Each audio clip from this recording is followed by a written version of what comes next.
Yen Audio presents Ishura 2, The Particle Storm in the Realm of Slaughter. Written by Keiso. Translated by David Musto. Illustrations by Kurita. Read by Chris Guerrero and Emily Bauer.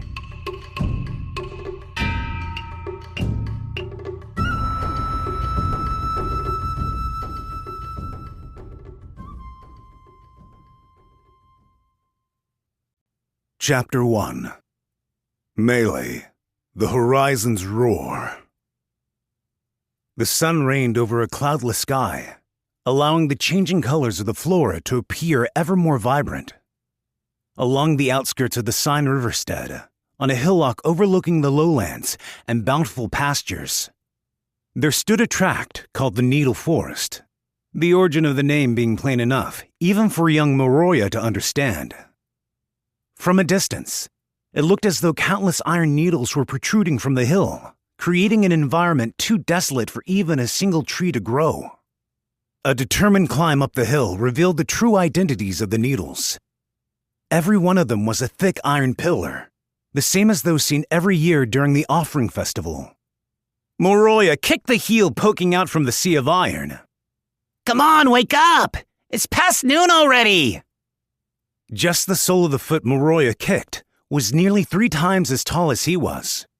Quit your barking. Not you again, stupid brat. You're a lazy good-for-nothing. All you do is lie around all day.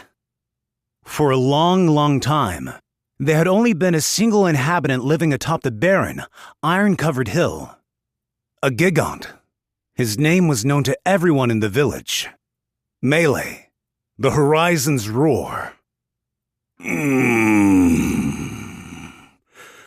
Up we go. Grabbing one of the nearby pillars, the gigant languidly sat himself upright.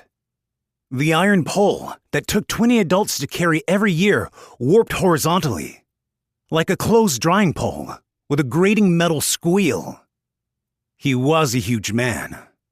Too huge. He was clad in simple clothing, woven from trees and vegetation through the use of craft arts. His head, even when sitting cross-legged, was so high that Moroya needed to crane his neck all the way back to be able to see his face. Moroya had heard from the village chief that even among the ancient gigantes, Melee was special. Just as it was with Minya, there were tall gigantes that towered above other members of the race. And Melee's height was, in Central Kingdom metrics, between 20 and 30 meters tall. Well then, get into another fight with your pops, did ya? That's not it.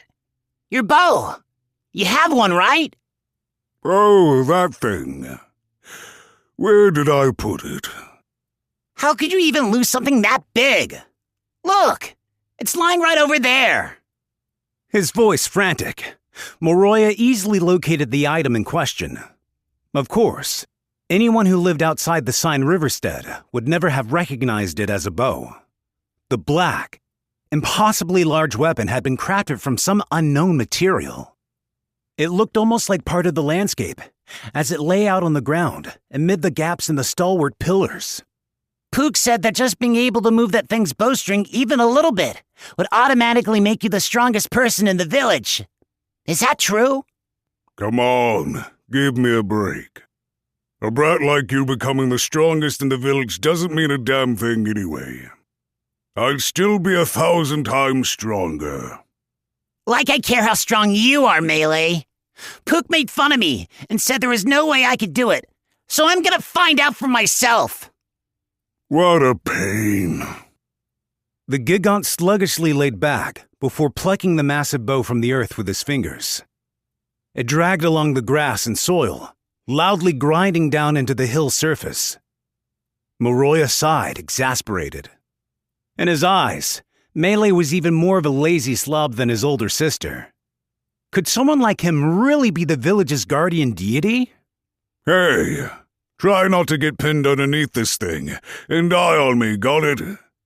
Not that I expect much else from a puny weakling. Oh, shut up! With a biting reply, Moroya tried pushing at the top metal bowstring. The string was almost as long as the gigant was tall, yet still, Moroya devoted his entire body weight to moving it. But it did not budge. It was a firm iron rod, not unlike the pillars standing tall around him. He started to wonder if there was some truth to the legend of a wild boar appearing in the Needle Forest and dying after colliding with a black bow. Even in that story, the bow hadn't moved a single inch off the ground. Come on!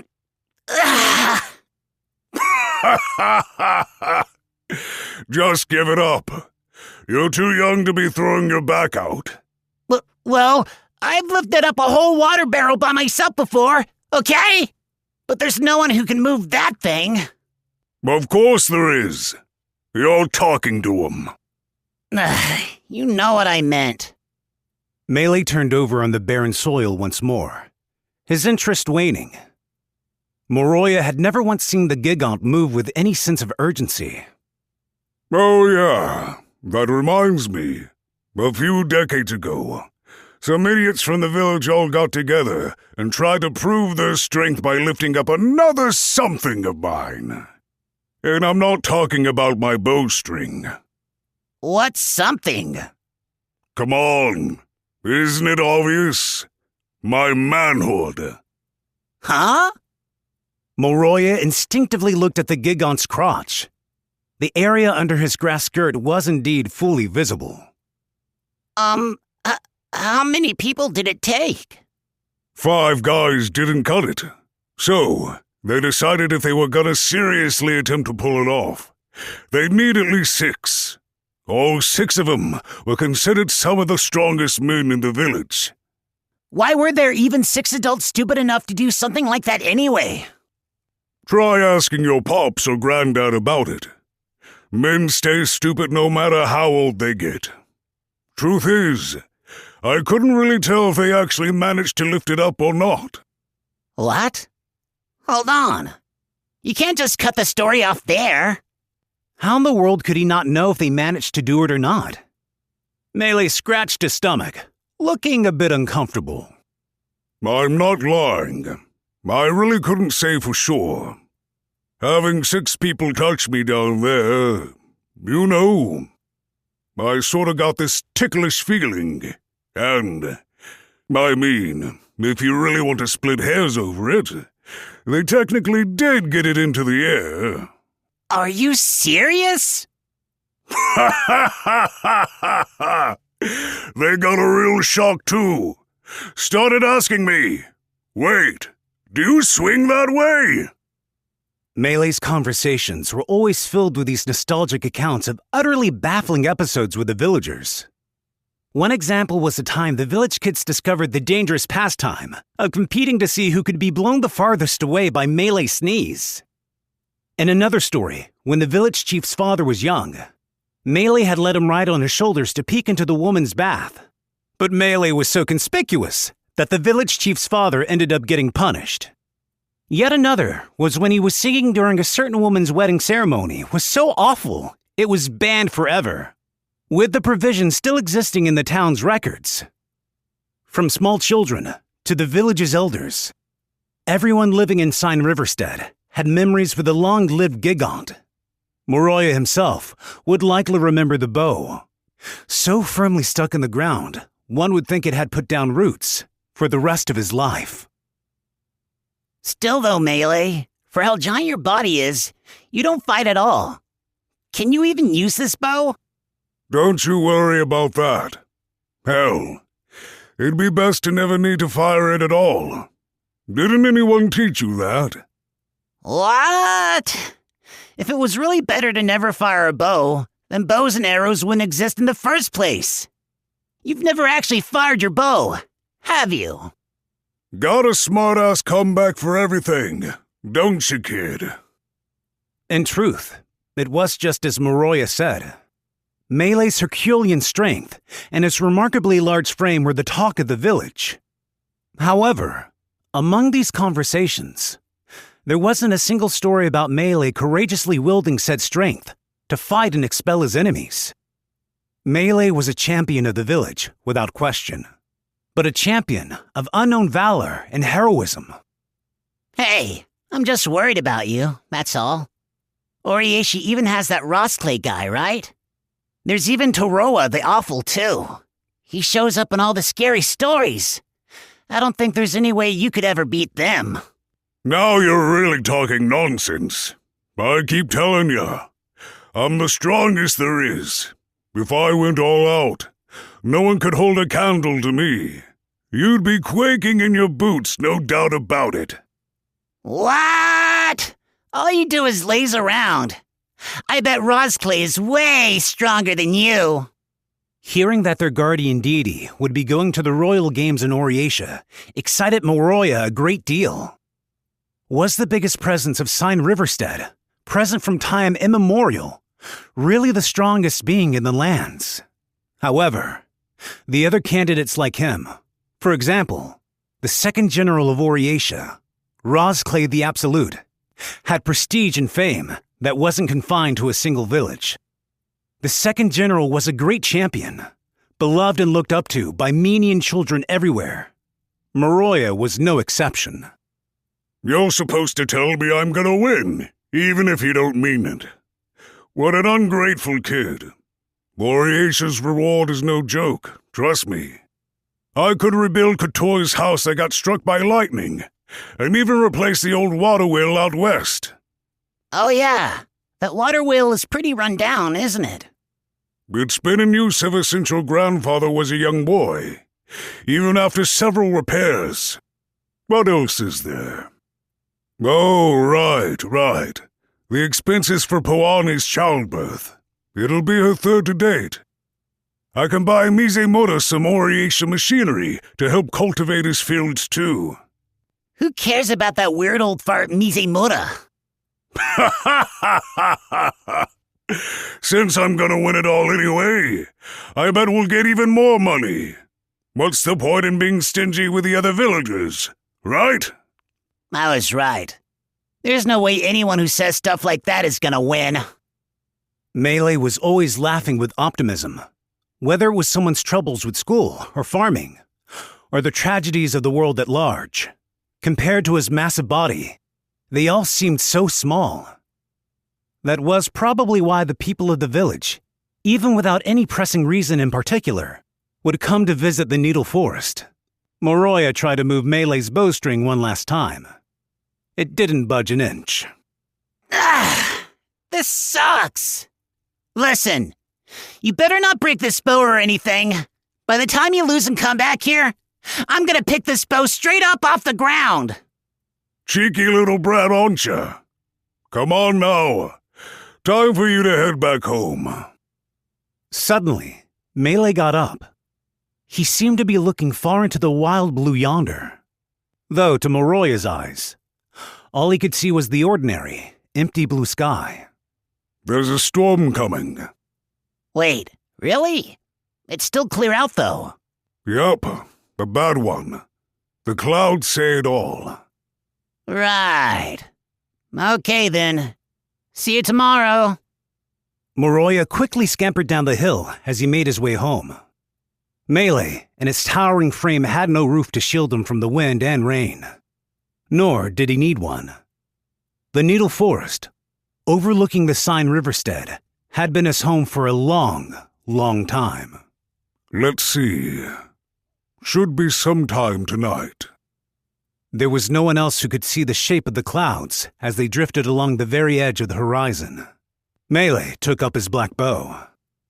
This year, once again, the Sign Riverstead's day of ruin was approaching. It came not with a hiss, but a crackling roar. The rain sounded almost like an earthquake, with the dark, raging sky appearing as though it was trying to drown the whole land at once. The storm winds from the neighboring mountains began blowing whole trees into the air.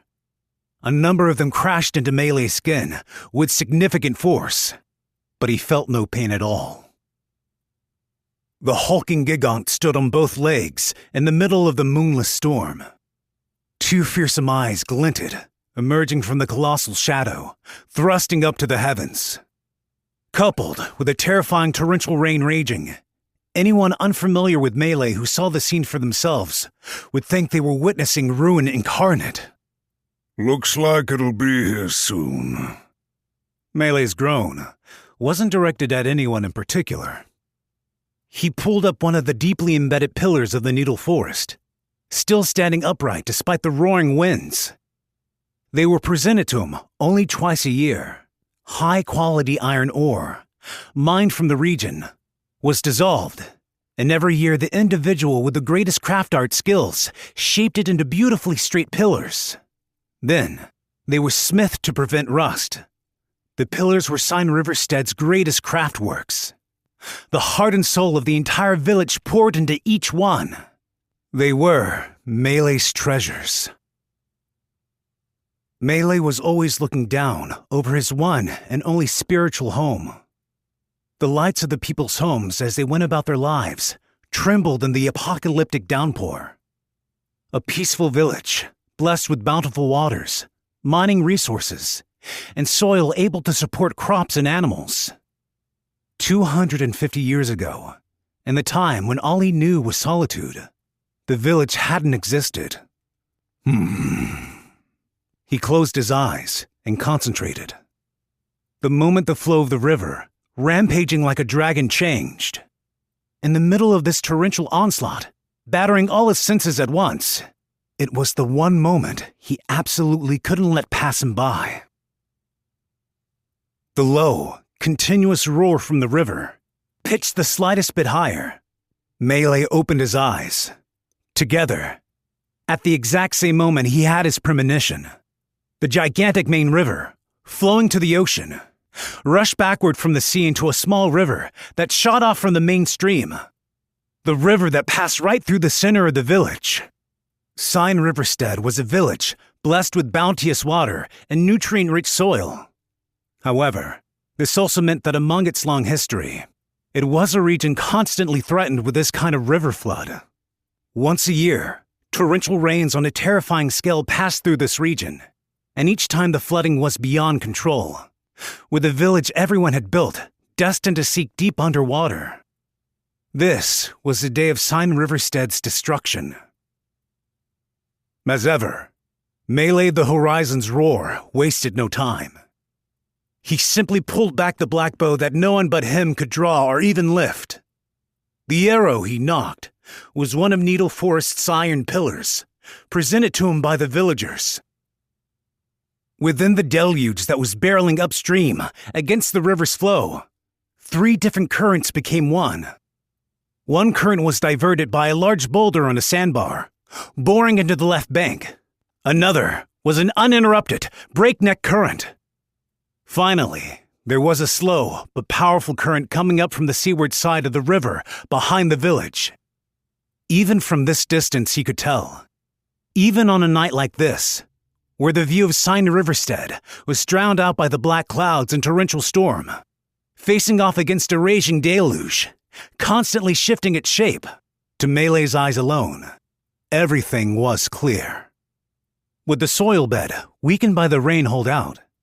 Had it been dug out deep enough? Were any of next year's cultivated fields in the path of the rapids? Were any of the places where Moroya and the other children liked to play in peril? The moment before he took a shot, all these thoughts passed through Melee's head in an instant. It was only a single hunch, honed from years and years of experience, that showed him the path to salvation. There! He fired his arrow.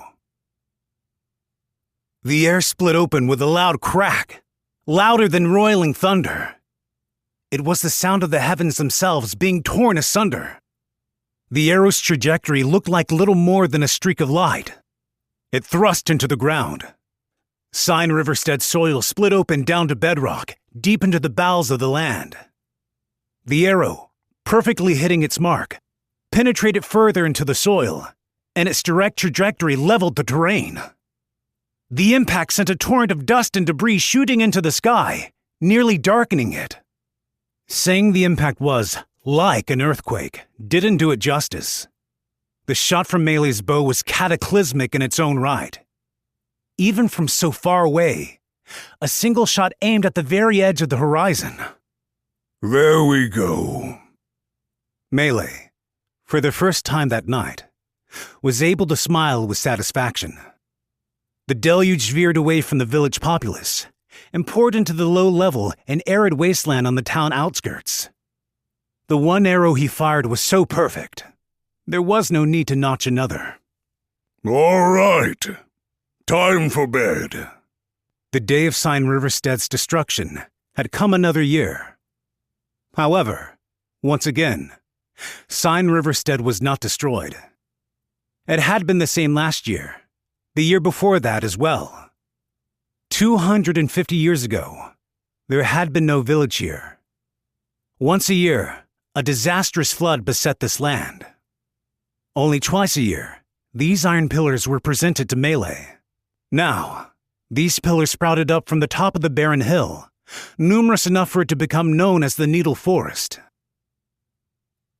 Melee, the Horizon's Roar, was a champion of unknown valor and heroism. Among the legends told by the villagers, there wasn't a single story about Melee courageously wielding his strength to battle and drive off his enemies. Stars were twinkling high in the night sky, dotting the infinite cosmos. To the children, this night sky must have been unbelievably beautiful and so very, very sad. The starlight framed the cart in shadow, climbing up the hill. Many children called out incessantly as they continued to desperately pull the cart along. You see it, right? Look, the same iron pillars as always. We brought you to the Needle Forest. Ilya! Ilya, hey! You better not be sleeping back there. We're here together, okay? You're not in pain, are you? Ilya! Yeah, I'm okay. Sitting inside the carriage was a young girl, wrapped up in a yellow blanket.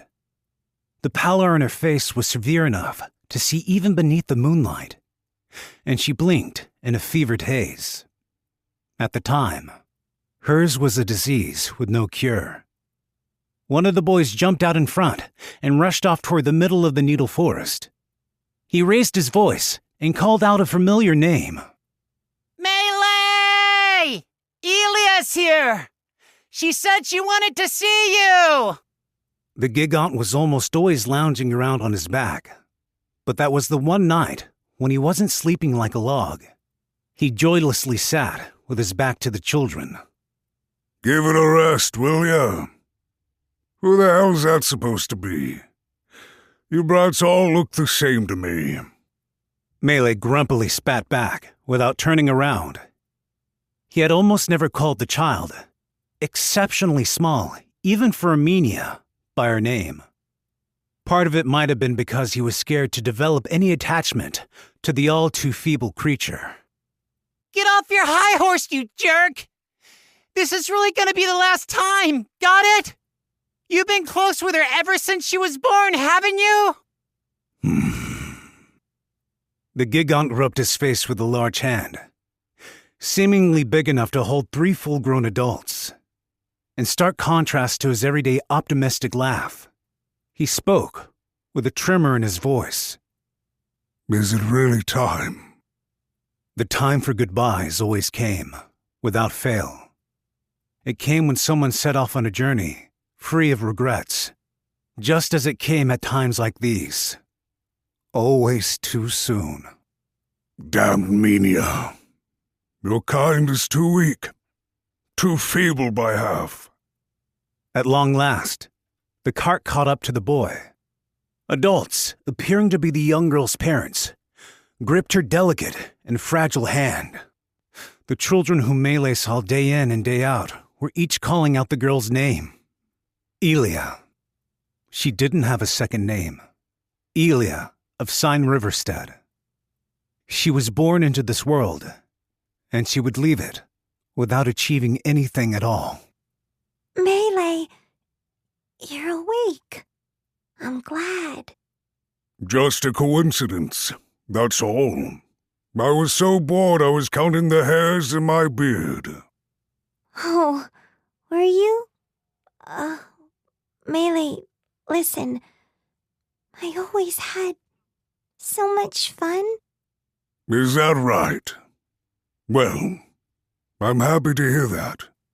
You enjoyed your life to the fullest, didn't you, Ilya? It was around this time that the eyes of all the children in the area began welling up with tears, one pair after another. Even the troublemakers, often fond of putting on a brave front, lost their composure. Ilya had been a precious friend to all. Melee wasn't going to be swayed by these weaklings' tears. However, he was the strongest gigant of all, and the village's guardian deity besides. He decided that he wanted to show her something big and impressive. Wrapping both of his massive hands around the cart, Melee forced his trademark smile to his lips. All right. Well, if you're gonna kick the bucket today anyway, I'll grant any request you have. What'll it be, Missy? Then, one more time. Melee, the stars, like you did before. Oh, sure. You sat right up here on my shoulder and got a good look at 'em, didn't ya? I love this village. The stars are so pretty. What? These tiny things? When the time comes, I'll decorate your grave with as many of 'em as you want. With his massive hands, big enough to hold 3 full-grown adults, the gigant carefully cradled the small, blanketed girl. She was still here. She was still breathing, still warm, still full of life. He remembered the day she was born. The sky had been just as clear as it was this night, with the stars dotting the heavens. In an instant, her time had flown by. Melee, the horizon's roar, had been born strong. Minya, the lives are so painfully short. Anyone else want to look at the stars with me and Ilya? I do! Me too! Ilya, I'm coming too! Come on! Me too! Me too! Hop on, all of you!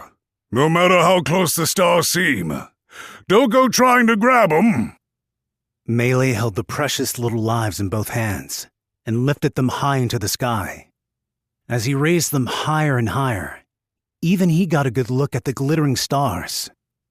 It was an exceptionally beautiful and exceptionally sad night. Higher still, so that she could get a better glimpse of the star she loved so much.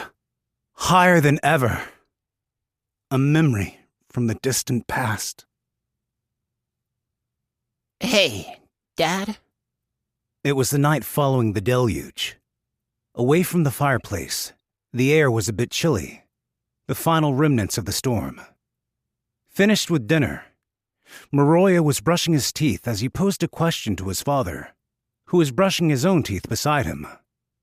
There was someone that went off to Oriatia from Sime Riverstead, right? Oh, you're talking about Misuna? Do you want to go to Oriatia too, Moroya? Nah, that's not it really. It's just, I wonder why Melee's heading off to those royal games. Where's this coming from? Well, it's a pretty long trip from out here to Oriatia, for one. And you don't think he needs to go that far to earn money for the village? Is that it? The serene and spindly father had the complete opposite personality and build from Moroya, who took more after his mother. Nevertheless, he was always able to see through and understand exactly what his son was thinking. To tell you the truth, the royal game stuff was something we all decided in part for Melee's sake too. For Melee's sake? That's right. The father thoroughly wiped down his face with a cloth and put on his normal pair of homely glasses. Since they had been exposed to the heat from the lamp, they were slightly fogged over. Melee's, well, he's never been outside Sime Riverstead before. Whoa, no way. Really? Yep, that's right. He's always been up on that hill, sleeping, eating what the village brings him, shooting down wyverns for meat. It's always been that way. Even back when my great-grandfather was a boy. Doesn't he ever want to travel? I'm sure he does. Normally, Gigonts live nomadic lifestyles. If they stay in one place, they more than likely run out of food. Not that that part really matters much to Melee. It was the first time Moroya had given any consideration to what life must be like for Melee. Up on that barren, weather-worn hill for 250 years. No changes in scenery, and without meeting any other of his Gigant brethren. Although he was the guardian deity of Sign Riverstead, he couldn't live together with Amenia in the village. Both sides knew the difference in scale between Menia and Gigant was far too vast in every conceivable way. Despite having eyes that could see farther than anyone else, he had never once visited the landscapes he beheld. This year's storm is over. That's why we want him to travel, just for a little while. With our survival assured for another year, we thought it would be nice if he could make some memories outside of this village. But he's gonna be fighting in the Royal Games. Even Rosclay will be there. Isn't that scary? I think that might be a bit difficult for you to understand right now, Moroya. The father folded his arms, vaguely pondering and frowning. The chirping sounds of the birds could be heard coming in from the nighttime still beyond the window. Melee. Well, he's strong. I mean, sure, but even still. He's strong. Far stronger than you think he is, Moroya. Melee the Horizon's Roar was a champion of unknown valor and heroism. Strangely, despite that, there was no one in the village who doubted he was the strongest in the world. Must have been about 8 years ago now. Did you know the Demon King army had spread out very close to where we are now? What? No way. It's the truth. Honestly, I was terrified. And as a baby, he would cry nonstop every day. The whole area was crawling with soldiers of the Demon King's army. But if we didn't flee, we would have all been forcibly conscripted into the Demon King's army at some point too. The situation was so bleak that there were some families that seriously considered ending it all. Among the children, fond of telling stories about dragons, ogres, or even monsters like Taroa the Awful, the true Demon King was one figure that none of them ever joked about. Everyone understood it to be a topic far too serious for their games. But that didn't happen. Everything else fell to the army, but our Sign Riverstead alone remained safe. I remember it all. Almost every day, Melee would stand up on that hill and look out over the Demon King army. He had that black bow in his hands. He didn't fire any arrows, but the grim look he always had on his face was like nothing I had ever seen before. It's all thanks to Melee that the Demon King army never came here? Incredible, isn't it? Melee beat the true Demon King. It's the honest truth. Maybe this was the sole anecdote describing Melee's heroics.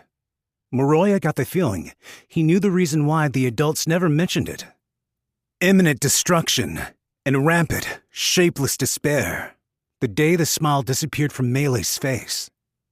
Anything and everything completely different from the way the village was now. It was an event that everyone wanted to remember as nothing more than a bad dream. Sign Riverstead was peaceful. The residents of this small village continued to live on the lands of their ancestors, never forced to relocate to Oriatia or have their bountiful resources devastated by the true Demon King. Much like a select few of the other remote, unexplored regions scattered across the world, this was one of the minority of places that had been able to preserve its form through the age of the Demon King. Melee's a warrior. He's been strong forever. Probably from even before he came to this village. Even without anyone to fight? Melee's always been strong on his own. It must be lonely. If he did fight, he'd be stronger than anyone else. Still, though, he continues to protect this village without ever showing off his strength to anyone. Moroya didn't know about what sort of conversation occurred between the adults of the village and Melee when he said he was going to join the games. However, if this was all true, if Melee had truly been a warrior the entire time, he must have been so sad, so lonely. Though the villagers brought him food, offered him arrows, and shared memories with him, this one part of him must have never felt satisfied.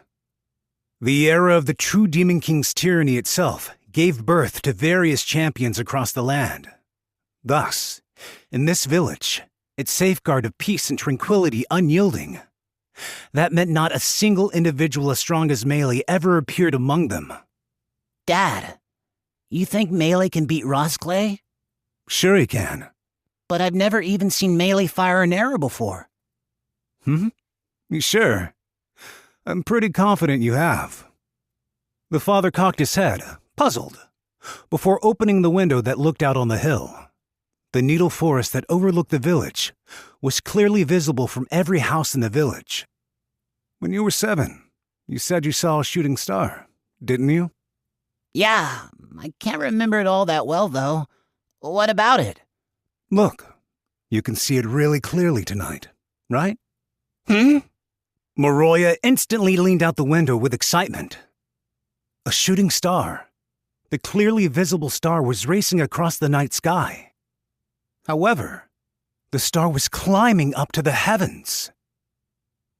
Scores of burning lines raced across the sky from the direction of the hill. Rows and rows of them. On a normal night, they might have been overlooked. A pale light, too faint to be seen if not for the clear skies following the storm. The lights from the burning earth and craft arts arrows, far off into the sky there. Fast enough to scorch the earth below. Only Melee is capable of such a feat, and he does it every night. Melee! Moroya simply hadn't noticed. But these shooting stars had been sparkling every night. The huge gigant, always lazing around and laughing at everything, shooting his arrows night after night, right here in this village. Hey, Dad? Dad! Moroya stared so intently at the light, he nearly fell out the window. Melee was a big liar. He shot his arrows after all. Not only that, but he could pull off amazing stuff like this too. Now, Moroya could believe. He wanted to believe that the biggest presence in the Sign Riverstead, for as long as anyone could remember, was truly the strongest person in all the land. You think Melee can beat Rosklee? Stars were twinkling high in the clear sky. They stretched out across the wide open skies. A beautiful sky. The storm long gone. Ah, damn it. Damn near had it too. Looking up at the star twinkling in the sky, small enough to pass through the eye of a needle, Melee clicked his tongue quietly. Knocking an arrow he pulled from the ground, drawing his bowstring, and then, aiming up high into the sky, he sent his arrow flowing toward the small speck in the heavens. He continued until he had exhausted all his strength and could enter a deep sleep. He was sure that his aim was still just a little bit off. He was sure that his arrow was still falling just a bit short. Still, today was better than yesterday. That was why he knew he'd hit it eventually.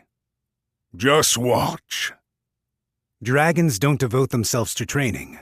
The same was true for Gigants and elves, who possessed equally long lifespans. It is believed that, among the races of the world, it is only those ones with a limited lifespan who are able to hone their skills and pour such fervent efforts into their endeavors. However, if the long-lived races were able to devote the entirety of lives to their pursuit of a single skill, the Gigant cupped the star-filled night sky above him in both his hands. He was never without his confident grin. On nights, when the stars shine bright and clear, this was what he would do. These should do nicely for her grave. He possessed the apex of visual acuity, able to see past the edge of the horizon with his extraordinarily massive body. He boasted near-godly accuracy, capable of changing the flow of raging rapids with a single shot. He fired his bow with destructive force, each arrow impossible to block or evade. A single shot capable of leveling large swaths of terrain.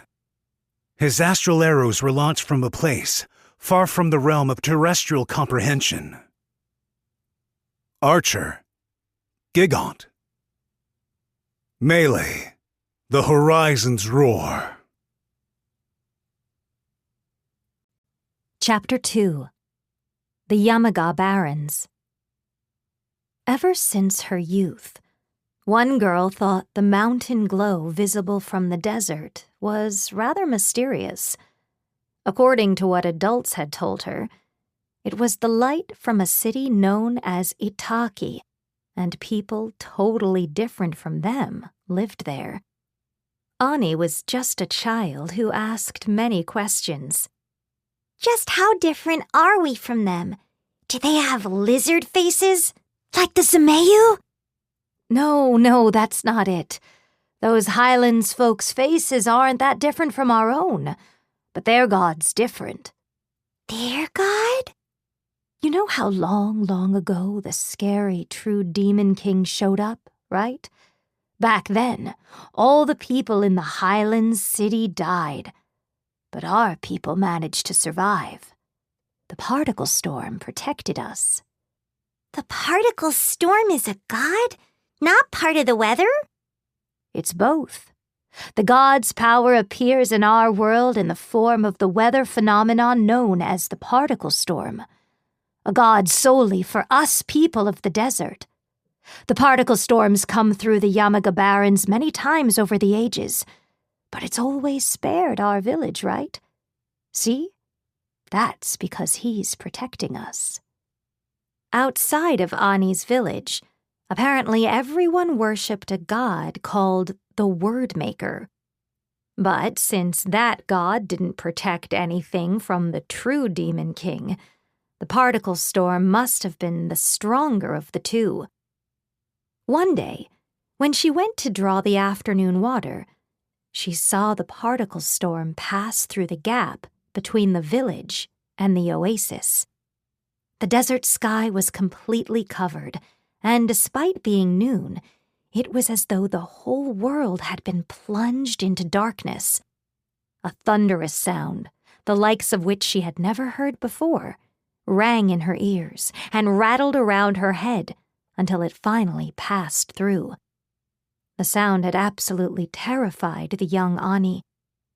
Chenna had accompanied her to the oasis, but since she had finished drawing her water sooner, she had been completely erased on the road back to the village, without even a single finger of hers left behind. Just as its name suggested, the particle storm shredded anything and everything it engulfed into tiny particles. The tremendous amount of sand swirled together into a tempest, and like a file chiseling away at a stone, scraped away at the bodies of any living thing until there was nothing left behind. Even in the Yamaga Barons, there were a great many living creatures. Cats, mice, and lizards could be seen scampering around, and woodpeckers nested in cactus holes. The amusing movements of the white spiders were a particular favorite of hers. Nevertheless, with the particle storm's passing, it all disappeared entirely. Mom, aren't you scared of the particle storm getting you? Not at all, silly. My older brother, our neighbor Lita, they all went to the land beyond the storm. The land beyond the storm? Everything disappears after the particle storm passes through, right? Yamaga is too arid and dry to comfortably sustain life, so he made a country to save us all. Everyone embraced by the storm is living together in peace there. Then we should all just let the particle storm bring us over there. We can't do that. Why not? If things aren't scary or painful over there, then we should all just go. The particle storm gets very angry when children try to go over to the other side. Instead of sending them to the land beyond, it brings them to a bad and scary place in hell. Everyone has to wait for the day when he comes to welcome you. Mom, he never welcomed you? Did Jaina go to hell? The villagers always needed to make sure the particle storm was never angered. No matter how hard things got, the rule was to endure it together and continue to perform their daily duties. This was also why Ani crossed the desert to draw water. Whenever she encountered a sandstorm, she grew hopelessly scared that it was the angered particle storm instead. She heard that the particle storm's anger grew even more intense during the years someone left the village. Thus, everyone worked the same way, day in and day out. Ani never once complained. There were many other adults who did jobs far more difficult than hers. Coughing violently from the sand, she carried her bucket filled with water. She made the round trip repeatedly. Even if her shoes got worn down by the hot sand, there were times when no one would fix them for her.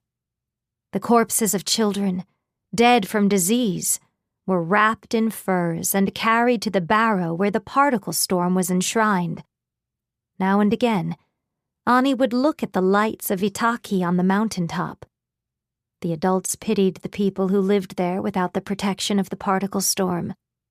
She watched the small and large moons travel over and over again across the beautiful night sky of the Yamaga Barrens. Just how long had she repeated her routine, day in and day out? Ani was now 12 years old. That day, the oasis was different from normal. A carriage was stopped there. Who's that? Oh, well! A Zumeo woman saw Ani and smiled. Both her dress and her carriage were of higher quality than anything Ani had seen before. This is perfect timing! Are you from the Yamaga village? Yeah, I'm Ani. Why, hello there, Miss Ani! The Zumeo were a Menian race with the faces and scaly skin of lizards, as they primarily lived in dry and arid regions, such as deserts. They were not a race to be feared. The merchants who came selling salt to the village were all Zumeo as well.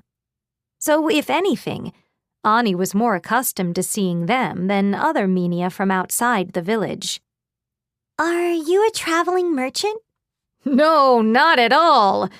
It pains me to say the only things I could possibly put up for sale are laughter and flattery.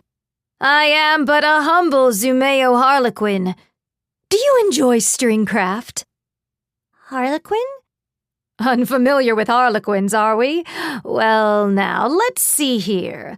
I know I have a picture somewhere around here that should clear things up. The Zumeo woman searched the inside of her overcoat, her protection from the harsh sunlight, and made an exaggerated display of bewilderment when her search came up empty. Did you lose it? Oh, no, perish the thought! I found it just now! Ta-da! Finally, the Zumeo woman took out a single sheet of hemp paper, but it was soon caught by the wind and slipped cleanly out from her hands. Oopsie! Staggering along, she followed the paper as it danced in the air. Just as she was about to grab it, at the very last minute, the paper would again escape her grip. Greatly surprised, the Zumeo continued to comically chase the airborne scrap of paper around and around. Without any spoken word arts, the piece of paper began flapping up and down like a bird's wings. Oh, knock it off now! Stop! Right this instant! Ah! The The paper seemed to be teasing the Harlequin as it tossed her about, and she grew dizzy following it around, eventually collapsing onto the sand. The double-folded bird became a simple piece of paper once more, and gently fluttered down over her reptilian face. It was the first time in Ani's life she had ever seen such a strange and amusing spectacle. Did you enjoy my performance? Folding up the paper into a small square and putting it back in her overcoat, the Zumeo took an extravagant bow. Is that paper alive or something? That is the question, isn't it? I need to open it up and check again for myself. Oh my! It's good as new! The paper was hopping in the palm of her hand like a bug, but when she handed it over, Ani could tell it was nothing more than a simple piece of hemp paper. There was an illustration of a flower drawn on it, the kind little children enjoyed. Well, it seems it's taken quite a liking to you, Miss Ani. Well, then, it's yours. Are you sure I can have it? Why, of course. In exchange, would you be so kind to point me toward your village? I could search for it with my own 2 feet, but I'm so very worried I'll get myself lost. I fear I'll end up walking myself in circles, you see. You can follow this road, where the ground color's different. The kids on water drawing duty stamped the sand down.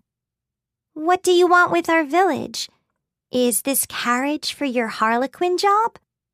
Oh, heavens no!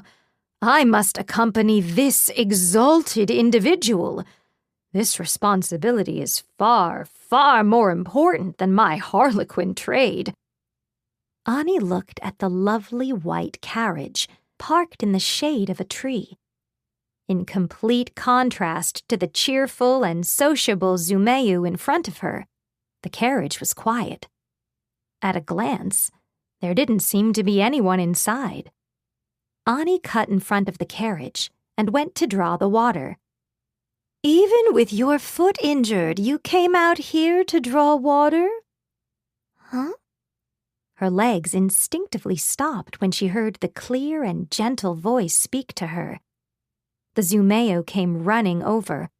Oh, my humblest apologies. How could I fail to notice your injuries, Miss Ani? Did you cut a tendon in your foot? It happened about 4 days ago, yes? She made an exaggerated display of worrying over Ani, but it seemed more like the Zumeo was responding to the person inside the carriage. This Zumeo probably noticed Ani's foot injury from the very beginning. I'm fine, Ani answered the Zumeu.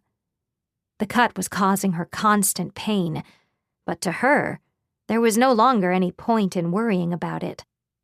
The particle storm is coming for me tomorrow. We don't have any life arts users who can heal my foot. I waited for the day he would come, rather than seeking him out myself. Ha ha ha! Is that how the particle storm is spoken of in your village, Ani? Well, well, that's quite... Let us dress the wound for her. Some things are best kept secret. Why, yes, most certainly. The Harlequin seemed as if she was about to make some kind of comedic remark, but the voice from inside the carriage cut her off. The Zumeu swiftly produced thread and bandages and wrapped Ani's wound to try and ease her pain. Now then, that should make things a bit easier. Why? Ani was a child with a lot of questions. Why are you being so nice to me? Well, I wonder. Maybe because in the world beyond the desert, such a thing is normal. Why, I could very well be a nefarious scumbag, you know. People from beyond the desert weren't as hard-working as the desert residents, and they weren't protected by the particle storm at all. Ani had been told that she shouldn't get involved with them, as they were foolish and driven by greed. Nuh-uh. I'm glad I met you both before I left. She headed toward the oasis, dragging her foot along. Ani had been told that since the particle storm was coming to take her away anyway, there was no need to tend to the wound on her foot. Even she herself had thought it all meaningless. And yet, Miss Harlequin, yeah, what is it? can you show that fun stuff to everyone in the village too someday? The voice from inside the carriage answered. Yes, I promise. But of course. The Zumeo twirled the bandages she had used for Ani's foot in a large swirling vortex, until finally it changed into a multicolored cloud of confetti. To Ani, who had lived her whole life in the drab desert, the winds were filled with color, like nothing she had ever seen. Take care now, Miss Ani. Perhaps this event was what spurred her on. Before the particle storm could come to take her away, Ani decided she would go and see the barrow in the night. It was always the adults' job to carry the children to the barrow, but its distance from the village and its whereabouts were things the village children inadvertently learned themselves. In the morning, it'll come for me. The sand at her feet grew damper as she got closer, and the terrain gave way to a rock surface covered in soil. She was headed there by herself, illuminated only by the light of the two moons, unable to properly use one of her legs. Nevertheless, she felt like she had to make sure of something. Having always lived her life in accordance with what adults told her, it was the first time Ani had decided to do something herself. There was a world outside the Yamaga Barrens, one unknown to Ani, just like the Harlequin and her companion had been. The particle storm protected the village from the terrors beyond the desert. It extinguished living creatures with its fearsome rage. Which story was true? Were they both, in a way? That's the barrow.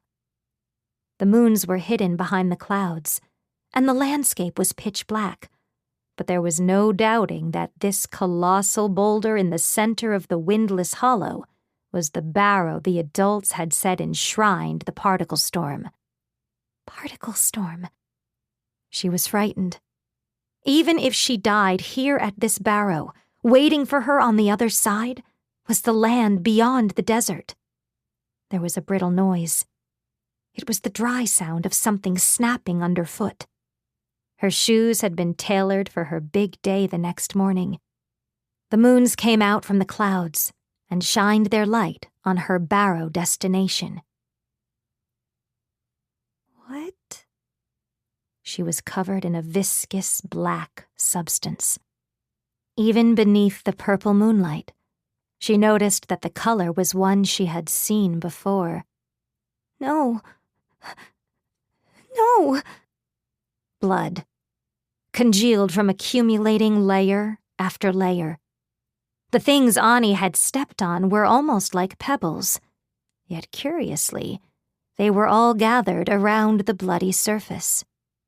Thin, white, yet oddly rounded fragments. No, it can't be. Then, she looked out at the scenery stretching out behind the barrow. There before her was the land beyond the storm. The mummified, crumbling corpses of children, decayed down to the bone, had been simply cast aside and piled on top of one another. There were no indicators that the bodies had been scavenged by wild animals. Their deaths served no purpose at all. The dead children had been carried here by the adults and offered to the particle storm, as were the still living children who made it here.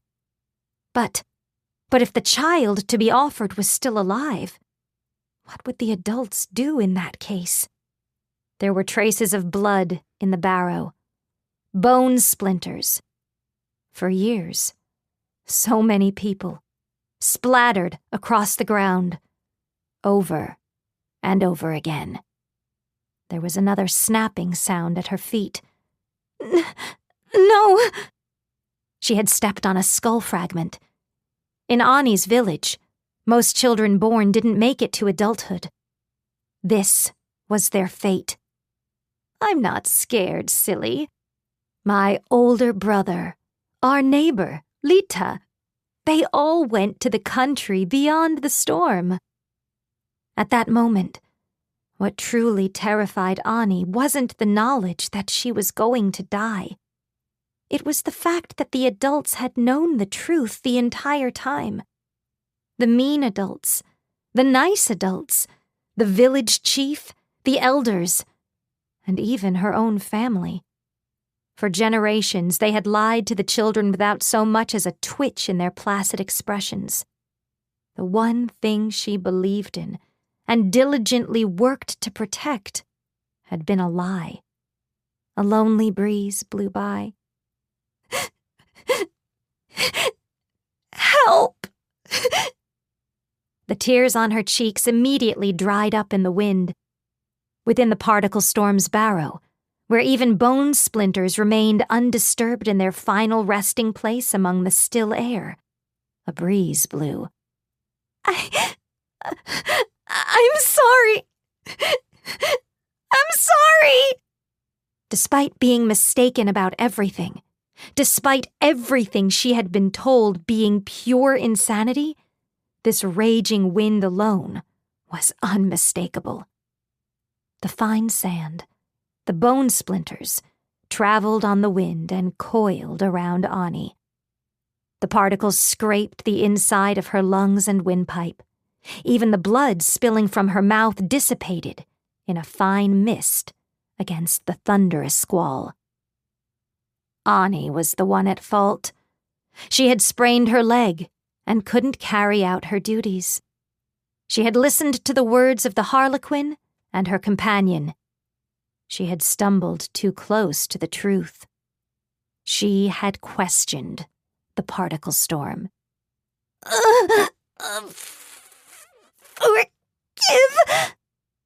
It was a pain worse than death. Her blood, her tears, her screams, and her regret had all vanished without a trace. The wind died down, and another fragile life had been snuffed out in its entirety. Not a single trace had been left behind. Chapter 3. Togia City. In order to survive, theft was a necessity. Like a large majority of the Menian races, Kuro the Cautious had been able to live out his youth without stealing. While he certainly hadn't been rich, the sounds and colors of the world were far more brilliant and vibrant than they were now. The terror of the true Demon King had swept through, and he knew those days were eternally gone. Everything given to him in his young days was now only obtainable by forcibly snatching them with his own power. The day's food, a safe refuge, even his very lifeblood itself. This was why he was currently fleeing through the outskirts of Togia City. His plan to make contact with Oriatia had been compromised. His pursuers were likely the muscle of loyalists of the former monarchies that used the city as a base of operations. The three kingdoms that governed this world fell to the menace of the true Demon King and had united to form a new nation called Oriatia. The old kingdom's loyalists, who sought to restore the nations of the past, had a deep-rooted hostility toward Oriatia. Figures there'd be a lot of Menia in this district. I'm gonna stand out a bit. The characteristic boyish facial features and physique of the leprechauns should be a dead giveaway to the ones pursuing Kuro the Cautious. Keeping his hands stuffed into the pockets of his dark brown coat, he remained vigilant about the crowds coming and going behind him, without once looking back. They just crossed over the bridge. There's 13 of them coming. A young girl's voice whispered to him from somewhere. Only Kuro's ears could pick up on the buzzing and her soft whisper. She's wrong. I'm hearing 14 people's footsteps. Once he knew his enemies were near the bridge, Kuro the Cautious was then able to accurately grasp the precise number of pursuers. He could do this simply by focusing all his senses in the bridge's direction. He was in a market at noontime, with several hundred people of different physiques and gaits coming and going. Kuro chose to flee in this direction in an attempt to lose his pursuers in the hustle and bustle. This covert artifice was one of the skills he had cultivated before beginning his detective activities within the city. 5 of them are trying to move without making a sound. These ones are in front of the rest of the soldiers and slipping through the crowd. The 14 soldiers are decoys to grab my attention and get a reaction out of me. These 5 others are the ones actually tasked with capturing me. He concentrated his senses on one of the soldiers shuffling into the crowd. Kuro cast his eyes downward as he walked, never dropping his pace and taking care not to move too quickly. He masked his presence by blending into the crowd. However, his aim wasn't to give his enemies the slip. He quietly withdrew one of his hands from his coat pocket, pierced the windpipe, 6 cervical vertebrae. With a metallic clink, a small vibration ran up his arm. The sound came from operating the small fold-out crossbow hidden inside his coat sleeve. The delicate arrow, constructed from a kraken's feelers, flew without a sound, encountering almost no air resistance at all. Kuro was the only one cognizant of the soldier's dying gasps. That was why he fired at the windpipe. It was to prevent them from getting a word out and alerting the others. It wasn't possible to evade his techniques. His projectile moments ago had passed through the gaps in the underarms of 2 pedestrians traveling through the area. He hadn't even been facing his enemy, who had been fatally wounded with only the slightest movements of Kuro's fingers. There are rare instances when, among the massive number of people born among the Menian races, individuals are born with visual and oral acuity far beyond others of their race. Conversely, there are those individuals who, due to their talent and self-discipline, gain an intuition that exceeds the potential of their 5 senses. There are also stories about even more exceptional senses, such as sensing heat or magnetic forces, or synesthesia. Kuro the Cautious, too, experienced such supernatural senses. All of them, all at once. Clairvoyance. The name had been given to this remarkable gift, solely possessed by one individual, Kuro the Cautious. One of them. He's turned his head this way. The young girl's voice cautioned. Unlike radio communication, he was only able to listen to the faraway voice with his extraordinary sense of hearing.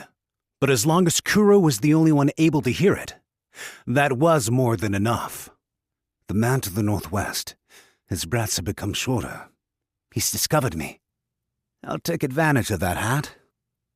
During that single moment, when his pursuer's line of sight became obstructed by a passerby's hat, Kuro shot him from over his shoulder. The bolt opened a small hole in the hat, penetrating the target's eye socket and lodging itself in the brain. Once again, the soldier collapsed to the ground without even a groan. Kuro didn't turn back to admire his work. However, he clearly perceived everything up until the final moment. He wouldn't feel safe otherwise. Kuro's eyes, which reflected the beauty of the world in his younger days, were now fixed solely on the deaths of his enemies. Kuro! The young girl's voice was very close now. She had cut through the crowded marketplace. The soldiers on the bridge spotted you, I think. We should probably run. Then you shouldn't be making any conspicuous movements, Kyune. She looked like a little bird, small enough to fit in the palm of his hand. From afar, most people would mistake her for exactly that. However, this creature with the wings of a bird was even tinier than the leprechaun. Her body wasn't naturally born into this world, even with its varied and abnormal beast folk. If the Old Kingdom's folks find out about you, that's gonna cause me a lot of trouble later on. In Kuro's hand, the young girl chuckled with embarrassment. Kuro! Hey, Kuro, are you worried about me? I'm worried about everything. Everything that puts my life at risk. Kuro continued shooting his crossbow without looking behind him. One soldier had their diaphragm shot clean through and squatted down where they stood. They then served as an obstacle, disrupting the steps of the rest of the formation, just as Kuro planned. He killed them in cold blood. Nevertheless, he killed only the bare minimum to serve his goals. Kyune, they're not going to ambush us at the meeting point, are they? Nope. I looked. It's okay, Kuro. My wonder. Lowering his small frame, he raced off in an instant. He moved like a shadow, without brushing against the clothes of the pedestrians walking around. Moving across the plaza, he would sometimes pass through the street stalls as he moved on. Kyune curled herself up inside his coat. Her second name was Kyune, the Wanderer. While she appeared to be a young girl, save for her tiny size, she was not a normal living creature. She was a homunculus, an artificial race similar to constructs, formed using a living menian body as a base. In contrast to skeletons and revenants, it was said that the simulacrum itself possessed latent knowledge from its base body. Additionally, by splicing together and modifying developmental stage cells, it was even possible to create individuals like Kyune, who had both arms replaced with wings. In part due to the advanced arts required, not many were created, and their individual lifespan was short. The average person didn't even know they existed. Moreover, Kyune had clearly been a failed creation, completely unfurnished with any of her base body's latent intelligence. We lost them, right? Not sure about that. Kuro looked back behind him one more time. Despite taking perfect precautions, he was far from relieved. In the past, he had fought against an intensely powerful foe. Facing off against this many Old Kingdom troops, he probably could have fought them face to face and won. However, he knew plenty of examples where that sort of presupposition could lead straight to death. If he took the common rank and file lightly, he would die. No matter how unlikely the chances were, all battle was conducted with the possibility of death. They're chasing us knowing full well who I am. Don't you think they've sent along someone even stronger than I am? There isn't anyone stronger than you, though. There is among them, though. Each and every one of them is trying to kill me. Kuro the Cautious's exceptional gift was called clairvoyance.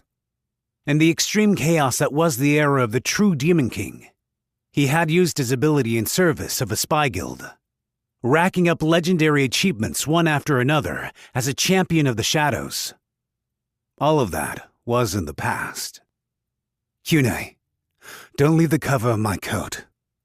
Okay.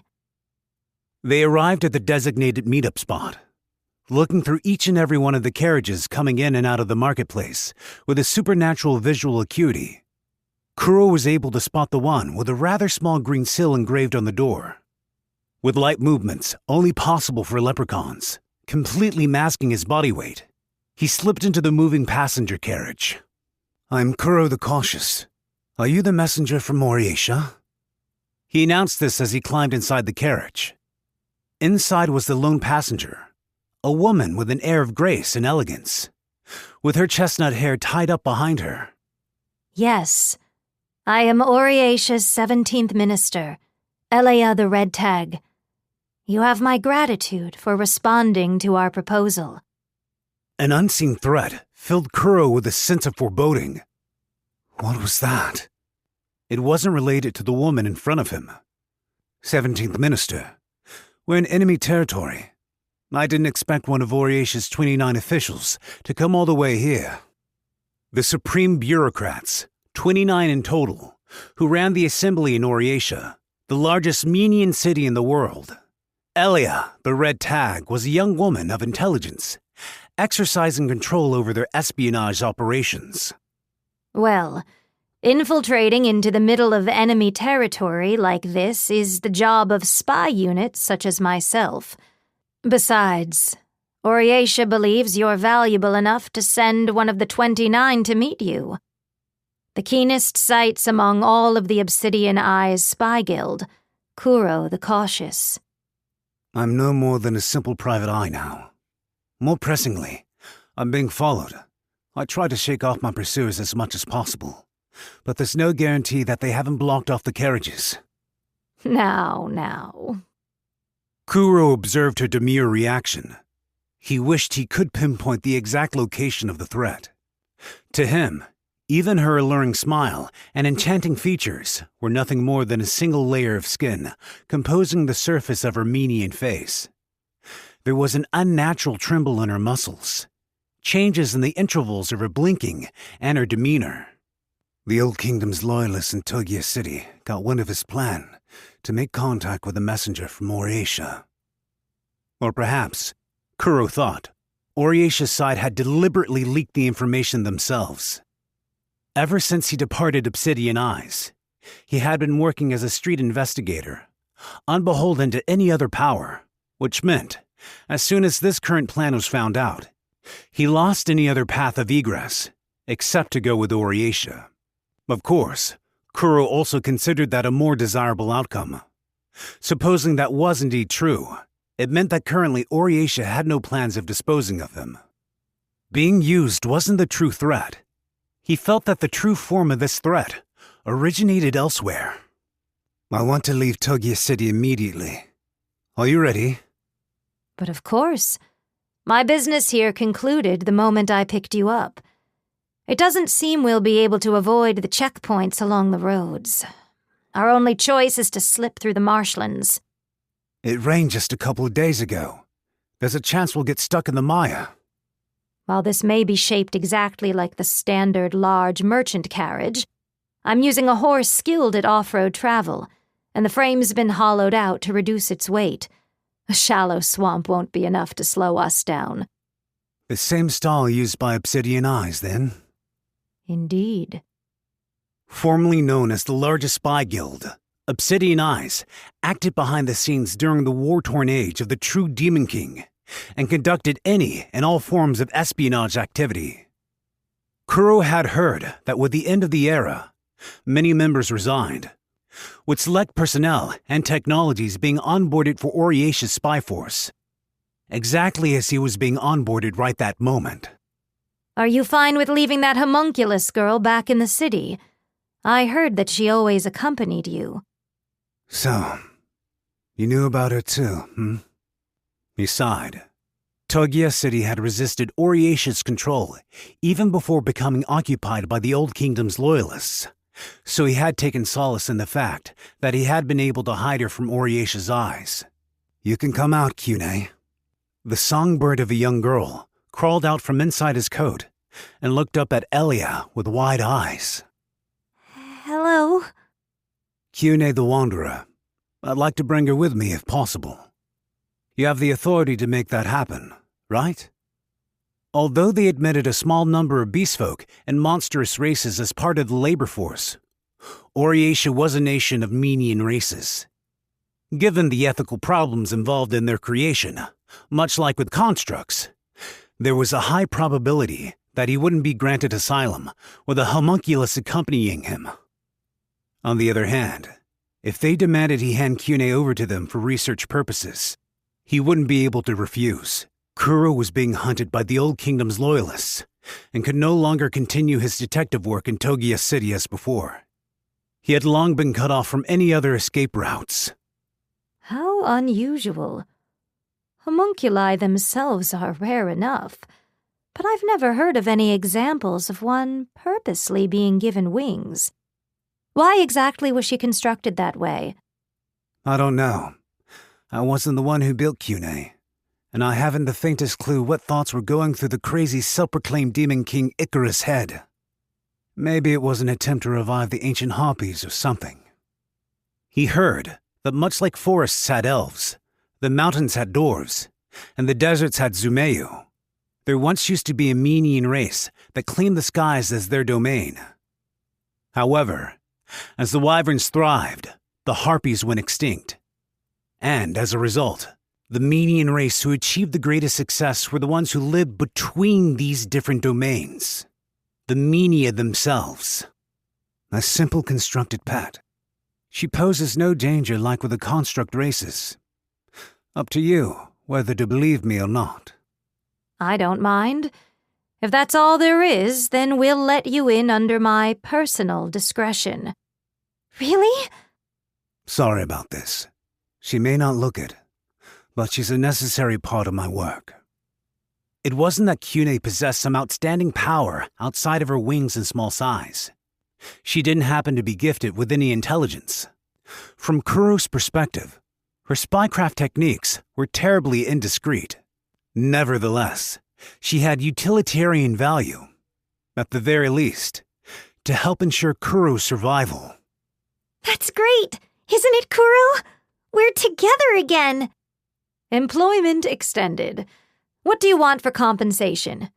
Oriesha should have just about anything you could ask for. Oh, that's okay. I don't need anything. Nothing more important than payment, especially when talking about employment. Spend the time before we arrive thinking on it. Disregarding Kuro's and Kyune's back and forth, Elia was looking out the peephole behind the carriage. Are those the pursuers you mentioned? Although the carriage was just about to clear the city, the Old Kingdom soldiers pursuing Kuro had finally made their way through the crowds of people. Deftly mixed in with the merchant carriages, they were unable to identify the Oriesha vehicle. That's them. About a year ago, those Old Kingdom bastards started making inroads in the upper echelons of Togia City. Even since Gilness Arun Castle joined the faction, more and more soldiers joined the cause. Judging by how their numbers are increasing, they're at a stage where they're gathering troops from other cities. They're preparing for come what may with Oriesha. We're quite aware. Their existence has been an even deeper-rooted problem than the new principality. During the age of the true Demon King, this world was brought to the brink of ruin, and all but a single member of the royal family perished. The true Northern Kingdom, the Central Kingdom, the United Western Kingdom. The three kingdoms that once existed were all brought together under the name of the Young Queen to form Oriesha. However, a section of the Central Kingdom's power, which served the biggest foundation for Oriesha, were still trying to restore the Central Kingdom they all believed in. I want some clarity on what's going to happen now. Is my job going to be cleaning up these Old Kingdom's loyalists? All I can say is that it depends on the war situation. For example, do you know the current state of affairs with the free city of Okahu? It was the name of the city, ruled by the self-proclaimed Demon King, Morio. If Obsidian Eyes was the largest spy guild in the land, then the free city of Okahu was a country founded by the largest mercenary guild in the land. They were known for being a group of elite soldiers who deployed their military might, rivaling that of an established nation-state, unbeholden to any outside authority. Those warmongers, then? I heard they'd lend quite a number of soldiers to the new principality. Presently, those two powers are the ones we need to keep an eye on, broadly speaking. If the current situation on the Free City front goes south, know that I could ask you to head over there, too. I want to settle on hard terms for my contract. Putting the Old Kingdom's guys aside, I don't really want to make an enemy of the Free State. Naturally, you're right that the Old Kingdom's loyalists are a high priority. Now, regarding Obsidian Eyes, then... Wait. Those soldiers outside. Best to stay quiet. They were no more than your garden variety soldier, of course. However, Kuro trusted the foreboding premonition he had gotten when he first boarded the carriage. For him, and him alone, his illogical gut instincts were more accurate than his logical train of thought. He possessed senses surpassing known knowledge and wisdom. The carriage was just about to pass the soldiers meandering near the gate. They weren't stopped for an inspection. A little too worried, don't you think? Elia spoke up a little while after they passed through the city gate. You and your clairvoyance are the only things capable of picking up a conversation through a carriage's frame. Not so sure about that. Sorry. but I was born cautious. The old kingdoms in their current state shouldn't be able to set up a full travel blockade. Even after gathering all these soldiers here, they haven't placed the city under martial law. They don't have enough sway to do that. They're nothing compared to what the new principality was like under Taran the Punished's command. Kuro could tell that Elia the Red Tag had some thoughts of her own regarding the new principality's downfall. Nevertheless, he knew it wasn't something he should pry into too deeply. The carriage continued down on the road with Togia City at their backs. The city was surrounded by woodlands, but on the right-hand side, a wide marsh dominated the scenery. Deviating from the road, they continued on into the middle of the swampy mire. Still, 17th Minister, you're still one of the 29 officials at the end of the day. What were you planning to do if those guys on our hills did catch up to us? My skills aren't capable of taking a couple hundred opponents on at once. Would you believe me if I simply said that I prepared to make sure that didn't happen? And those measures would be enough to beat back 200 soldiers? Then, what about our safe passage through the swamp? You know the reason why there are no roads or checkpoints along this area, don't you? It's worm territory. If we're unlucky, this whole carriage will get swallowed up in one bite. Even now, he had a bolt loaded into the crossbow hidden up his sleeve. However, does the person in the cargo bed have something to do with it? The stories of that legendary clairvoyance were true, weren't they? An elegant smile appeared on Elia's face. It wasn't possible to mobilize a large bodyguard force when not infiltrating an enemy city. However, the total weight limits this carriage structure could handle left room for one additional person, even when factoring in Kuro's added weight. Additionally, this carriage had already come through this stretch of marsh on the first half of the trip. The splashing sound of the carriage wheels brushing the swamp echoed. Deep, even breathing shifted their weight. The sound of something hitting the floor. A shoulder, not a foot. Sleep. A bodyguard of one of Oriasha's 29 officials, sleeping in enemy territory. The sleeping. There was no longer any question in his mind. There was no other path available to Kuro than yielding to Oriasha. Supposing that right now, he fatally shot Elia the Red Tag. With Kuro the Cautious's skills, he could do it in the space of a single breath, without even making a sound. He could most likely end the life of the driver, who was undoubtedly also a spy, without them realizing anything that was going on. Despite that, he was certain he couldn't react faster than the sleeping person in the cargo bed. From the moment he snuck into this carriage, Kuro had felt a foreboding premonition. Kuro? At Kyune's words, Kuro shifted his senses elsewhere. There was another threat from outside the carriage closing in. I know. A worm's headed our way, 17th Minister. Things are playing out exactly as I feared. Looking outside the carriage, a torso, thicker than 1,000 tree trunks put together and seemingly infinite in length, split through the surface before winding itself back into the ground. It possessed neither wings nor limbs. Its evolution, progressing in the exact opposite direction of the wyvern, allowed for larger dragonkin to spend their lives underground. Its skull, which it used to dig into the hard-packed earth, was as dense as a dragon's scales. Similar to the principles that governed a dragon's breath, it could maintain force arts by vibrating its cranium, moving through the ground at will, as though swimming, and ravenously hunting for prey. These were the worms. Only about 1 in 20 sightings happened so close to populated areas. Without question, this was a spot of bad luck. Can you take watch over the backside of the carriage, Kyune? Kuro muttered. He was tirelessly checking the mechanisms of his crossbow to prevent any kind of malfunction. The bolt he loaded into the crossbow was not one used for assassinations, but a wooden shafted bolt for sniping. Sitting in his head, Kyune worriedly looked up at him. What are you going to do? When it opens its mouth, I might be able to shoot the nerve ganglion deep inside its throat.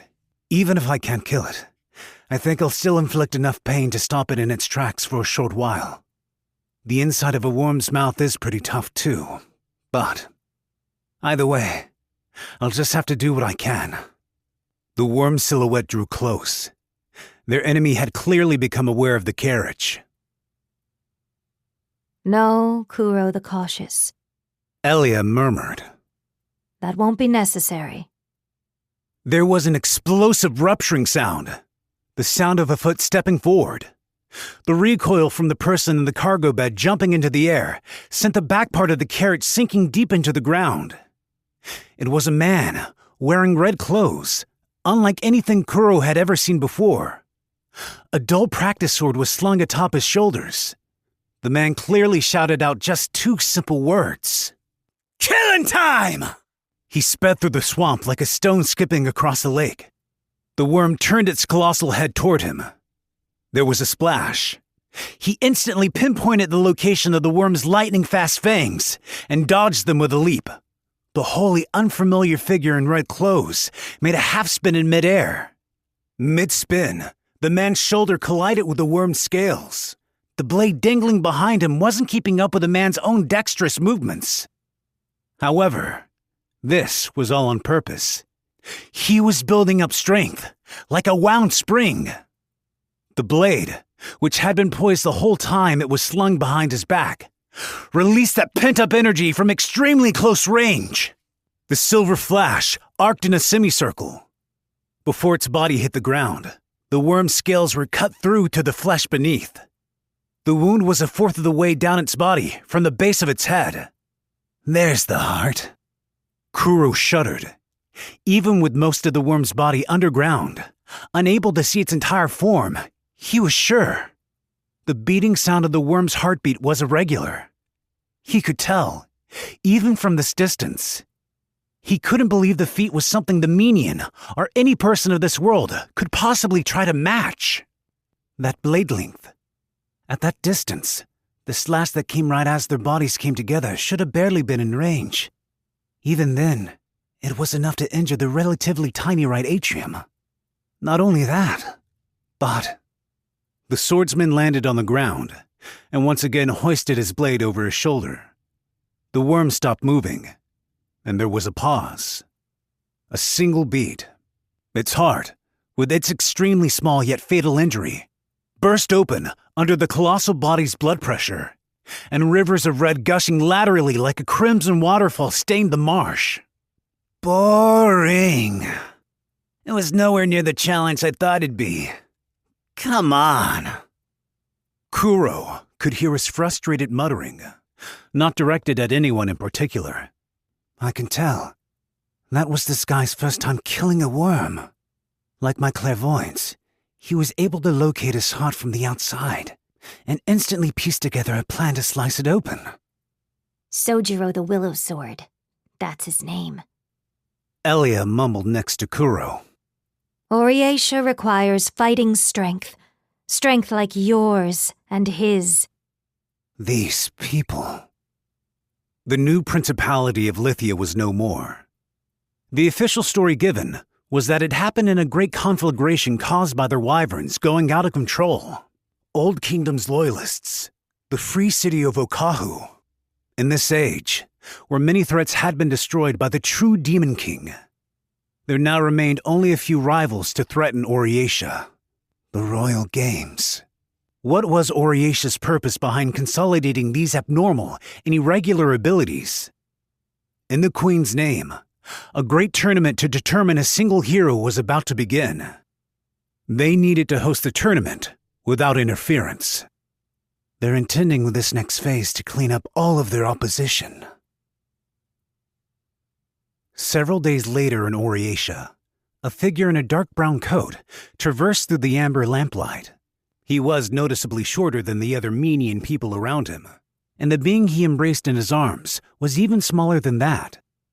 The bustling streets, far more bright and cheerful than those in Togia City, were filled with numerous conversations, bustling footsteps, and shadows perfect for an ambush. These were the only things Kuro the Cautious picked out from the scene of the busy avenues. You enjoy the Oriation play? Kuro, you slept the whole time. Hey, I was awake. I can't react to a surprise attack if I let myself fall asleep completely. Are plays not fun for you? What about singing? Food? What's any of that got to do with me? You're the one who said you wanted to see a play. Kuro employed the small homunculus girl. Given that she was unable to show herself in front of others, giving her a monetary reward was meaningless. And Kuro tried to give her whatever she asked for as much as possible, including a request to see a play together.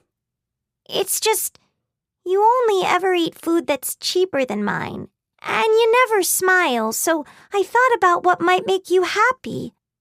Being alive makes me happy. Kuro had no pride left. He had left Obsidian Eyes and kept a low profile in Togia City to make sure no one knew he was there. And now that Oriatia had discovered him, he obeyed them. There was a chance that if he was told to sell Kyune to them, he would go right ahead and do so. Death was terrifying. It was the end of everything. He remembered the scenery he had seen with his immensely powerful clairvoyance. I know. No matter how much fun you have, no matter how lavishly you live, death comes for all, and swiftly at that. I've always lived my life on the razor's edge. That's just how it's always been. He had no ties to Kyune outside of their employment arrangement. There was no past relationship, nor did he remember ever doing her a favor to be repaid. After he broke away from Obsidian Eyes, he had encountered her by coincidence. But now, Kuro couldn't help but depend on Kyune. Everything he gave her was not because he cherished her. It was solely out of fear of betrayal. There's no longer any clairvoyance in me. Assassinating important figures. Massacre as a diversionary tactic. Incinerating villages where the Demon King's army had spread. He could still recall all the scenes he had witnessed with his all-sensing and wide-reaching clairvoyance. Being ordered around by an organization, urged on by the terror of the true Demon King, he was fed up with it all. Living in constant fear of death and stilling to survive had worn Kuro's spirit down. He didn't want to see people die. He didn't want to hear their screams. And so it was. From around the time he passed age 21, Kuro had slowly been losing his clairvoyance perception. He couldn't tell whether or not there was an ambush ahead. He hadn't sensed the movements when the worm was closing in, though he possessed senses far keener than the average person. The world Kuro saw now was no longer the same rich and robust world he had felt in the past. He had lost the delicacy that could once individually identify grains of gravel, and he could only follow movements outside of his line of sight by concentrating all of his focus on them. Continuing onward, he had arrived at a large bridge outside of town. A world for him, and him alone. By now, these were the only sorts of places that would bring Kuro the Cautious any comfort. Kuro placed his hands on the railing and stared at the city lights. Kyune was not unhappy. The lifespan of a homunculus was particularly short, with even the most generous estimate giving her only 5 years to live. If she died, what would happen to Kuro? To him, Kyune's was an existence he should have loathed most of all, and also the one most necessary to him. I've got a hunch that everything will be for naught. Ultimate clairvoyance. That was all in the past. It was withering away to the point that he needed to leave all observations outside his immediate focus in the hands of this small homunculus. Nevertheless, though he could no longer be certain about this vague, threatening premonition, he had no choice but to trust it. Something awful is about to happen. There were 38 days left until the disaster's arrival. Chapter 4. Sikma Spinning Ward. Mercantile complexes that clustered several storefronts together were growing in popularity. The building's interior, covered by a wide ceiling, was illuminated by the warm glow of the lamps now that the sun had set, just in time for the opening of the late-night businesses. In our world, these are colloquially referred to as muskets. Situated in one corner of the marketplace, a very young boy lined up small firearms before the leading figures of the Commerce Guild. He was a peculiar boy.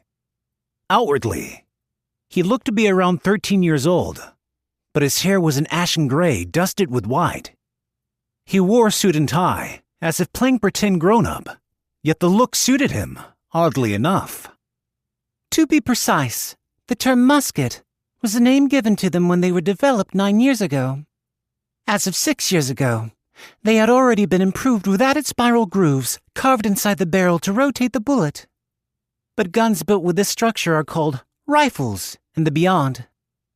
Given that the name musket has been well established, this is nothing but useless trivia. However, I believe if you take a look at the newest model's performance, you'll quickly understand for yourself. The attendant standing next to the boy was just as short as, if not shorter than him. While they did almost appear to be a leprechaun, their whole body was cloaked in a robe, their true form unclear. The attendant brandished the musket and pulled the trigger. The gunshot rang out, and the distant wooden target board fell to the ground. As you can see, even someone with a childlike physique can fire it. With enough target practice, from firepower to reload speed and shooting range, I believe you'll see this serve as an effective means of attack, superior to someone of the same build wielding a bow. Up until now, I've limited my dealings to a select clientele, but going forward, I would like to expand our market to those of you gathered here. We wouldn't need to rely on black market goods from Oriation merchants anymore. No point in using firearms unless they have a bunch of them after all. If we could get these new models sold to us wholesale on top of our existing deals, well, we couldn't ask for anything better. I heard this from a wyvern-hunting friend of mine, but they said that Alice the Star Runner, the one that got Taroa the Awful, uses firearms as well. We can promote him by saying you can win against an enchanted sword if you use them right. That's an intriguing idea. Rossclay, Oriacia's strongest, uses a sword, right? Are you suggesting that with a gun, even those old kingdom folks could win against Rossclay the Absolute? That's gonna sound like a load of nonsense no matter how you try to explain it. Give it up. Handling a weapon loaded with live ammunition while standing in front of the masters of the guild. It was a testament to the rapport the boy had built up with them over a long period of time. What's the main business opportunity, then? One among them, a fattened merchant, raised his hand. If we don't have any leads in the market, no matter how cheaply we can buy these weapons, we wouldn't be able to sell them to anybody. Right now, those old kingdom folks seem to be all worked up. But I, at the very least, don't think they really plan on starting a large war. The way I see it, the old kingdom soldiers aren't as skilled as the new principalities were. Hell, even they're smart enough to not waste everything by gambling on a losing battle just because they've got numbers on their side. Thank you for that comment. You bring up an excellent point. The boy nodded. The question was exactly what he had been expecting. Of course. I think there is a business opportunity here.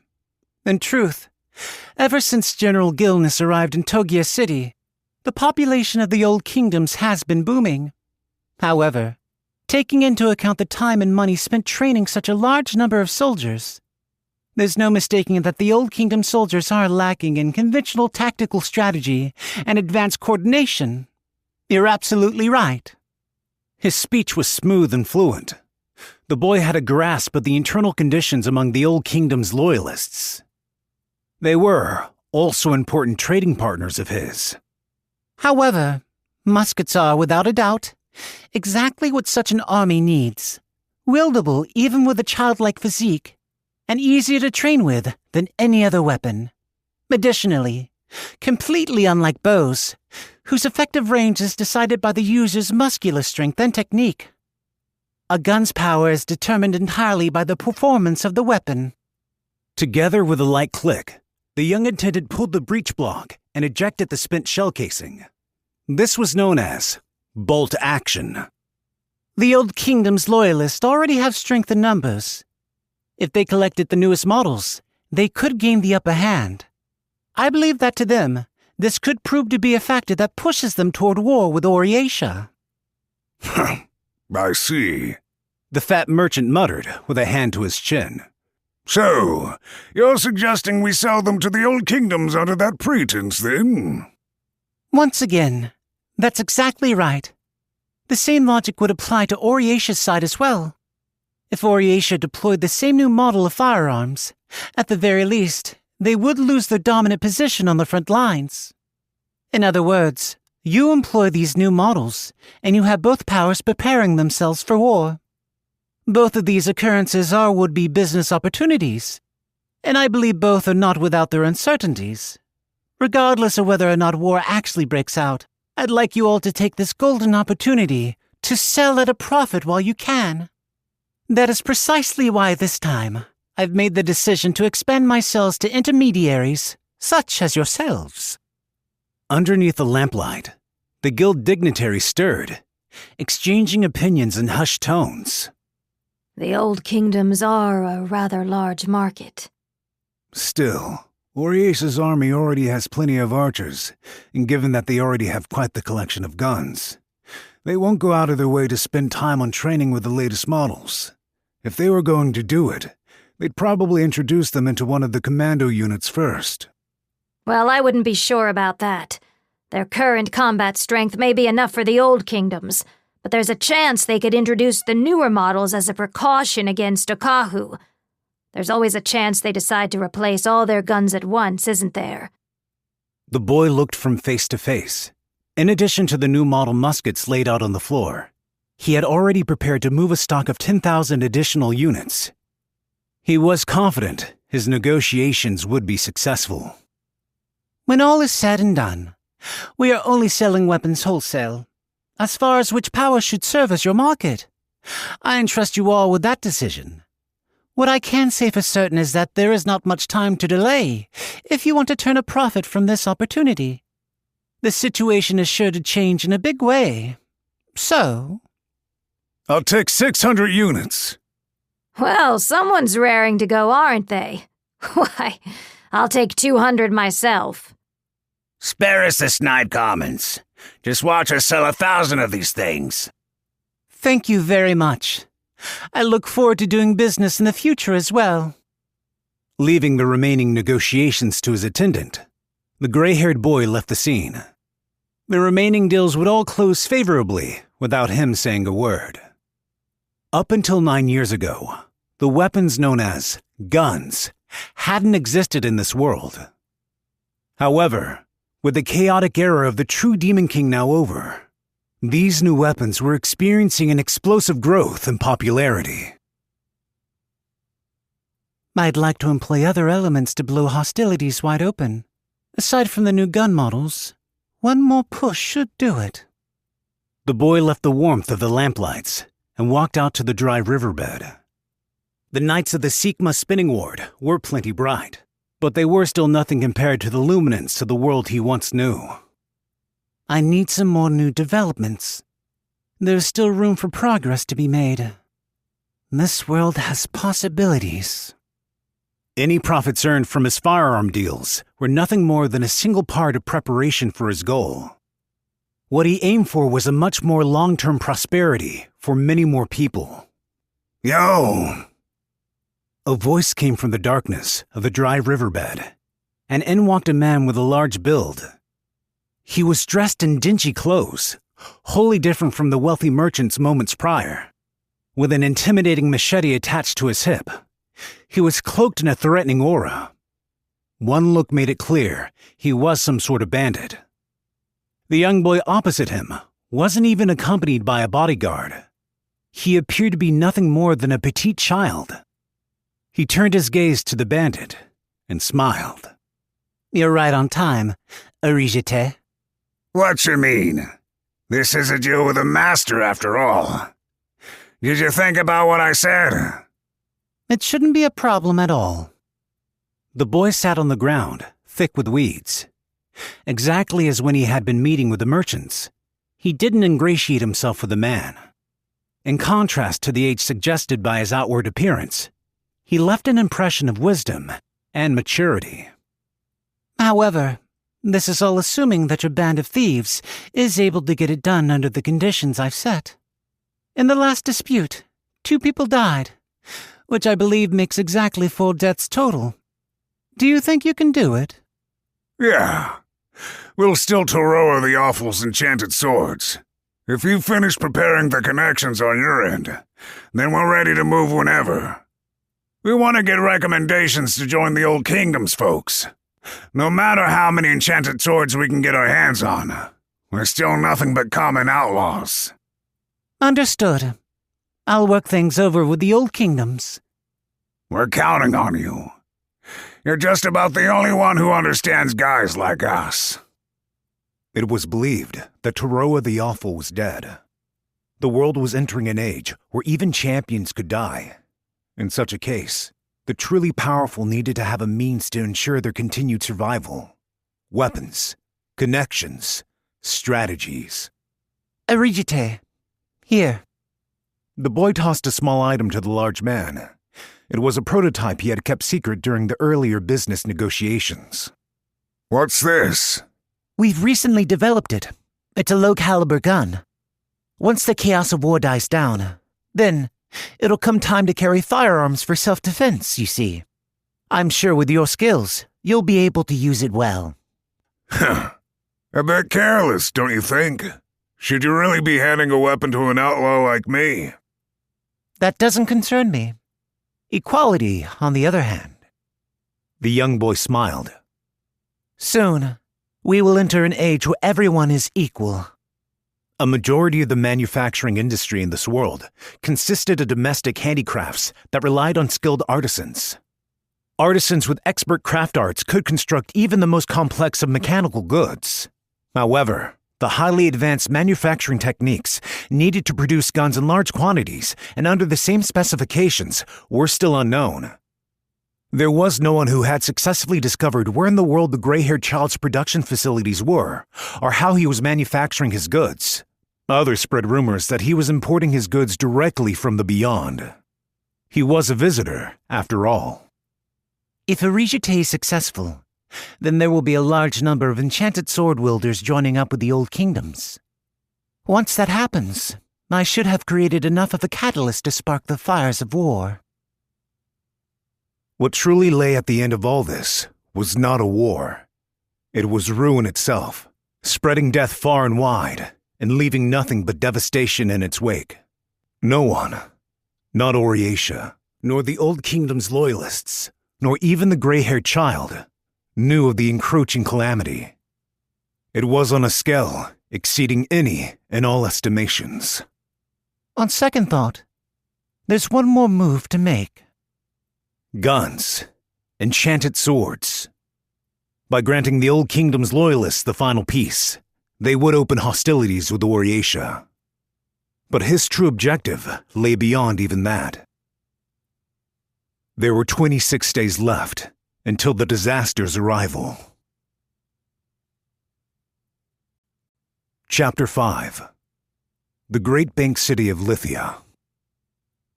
There used to be a large metropolitan city called the New Principality of Lithia. With an enormous wyvern air force at her back, the independent nation, established by Taran the Punished, was annihilated in a single night as a result of their war with Oriatia. Officially, its ruin had come at the hands of a massive conflagration. The sections that suffered damage in the conflict were still being slowly restored under Oriatia. But the wyvern soldier spires, now with no one to make use of them, were left behind as a peculiar part of the town's scenery. Although the New Principality army Taran commanded was disbanded, she had still left a large impact, and to Oriatia, Lithia continued to be a dissident element they couldn't ignore. And that's why you were sent out here to monitor us. Is that it, Kuro? An ogre looked down over the city from a room in one of the spires. He was a former soldier of the new principality, who went by the name Zizma the Miasma. The difference in build between him and Kuro the Cautious, sitting down close to the door, was even more stark than between an adult and child. No, of course not. I don't plan on spending a long time here. I was just the best person to come talk to you, given our old friendship.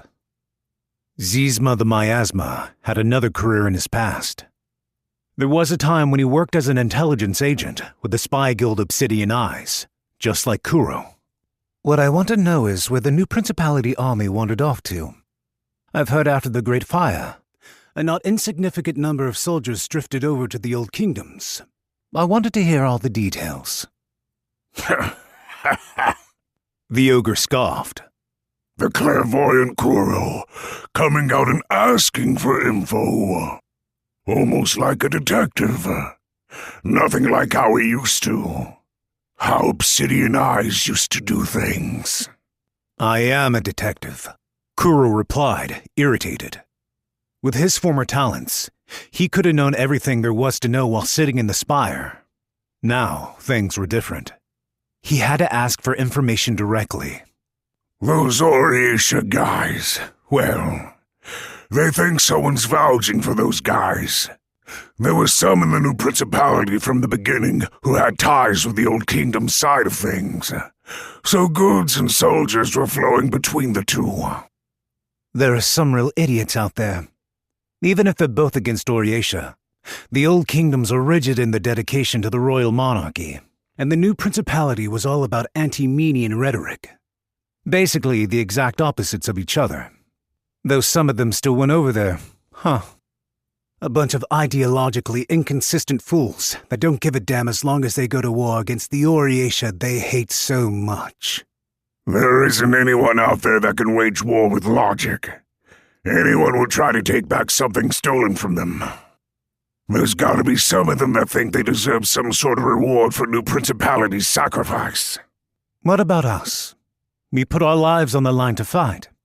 And were we ever rewarded with anything? Lana, the Moon Tempest, died. She was in a miserable rotting heap on the outskirts of the city. I buried her, but I later heard that she had been an Orisha collaborator. What was Obsidian Eyes anyway? What happened to all those ideals we touted? Were we just simpletons? Useless without war? Killing for the sake of killing? During the age of the true Demon King, as the largest spy guild, they were roped into wars in every region, continuously fighting without any regard for the powers they were affiliated with. This wasn't only the case for the ogre Zizma. Both Lana and Kuro were people unable to live in the bright open world. They were soldiers of the shadows who thrived during times of war. Equality among all classes of people, regardless of appearance or race. They believed that during war, where all life is stolen equality, they instead might be able to make this ideal reality. For the monstrous races, eating people is a way of life. There's nothing I can do about that. The Menian races expelled the goblins from this world, and now they're trying to do the same to us ogres. At the very least, I fought for a world where I could live a proper life. Guess that was a meaningless fight in the end. We lost. You lost, and I lost too. In every fight, there is a winner and loser. If you're thinking of taking it all out on me, you picked the wrong guy. You hate fighting then, Kuro. Zizma pulled out his weapon, a deeply curved, sickle-like blade. I thought that you and Lana were both comrades, but in the end, you people are still Menian races in the end. You're exactly right. The new principality lost, and you people won. Whether the old kingdom wins or Orisha wins, it's all the same to me now. I'm sick and tired of this. Kuro lowered his eyes. He had determined the intelligence agent who had connections to the old kingdom's loyalist. Nevertheless, Putting down Zizma here wasn't going to solve a damn thing. Too late for that now. The weight of the lives you stole is enough to drag you to the pits of hell. Zizma's slash didn't come. Kuro clicked his heels. Though the color in the air didn't change, he sensed that the transmission of sound had sped up, ever so slightly. This was because the composition of gases in the air had changed. Poison, then? You've changed up the mixture from what you used before. You're slow on the uptake, Kuro. Zizma himself was also engulfed in the gaseous poison. Even if he exposed himself to the same gas, the effective doses of poison for an ogre and a leprechaun were vastly different. With his opponent first to have the poison flowing through his veins, he then relied on his ogreish vitality to force them into a fight and kill them. Such was Zizma's modus operandi. That clairvoyance talent of yours faded away, huh? The sickle blade glinted. The ogre, with his long arms and legs, was in range to kill Kuro instantly. Now, engulfed in poison, he was blocked off from the basic breathing necessary to move to the counterattack. Zizma stepped forward. Kuro could see everything. Say that again. A bolt pierced Zizma's eyeball. It happened in an instant. Kuro's hand was already finished with its follow-through. One more time. Go ahead. My clairvoyance is what now? Even when confronting a hardened master of combat face-to-face, he could deliver a surprise attack. Perceiving every single iota of the opponent's behavior, he recognized the exact moment when the ogre would be unable to react. This was clairvoyance. Don't be so mad. That was just a joke, Kuro. Zizma chuckled in self-deprecation, his eye having been fatally pierced through. With his back against the wall, he slid down to sit on the floor. Winning against you, I would have never even dreamed of it. What are the old kingdoms planning? He couldn't step inside the room filled with poison gas. Kuro kept his crossbow trained on Zizma as he questioned him. I've intercepted communications from the frontier. Am I the only one worried about this? I've got a bad feeling. A feeling that all our efforts will amount to nothing. I couldn't tell you one way or another. They don't tell me anything. The ogre murmured vacantly. The age had come where even former Obsidian Eye's comrades fought against one another. No one trusts any of us monstrous races. Zizma's labored breaths and weakened heartbeats both came to a stop. All five of Kuro's senses perceived the truth of his passing. There was nothing else for them to discuss. From the very beginning, this was how things were fated to end. Clenching his jaw, he turned away from Zizma. I'm fed up. He longed for a life in which his hands weren't constantly stained with blood. Who am I to even say that? More than anything else, he was scared. If people knew he truly had lost his clairvoyance, death would find him soon enough. His usefulness to Oriesha and his ability to survive on the battlefield were both owed to his clairvoyance. He could only live through killing and inciting fear. With his clairvoyance, he should have had a whole host of possibilities before him, but this was the only way he ever used it. Zizma, who had killed in order to eat minions, was a considerably finer person than he. Kuro! Exiting the spire, Kyune fluttered up and dived inside Kuro's coat. It had been necessary to have her keep watch over the entrance. While he was engaged with the master hand from Obsidian Eyes in his current state, he couldn't keep his focus on constant lookout for other intruders. People hired with money would eventually turn the knife on you. Even longtime comrades wound up killing each other sooner or later. Silly little Kyune was the only companion he could trust. No one came by at all. Hey, you got to talk with your old friend, right? Yeah, he was one of those friends I never quite saw eye to eye with, though. He could feel the quick pulse in Kyune's hands, a reminder of her fragile lifespan. If Kuro was in her position, he would probably be terrified of being squeezed to a pulp within her grasp. She should have feared that she would one day outlive her usefulness and end up betrayed. I need to reward you for being a good lookout. What would you like? I want to eat hawthorn berries. Is that okay? Is that really all you want? Kuro chuckled dryly. If it kept her from betraying him, he wouldn't begrudge her asking for jewels or paintings. And yet, she only ever requested the simplest rewards. He was a man capable of killing his former comrades. Kuro's true nature was one of brutality and mercilessness. But perhaps Kyune's childishness was what allowed her to keep placing her trust in someone like him. I envy you. Never mind. It's not important. There were 11 days left until the disaster's arrival. Chapter 6. Togia City Supply Base.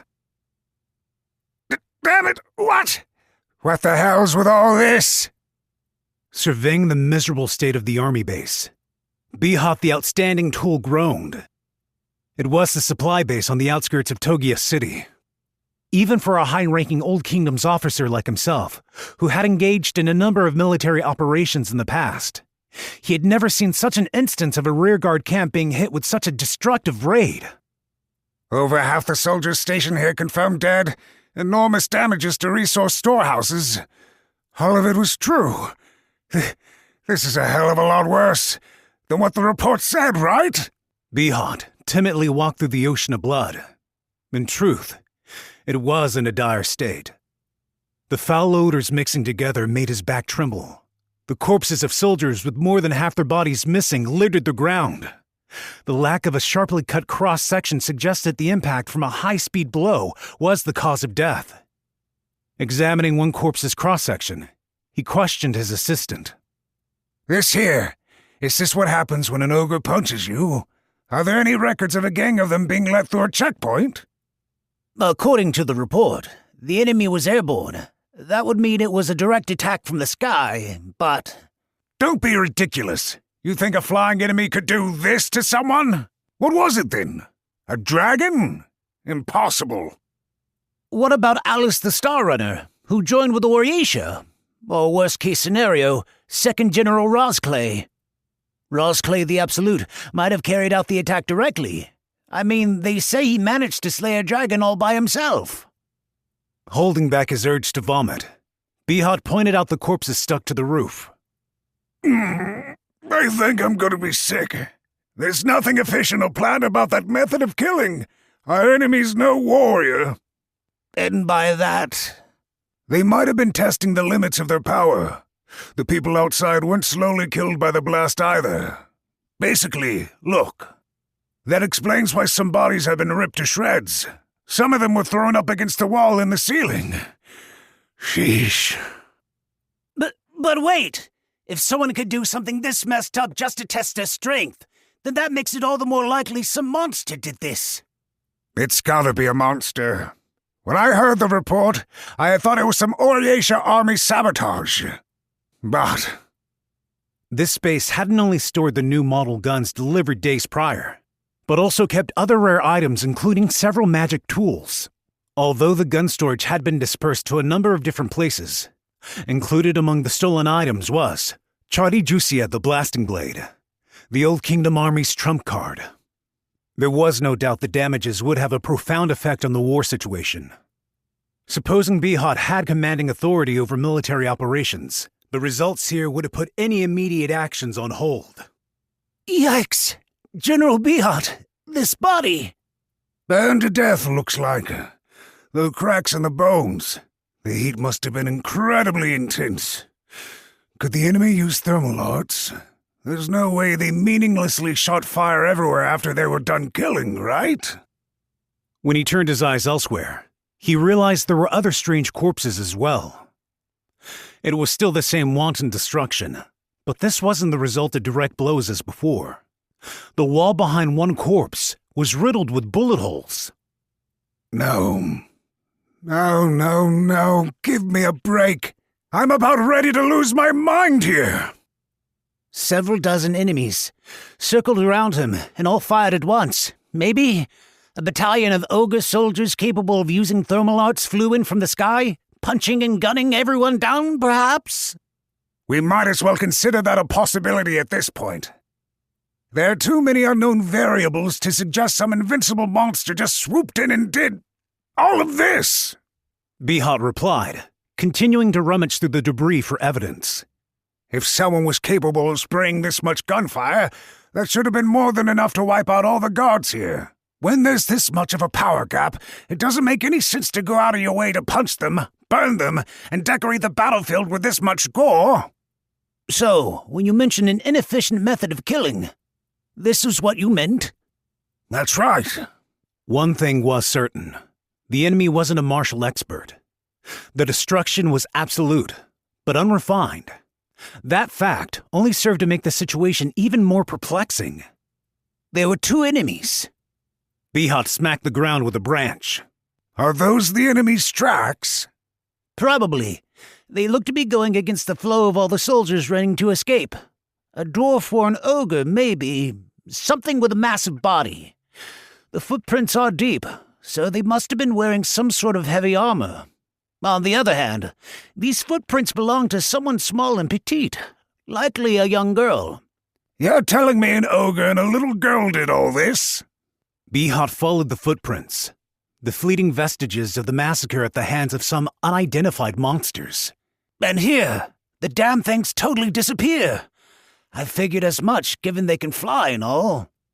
If this was really an attack by Oriesha, there's basically no way we could fight back against this, is there? The damn encampment is supposed to be safe from harm. What are we even supposed to be on the lookout for? I don't have any answers either. If they're hitting us back here before the war's even kicked off, I'd say we're in a really bad situation. As his assistant said, the possibility that the rear encampment could be hit with a sudden direct attack would have become an even bigger threat to their forces than their loss of goods. Nevertheless, the top brass was unlikely to call off their opposition. He would just have to do his best. Given that they raided the relatively weakly defended supply base, it might mean our enemies trying to make it hard for us to pursue them. They really did kill all the damn eyewitnesses.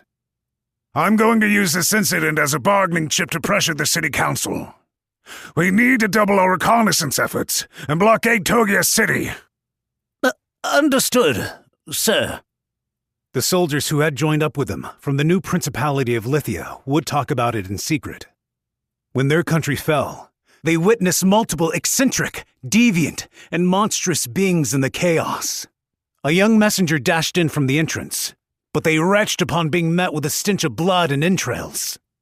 General Behat!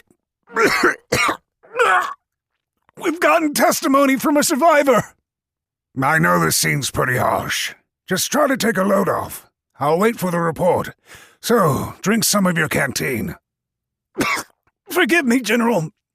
It's regarding the enemy's infiltration route, sir. I know about that. The guy that reported to us only told us that they came from the sky. Anything else?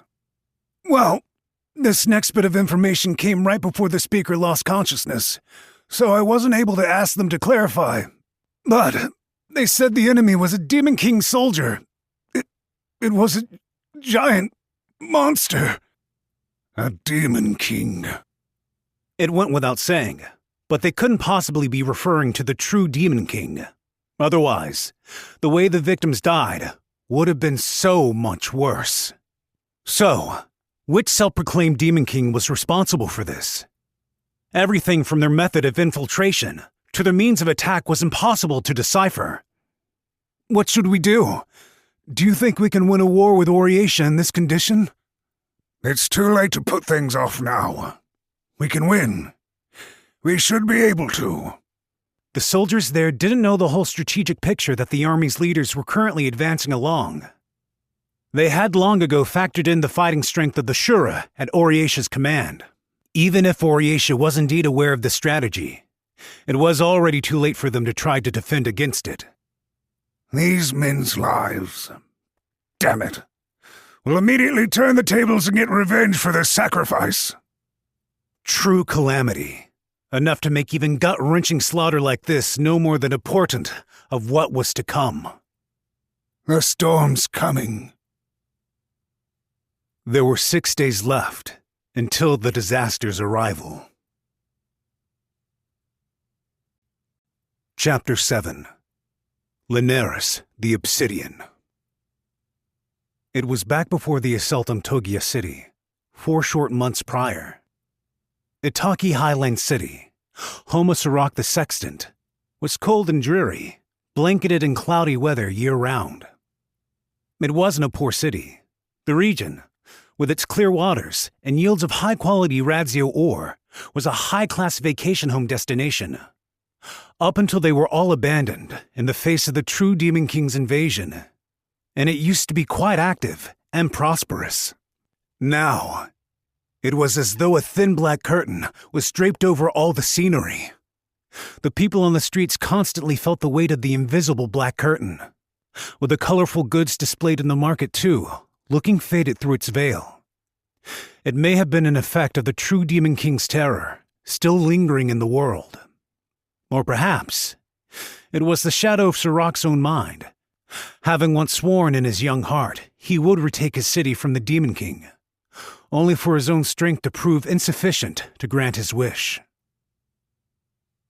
After making it through the city streets, he looked at his destination. That's a big mansion. The residence rose up from its hidden spot amid the dense, dark forest. He felt it didn't fit the scenery surrounding it. Though it may have been an aristocrat's secondary home, there didn't seem to be any good reason to construct a house in a place so difficult to get to, and which received so little sunlight.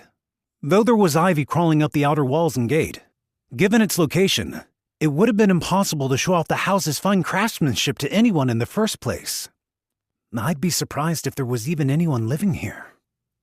Sirach had been hired by the adults to get a clear census of the residents who had returned to the mountain. It wasn't a particularly strenuous job. His youthful stamina and the leg muscles he had built up in his 18 years as a warrior proved very useful as he roamed up and down the Itaki Highlands. Although it wasn't his preferred way of life, this was his reality now.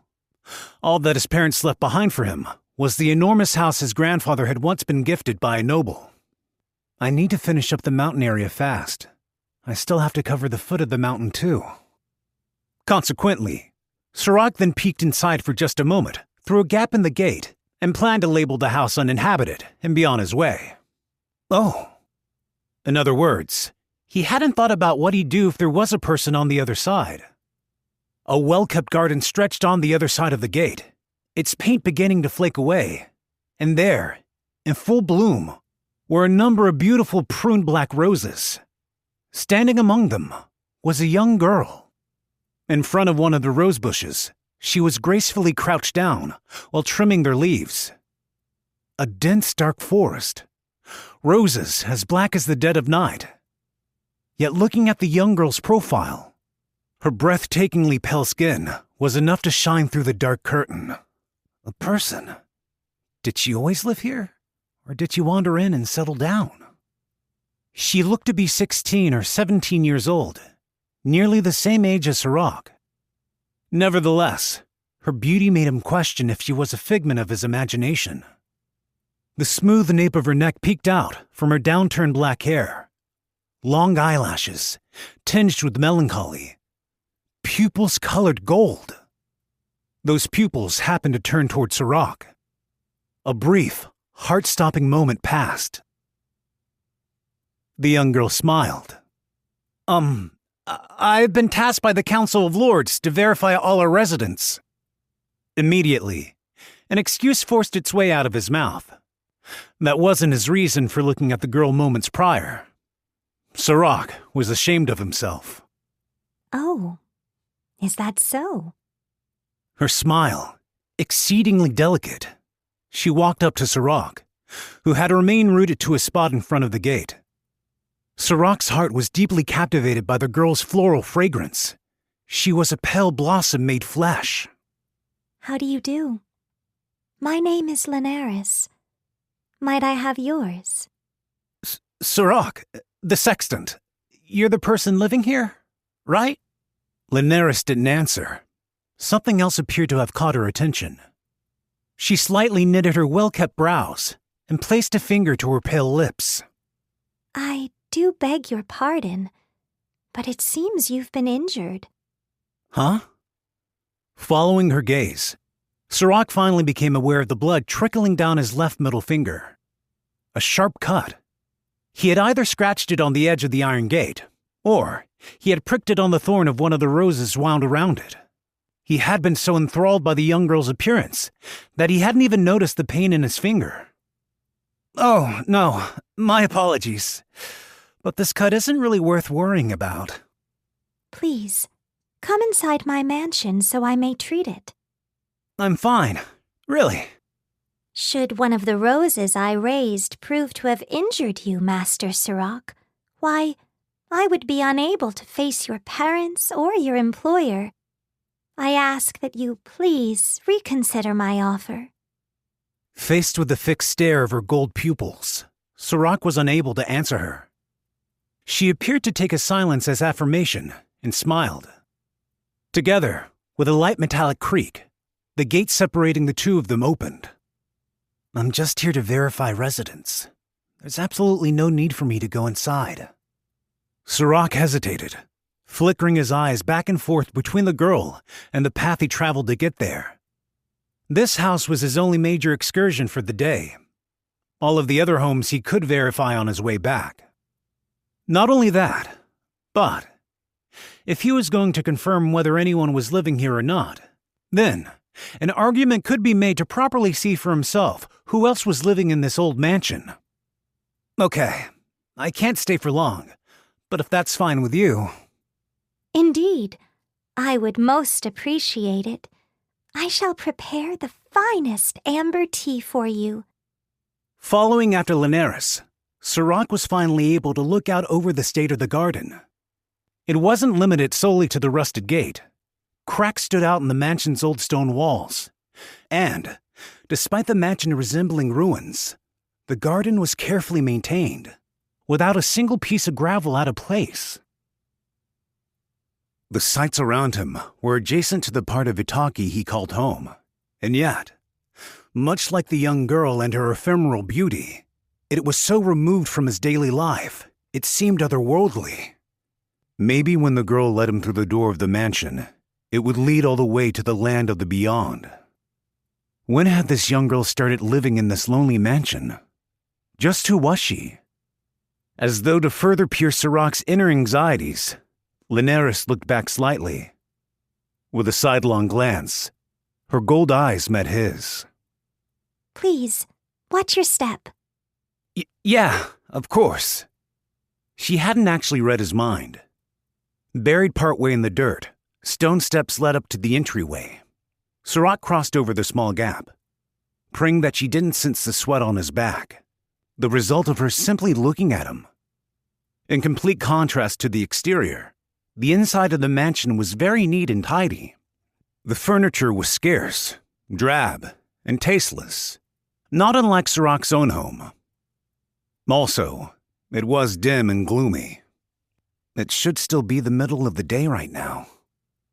As he made sure of facts that normally needed no confirmation, he hung up his hat. Were there any other family members living here? He was about to ask Linares. Please, if you'll wait just a moment. She slid the black cape from her shoulders, her previously concealed white blouse exposed. He could now see the full volume of her breasts, straining against the delicate fabric. Sirach was taken aback. She was the same age as him, if not slightly younger, and yet, her arms and legs were so slender, and her presence felt almost incorporeal. But more than anything else... Is something the matter? Oh, no, it's nothing. Linares applied ointment to Sirach's wound and began wrapping it with a fresh bandage. Just below his eyeline were her beautiful gold pupils.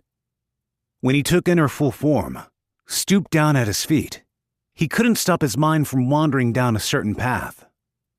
Although he felt frustrated by the thought he was losing his head over this girl, to Sirach, who had set his heart on the path of the warrior long before he could learn the names of any girls his age. His shock was all but to be expected. Excuse me while I prepare some hospitality. It is quite embarrassing, but this mansion has no servants, you see. You mean you're living here by yourself? My father is here. Please, Master Sirach, feel free to wait in the sitting room. Following her request, Sirach sat with nothing to do, enveloped in a sense of guilt and his heartbeat pounding like an alarm bell in his head. There was indeed nothing for him to do. Linares said that her father was in this house. Through observing her demeanor up until this point, he was able to get a sense of Linares' lineage and upbringing. They were either the original owners of this vacation home or close relatives of the nobility who inherited it. In which case, if his beautiful adolescent daughter were to invite a man of low birth like Sirach into his home, what would said father do to him? Even though he understood he was being excessively self-conscious, he couldn't stop his intrusive thoughts. Moreover, if he let his mind wander, the deluge of mental images of Linares' beauty and her pale white skin would all but swallow him whole. Get a hold of yourself.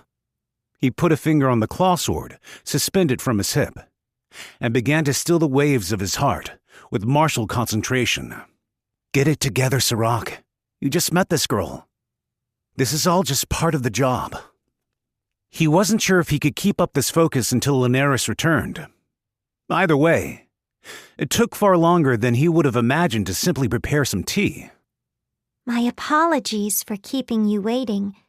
In a dark house like this, you must have been awfully bored. Oh, no, nothing of the sort. It was a sudden visit on my part, so it's only natural. How kind of you to say. Here you go. The leaves are from Kaide. Sirach brought the amber tea up to his lips, but he couldn't really tell the difference in taste.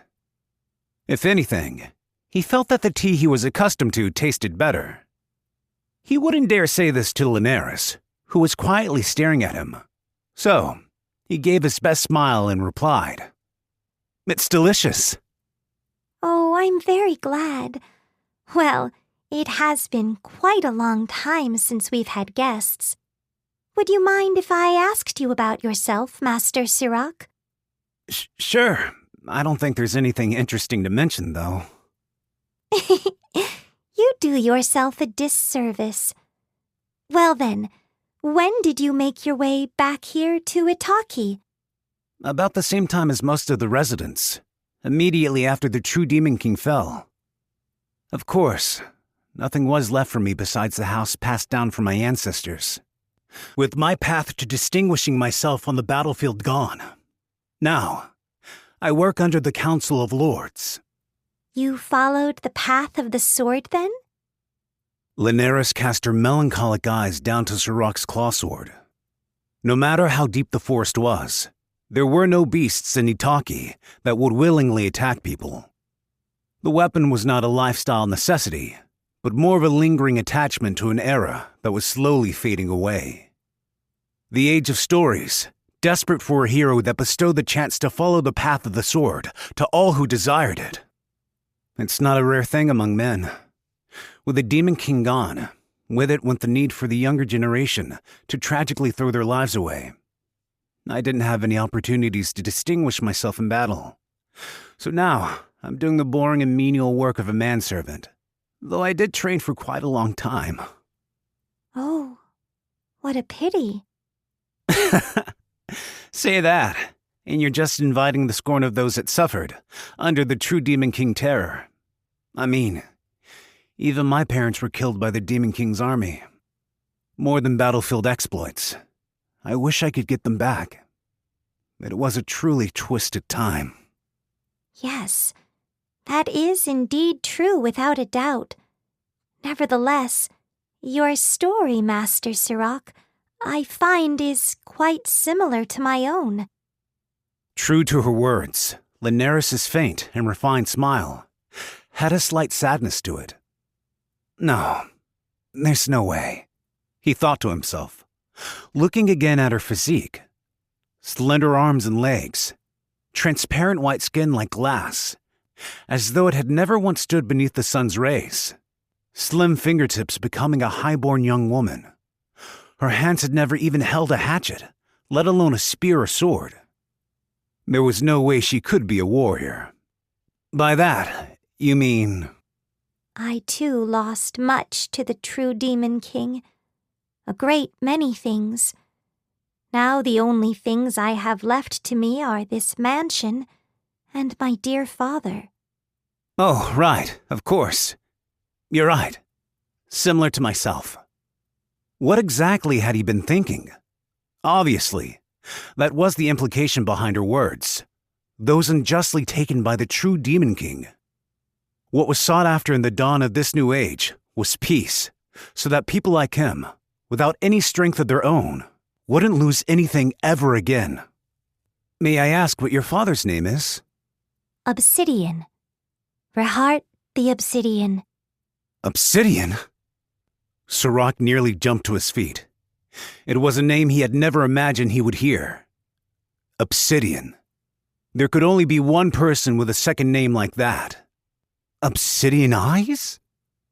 The terrifying spy guild, boasted to be both the biggest and strongest in the land. No one knew the whole story behind them, nor did anyone know precisely who their members were. Is there something wrong? No. Is that truly his name? Would there be any reason for me to lie about my venerable father's name? Did you find something otherwise strange about what I said?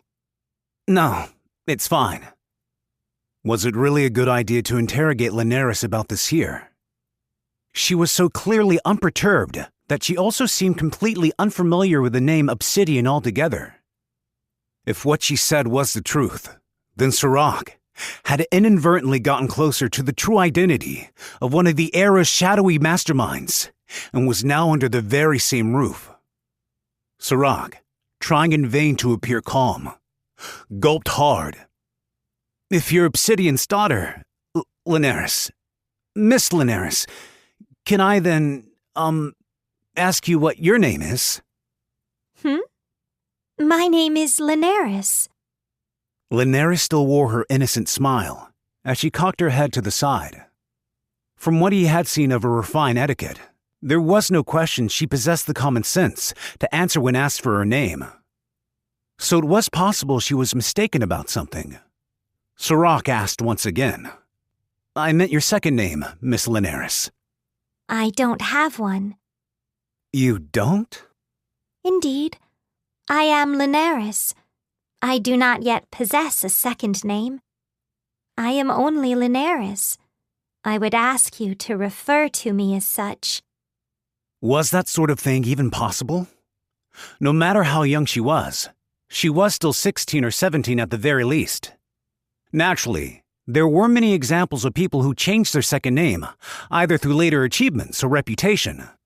But she was of an age where she should have been bestowed a second name many years prior. In a dilapidated mansion, away from the eyes of others, there was a beautiful young girl, ephemeral like a ghost. She said her own father was Obsidian. And finally, she didn't possess her own secondary name. It's almost like a horror story. The meager light that filtered in through the gaps in the windows faintly outlined her silhouette. Was this girl the same sort of creature as Taroa the Awful? Linares began to speak again, as though nothing was amiss at all. Earlier you mentioned that you were verifying the area's residents, correct? Why exactly did the Council of Lords decide now of all times to conduct such a survey? To balance the tax revenue and expenditures. There was also talk of an aristocrat who knew how to write, making a ledger. Is that indeed so? In that case, Master Sirach, may I ask you to do me a favor? As long as it's something I can handle. What is it? If there is indeed one who can read on the council, I would like you to bring this letter back with you. It is regarding something my father needs. A rolled-up parchment sealed with wax. Perhaps writing this letter was what took her so long when she went to make tea. More than that, though, Sirach was surprised that Linares, not much different in age from himself, could read and write. It must have been the simple order script. Either that, or an aristocratic alphabet that was passed down among upper-class families. I don't mind at all, of course. But if the alphabet system you use is different, there's no guarantee the aristocrats will be able to read them. You honor me with your concern. Nevertheless, I ask you to bring the letter to them, Master Sirach. Linares wrapped both her pale fists gently around Sirach's hand. He couldn't help focusing on her chest as she leaned forward. A dark manor. Obsidian. Beautiful Linares. One thing after another. Everything happening before him was impossible for him to fully process. It was at that moment. Linares suddenly turned around. Somewhere, a mysterious something clattered. There was another presence in the house. Was it Rahart, the Obsidian? Danger. The remnants of his warrior instincts, aroused by the sound, nearly managed to ring alarm bells within him. He couldn't remain in this manner any longer. I understand. I'll bring it back with me immediately. Thank you very much for the amber tea. This was a wonderful moment of respite. He simply needed to put on the fake smile he used when dealing with the other residents and take off. Would he ever come here again? Well, even if he were to come back, it would have to be after he calmed down and probably thought through everything that happened. Will I see you again? Linares said, a tremor in her voice. Yes, I'm sure you will. Master Sirach, it's very embarrassing to admit this, but, well, it's been so long. Her gold eyes closed in. A strand of her hair brushed his cheek. It should still be daytime out, yet her smile was almost like a nighttime hallucination. And I've been so lonely by myself. By the time he had returned to town, there were stars twinkling in the sky. While preoccupied with thoughts of the sorrowful parting of his fleeting encounter, Sirach went to the aristocrat at the council hall to hand over the letter just as he was asked. He was of a far greater status than those who employed him. Sirach had heard the reason behind creating the resident ledger was also because this aristocrat had something they were particularly interested in investigating. The aristocrat's name was Anu, the Distant Mirror, 13th Minister of Oriatia. Then you were told to give me this letter, then? All of his hair was combed to the back of his head, and with his true age being outwardly inscrutable, the man left others with a shady and suspicious impression of him. However, it was rare for an aristocrat not to despise children like Sirach without any kith and kin. Yes, I definitely heard the name Obsidian too. Do you believe Linares was lying? I'll need to see the contents of this letter before I make any judgment. He was neither perplexed by nor distrustful of Sirach's full report, and simply opened up the seal to Linares' letter. Take a look. What's going on? This is a blank piece of parchment, Sirach. Nothing about Anu's tone suggested he was reproaching the young man. But Sirach's mind quaked with astonishment. He thought there must have been some mistake. That can't be. I'm not lying. I went into that mansion. Even the letter, she left it behind with me. And Linares, she was there. I swear, Lord Anu. Calm yourself. The truth. Not the past or the future. Let's start with the current facts, just as I've taught my own men. But... Look at the facts. Until I open this up, there was a seal stamped down here, yes? Anu continued matter-of-factly, fiddling with a fragment of the broken wax seal. You said this letter wasn't a lie, yes? You're right. So long as you didn't miraculously stumble upon a letter sealed with the obsidian crest somewhere, That makes it clear there must have been someone to hand you this letter. Still though, why? Why ask me to deliver a blank piece of paper? Therein lies the main point of inquiry. That's all we need to think about. She had said to make sure the letter was passed along. He didn't understand what her aim was. How much of what happened that day had been reality, and how much had been a dream. Pondering over something, Ainu quickly wrapped his finger on his temple. Then, well, if you're not in the mercenary trade, then it's reasonable you wouldn't be familiar with this either. I will let you in on one more fact. Ainu's expression was as disimpassioned as a wax doll's. However, even someone who counted their name among Oriesha's 29 ministers was having difficulty weighing the facts from the events Sirach was describing. Obsidian Eyes has already been eradicated. The following day, just as he promised, Sirach met with Linares once again. It proved to be a reunion, far more gruesome than anyone could imagine. The visitors have brought many types of knowledge to this world. Among that knowledge, what do you think proved to be the most useful of all? It was the dead of night. Before getting to the topic at hand, Oriesha's 13th minister introduced his argument. Sirach didn't know exactly what school was like, but the thin cane Ainu held appeared almost like a teacher's pointer in his hands. I didn't actually get much schooling. The visitors brought guns, and what was the other thing? Oh, right. They brought the metric system, too. Unexpectedly sharp observation there. You seem familiar with the story of Victor the Miser, right? That marked the arrival of the metric standard. Over there, it's nothing more than a measuring system, though. Combining all the measuring systems into one was truly a huge achievement. However, the advent of this system did not go a long way toward saving the world.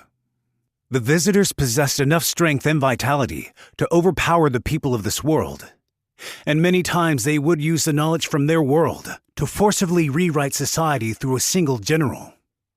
The wealthy businessman who brought the unifying system of measure to this world, Victor the Miser, was one of the most extreme examples.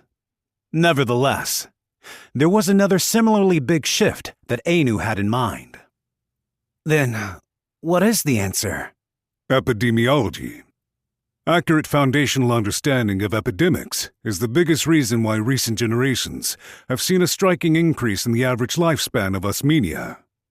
Surely you know that disease is carried by small organisms that are invisible to the naked eye. It's been so fully established in our world that there are some who learn this in academic halls, while others are told by their parents. However, this understanding was only brought to us as recently as 100 years ago. Wouldn't you say 100 years ago isn't quite recent? Of course it is. Up until then, there was only a vague concept of hygiene. From the time the royal family was established and onward, no one had any ideas regarding the true nature of disease. With his hard, serious expression unchanged, the 13th minister humorously raised one of his eyebrows. Sirach remembered the story from a fellow student who arrived from Oriesha. He was a boorish man and had no talent with a sword. But there was one story he would occasionally tell that was entertaining. It was about sewer system maintenance. In the past, water reservoirs and sewage that hadn't spread beyond the world's urban areas were thoroughly maintained out of fear of disease. Conversely, farther out on the frontier, there were still villages with pit latrine-style toilets, but Sirach had never seen these for himself. Still though, is this a necessary part of the topic at hand? It is, because this topic involves the form and nature of vampires. I will tell you the truth. The leader of Obsidian Eyes, Rahart the Obsidian, is rumored to be a vampire. Vampires. When he heard the word, the first thing that came to Sirach's mind was Linares. White, as if she detested sunlight, nigh impossible beauty, and a dreamlike charm.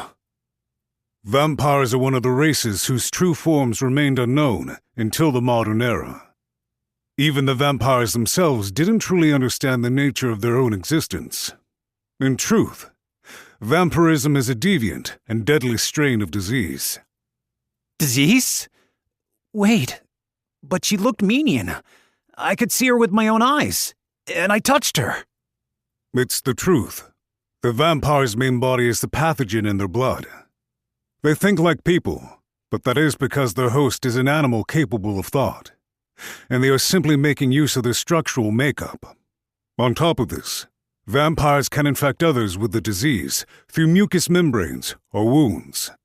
Then, similar in structure to the way ants work under command from their queen, the infected are turned into slaves that are fully influenced by the pheromones from their parent, manipulating them to be soldiers, forcing them to go beyond their physical limits, making them commit suicide, whatever they see fit. They're referred to as a thrall. That's the first stage. Dragons, ogres, slimes. Many of the deviant species across the land came to them as visitors and established themselves as a separate species.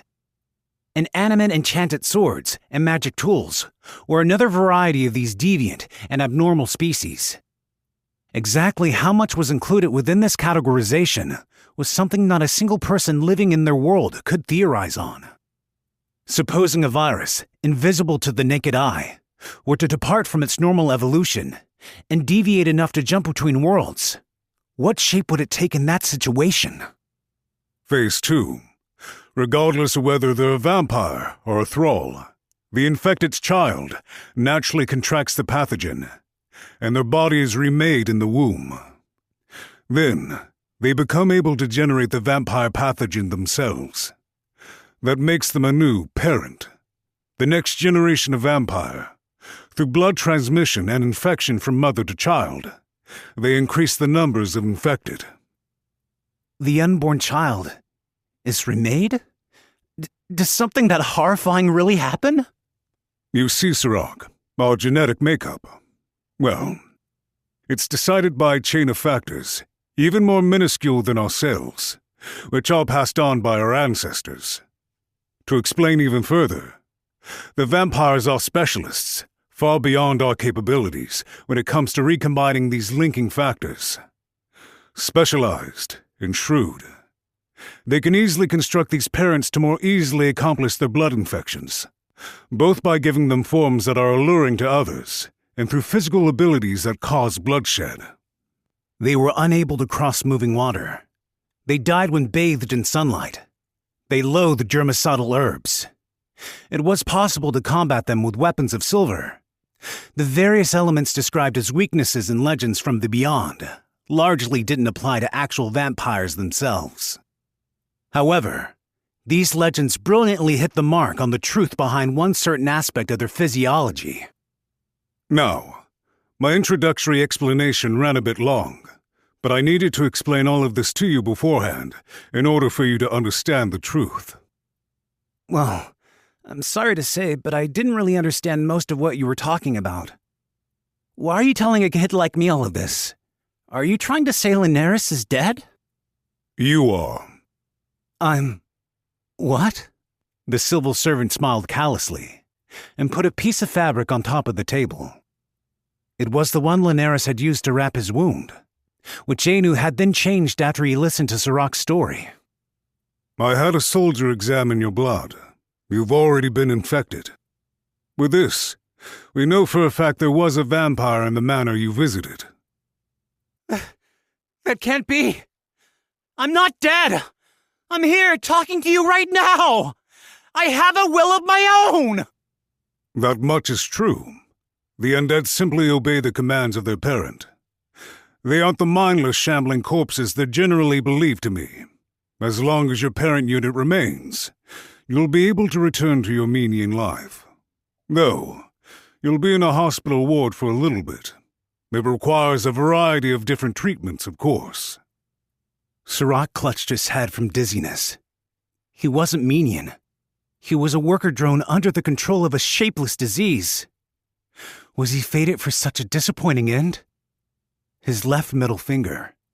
Had her blood been mixed into the ointment she had used on him? He had also drunk the amber tea she prepared for him. Did that mean... Linares was deceiving me from the very start? Considering all the facts, I am obliged to come to that conclusion. Both Rahat the Obsidian and Linares are nothing more than threats to the Menian races. You'll cooperate with us, won't you, Sirach? Sirach nodded, stricken with grief. Even now, with his burning adoration for Linares unabated, it was the only choice he had. Or perhaps, it was the same with his feelings, too. His feelings for her might have been entirely fabricated, brought on by the disease, exactly as Anu had described. Then, the next morning arrived. Inside Sirach's enormous mansion, an assembled troop of field soldiers waited eagerly for the raid to begin. The space inside his home was being filled for the first time, as a garrison for the 13th Minister's soldiers. It's barely been 4.5 days since your call to arms, and there's already so many. Oh, did I forget to mention? I came here to Ataki in order to put down Obsidian, who we suspected was hiding out here. We didn't want to put our enemy on alert while we didn't yet know where he was hiding, after all. I had them on standby in the next town over. Wait, are you saying my resident survey job was part of it? Then I... Thanks to that, he was now a thrall. While he wished to lash out in reproach, he immediately understood the root cause lay in Linares' deception, and Sirach's chest tightened, without any outlet for his anger. If he was only confirming whether or not a home had residents, he would have been able to go back after seeing Linares in the garden. He knew about vampires.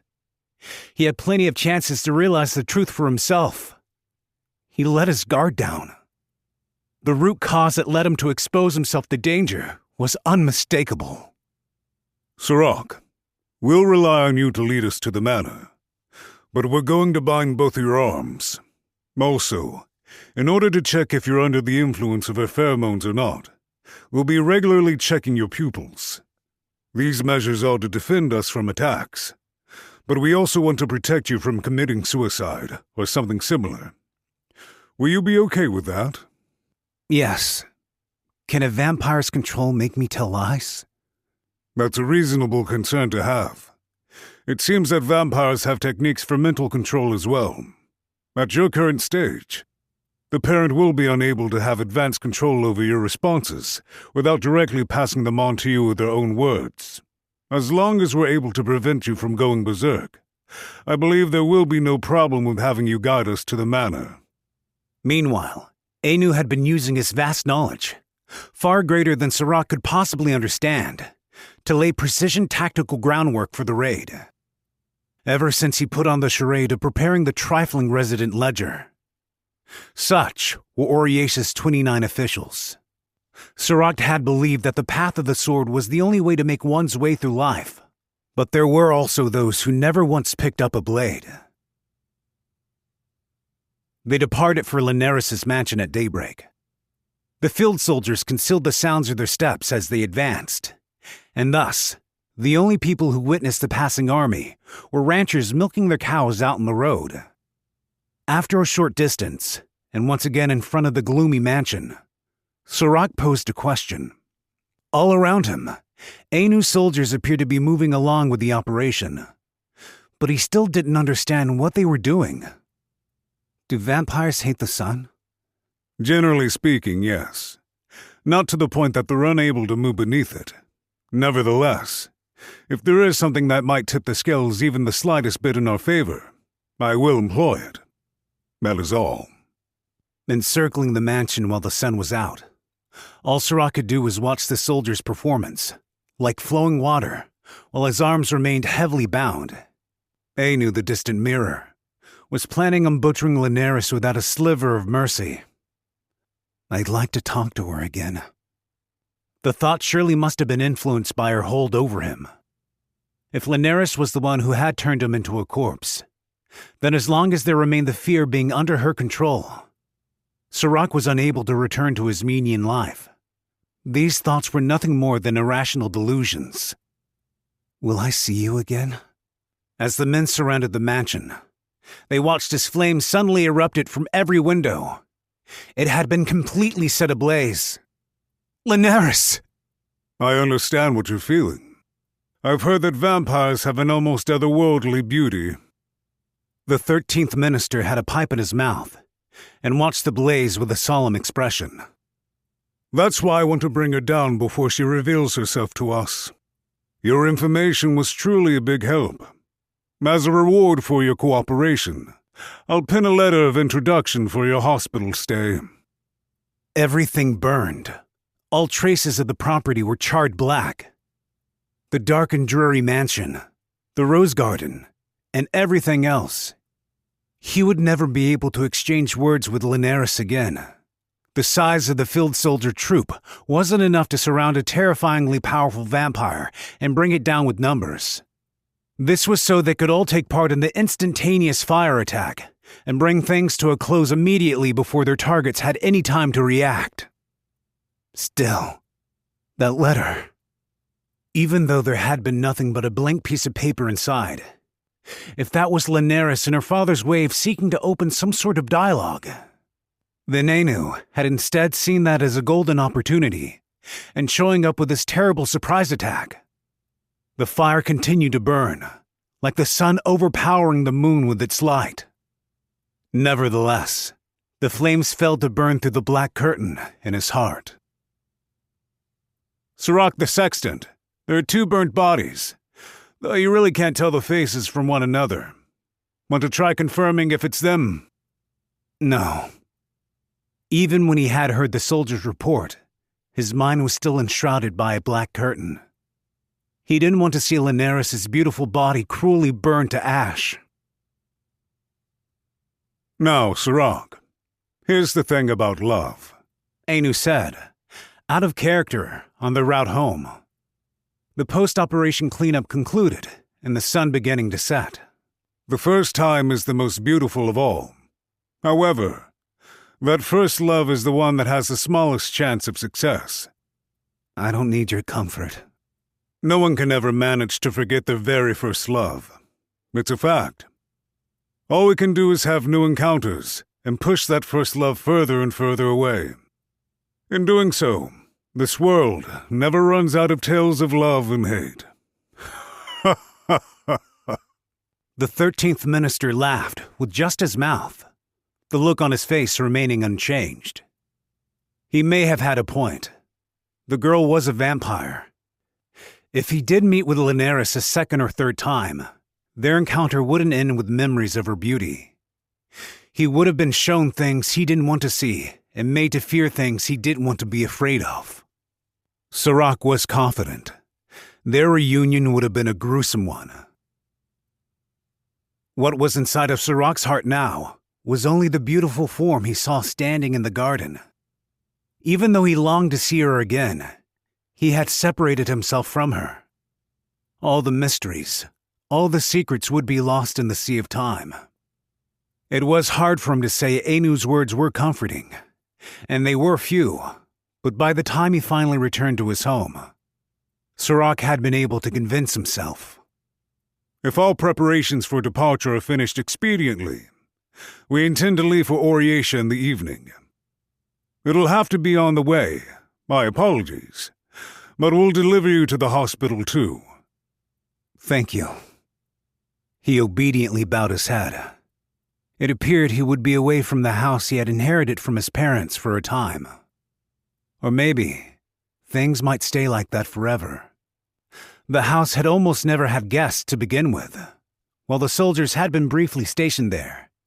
He figured this would be the last time the house would be bustling with this many guests. If I could cook for them, or show them any hospitality, that would be nice. With Sirach's skill set, even that much was out of his reach.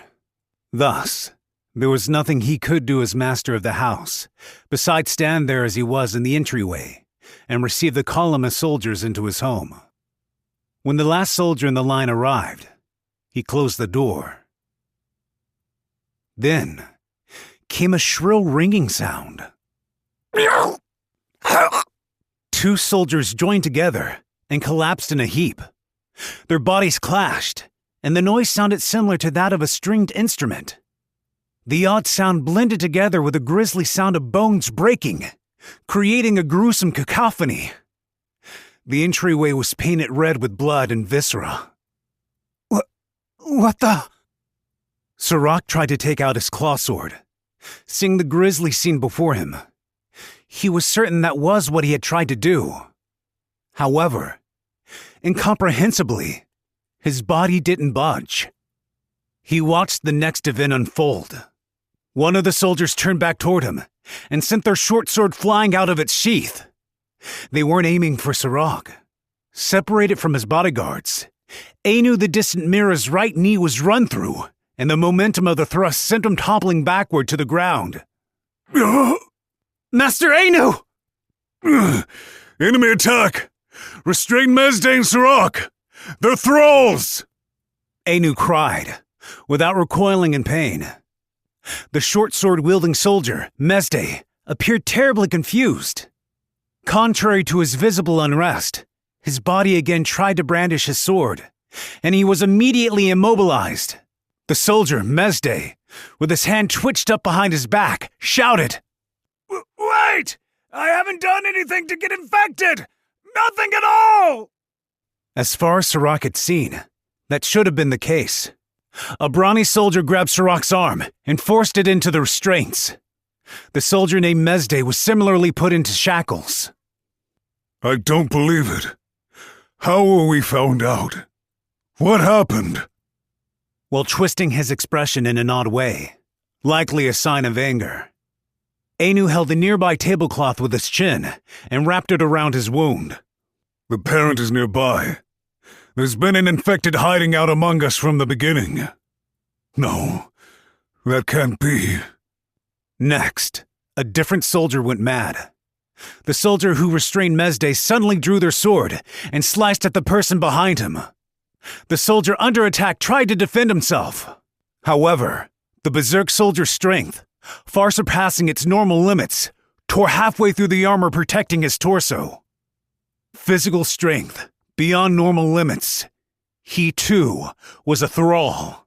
No! Yeah! Damn it! There's still another thrall! Everyone, check your pupils! There's still the attack that did in the two by the door. Don't let down your guard!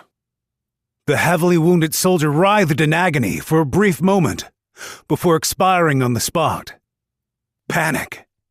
Chaos. Sirach couldn't grasp the situation. What was going on? Vampires. If the obsidian was dead, shouldn't the threat have vanished? Linares! He shouted, still restrained.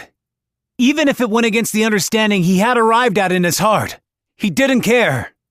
He hoped strongly to see her somewhere, and for his words to reach her. If you consider yourself a friend of Sirach the Sextant, then show yourself!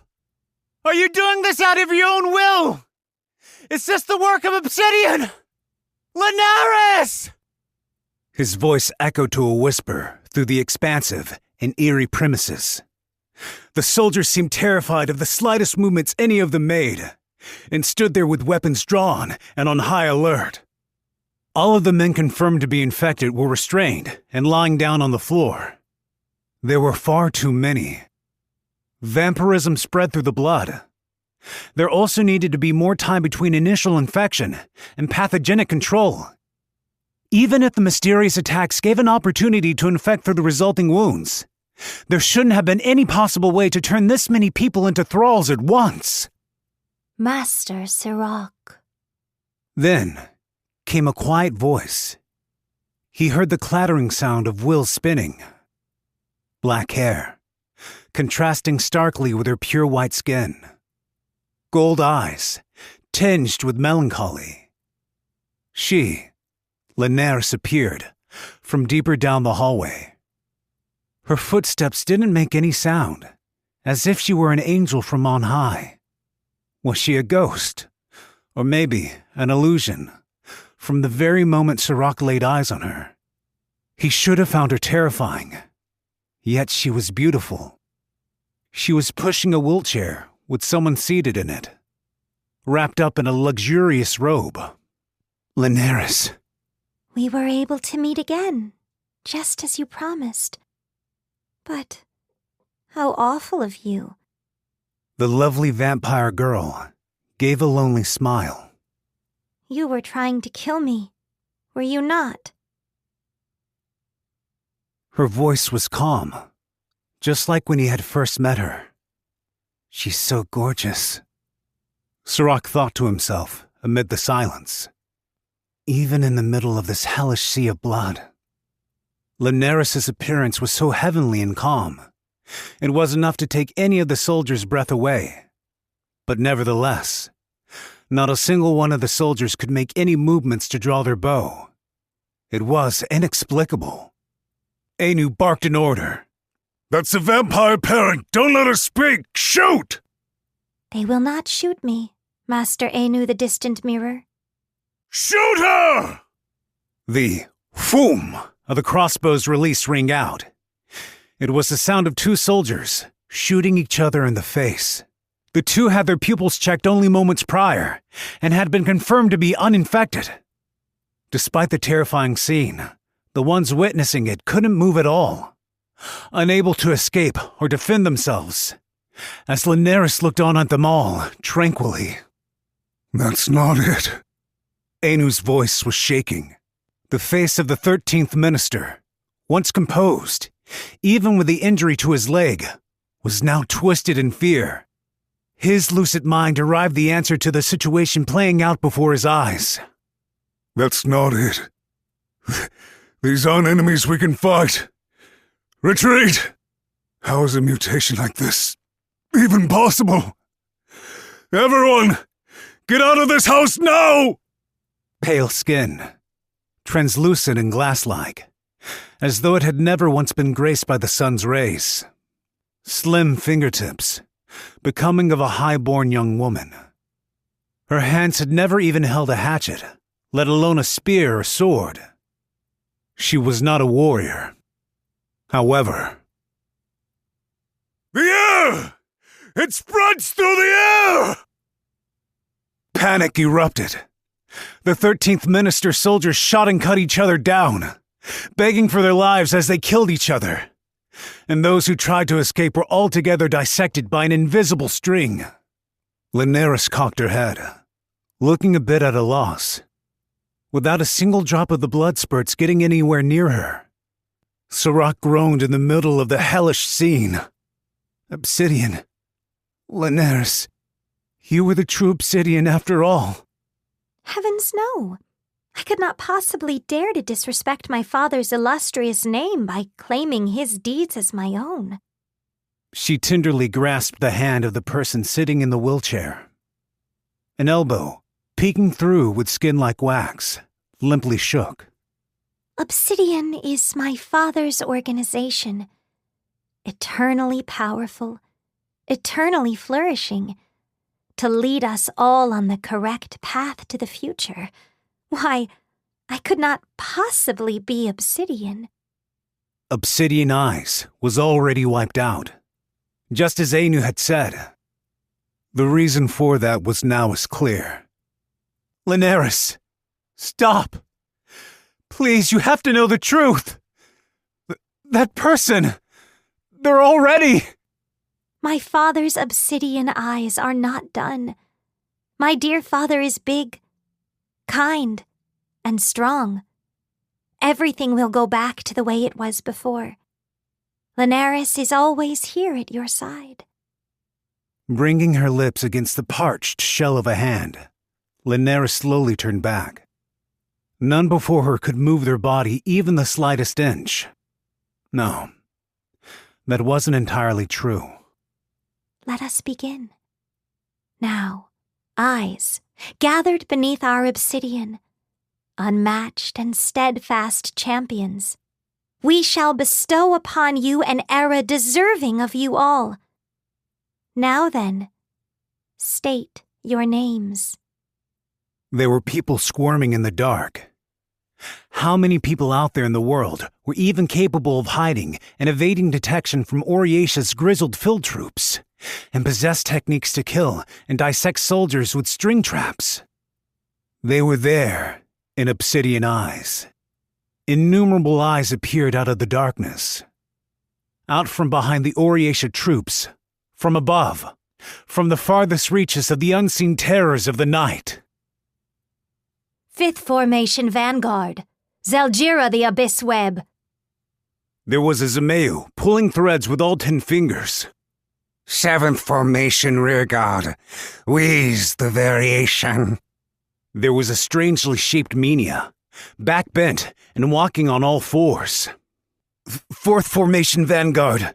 Yakrai the Tower. There was a Minia carrying a straight sword. 1st Formation Vanguard. Lena the Obscured. There was an elf who had both eyes covered by a bandage. 4th Formation Rearguard. Frey the Waking.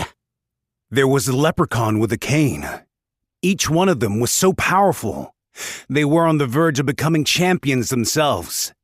They were at the upper limits of their supernatural abilities and training.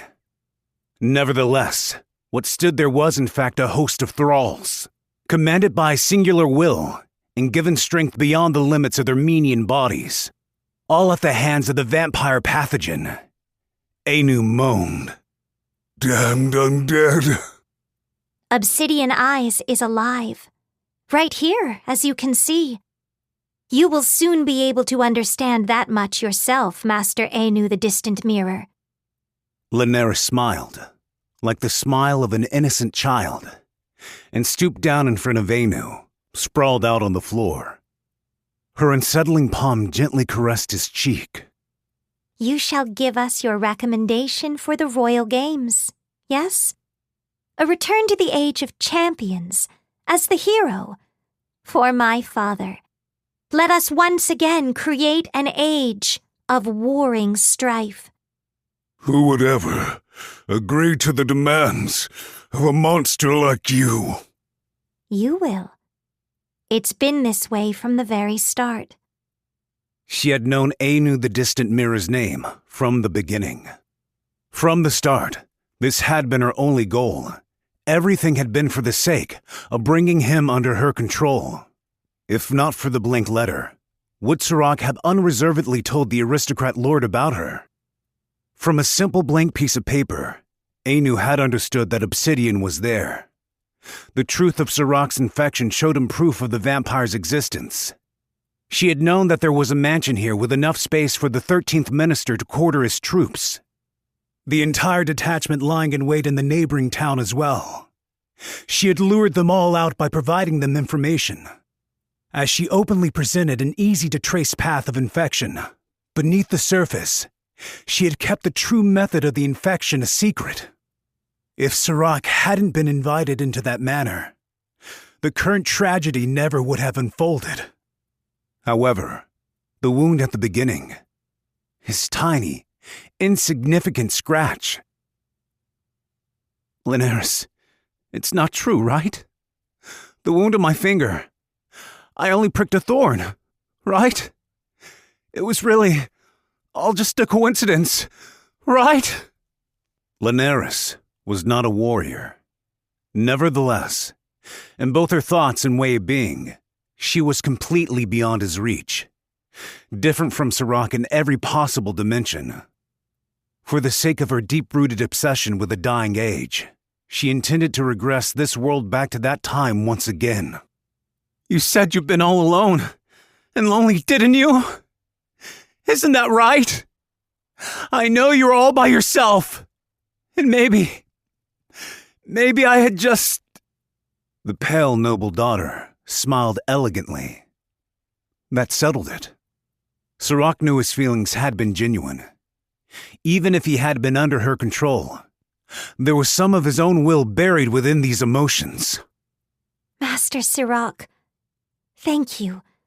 I was so happy for the opportunity to have a regular conversation with someone, just like a normal girl. Her golden eyes were tinged with melancholy. Her pale skin was so delicate, it seemed to be on the verge of fading away, as were her delicate arms and legs. Every single part of her beautiful form seemed incongruous with the blood-soaked tragedy she was orchestrating. Something so cruel shouldn't have been allowed to happen. Farewell. She held a meticulous and cunning power, pulling on spider threads with unseen fingertips. She had obtained a mutated method of infection, wholly unforeseeable and inconceivable to ascertain with everyday logic. She commanded the world's largest secret organization, a military force of unrivaled elites gathered from far and wide. A wicked and terrible colony of espionage, commanded by a singular will concealed within shadows. Scout, Vampire, Linares, the Obsidian. Chapter 8. Oriacia Central Assembly Hall. Gathered within a small meeting room inside the Oriacia Central Assembly Hall was a small portion of the 29 officials. There was a condition to the summons. For civil servants, it was possessing thorough familiarity with Oriacia's military strategy. For military officers, it was being in a position to command Oriacia forces to act. This is everyone, then? Well, this is good enough, I guess. The person sitting in the place of honor was the same as during normal assemblies. The speaker in charge of managing the meeting, the First Minister of Oriacia, Grass, the Foundation Map. He was a man of medium build, just shy of his twilight years. His wrinkle-free black clothes and healthy complexion still appeared unfamiliar to the concept of age. Yes, let's get started. As you are aware, the summons comes from the Third Minister. I know it was sudden, and I thank you for being here. First, regarding the topic of the meeting, if you will, Third Minister. Third Minister Jelki here. His name was Jelki the Swift Ink. He was a shrewd-looking man, thin glasses perched atop a look of displeasure. He was shouldered with a core practical governance, controlling the whole of Oriacia domestic affairs, focusing mainly in the commercial industry. We've identified new information regarding the Old Kingdom's loyalist movements. I believe it's widely known that Gilness the Rune Castle has joined with Togia City and is recruiting soldiers. But 2 days ago, Togia City was placed under martial law. He is gathering soldiers more rapidly than ever before, and we estimate he will soon march on Oriacia. Gilness, huh? The aging general, leaning back in his chair, smiled as he polished the short sword in his hands. The 27th General of Oriacia, Hardy, the Bullet Flashpoint, a prominent influence with the largest faction of the military on his side. That name brings me back. When this was the Central Kingdom, he was a real troublesome general. He naturally has the skills and is popular among his subordinates. How many do we think he's gathered? 30,000? 40,000? For the Old Kingdom's loyalists in Togia City, the number of active soldiers is within our estimations. I think the army already dispatched to the region is more than enough to keep them in check. Is that all? If you're calling us with an emergency summons, we've at least got to be talking about a major battle on home soil. Hardy blew cigar smoke from his mouth in disapproval. This man was someone who spoke his mind. An alliance, perhaps? The man who spoke up was the 25th General. His name was Keiso the Thundering. One of his sleeves hung down loosely, the arm that was supposed to pass through it absent. He was a one-armed general. There are no major movements in Togia City. Given that, if there was a move they could make to force our hand, it's an alliance right now. Togia City, making a lot of noise and drawing attention, is the bait to pin the Oriacia army down, with a real attack coming from another military force, like the mercenaries in the free city of Okahu. That's really the only move that'd be annoying for us to deal with. That said, Keion twisted his decorous lips into a smile. That's not it, is it? I mean, Jelki's in charge of commerce, after all. If there were any signs of major movement, like two powers forming an alliance, it'd be strange if we generals weren't the very first people to be told about it. So, basically, the old kingdoms must have a strategy that's likely to turn things in their favor, but one that doesn't involve reinforcements. Well then, what could it be? Very impressive, 25th General. Thank you for speeding up the explanation. Their rapid movements give the Old Kingdom's loyalists a fair chance at victory. A decisive factor, one worth putting all the soldiers Gilness has amassed into action at once. Their reinforcements are coming not from a detached force, nor from troops gathered from an alliance. They're coming from the weather. The weather? All right, hold on now. What's that supposed to mean? There is an atmospheric phenomenon unique to the Yamaga Barrens, called the particle storm. Think of it as a sandstorm violent enough to wear and tear anything caught inside it down to nothing. This particle storm is continuing to move in Oriesha's direction. The damages from a possible direct hit are impossible to estimate. As far as we can confirm, there is only one precedent for the particle storm appearing beyond the Yamaga Barrens. In that example, it demolished the entire country of a self-proclaimed demon king. Judging from that, when you say, a sandstorm is moving, I imagine you mean the storm is bringing the sand with it, then? Speaker Grass cut in, intrigued. Can we assume that's the situation at hand, then? Yes, that's exactly right. We believe that an enormous sand cloud is taken up in the airflow, like a whirlwind, and it is as perpetual as the particle storm. There is rarely a drop in force. We're in the middle of collecting confirmed reports from the cities around the path of the storm. Naturally, given that there's not enough time for a horse to make the round trip, they're being done by way of long-range radio communication. Okay, my turn. In one of the seats was a young boy stretching up high and raising his hand. He was Mizial, the iron-piercing plumeshade. At a mere 16 years old, he counted himself as Oriesha's 22nd general, the youngest of its military officers. Listen, Jelki, who's saying all of this anyway? Not the reports, but the original info. For starters, it sounds way too out there to be true, right? That would be way too convenient for our enemies. Mizial didn't have quick wits like Kido or Elia, but he always gave his honest opinion. To put it bluntly, it's gotta be a trap, right? Jelki, exactly how did you acquire this information? The veteran General Hardy followed suit, leaning his elbows on the table. He flashed a toothy grin. Going off your report, it's possible those old kingdom folks took over communication towers on the frontier and fed you some made-up story. Hilarious to think a man of your caliber'd be manipulated and sent off on some wild goose chase. Oh, if the bastard's main goal is a diversion, then they'd probably think up a better lie than that for the job.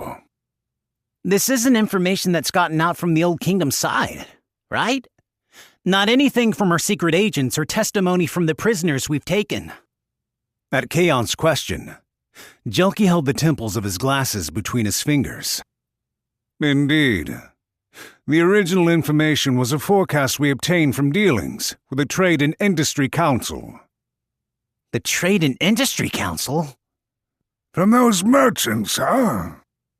Everything regarding the extremely accurate weather forecast being dealt between the Merchant Coalition and the major traveling merchants, ever since the demise of the true Demon King, is exactly as has been previously reported.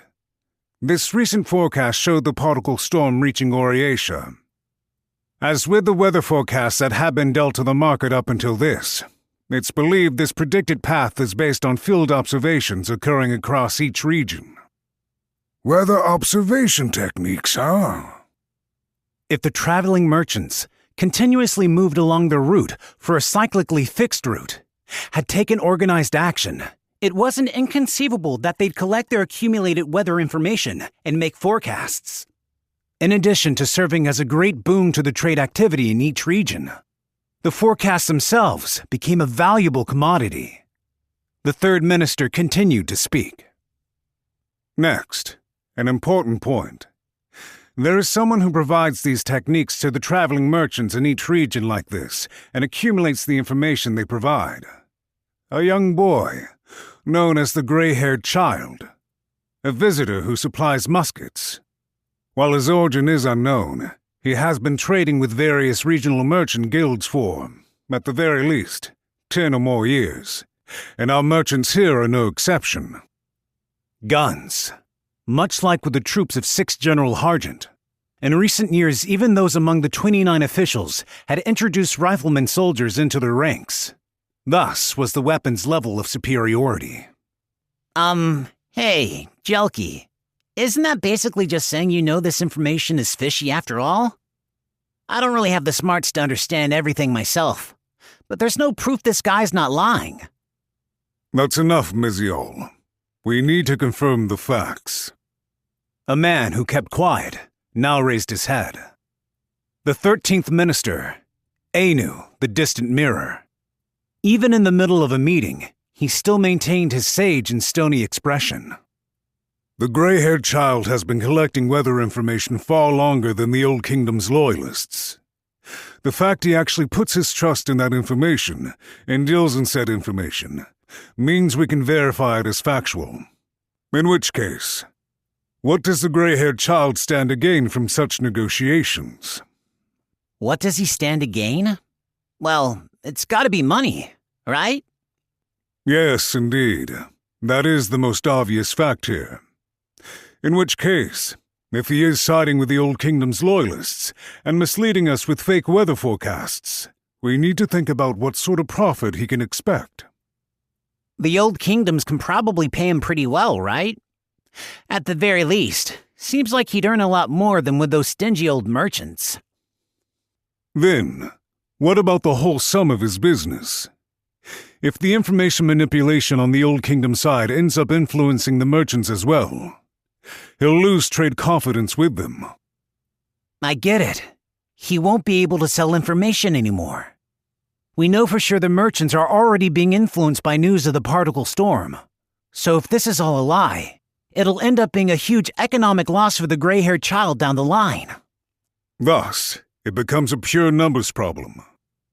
Do you think the Old Kingdom would have the budget to match the total trade profits for the weather forecasts going around, Jelky?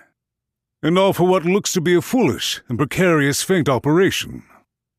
We've already come up with the estimated sum necessary.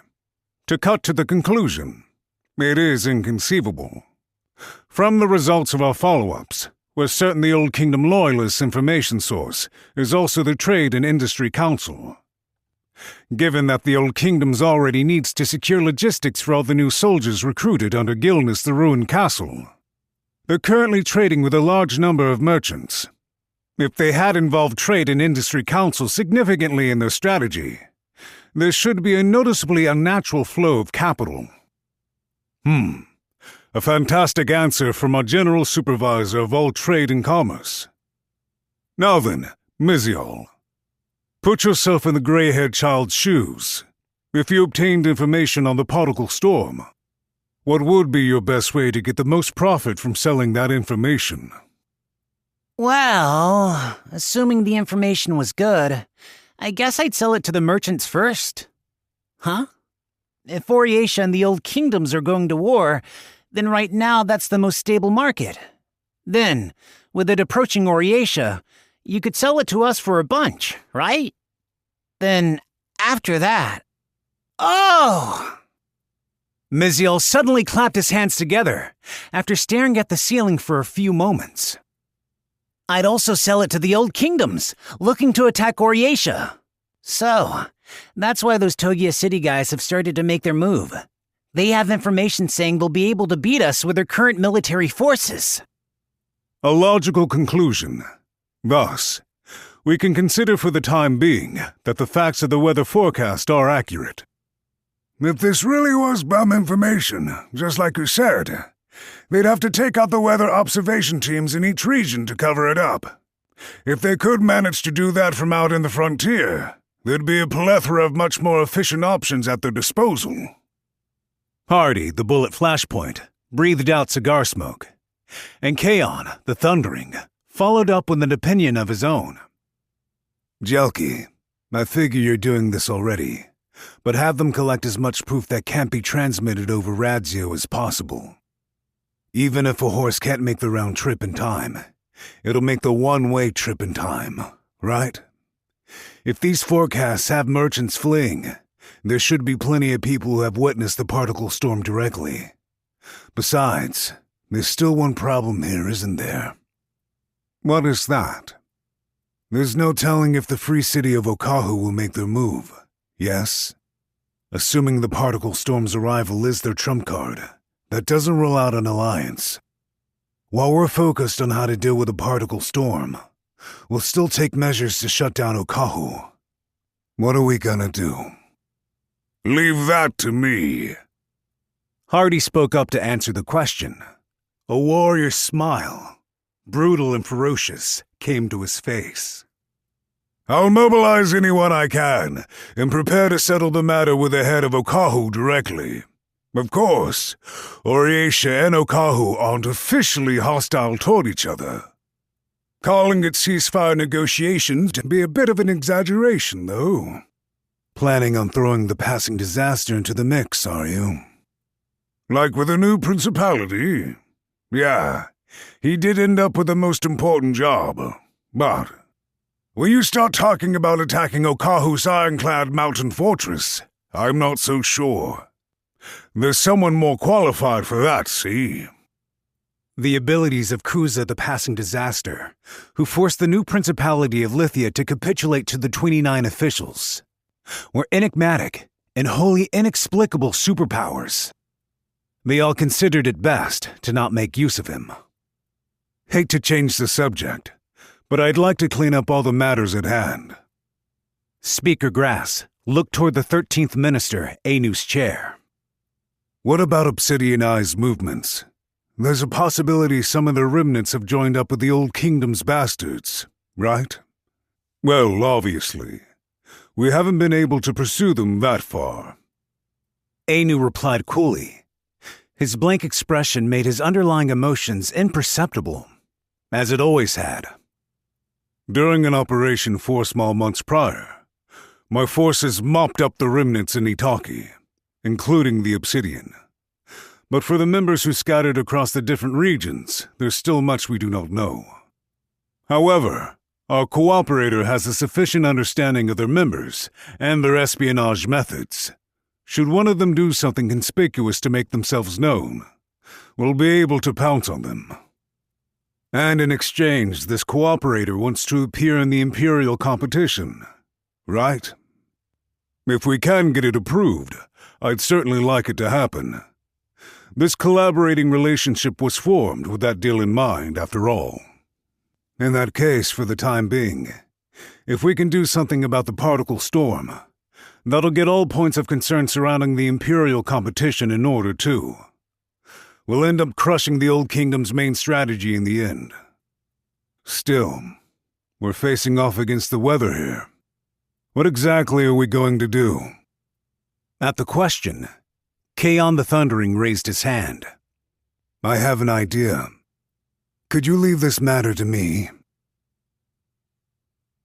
Now then, can we cleanly settle everything with this? The First Minister Grass thought to himself, while looking out over the meeting. The Old Kingdom's loyalists, the particle storm. There's no way of knowing what sort of schemes are being set up and where. Friend or foe. Truly shrewd players aren't always going to slot into our predictions. At the very least, within this meeting, they had touched on a threat that would end up being deferred. Following his appearance 10 years ago, just how much did the gray-haired child predict when he introduced these weather observation techniques? What does he intend to do by making the Old Kingdom's loyalists and Oriatia battle each other? Jalki must understand that he's a danger to Oriatia. The others should also realize that much. And yet... The discussion in the meeting had focused on the reliability of not the information source, but the information itself. It wasn't because they were all incompetent. If anything, it was because they were excellent bureaucrats. They knew that needlessly pursuing topics of discussion that could be postponed for later would delay their handling of the clear and present dangers in front of them. It had been necessary to continue the discussion with the common understanding that, at the very least, the information was worthy of their trust. That was how the 29 officials judged the situation. If this was all put into motion on purpose, then it would have to be the work of a considerably sharp mind. The true Demon King was dead, and the monsters that had remained asleep during the Age of Terror were beginning to stir. That was limited solely to embodiments of violence that destroyed whole nations. There had to also be intellectual monsters that brought about effects even more dangerous than ruination, manipulating everything, including whole nations, without ever taking a step on the battlefield. Grass was different. He had no wicked intentions, nor was he hatching any schemes or plots. However, and especially now that he was informed of something so beyond anyone's expectations, a danger to the nation itself, his true inner character rose up to the surface. His mouth curled into an uneven smile. Interesting. 5 days left until the disaster's arrival. Chapter 9. Toroa the Awful. Toroa the Awful was dead. For that matter, was there anyone who had actually seen him alive to begin with? Nevertheless, unlike Lukanoka the Winter, there was no one who questioned whether he actually existed or not. That enchanted swordsman existed. Making his home somewhere among the vast white mountains, he waited for the time to pass down judgment on others for their crimes. The crime of possessing an enchanted sword. When he had been alive, enchanted swords, along with their mighty power, attracted a fatal destiny to whoever held them. But listen, you dogs! Now's different! Erigite, the ochre haze, looked down at the 40 subordinates he had assembled in the mountains. He was the bandit who had negotiated with the gray-haired child at the Sikma Spinning Ward riverbed. His band of thieves was in no way small, but naturally, the quality of his men was not enough to face off against an organized suppression squad or the soldiers of a self-proclaimed Demon King. Therefore, they were likely never to be visited by this sort of opportunity again. Toroa the Awful's 100 enchanted swords! All of them are ours now! The keeper of the enchanted swords ain't around anymore! Those with enchanted swords would die. A death god would always appear before them as soon as their location was discovered. The only thing left behind would be the sea of blood of the former owner and any witnesses with the traces of a horrific and terrifying slaughter carved into the area. The enchanted sword vanished. Toroa the Awful didn't care about whether the enchanted sword user was good or evil, a saint or a devil. He simply killed them. No one had beaten him. No one had seen him. It was only the clear tragedy left behind that proved his existence. This was an absolute and unquestionably proven rule that had continued on from before the appearance of the true Demon King. Chief, did Toroa really bite the dust? Sure, I get he was up against Alice the Star Runner. But we're talking about Toroa the Awful here. He's the enchanted swordsman slayer. That's right, Yuji. Right now, that's what everyone in the world is thinking. You as well as all the bandits besides all of us. While everyone's thinking like that, What do you think will happen? Who's gonna beat everyone to the punch? Go ahead. Tell me. I want an enchanted sword. Still, though, if anyone's gonna cost me my life, then... Yuji's head was split open with a bullet. The speed of Arigete's quickshot was faster than the naked eye could follow. Smoke rose from the barrel of his new model, a small firearm, as he put it away in his inside pocket. He had bought the weapon from the gray-haired child. This job was going to be a race against time.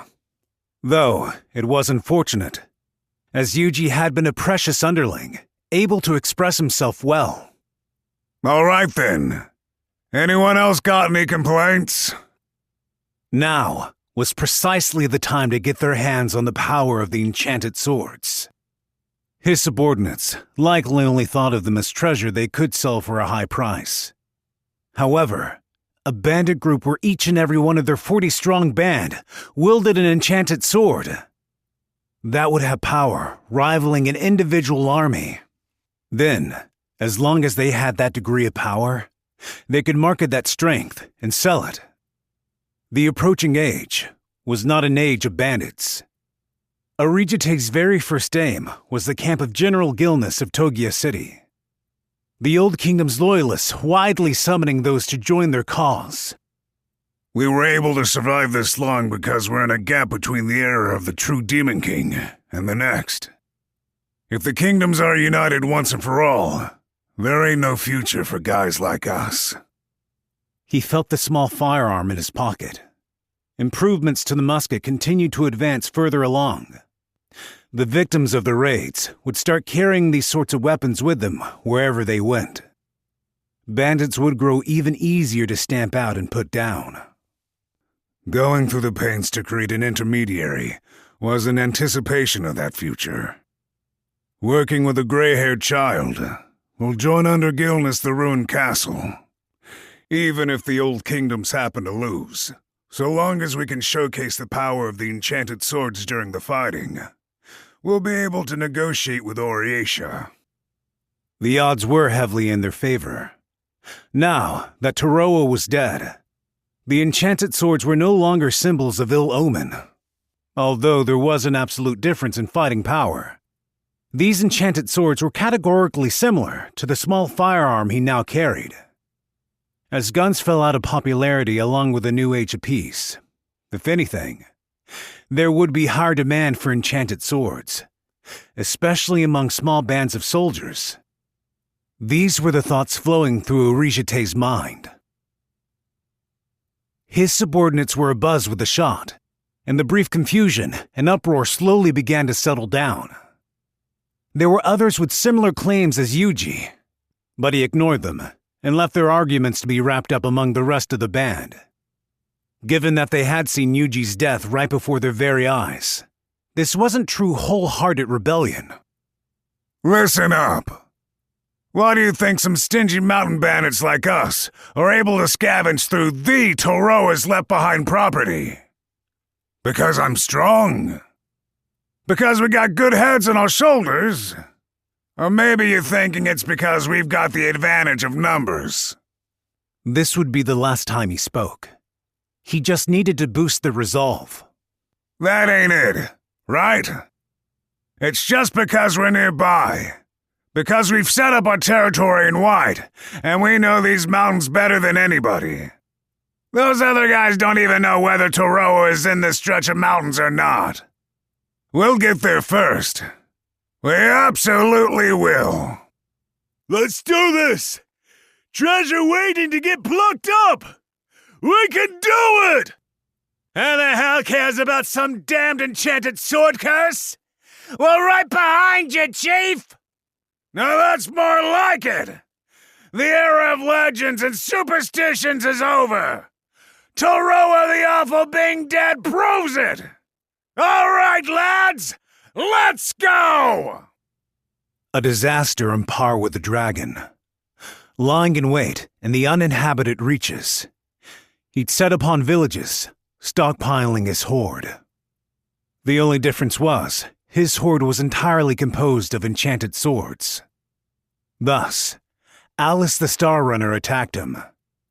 After stealing the absolute strongest among them all, the Star Runner flew away. Legends were not invincible. Even Toroa the Awful could die.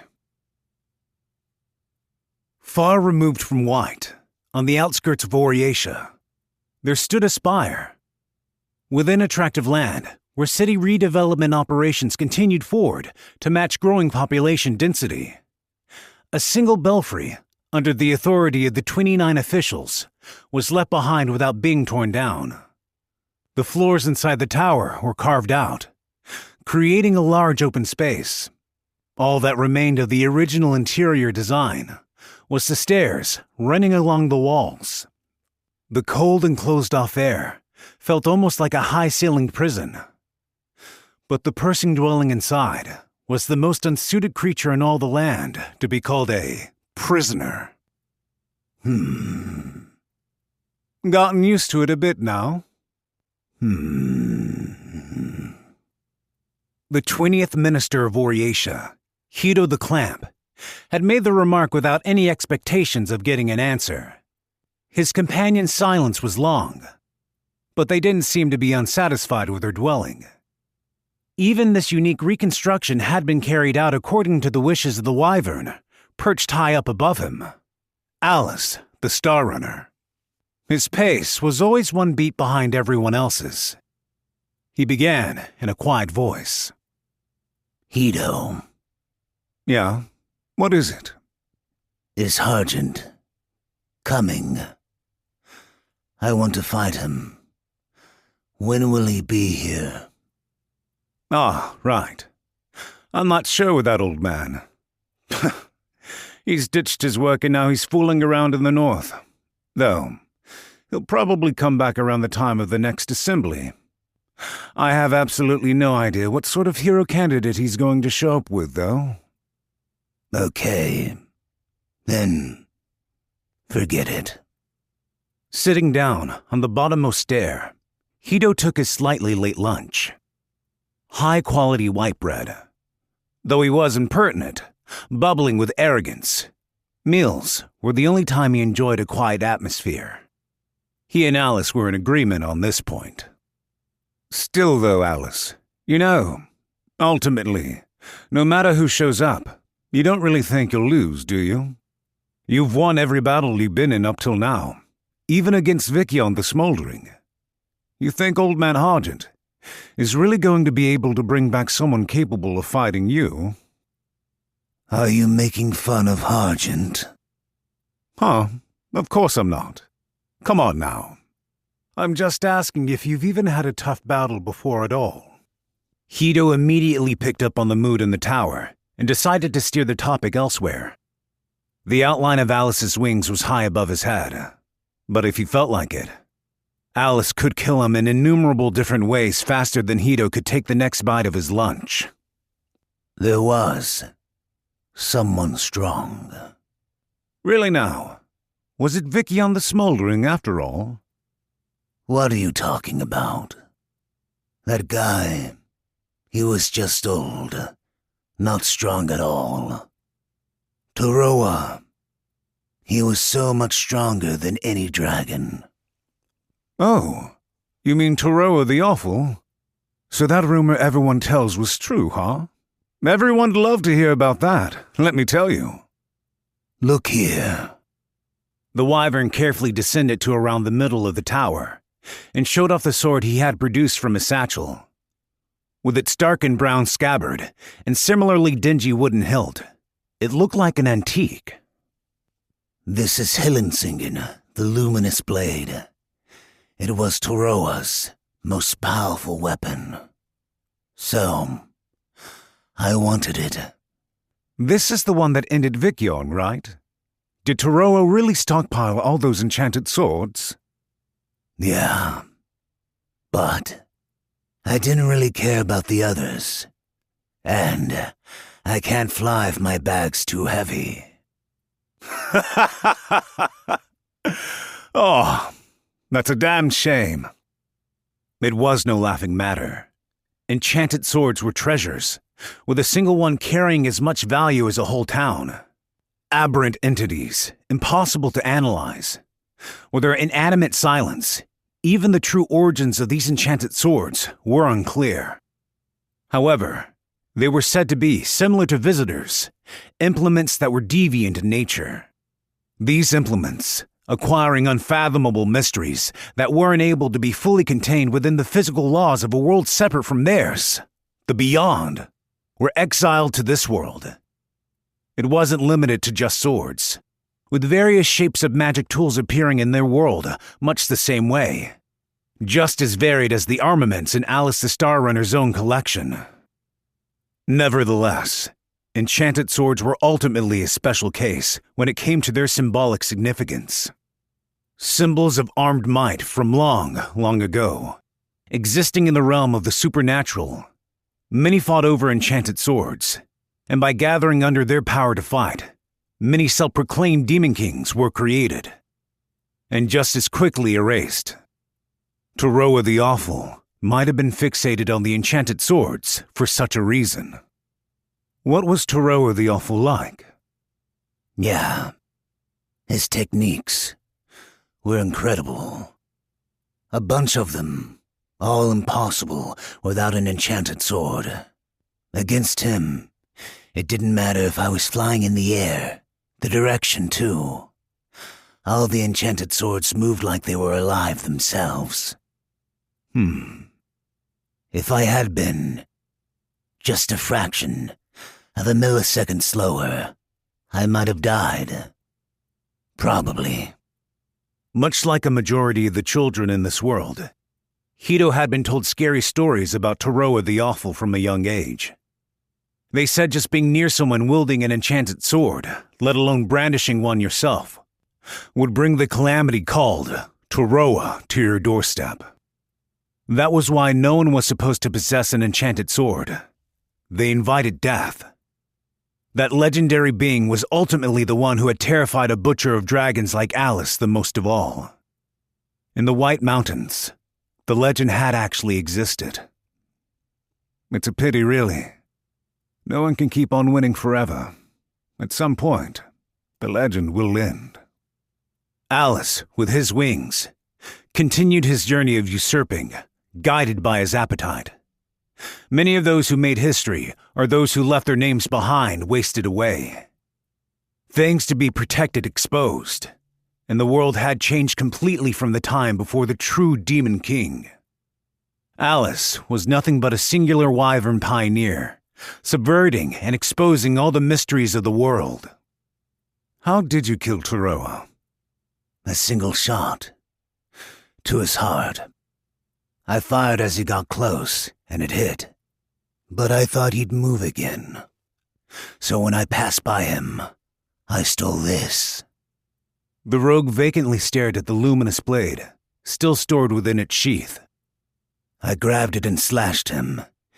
He was diagonally cut in two.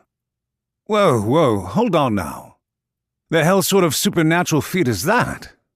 Instantaneously swapping from gun to sword, all while maintaining absolute top speeds, all with the dexterity to plunder the opponent's own weapon too. It was a level of skill that defied all expectations, demanding wonder and admiration. Yet, for Alice the Star Runner to be driven to the brink, just how terrifying a monster was Toroa the Awful? Alice, you want tougher opponents? Not really. Then, what is it you want? Remaining on the stairs circulating the wall, the wyvern turned his thin neck. He squinted up at the light that shined in from the window at the top of the spire. A country. Alice the Star Runner. His appetite knew no limits. That was precisely why Hito the Clamp, Oriacia's 20th minister, stood as his backer. He couldn't let this champion win. Relax. There are some guys who arrived before us. Ones who didn't hesitate while Yuji was whining like a baby. As he carefully moved in the shadows of the trees, Arishite loaded his small firearm with bullets. The 4 people he had directed to search on the mountain's western side hadn't returned. Maybe they were discovered and killed by other thieves after the enchanted swords. Their group's movements had been one step too slow after all. Given that the scouts sent to other conspicuous spots hadn't discovered any enchanted swords, the only possible location of Taroa the Awful's base was the western side, where the 4 others had disappeared. But we've got the positional advantage. If those other guys have taken the enchanted swords first, we just gotta trap them and kill them. Not gonna give them any time to swing those things. Simple as that. Yeah, that's right, Chief. We figured out the location. Let's snuff them out fast. They were a simple lot. In the beginning, Arishite had whipped them into action by claiming they'd gain invincible power so long as they got their hands on the enchanted swords. None of them realized that the words he used now to urge them on were contradictory to his initial claims before them. Though, conversely, some of them may have been pretending not to know instead. Arishite's thinking was that he could tolerate sacrificing no more than half his men. Even if he expended 20 men in the enchanted sword robbery, he would still be left with a force 20 strong and more than enough enchanted swords for all of them to wield. With the strength that ascended him to the commanding seat among the mountain brigands, he calculated out the past decisions and possibly futures ahead of them, balancing all their advantages and disadvantages. Whoa, Chief! What's wrong? One of them's come back. It's him. What's his name again? Vito? From far off, the thin man walked unsteadily down the mountain path toward them. His wide-open item satchel swayed back and forth, its contents spilling out on the ground with each step. His gaze was vacant and hollow. Even when the Chief Arishite stood right in front of him, his focus was blank and far off. Hey, Vito, you've got something to tell me, right? So that's how it is, huh? You making a fool out of me? When he thrust the barrel of his small firearm at him, it happened. There came a damp, splattering sound. Evito's right shoulder down to his left flank slid diagonally off his body and hit the ground. Continuing with his waist, the base of his left leg, horizontally across his head, through both eyes. Arishite hadn't even touched him, yet Evito had been reduced to a pile of viscera. He had already been cut down. Just how was he walking with all his flesh still connected? It wasn't possible. A power inconceivable to their world. What? It's an enchanted sword! We knew all about this already! Some other bandits are using the damn things! We figured that would happen! Nothing to be surprised about! The guys headed to the western side are dead! That's all! Yeah, but look at how he died, Chief! This was a bad sign, Arishite thought. The way he handled things with Yuji wasn't a method he could keep relying on. What should he do to keep this wave of fear in check? It was time to try and think things over. Huh? Right before Arishite's eyes, the man standing directly to his right let out a wild shriek. On his chest was a small red stain, like he had been stabbed with a needle. Bit by bit, it slowly started to expand outward. What? The man, still screaming in bewilderment, collapsed. Damn! Arishite ground his teeth. It was an attack. Vito must have been the bait. Someone had watched them being taken in by the living corpse. From where? Chief! This has to be... A shadow passed behind one of their compatriots, trying to rush over to them from afar. And then they burst into flames. Blinding, an enormous flame surrounded the periphery, as if the man's very body had been converted into an explosive. The mere aftermath of the flames killed another 2 of his men with it. The shadow moving on the other end of the conflagration belonged to a single person. It was bent forward, almost like a wild beast. On this mysterious person's back sat an innumerable number of... What the hell? Just who are you, damn it? Arishite aimed his barrel toward the shadow. The mysterious person's form wasn't clear, shimmering in the haze of the explosion's heat. It was large, with thick arms and legs. An ogre. Or maybe a dwarf. Nelseu, the burning blade. The figure murmured, with the deep voice of a death god. They slowly advanced forward, one step at a time. Arishite's gun barrel was shaking, and the heat haze that prevented him from aiming steady wasn't the only reason why. The next sound rang with a thud. The second-in-command standing next to Arishite was pierced through the eyes with the same needle-sized stain as before, and collapsed to the ground. Divine Blade Ketelk. The shade passed by another bandit, who walked around aimless and unsteady, before slumping down to the ground. Their four limbs, torn apart just like a Vito's. Giddymeld the Minute Hand. The crunching sound of heavy footsteps continued to close in. A large number of enchanted swords. A man shouldering a myriad of cursed enchanted swords on his back. He was a bandit. Just a thief. He was after the enchanted sword riches just like them. Arishite just got there too late. A simple bit of bad luck. There was no possible way. Toroa the Awful would be still alive. He couldn't train by sparring against an opponent. Just as their sword shape suggested, a large majority of enchanted sword uses were lethal. As a result, there was a contradiction in completing these drills several hundreds of times. A solitary battle wielding the real sword's weight, size, and unusual abilities, as close to real combat as possible. Thus, while the results of his training would be beyond the sight of the average person, Yakan the Sanctuary understood very well that his own skills weren't enough. He swung a sword until the sun set, but he was far off from his ideal. The way his father swung his sword, he was completely out of breath, countless beads of sweat dripping from his chin. His father was sitting nearby on a tree stump.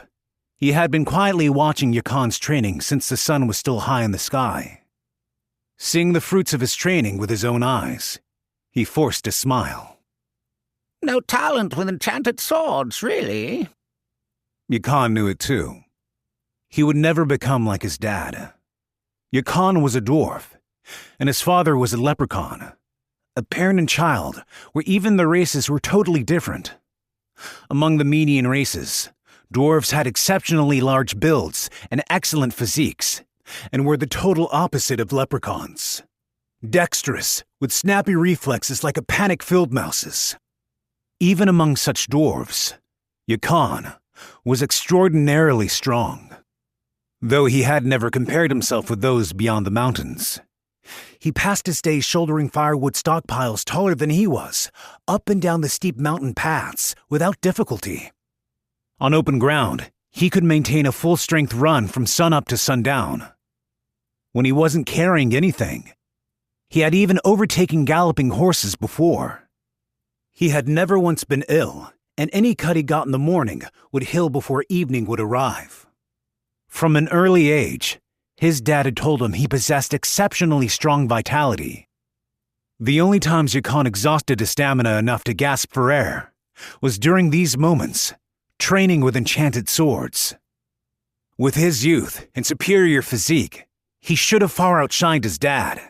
Yet the difference in enchanted swords proficiency felt vaster than the distance from the ground to the stars. You're too gentle.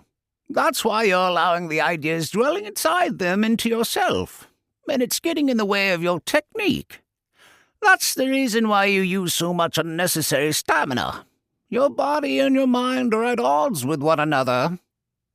Then, next time, I just need to throw those ideas away. Then, I can still do it, Dad. Next time. By the next time. You watch me, I promise. Guaranteed. he replied, in between gasps for air. Yakan wondered how many times they had this exchange by now. The results of his training were always subpar, and his dad would tell him to give up being an enchanted swordsman. Yakan never gave up. He had never even considered another path, nor did his dad ever compel the struggling Yakan towards something else. Yakan used a cane to help him stand back up. He started preparing these canes for when he used up all his strength during training about 2 years prior. He couldn't use his dad's precious enchanted swords to prop himself up. The boar meat should be nice and soaked by now. I can make your favorite soup, Dad. Let's go home. If you're tired, then I don't need dinner. Cold today. Huh. The all-too-small father couldn't lend his shoulder to Yakan. Nothing about him and Yakan was similar. Not their features, not their strength, not their skill. That may have been why Yakan wanted at least one thing to prove that he was truly his father's son. The enchanted swordsman Toroa, the strongest enchanted sword wielder in the land. Being his son was the pride of Yakan the Sanctuary. However, that day, he felt unsure if he would be able to remain his son. He asked the question that had begun to dwell inside him during their calm, daily lives. Dad, is it okay if I don't inherit your enchanted swordsman title? His father had never said himself why he continued his wicked plundering. Sitting across the dining table, his father gave a tired smile. It's fine. This'll end with me. His leprechaun-sized bowl was soon empty. Yakan quickly refilled it with more soup. But enchanted swords upset our world. If people are going to fight over the enchanted swords, then there wouldn't be any conflict over them if they never existed in the first place. Is that why you've been collecting them, Dad? Who did you hear that from? No one. I just thought that myself. Toroa the Awful killed the wielders of enchanted swords. With a stature less than a third that of Amenia, he effortlessly handled numerous enchanted swords far longer and larger than his physical height, mercilessly murdering whoever would attempt to wield them. Without any pleasure or sadness, as though it was simply how things should be. Yakan had always thought about the duty Toroa himself never spoke about. You might be right. I probably thought that at first. That by stealing enchanted swords, I might be able to save some number of lives. Without weapons, there wouldn't be any conflict. A young and foolish way of thinking. Toroa didn't bring his fresh bowl of soup to his lips, instead staring hard at his eyes reflected in its surface. It wasn't an unreasonable monstrosity that all feared to speak of. He was simply his father. So quiet and serene, it made the legends of his carnage sound fantastical. The world's not like that. Even without enchanted swords, people still fight. They just want enchanted swords as a means to fight. People can turn even pebbles and pieces of wood into lethal weapons. Without enchanted swords, the future after that could be even more awful. That's not true. The Gashin East-West War, the Dragon Axe campaign. There are so many examples of wars that ended because they didn't use enchanted swords. I kill people who simply witness what I do. Innocent people. Toroa murmured, remaining completely calm. That's how I tried to make people fear enchanted swords as cursed objects. If I was going to start all over, I don't think I would do that. Listen to me, Yakan. No matter how much I regret or say it was all a mistake, the lives I took are the only things I can never give back. And I can't ever change myself. I'm the one who disregarded those lives in the first place. He couldn't ask him why then. If that was the case, he still continued. His father would definitely never try to stop. He would continue until every enchanted sword owner was gone from the world. His father may have kept fighting simply to convince himself. He may have been unable to stop himself from continuing what he started. Yakan wanted to answer him. That's exactly why your son can take over for you. You can rest now. His own powerlessness frustrated him. He watched his distinguished father's techniques. He trained so hard. And yet no matter how many years he spent, he could never catch up. I'm your son, Dad. I'll never say all the stuff you've done was a mistake. Is that right? Well, thank you. Yakan left the warm interior behind. Just a little bit more. To train just one more time. It was a night with the small moon shining bright. His father slowly drank his soup, as if pondering the meaning of life. 3 small months passed from that night, the day of destiny. Up above? No. Diving diagonally down in front. The mountains were covered in a downpour. Toroa had his sights fixed on his enemy in the air. All 4 directions, as well as up and down. Their mobility options were much greater compared to those stuck crawling on the ground. Not only that, but they were not the same movements of other wyverns, influenced by instincts and the wind direction. Possessing the judgment only present in those who have danced the tightrope between life and death, they saw through Toroa's next move before acting themselves. Those who asserted their meaning through strength were altogether unable to escape such a destiny. Someone stronger would appear, and they would one day lose everything. For Toroa the Awful, that person was none other than Alice the Star Runner. He's going to fire. Alice put his finger on the gun's trigger. He picked up on the subtle movement. Toroa sent his rapier flying out of its sheath. It was the divine blade, Ketelk. It was an enchanted sword that extended its invisible slash past the outermost part of the blade itself, upsetting the spacing in close quarters combat. However, when Toroa the Awful was the one using it, Peck! He lunged at Alice with it, focusing on a singular spot as if he were stabbing at him with a needle. His opponent was 20 meters above him. He pierced a hole in the wing membrane and broke Alice's midair stance. Not good. Even worse than if it didn't hit him at all. His opponent's movements were too fast. Despite preventing the shot aimed his way, if the wound from his sword wasn't fatal, then Toroa had done nothing but show his hand to his opponent. Nor was his peck stab something he could send out rapid fire. His impatience that he would be shot first if he didn't shoot Alice out of the sky had gotten the better of him. As he descended down, a flash of gunfire came from Alice's hands. The bullet ricocheted off one of the mountain's enormous boulders and closed straight in on the artery below Toroa's armpit, following his stab attack. The short sword dangling from his waist automatically leaped into the air. The blade became a shield, warding off the poisonous magic bullet. Lance of Phaima. This short sword, connected by a chain, matched the projectile speed as it responded. But it wasn't a defense he could always rely on. He had been lucky. Alice the Star Runner, not going to use your Thunder's Roar magic bullet? Toroa had an enchanted sword that could control magnetic forces.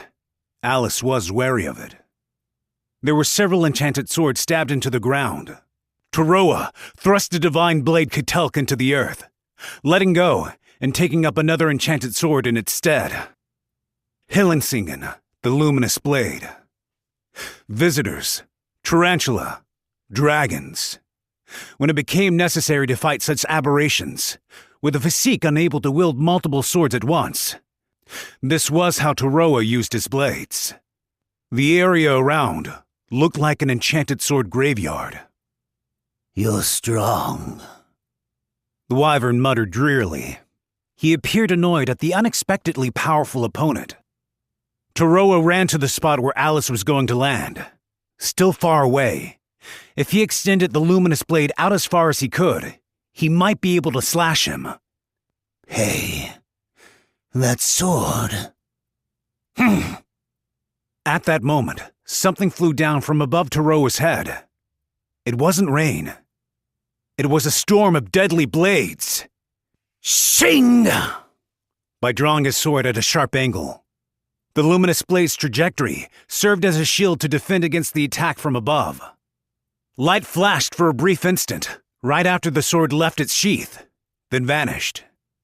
It was a practical application, possible only to those who knew the true value of the all-powerful enchanted sword, called Roost. Alice had already taken to the air and left Toroa's line of sight, where he could closely observe the wyvern's movements. Rotten soil, son. Following behind the mud blades, a spherical clod of soil, big enough to be held with 2 hands, fell. It must have been what caused the rain of blades. He instantly refocused his attention. It was Alice's intention to draw his focus to the magic tool. The Lance of Faima flew. Its reaction speed ultimately wasn't fast enough. Nevertheless, from the direction of its automatic interception, he realized Alice was rushing at him from behind. He didn't have the time to trigger the luminous blade again. With his other hand, he swung his sickle-bladed halberd. He sensed a leftward diagonal slash coming from behind him before he could fully turn his sights in that direction. The attacks crossed each other, the tactile sensation of tearing flesh. They passed each other by. Toroa barely managed to block the lethal magic bullet. The blade of his enchanted sword, on the follow-through, had shielded against the bullet Alice fired from point-blank range. The wyvern was passing him by, still at charging speed, unable to leverage the greatest possible opportunity to kill Toroa once and for all.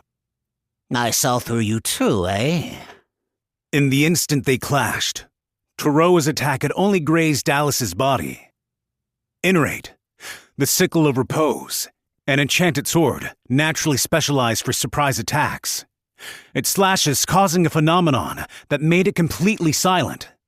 Beads of terror, a sensation he had long ago forgotten, ran down his forehead. His long years of experience were telling him Toroa the Awful was going to die here. The time had come for the man who lived as a death god, judging others for their crimes, to be judged himself. "Dad!"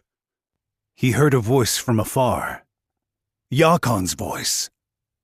Now he would bear witness to Toroa's final moments. Grinding his teeth at the irony of fate, he sheathed the luminous blade and planted it into the ground in front of him. He couldn't let Yakon get involved in a fight against this wyvern. He had been the one to start this cause and effect. One more time. I just need to put my life on the line one more time. He readied Inrate, the sickle of repose. Cutting the Lance of Faima's chain, he placed it inside his clothes. It was a worthless life anyway. Alice swung around. Forward, to the right. No. An assault straight from above. Toroa could perceive the high-speed movements, including all his enemies' feints, impossible for an ordinary person to see. Me too! I'll fight too! Toroa smiled. This is out of your league. Light fell from the sky, and looking at it directly hurt his eyes. This was another way to use fire-aspected magic tools. A bullet came flying toward him immediately after. The poisonous magic bullet, fired during Alice's full-strength acceleration forward, moved several times faster, piercing him through the left chest. The Lance of Faima inside his clothes automatically defended him. His gamble had paid off. The enemy was getting closer. Even with his dazed vision, he could tell that much. Alice's only path to victory was a lethal bullet fired up close and inside of his sword's defenses. Whether it was mud, whips, or fire, none of them could win against the legendary Toroa the Awful. The two combatants each knew this fact of their battle very well. His enemy had full knowledge of Inrate, the sickle of repose's maximum range, and its overall power.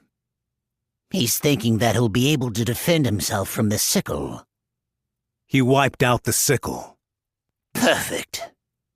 Following along with its accelerated movements, he let his fingers go and flung his own sickle. He made Alice misjudge its range. He had planned to do this from the start, and shifted the weapon in his hands to do so.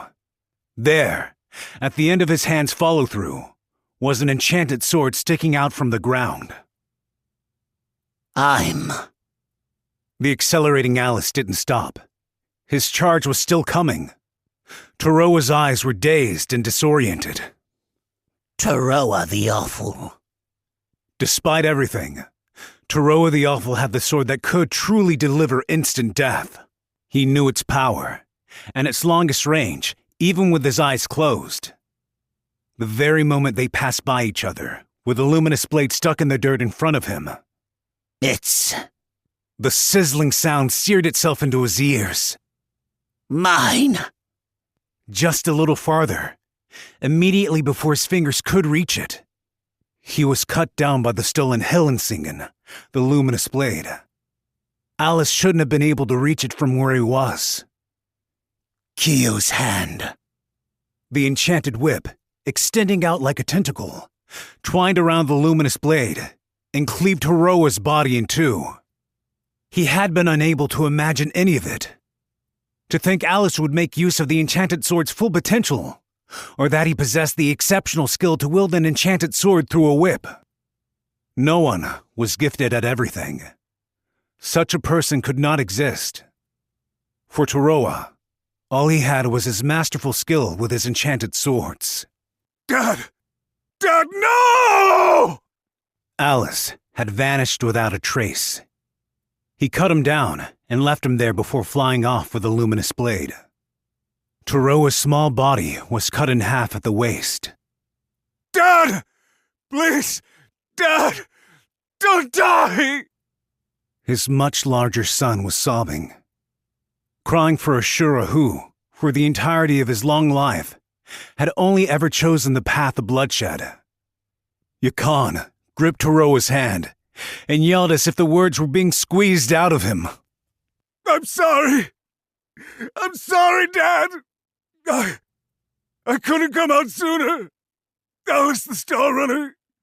It was so scary and I didn't think someone like me stood a chance, so I couldn't do anything! It's okay. A wretched end like this suits me. You're not Ishura. That was what Taroa wished he could tell him. Yakan was a gentle child. Why was a leprechaun, living in darkness, raising a dwarven child? What sort of fate had his real parents met, and at whose hands? The boy had known for a long time.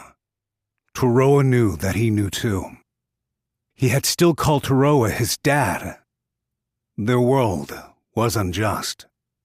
Taroa the Awful was never able to fully atone for his countless crimes, nor was he ever able to be properly punished. The man who chiseled away his soul with his blood-soaked ideals had lived an almost laughably luxurious life. Dad! Dad! I'll do it! I'll get back the luminous blade! I'll follow in your footsteps! It'll all be okay! Dad! Yakan. Yakan, the sanctuary. His only son had been the merciless god of death from White's last remaining sanctuary. I wanted to say thank you. The skills and strength you've built up over these restless years have long since surpassed my old bones. I wanted to make sure to tell you. That's why you shouldn't aim to be an enchanted swordsman. Why you shouldn't end up like me.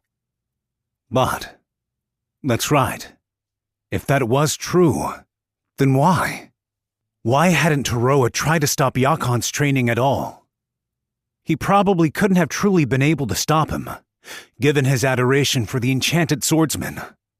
I'll never say all the stuff you did was a mistake.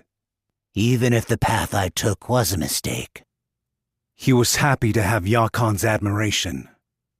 His life had been affirmed by his beloved son. That alone was enough. Dad! Toroa the Awful was dead. No legends were immortal. Alice the Star Runner. Wearing a number of enchanted swords, the man conquered the mountains. He carried easily over 10 of the blades, whose weight should have been far too much for Toroa the Awful to bear. The body he had continuously trained without rest was far brawnier and bigger than the legendary enchanted swordsman's. I'm going to take it back from you. No more plunder. I'm not going to steal. Deep in the White Mountains, he was going to make the enchanted swords rest for all eternity, just as his father had wished. And, just like his father had hoped, he would live on without taking the lives of anyone else as a god of death. He had wanted to swear to his father while he was still alive, that he would become that sort of enchanted swordsman someday. Plunderers, after the enchanted swords, were swarming toward his father's grave marker. Enchanted swords birth conflict. He drew an enchanted sword. He threw his own life away. There still existed work in the world that Toroa the Awful needed to shoulder. Nelseu, the Burning Blade. He quietly murmured, cutting down a band of bandits. The concussive thunder drowned out their dying screams. Gathering clouds, the heat expelled from the sword's cutting flash builds up inside the enemy he cuts and is released. His father's technique, the technique of this enchanted sword's wielder. He had watched it many times before. He wouldn't let anyone steal them. Things that shouldn't be where they should be. Until he regained the enchanted sword of light, his life was not his own to lead. He wielded enchanted swords because he was an enchanted swordsman. He killed people because he was a god of death. Divine Blade Ketelk. He made sure of the enchanted sword's name. With it, he stabbed someone far away. By narrowing the invisible long-range slash to a singular point, he could pierce foes from extremely long distances. A technique called Peck. Gidimel, the Minute Hand. Yet another was cut through. The technique to slow the final effects of this enchanted sword slashes. Something only possible with Toroa the Awful's superb skills. His singular attack was simply confirming whether he could pull off the same move or not. Molting. Lance of Faima. Well Sever. Mushain the Howling Blade. Wicked Sword Selfresk. Crunch. Crunch. He swung his numerous enchanted swords together as he took each step forward. He had no talent for using the blades. His overly kind temperament took in the enchanted sword's latent ideas and got in the way of his own technique. That had been correct. Everything was exactly as his enchanted swordsman father had judged it to be. In that case, the next step was... Vajgir, the Frost Venom Blade. Downpour's Needle. Karmic Castigation. Inrate, the Sickle of Repose. From all the enchanted swords, he had read and taken in the ideas that dwelled within them. Just means I can toss those ideas away. He put the ideas from his mind. Not the enchanted sword's ideas, but his very own. Thus right now, he was propelled by the enchanted sword's will, and with it, he was able to exercise the techniques of their most skilled wielder, the techniques of his father. The techniques that had been seared into the back of his brain over and over again from a young age. He possessed no talent for using enchanted swords. He had talent for being used by enchanted swords. Toroa! Toroa the Awful! The final remaining ringleader groaned his name. He was right. That was who he was now. Now, which enchanted sword do you want? While possessing the abilities of the former, a horror story incarnate, he commanded far more physical strength. He held a myriad of enchanted swords, gathered over the entirety of a long age. He went beyond his natural ego and was capable of controlling the inner essence of every enchanted sword. A god of death, revived from the deep pits of the underworld, collecting the cursed fates of others. Grim Reaper, Dwarf, Taroa the Awful. Chapter 10. Oriesha's Fourth Office. The evening sun bathed the streets of Oriesha in an amber glow. The office of Oriesha's fourth minister, looking down over the scenery, was situated in a section of Oriesha where the land was particularly high value. A gorgeous woman in a red dress entered the room and gave a light bow. The 17th minister, Elea the Red Tag, had been summoned by the room's master and came to give a report on the results of her series of investigations. "It's been too long, fourth minister." The only reason it's been so long is because you were so obsessed with your investigation out in the far-off boonies of Edda. Together with his biting initial comments, the man glared at Elea from across the desk. He had strong, sharp features, but the glint in his eyes was cunning and cruel. He was the fourth minister, Kaite, the Round Table. While a civil servant like Elea, the man possessed both preeminent authority and military might. It was rumored around town that he was the sole face able to stand toe-to-toe against the faction of Oriesha's all-powerful second general, Rossclay the Absolute.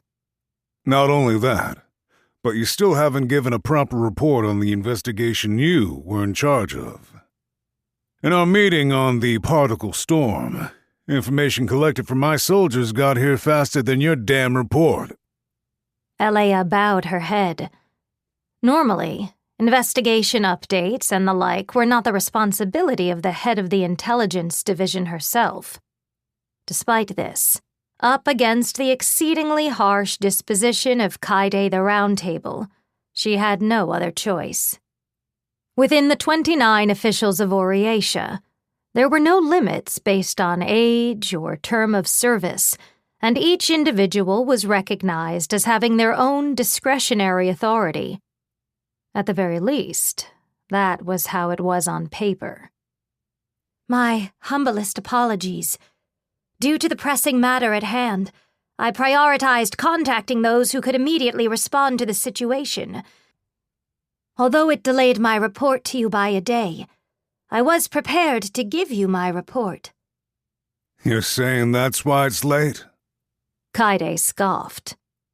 That's not it. You're incompetent. In truth, you failed to complete the task you were given. It's the Intelligence Division's job to notify the 29 officials of any information as swiftly as possible. You, Argent, irredeemably incompetent. The whole lot of you. Maybe 29 seats are unnecessary. Am I wrong? While it was unbelievably humiliating to hear her name said in the same breath as Hargent's, Elea remained silent and waited for his next words. Given her position as a low-born successor of the previous 17th minister, she was well accustomed to being looked down on. Kaide, meanwhile, turned his attention to the view from the window. To him, born with authority, his sadism was a part of everyday life, completely devoid of any relaxation or enjoyment. Forget it. Give your report. Very well.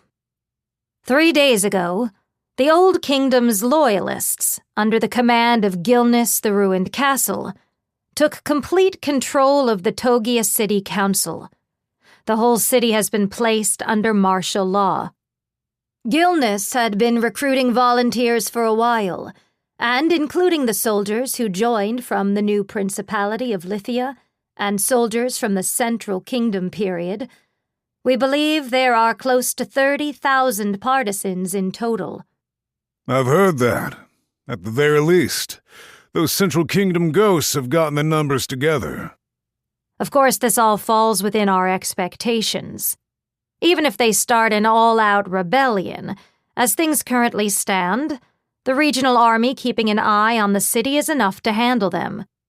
The problem lies in what's urging them to action, which we anticipate will bring a direct attack to Oriatia soil. This particle storm or what have you, right? A weather anomaly, unique to the Yamaga Barrens. Supposing this makes a direct attack on Oriatia itself, it's certain to cause massive damages far beyond anything we can imagine. However dominant our on-hand military forces may be, should the Old Kingdom's army use the disruption of the chain of command that would accompany an enormous natural disaster to attack us, we would be at a grievous disadvantage. The Old Kingdom's loyalists' idea was the total opposite of the new principalities, who tried to control the Shura with their aberrant, violent power and put them on the front lines. They sought to gain the upper hand by letting this impossibility to control power stay out of control.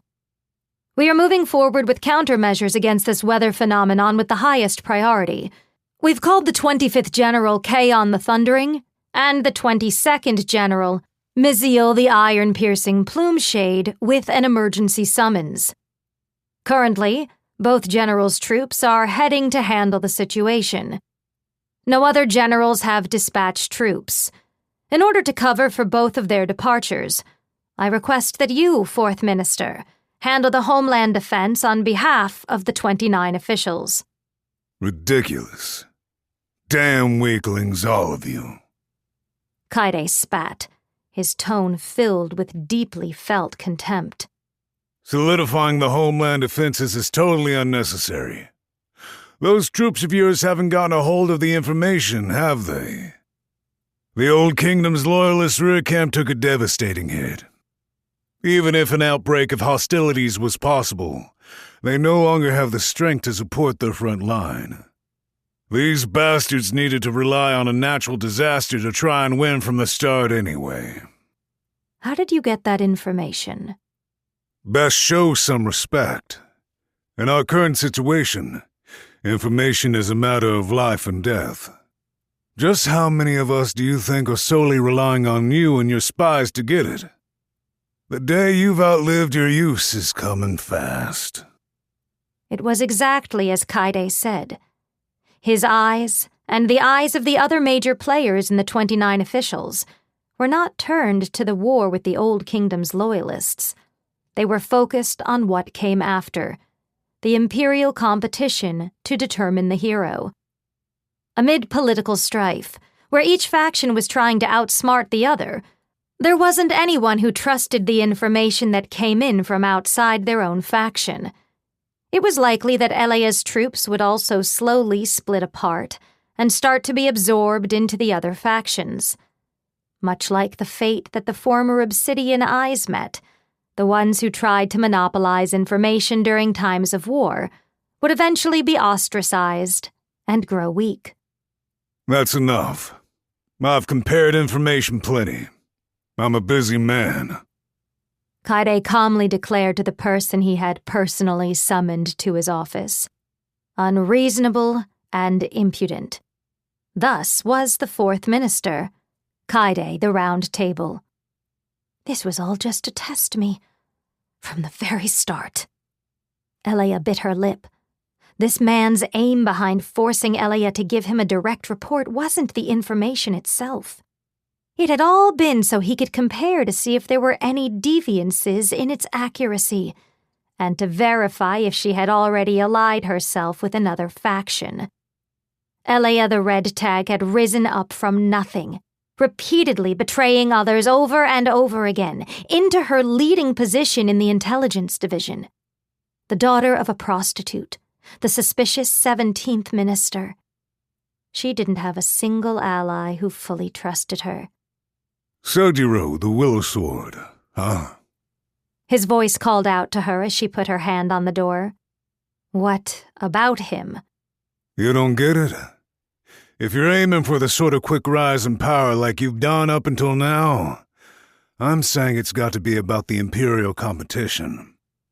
I already knew that during your infiltration into Togia City, you used that visitor, the Willow Sword, to help. I just thought maybe you were trying to devise a way to sponsor him. Not at all. I was simply borrowing the Willow Sword to have the necessary fighting power with me. I don't have any plans on sponsoring him. Is that so? Not that I care either way. If you don't want to see yourself destroyed, I suggest you hide that ambition of yours. Thanks for the warning. With a bow, she exited the office room. All of her emotions were cleanly bottled up within her pretty face. The war with the Old Kingdom's loyalists isn't the problem. There are only a few factors that could cause Oriatia to lose. Kaide was correct. The real problem lay after said war. The information obtained by each region's spies was extremely complex, and all woven together as well. The particle storm from the Yamaga Barons is closing in on Oriatia. The gray-haired child, distributing firearms and weather information, is actively working behind the scenes of the war. Taroa the Awful, who is supposed to be dead, was spotted around White. And a Demon King, the one responsible for the assault on the Old Kingdom's loyalists' encampment, was a self-proclaimed Demon King. What's happening while I've been unaware?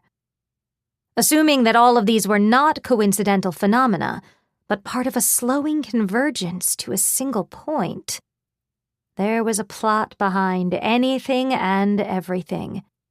With the clairvoyance of Kuro the Cautious, whom she met that day in Togia, maybe she, too, could have perceived it all as an indistinct and threatening premonition.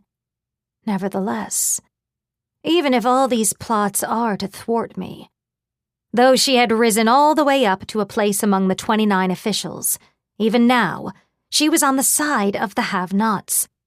Neither Rosclay the Absolute nor Kaide the Round Table included Elea's presence within the course of events they were trying to steer. The one to win and survive through the Imperial competition will be me. A tournament to determine a sole hero, to back the greatest of all symbols, eventually rising above the monarchy. Elea was fighting all by herself. She hadn't a single ally who would fully trust someone like her. However, she alone held an all-powerful trump card that would flip everything in her favor. I'm the only one who knows about the Kia, about the World Word. 4 days left until the disaster's arrival. Chapter 11. Mestalexel, the Box of Desperate Knowledge. What crime had she committed to get wrapped up in such a horrifying event? Minlay couldn't understand. She was a humble housewife, living modestly in the Gakana Saltpan township, with the only good fortune to her name being that she survived the age of the true Demon King. Cradling her 1-year-old daughter to her chest, she prayed that the monster would not appear again. The sea raged, and the rocky reef, towering high above her, was like a maze. If someone had told her the things she saw had come from the edges of the ocean to destroy her entire world, she would have believed it. They were two strange aberrations. At the very least, neither were living creatures. "I've found you!" A voice like a glacial bell echoed. One of the aberrations was floating above. Its appearance was exactly that of the angels seen in religious paintings. Still, she knew it couldn't possibly be one. Real angels didn't sprout wings made from metal and gears. They didn't glow with a merciless and cruel light, nor would they chase a victim like her away. You have not taken action. However, I have found you. From another direction, there came a roar that drowned out the angel's voice. It was the sound of overlapping metallic creaking. The other aberration started to move.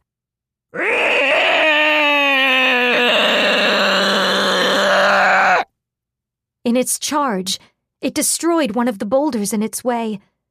It was similar to the railway train she saw in the central region. The body, with joints armored with thick metal, looked very similar to such a monstrous vehicle.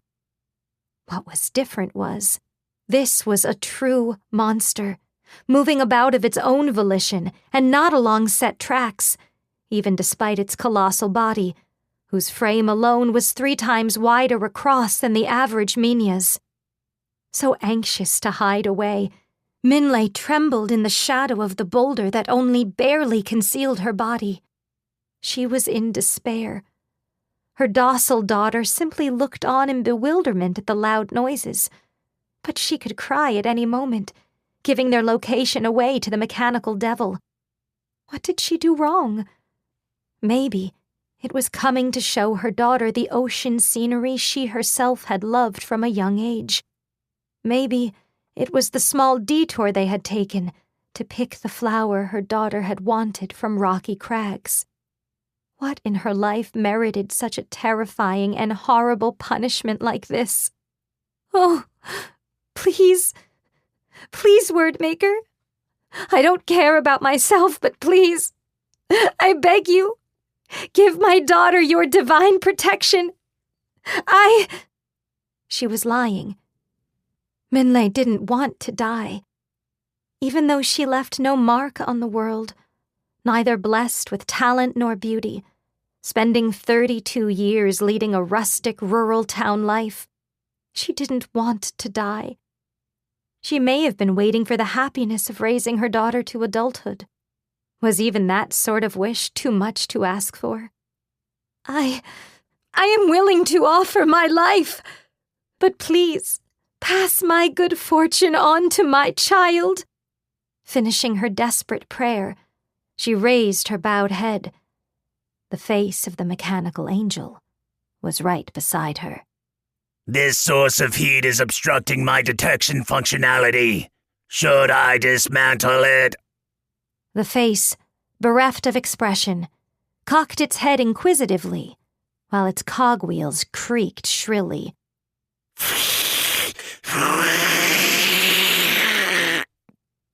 As if answering the angel's words, the mechanical bug emitted a horrific sound. Minlay couldn't even let out a scream. She was going to die. Unable to resist, reason permanently unknown, the sort of illogical death that came in abundance in this land filled with mysteries and monstrosities. The angelic machine's wings opened. Numerous brass-colored blades began to spill out from inside them, before... Ha ha! Ha ha ha ha ha ha ha ha! A monolithic chuckling figure sent them flying with a punch.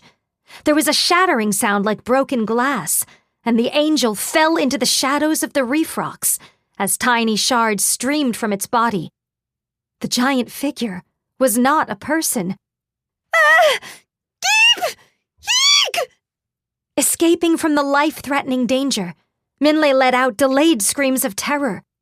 The figure standing in front of her inspired the exact same type of fear as the mechanical angel before it. It was twice as tall as she was. A dark midnight blue, metal, minion-shaped being, its entire body covered in armor that seemed to have been enlarged to its very limits. It was entirely different from any living creature she had ever seen, yet it emitted word art's language. I am very fast. Much faster and stronger than you. Her daughter whined in her arms. The mechanical giant rotated its head around and looked toward Minlay. The structure that appeared to serve as its head was spherical, and the purple glow from its singular eye sharply stood out from it. Oh, living creatures. A big and a small living creature. Please don't kill her. I beg you. Spare my girl. Please. It is bad if this one dies. Why is that? There was no question. It was a golem, just like the other angel and the train. Mechanical monsters, used by self-proclaimed demon kings for the sole purpose of efficient butchery. Weapons imbued with artificial souls, wholly incapable of empathy. Please, I beg you. Why is it worse for a small creature to die? Big one can take her place. The golem continued to question, sincerely unable to comprehend Minlei's words. Minlei was able to give her answer. Behind the golem, the train monster had climbed over the rock bed and was coming in for the attack. Its insectile maw opened wide, and the light from the cannon inside gleamed bright, bursting, rending. Minlei and her daughter's ears might have been damaged by the series of roars from the cannon. The rock bed was smashed apart, scattering into sand. Ha ha ha ha ha ha! That will not work! However, Minlei's body itself remained intact. The giant machine's armor shielded her from the explosive flames that illuminated the coastline. Because I am the strongest of all! Paying these words no heed, the mechanical insect maintained charging speed, using the mass of its head to deliver a blow. The golem caught the downward swing of its sharp jaw with both of its arms. Visions of her death flashed before her in an instant. She was protected from them all. Minlei could only manage a one-word response. Monsters! Monsters! No, not monsters. This one, Nemerelga. Earlier, the one with wings, reshaped. The golem shouted as it squarely pinned down the giant mass, heavier than a house. And I am, ha ha ha ha, Mestalexel, Mama's strongest child, much stronger than these ones. Mama! Golems were fighting each other. The train Nemerelga and the angel Reshit. This one, Mestalexel, was fighting against both of them. Without knowing, Minlei had stepped into their battleground, into the middle of a storm of death that no one should ever have witnessed. If small one cannot die, ha ha ha ha ha ha, I will protect it because I am strong. The unpleasant grating sound of metal against metal continued, and the antagonistic Nemerelga and Mestalexel sent each other flying. Mestalexel's strength forced back the insect large enough to rival a train.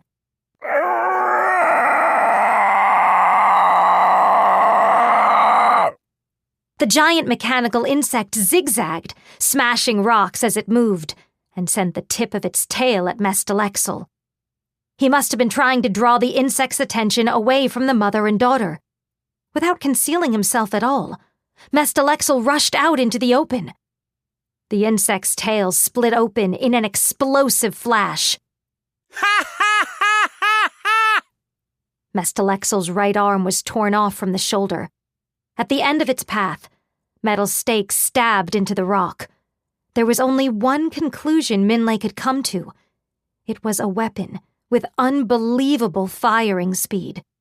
Without paying any heed to its damages, Mestalexel delivered a vicious kick to the mechanical tail.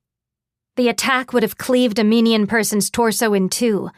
Nevertheless, it proved an ineffective blow against the inappropriately large figure.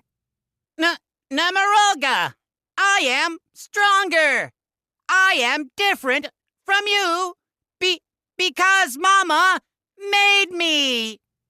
He grabbed the end of its tail and attempted an even greater act of destruction. Yet, without any warning, his spherical head was split vertically in two. Mestalexel staggered.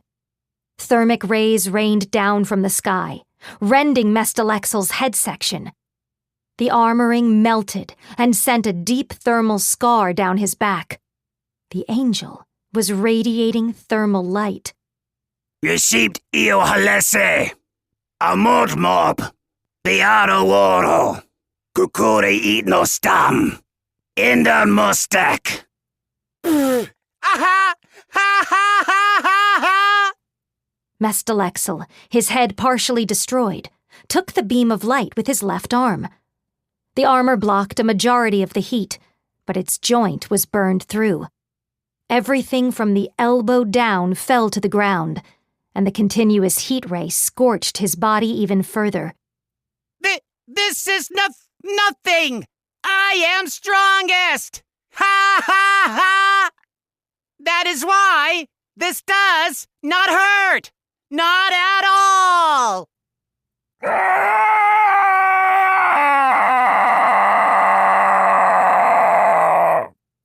He needed to continue enduring the heat ray.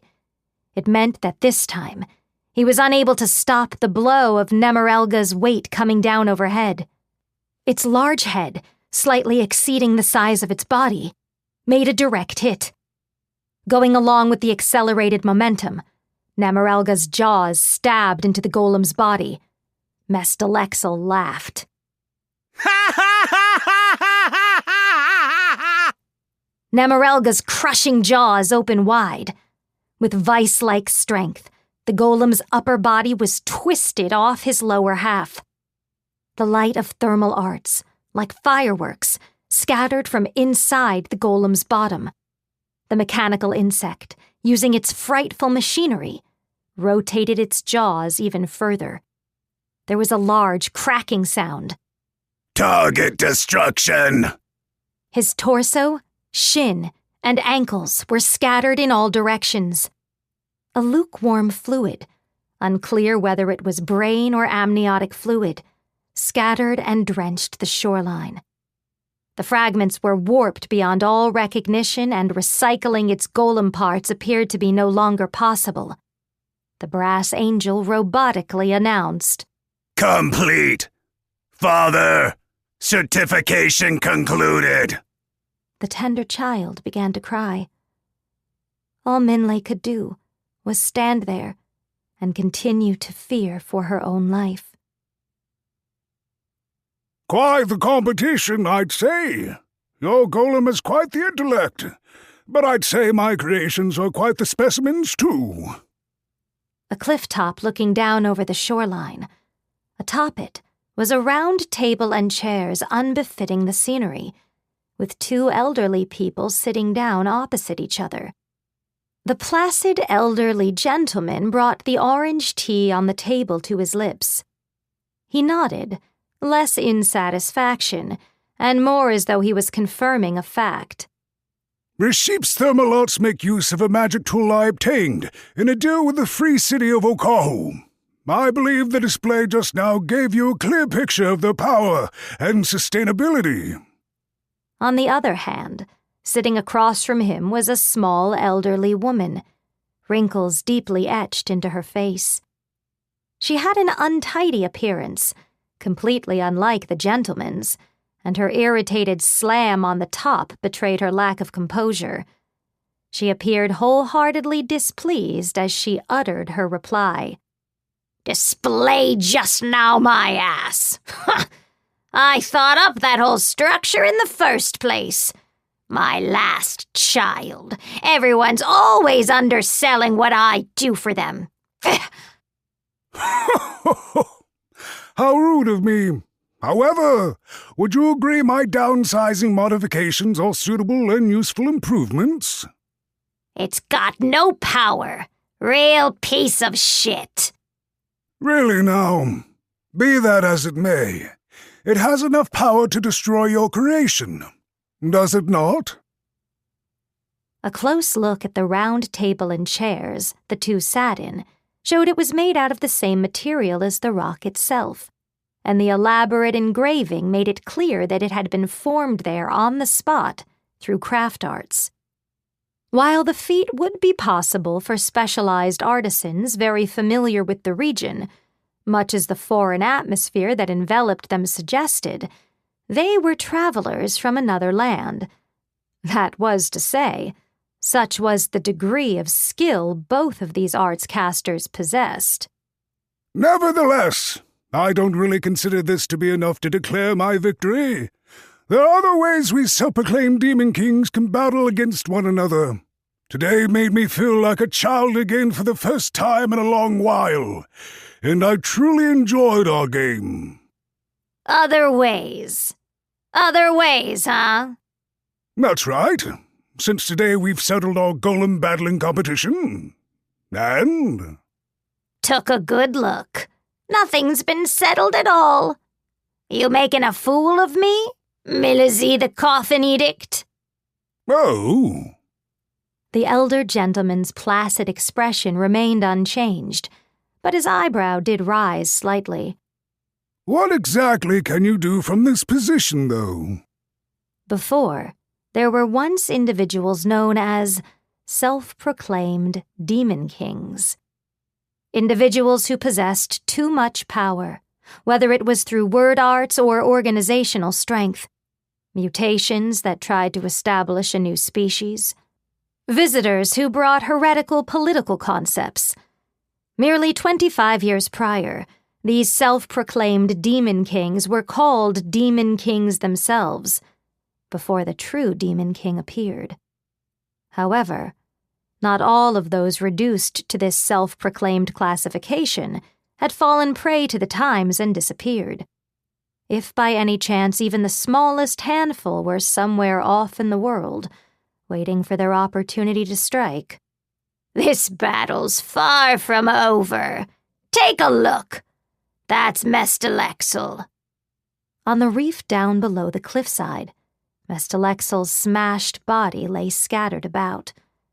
He was totally lifeless, and even if he was still alive, he hadn't the strength to match Miluzi's two golems.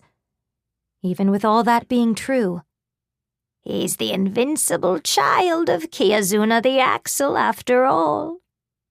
There was an individual who possessed craft arts talents far beyond the limits of other Minya, and who, in her opposition to the true Demon King, built the entirety of the Nagan Labyrinth City, all by herself.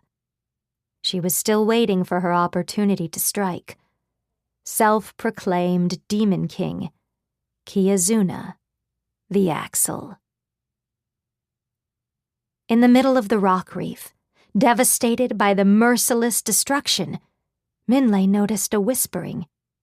It resounded from the torso section of Mestalexel, utterly and wholly smashed to pieces. Delamimoao, Saitak Manam, Yaimastea, Ulko Warezored, Haimas Jubeta, Axo Foxora, Namero Kirms. The voice was like water, flowing smoothly without falter. At first, Minlay wasn't even aware it was speaking word arts. They were far too different from any word arts she had ever heard.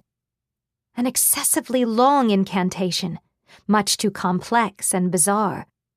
Activity confirmed. Miluzi's two golems also detected the whispering. Rashipt incanted the thermal arts beam from before.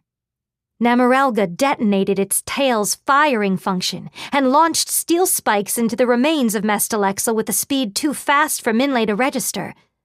Their point of impact was removed from the fragments of his torso. Suddenly, the armor reconstituted in mid-air. The armor that evaded the spike's path split and fell to the ground. There was a barrier that hadn't existed until the very moment the spikes launched. It formed right before the projectile's impact.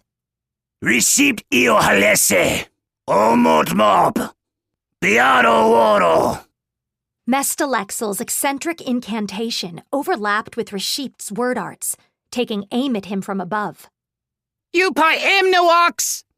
Aonks naoam. Lastioa. Sorukma. Zisad de garwa. Kukure itnos dam.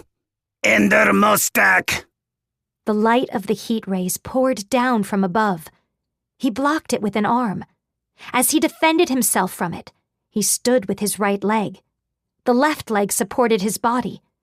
The scattered fragments of Mestalexel coalesced once more. Ha ha ha ha ha ha! His incantation was one of craft arts. The once demolished Mestalexel had reconstructed his own body, using his own word arts. In addition, his regenerated armored body's construction changed to perfectly defend against Reship's heat rays. A thin layer, peeled off from the armoring's surface, gently floated to the ground. I am the strongest! The older gentleman, looking at the battle from atop the cliff, gave a rigorous applause of honest admiration. Wonderful! From a state of complete destruction. What sort of word arts were involved, may I ask?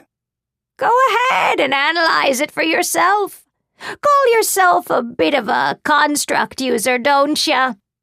Well, of course. I can hypothesize. For example, perhaps that giant body is a simple outer exterior, and inside the torso's armor is where the real body is, made into an ultra-small size. Thus, should that smaller body be able to use craft arts, it all comes together. You don't have any idea how the real bodies survived destruction then, eh? Kiazuna crossed her arms and gazed at Mestalexel, very clearly displeased. Mestalexel below her was again naively headed, straight toward Nemerelga. That's his first feature, golem regeneration. He can use craft arts to reconstruct himself no matter the situation. I see. In that case, surely you must know what method I shall utilize next, no? Go for it. Miluzi used a Radzio to issue his orders. His Reship and Nemerelga were the types of constructs that were incapable of word arts. In exchange for their extremely high battle prowess, they relied on an outside source for a majority of their tactical judgment, and could perform only the offensive word arts already inscribed within them when necessary. Destroy the real unit inside the torso armor!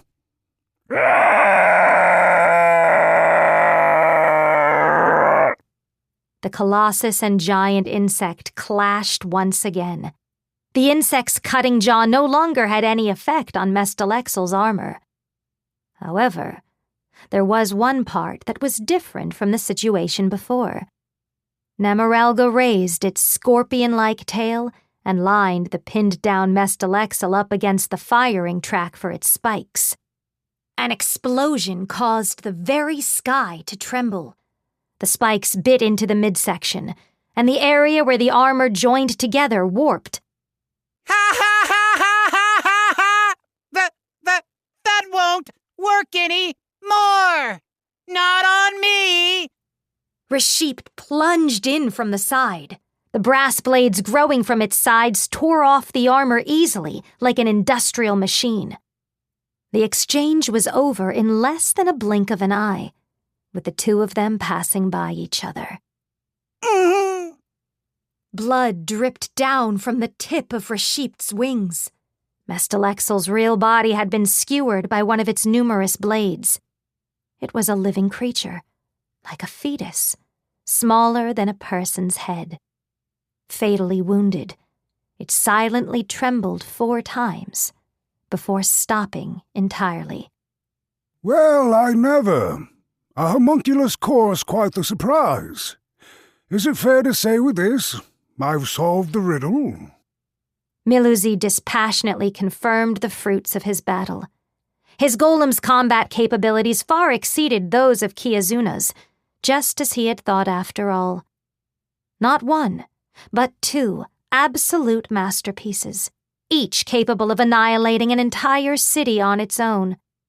Oh, you think you've got it, do you? This is his second functionality. Luar 6-4, meo jure, nos crie, moiaise zikorot, aith for beste, mistonok, aivakute, hobrantukse. The golem, whose true body was supposed to have perished, was incanting. Mestalexel, thought to now be an empty husk, grabbed Nemerelga's jaw and pulled it down. The explosive collision into the sunken rock sent water spraying into the air, once again showcasing Mestalexel's abnormal physical strength. However, despite his main body supposedly being dead, he could still manage to speak. Ha! Ha ha ha ha! Poor Nemerelga! I will never die! Mama made me that way! Kiazuna, watching his restoration, declared with a fearless grin, The second function, homunculus regeneration. He can use life arts to reconstruct himself, no matter the situation. Brilliant! The golem itself having the capability to chant word arts? I'm speechless! You've seen 2 of my tricks now. Is there anything else you want to try out? The word arts capabilities Mestalexel displayed were beyond abnormal. It wasn't an exaggeration to call them opposed to the natural laws of the world. Constructs functioned by being infused with life through word arts. Unlike living creatures from nature, they could be augmented with various specialized functionalities. However, to give a self-replicating ability to such artificial life forms, was it actually possible to imbue them with a soul that wielded word arts capable of producing its own body by itself? The dungeon golem Kiazuna, created in Nagan, had been capable of using itself as a factory to mass-produce simple golem soldiers. That feat alone proved that Kiazuna the Axle was already among unmeasurable heights as a demon king. Nevertheless, if her golems were then able to replicate complex functionality on Mestalexel's level, then they indeed possessed a true soul. Beyond the realm of simple constructs, it was a feat on par with creating an independent and new species of creature altogether. Just how did you successfully build a creation capable of such functionality? Truly superb! I told you they aren't creations. All of them are my children. Why don't you explain how your own kids came to be the way they are, huh? The old woman took a long sip of orange tea. She was always irritated, regardless of whether people looked up to her or looked down on her. She hadn't changed one bit in the past few decades. When you repeat things over and over, thousands and thousands of times, something unexpected happens. Sometimes it's the exact functionality you're looking for. Sometimes it's a functionality not worth a damn. But in that unexpected moment is where the truly unique constructions are. Those kinds of miracle moments. That's when my babies are really born. Babies based off a singular functionality, only able to come to life in that exact moment. In other words, Mestalexel's functionality, then, is the ability to use word arts? You'd really call something that basic a miracle? Put simply, it's a shared curse. A functionality entrusted to another organism. A core that's immortal as long as it isn't destroyed. No, it couldn't be. A shared curse. A functionality also found within a monster that once terrorized Oriatia, Nihilo the Vortical Stampede. Even Miluzi had never successfully created such a golem. No, there's one thing that doesn't explain. What in the world is keeping that alive? Miluzi's 2 golems once again changed their strategic course. Rashid started again to fire thermal arts from high up in the sky, out of range. Conversely, Nemerelga curiously bent its body and started encircling Mestalexel's flank. Nemerelga! Ha ha ha ha! Give me your best shot! I won't let the small one die! Mestalexel stood against his opponents with nothing but his own body. The sky sparkled like it was filled with stars, and thermal arts once again rained down. They no longer had any effect on Mestalexel's armor. As the thermal arts showered over him, he stepped toward Rashid. Atop the cliff, Miluzi moaned at Mestalexel's defensive capabilities. Unbelievable! Everything perfectly countered, and in less than a second! What intelligence! He's clearly showing independent thought. And learning how to handle my Rashid's attacks! Like learning's anything special. Let me show you that saying that homunculi are born knowing everything ain't just superstition. Please do. Unfortunately, I've already given them both my orders. The thermal art's aim was to obstruct Mestalexel's senses with light. In that case, how did Nemerelga move in that moment? On the ground, all of Nemerelga's body segments opened at once and deployed their thermal arts propulsion thrusters. The bluish-white air blast pulverized the terrain behind it as it rushed at Mestalexel's flank. Bring it, Nemerelga! Mestalexel took the explosive impact head-on. Gouging a line through the soil, his body was pushed to the edge of the beach. Once he was a mere 3 steps from the precipice, he held his ground.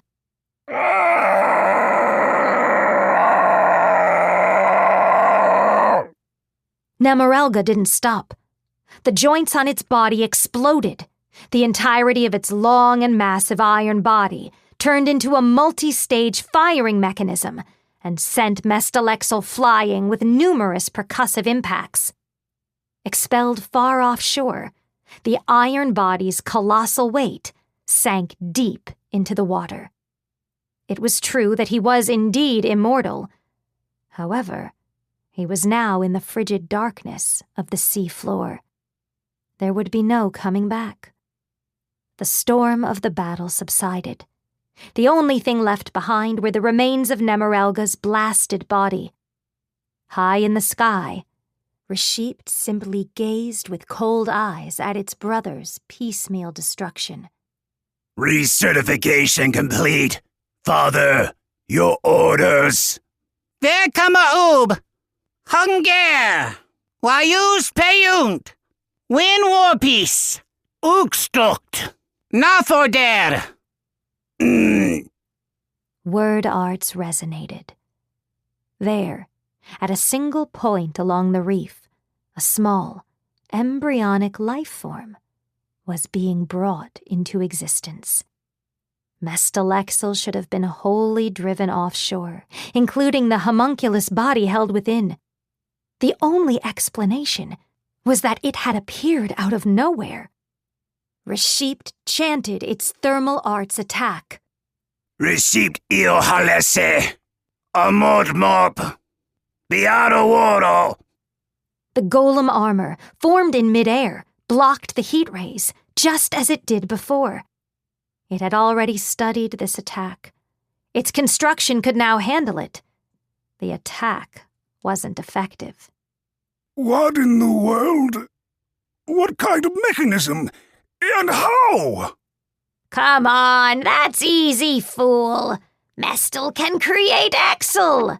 Exel can create Mestal. Anywhere either one's voice can reach. Separate them as far as you want, They'll come back from anywhere.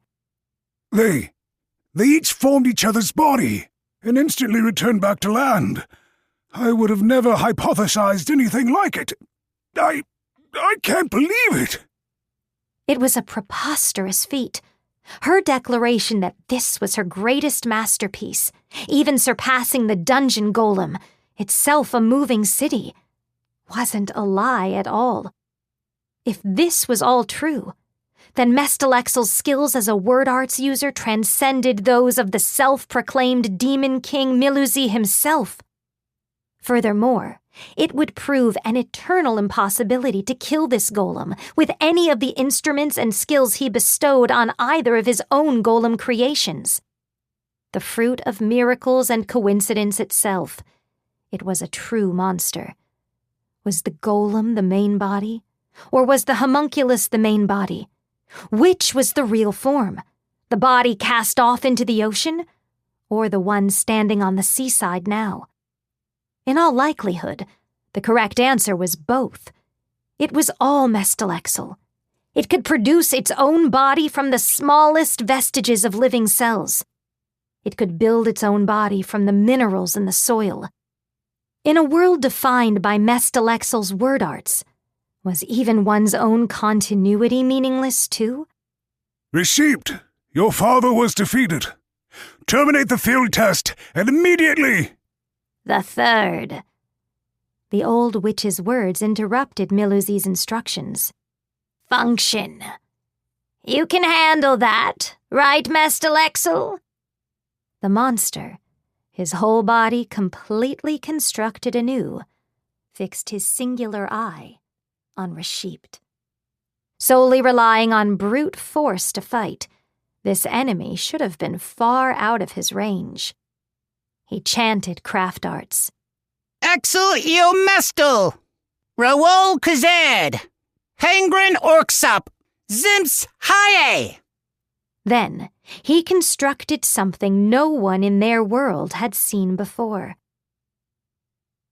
An indescribable form, utterly impossible for the hands of others to create.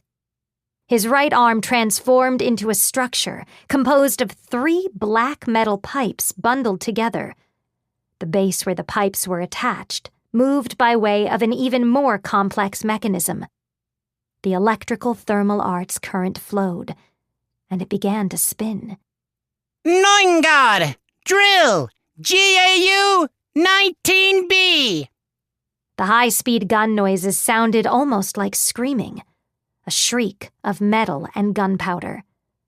The mechanical angel, capable of flying faster than wyverns, was reduced to debris that scattered along the wind.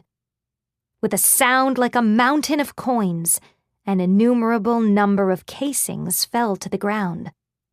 It was a weapon from another world, one no one had ever seen before. A rotary multi-barreled machine gun. It was known as a Gatling gun. With visitors, as long as they got a body from the beyond, they'll never be able to use word arts. But they know about the weapons in the beyond. Knowledge unknown to us. Knowledge that'll surpass everything. You ever think about it? If they could just use craft arts, if they had power to reproduce weapons as they saw fit, depending on how much they knew, you could get a hand on anything and everything from the world beyond. Kiyazuna, what exactly did you... Miluzi looked at Kiyazuna.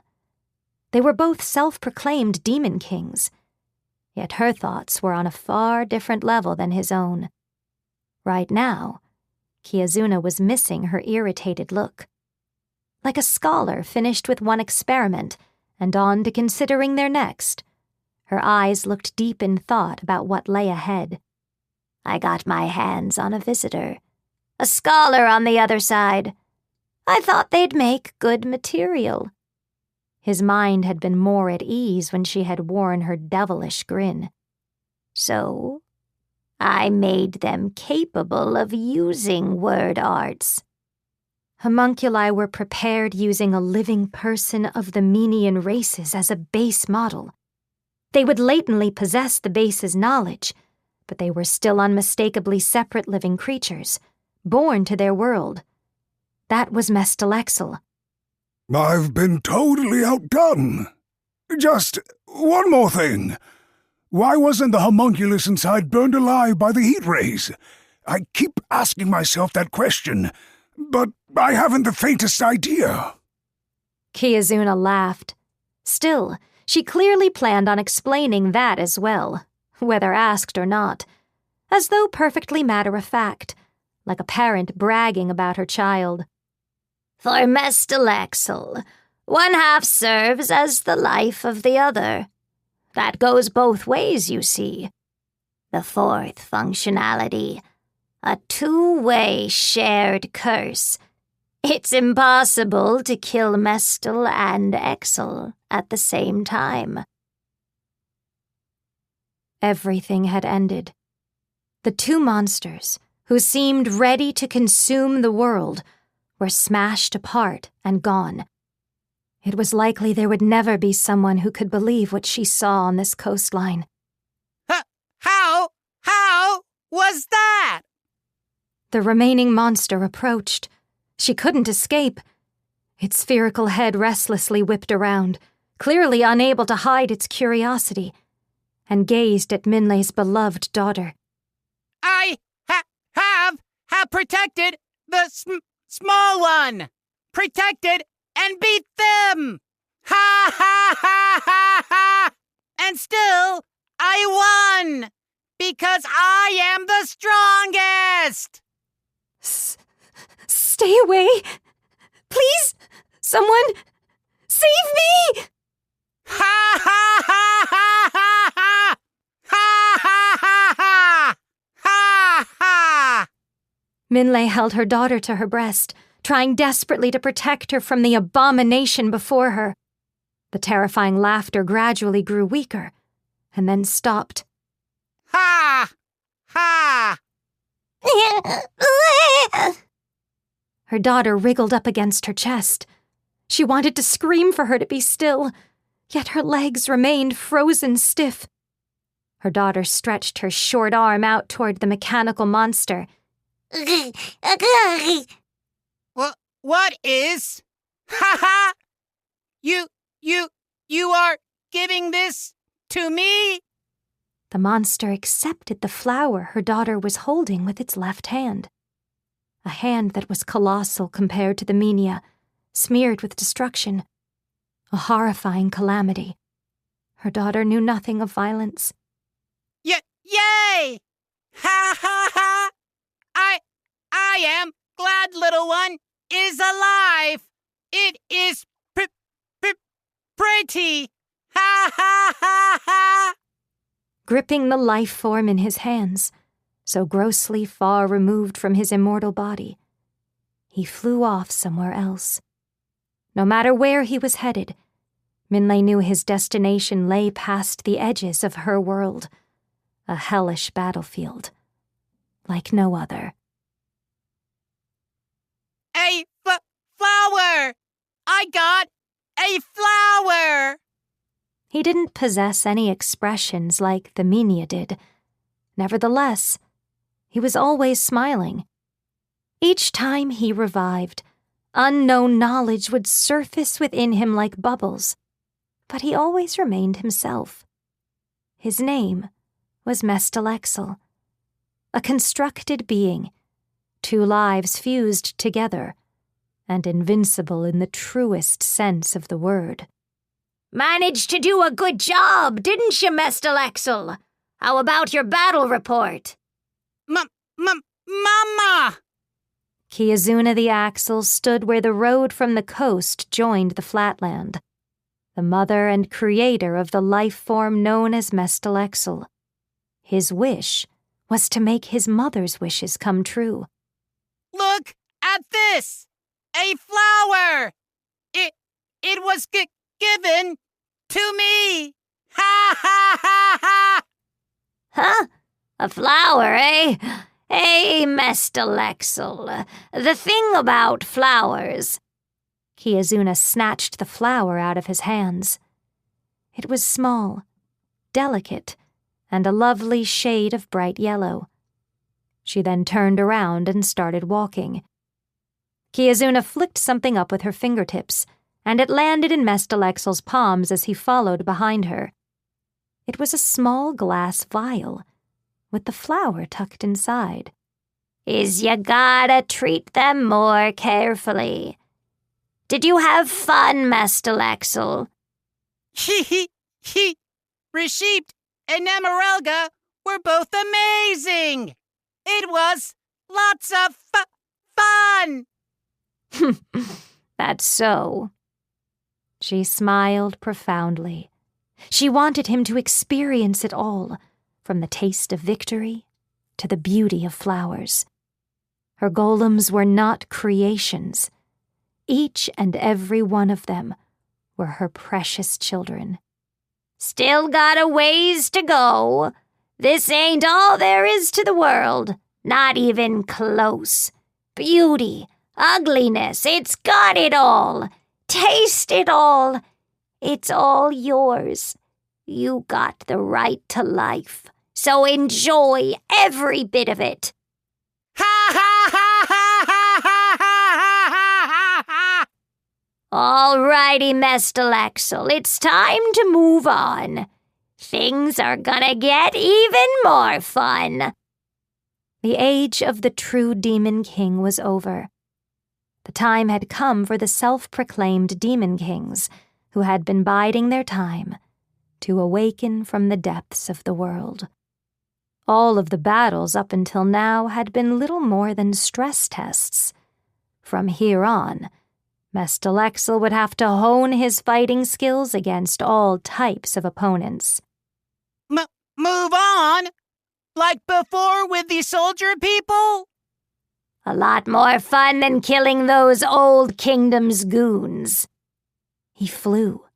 He could kill people with his fists, incinerate them, or let loose a barrage of bullets.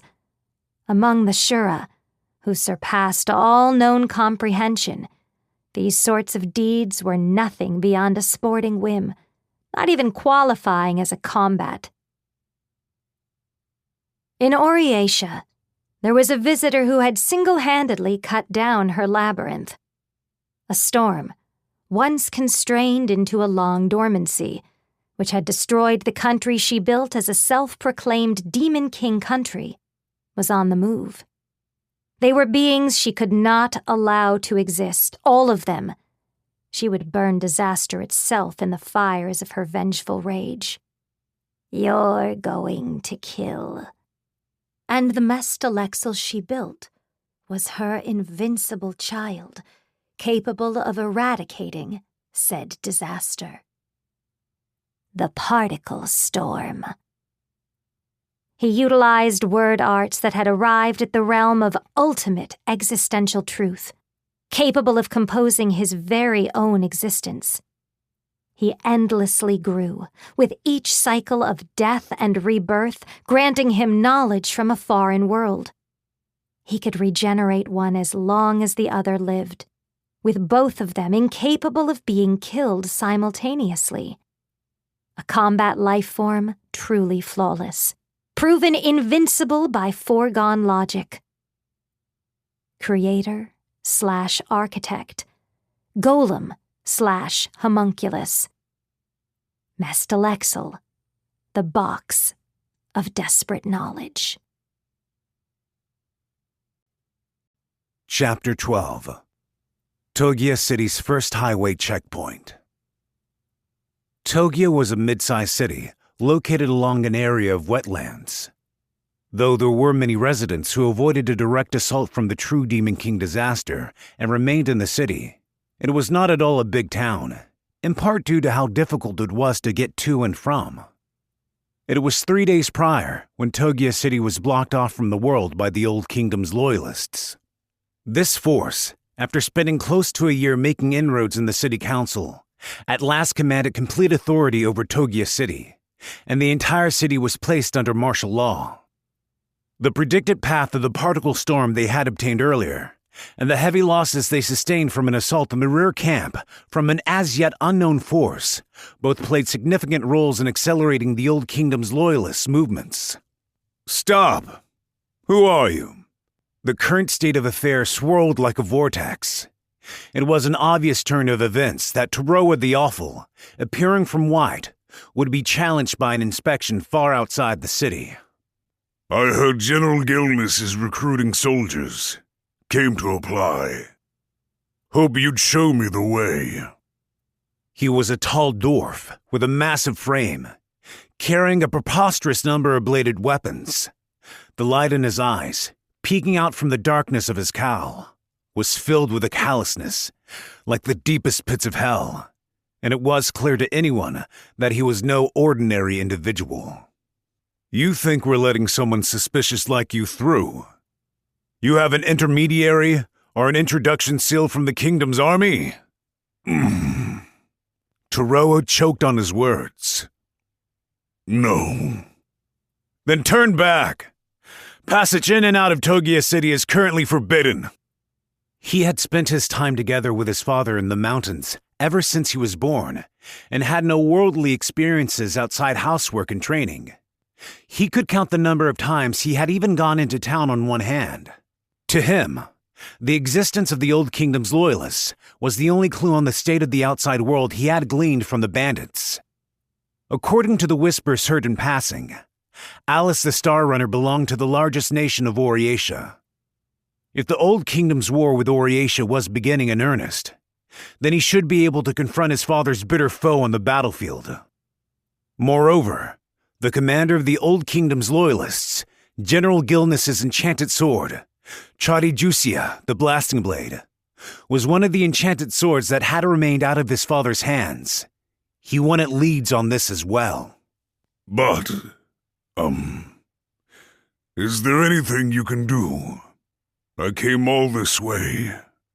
And I told you to turn back. If those swords are weighing you down, I'll call the city blacksmith for you. You could probably get a reasonable price for them if you sold them off. Taroa wavered. Naturally, cutting this unwitting soldier down and continuing forward wasn't an option. Nevertheless, even if he did use his refusal here to go to Oriatia and challenge Alice the Star Runner directly, he could easily imagine it would end with a large number of innocent citizens getting wrapped up in their fight. His father had also killed any uninvolved witnesses, though it didn't serve as any justification for his crimes. His father still strived not only to steal enchanted swords, but to keep the lives sacrificed in the process to a minimum. Taroa, too, couldn't let such needless sacrifices happen as much as possible. Is something wrong? You seem to be having a bit of a disagreement. Someone stepped out of a carriage that had arrived at the checkpoint during their back and forth. The soldier immediately saluted. Yes, sir. We have an applicant who wishes to join the kingdom's army. But, well, as you can see, sir, he's a very suspicious individual. Put your mind at ease, sir, as I would never let such a ruffian through this checkpoint. Oh, if you mean this man here. The boy looked barely 13 years old. His hair was a gray color, mixed with white. I've had him come here on my recommendation. I intended on introducing him directly to the staff office aide myself, but it appears we both ended up arriving at the same time. My apologies. It seems I'm the one who's late. Oh, I see, sir. My apologies for being so discourteous in my ignorance. He did claim to have no intermediary. Without the critical party, myself here. He did not have one. Indeed, yes? He must have been quite troubled by it all himself. Forgive me, Arijite. The young boy stretched out his hand to Taroa as he referred to him with a completely different man's name. You must be exhausted from carrying all of that from the White Mountains. It's only a short distance, but I'll escort you to the city. What? Taroa lowered his voice in front of the young boy's smile. Are you doing? Why are you helping me? Oh no, you're the one helping me. If you ended up going back, with the way this conversation's going, I'd have a very hard time explaining myself. Will you hop inside? The reality was he had no other options available. Despite his continued quandary, Toroa joined the boy in his carriage. With a hasty inspection, the carriage easily traveled through the checkpoint. None of them realized the truth behind Toroa's swords. Due to the outlandish number of blades he had with him, the thought likely never even occurred to them. While they sat facing each other in the coach, Toroa took stock of the young boy. The enchanted swords on his back and the pressure of his gaze were nearly enough to kill the average person from intimidation alone. Yet this boy remained composed. You knew who I was, didn't you? You're General here. In the previous conversation, the boy had mentioned the White Mountains by name. If he knew Toroa's circumstances, then that meant he had been sending a secret signal with his word choice. Unfortunately, I am not. I am a visitor, merely involved to some extent in munitions dealings with the Old Kingdom's loyalists, or the Kingdom's army, as they call themselves. As to your other question, I of course know who you are. Toroa the Awful. Yes. Though I may not look it, I am rather shocked, to be honest. I had heard you were dead. I would never die by the hands of someone like the Star Runner. More importantly, will this method really get me into their army? We'll face the same reactions we just dealt with when we're inspected before entering the city. Indeed. Regarding that issue, Toroa. The young boy folded his hands together on his knee. Leaning his small body forward, he continued. That also depends on what your goal is. Depending on the circumstances, you may find better results if you didn't join the Old Kingdoms instead. Is it all right if I ask why exactly you wish to join their army? Toroa was unsure how to answer. If he did tell him, would this young boy be his ally? However, he wouldn't be disadvantaged either way. There wouldn't be anyone familiar with the name Toroa the Awful who wouldn't know about his end goals too. I want to destroy Alice the Star Runner. During the war with Oriesha, I'm going to win back the Luminous Blade.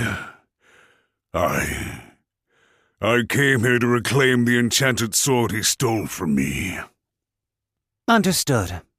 Regarding my intermediary role, with your name and degree of skill, it should be a simple conversation to actually get you into the army. If that is your wish, I can help you. That said, I am apprehensive about when war does break out, and it comes time to send the army into action. The carriage clattered over the stone pavement alongside the marshlands. The young boy raised his pointer finger.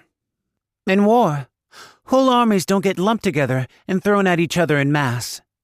Should you be placed on the front lines, naturally all soldiers are divided up into units. And in certain circumstances, you may be sent away from the Oriation front, or be transferred to a defensive position. No matter how excellent the warrior, these position movements are a vital part of the army's job. To go one step further, this also applies to Alice on Oriesha's side too. In other words, you're saying I won't be guaranteed a chance to fight the Star Runner? That's right. There is also the possibility that Alice the Star Runner is killed in the chaos of war, and the Luminous Blade ends up lost somewhere else, at the very least. For this objective of yours, there is a better way to go about it. But if I'm not on the inside of the Old Kingdom's camp, then... You can't search for the whereabouts of Charijusia the Blasting Blade, correct? There's no need to hide it. The Blasting Blade held by General Gilness is a very well-known rumor. Actually, this sword, too, is no longer within this city's walls. In actuality... Wait! Toroa interrupted. While he had the self-awareness to know he was unacquainted with willing and dealing, from the moment they had met, He was being totally pulled into the young boy's cunning banter. Why would you tell me all this in the first place? If you know that I'm Toroa the Awful, then that should be all more reason not to tell me about the blasting blade. You're an ally to the Old Kingdom loyalists, right? Not at all. While I conduct business with the Old Kingdoms, I am not an Old Kingdom's loyalist. More than that, I'd like instead to form a cooperative relationship with you, individually. Now that I think about it, the timing of your carrot showing up, right during my inspection, was too perfect. You knew I was going to show up from the beginning. Just who would have told you? He had lived deep in the White Mountains, without anyone ever discovering his whereabouts. No one should have even known that the supposedly dead Toroa the Awful was still alive, let alone that he would be traveling to this region. The bandits. He arrived at the conclusion. The bandits who came to raid him. Toroa got the information regarding the Old Kingdom's loyalists from them. Quite perceptive of you. Arishite was a client of mine. He approached me, you see, asking for me to vouch for him, should he succeed in recovering the enchanted sword collection of Toroa the Awful. I was aware of their movements. That raid. Toroa the Awful's fingers reached for the hilt of an enchanted sword. Was your suggestion? The young boy continued to solemnly stare at Toroa. He showed no hint of fear or restlessness while facing imminent death in the coach. Not a single bodyguard in sight. Presenting enchanted swords as a gift was Arishite's proposition. Of course, while you could say I am equally guilty for knowing his intentions and failing to stop him, I had indeed heard that Toroa the Awful was already dead, after all. In the marshes outside the city, far off in the distance, but still visible, worms poked their heads out from underground before quickly sinking back into the soil.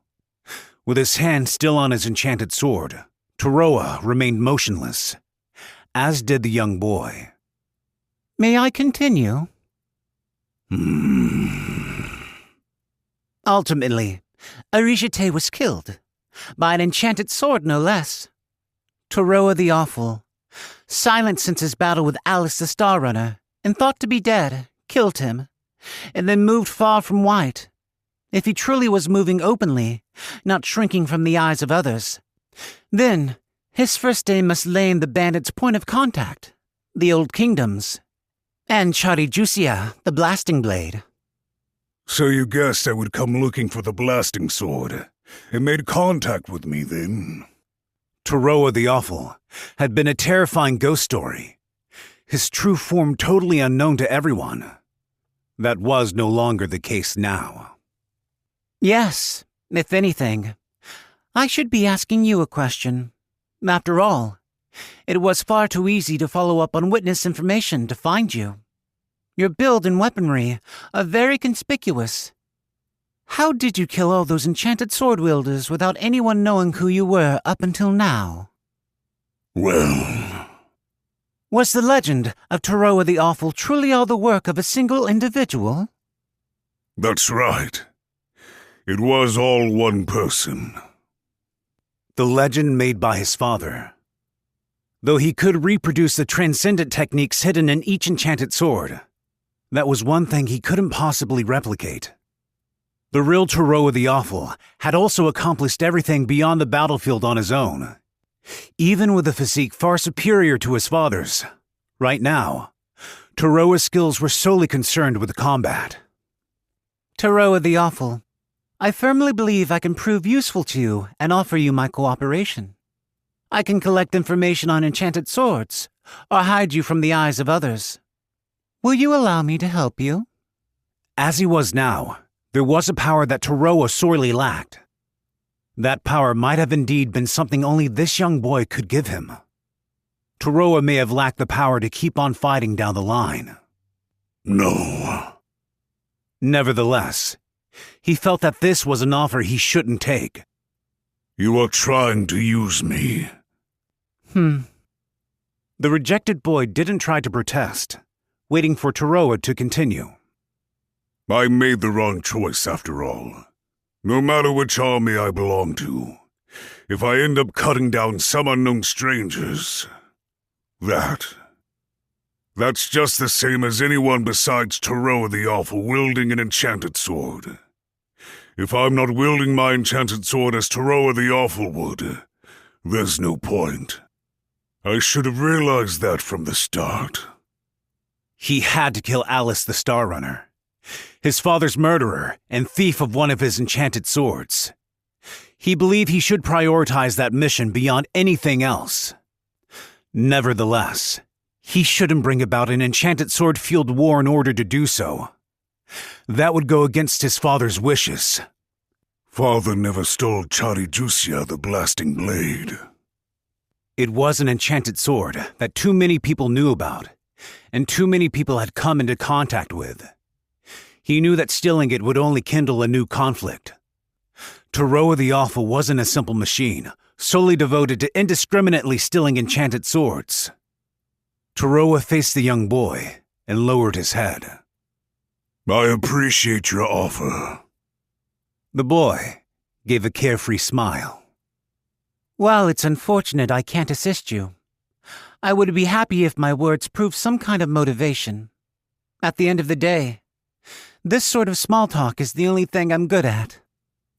Given that we've broken off our negotiations, we should go our separate ways before we arrive in Togia City. I'll only end up causing you more trouble. Do you have any prospects from here on out? I can't leave the Star Runner to do as he pleases. I'll think of a way to lure him out. Though, leaving the Blasting Blade behind is unfortunate. Charijusia, the Blasting Blade, was stolen. What?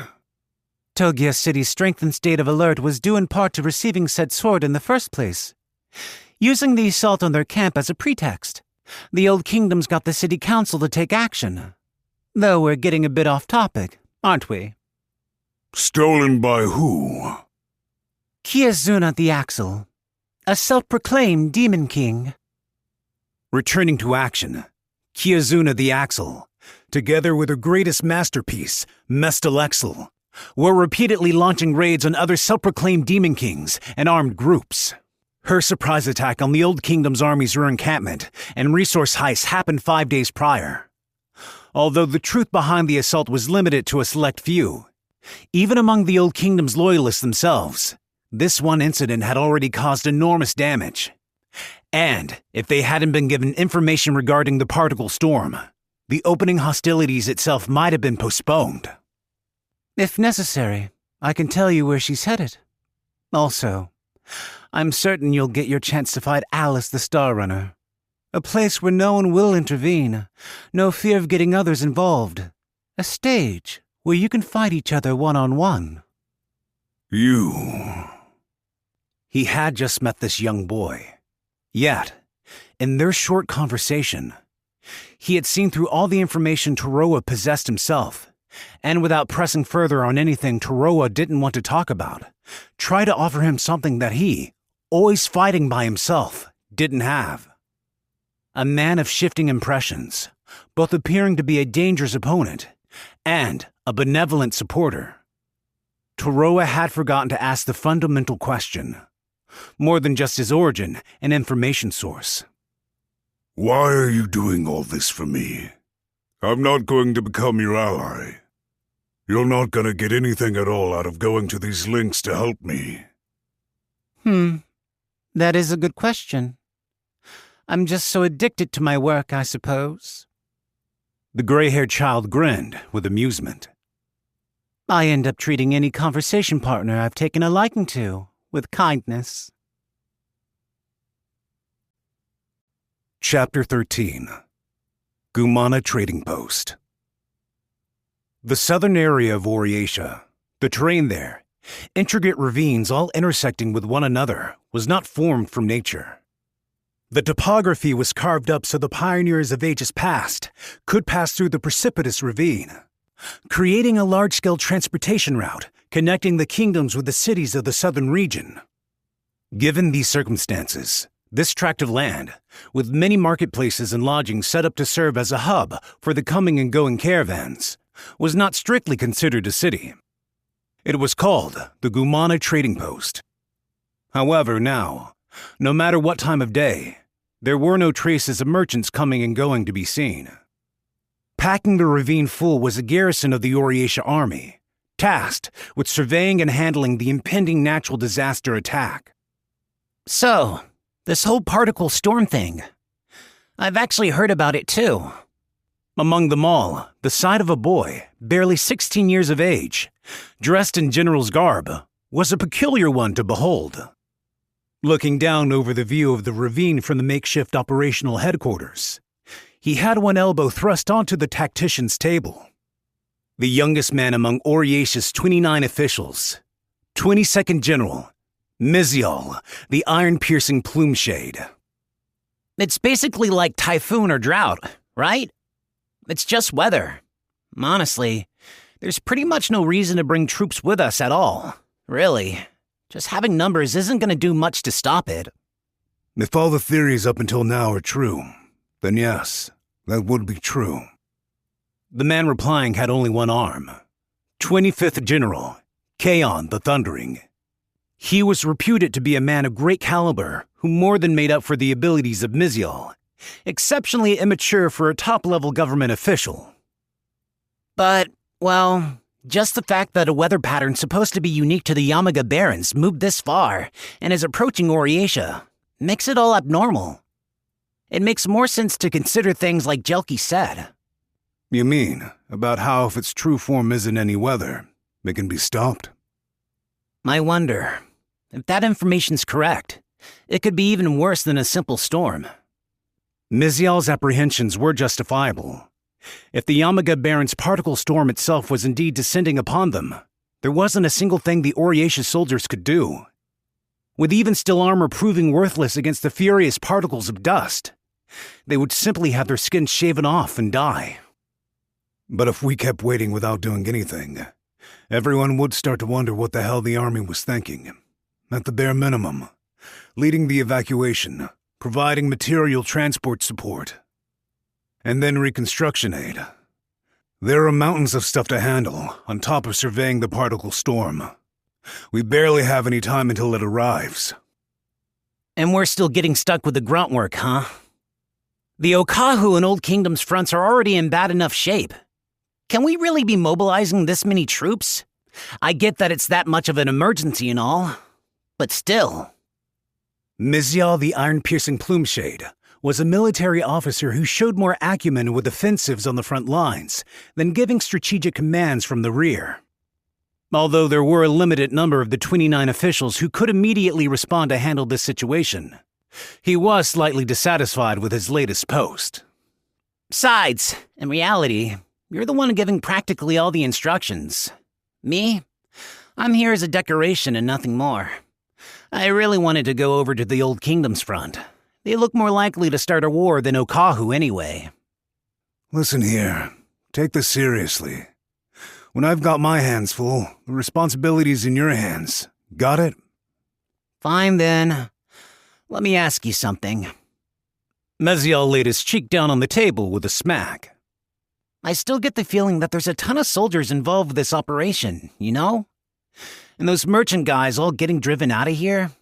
That totally wasn't just about evacuation, was it? That's true. Kaon answered matter-of-factly. Part of the aim behind investing this many personnel in the garrison at the Gumana Trading Post was to emphasize the seriousness of the emergency and entice residents to leave. By requisitioning the food supplies and water such a large force required from the local area, and having Oriatia compensate them for the losses, the garrisoning could go smoothly. The goal had been for the Oriatia army to wholly occupy the spot for themselves, without a single resident being left behind. No matter how unlikely, it'd be real bad if anyone saw our trump card, right? Since at the very least, the Old Kingdom side also knows that we need to handle the particle storm somehow. Yeah, I guess, when you put it like that. Wouldn't be too unusual for a traveling peddler to actually be a secret agent employed by one power or another. So, basically, until the old kingdom's issue is cleaned up. We gotta act carefully. The circumstances around dealing with the particle storm were different from regular one-off disasters. It was a military operation, requiring judgments based on information from varied viewpoints, collected together, and given perspective. Per Jelke's forecast, right after the particle storm crosses Gumana, it'll veer east. It'll pass through the Seine Riverstead, skirt the mountain range, and then arrive in Oriatia. If Oriacia's in trouble, then a country town like Seine Riverstead's gonna get wiped off the map, huh? Come on now. Don't jinx it. No matter how many soldiers were mobilized, with less than 2 days left until its predicted arrival, there was a physical limit to how many residents they could evacuate in time. The only buffer zone they could make to prevent damages was here at the Gumana trading post. It was smaller than a full city, and it was where a majority of the people passing through possessed their own mode of transportation. For all the cities it would pass through from Gumana onward, residential casualties were inevitable. Give this everything you've got, Mizial. I'll have you know saving people and being thanked for is pretty good work, too. I mean, I do it, but I don't need any gratitude. Sounds like a pain in the ass. In the corner of the encampment, someone was seated as though they had assimilated themselves with the nearby shadows. In the middle of all the soldiers running around tirelessly, he alone appeared idle. But in truth, he was more focused than anyone else. He was also expending a considerable amount of energy. His name was Kuro the Cautious. There's no gap for anyone peculiar to sneak in. For now, anyway. Now, with every single thing in the Gumana trading post, both people and goods, being swapped around, he was paying attention to everything around him, looking out to see if anyone suspicious infiltrated the camp. The Old Kingdom's loyalists should be well aware that Oriatia was slow to get their hands on information detailing when the particle storm would pass through the market, in which case, he needed to act under the premise that both the fact that Oriatia would be trying to take countermeasures against it, and that they would most likely choose the Gumana trading post as their first line of defense had been picked up by the Old Kingdom's loyalists. Nothing but Oriatia soldiers around here. No one suspicious at all. The young girl with 2 wings for arms fluttered atop Kuro's head. Her exceedingly tiny body looked like that of a small songbird from far away. Kyune the Wanderer was a homunculus, created to have such an aberrant form from birth. You should rest, Kuro. You were told to rest before the operation, right? Can never be too careful now. My eyes can only see what I can see, after all. Now, with his clairvoyance weakened, the exhaustion he felt from the information stimuli was greater, if anything, than when the sense had been at its sharpest. Previously, even with his eyes closed, he could see the scenery around him, clear as day. Kuro had never understood the sense of having one's eyes closed, like the average person did. With his gifts lost, he now understood exactly what that sensation felt like. How utterly terrifying the world was, when he needed to make an effort to see things. A world where he couldn't perceive everything happening between closing his eyelids and opening them again. A world where sleep meant completely cutting off all one's senses. For Kuro, it seemed like the very moment of death itself, relentlessly visiting him over and over again. When you think about everything that happened the moment you blink, don't you get scared? You're way too serious, Kuro. I want you to... Want me to what? Never mind. You need to be more relaxed. You can run away if you want to. She was probably looking to give him these kinds of comforting words. Kyune herself also understood that to Kuro, these were the most meaningless words of all. It's impossible. I can't relax until I can see anything and everything. Everything he couldn't see with his eyes changed without reason. His unreasonable gift was withering away without any reason, and the era of unreasonable war and chaos ended with as much reason as it began. Kyune the Wanderer, too, trusted in Kuro without a single reason to do so. A lack of reason to Kuro the Cautious was terror. Kyune, our operation is to survey the particle storm. Kuro murmured to Kyune inside the breast of his clothes. Oriesha is planning on erasing the particle storm. To these guys, the legendary clairvoyance is their observational trump card, and you're not needed for that. There's no reason for you to have to come with me. Like Lana and Zizma, and most others from the Obsidian Eyes, Kuro the Cautious was always living on a battlefield. The contradiction of needing to put his own life on the line in order to survive another day. He had a hunch that it was all going to come to nothing. It was clear that the particle storm was the very disaster Kuro had sensed coming. He constantly doubted whether it was okay to let Kyune become wrapped up in such a calamity. I'm scared of dying. I'm scared of killing. It should be the same for anyone. That day, when he watched the swordsman instantly cleave a worm in two, so wholly on a different level, and different from Kuro, Oriesha now possessed such power. At the end of a long escape, from Obsidian Eyes, and then, to ensure his survival, everything else, and even more inescapable power got a hold of him. That should be the same for anyone. And yet, I wasn't allowed to run away. We're going together, Kuro. But you can still escape.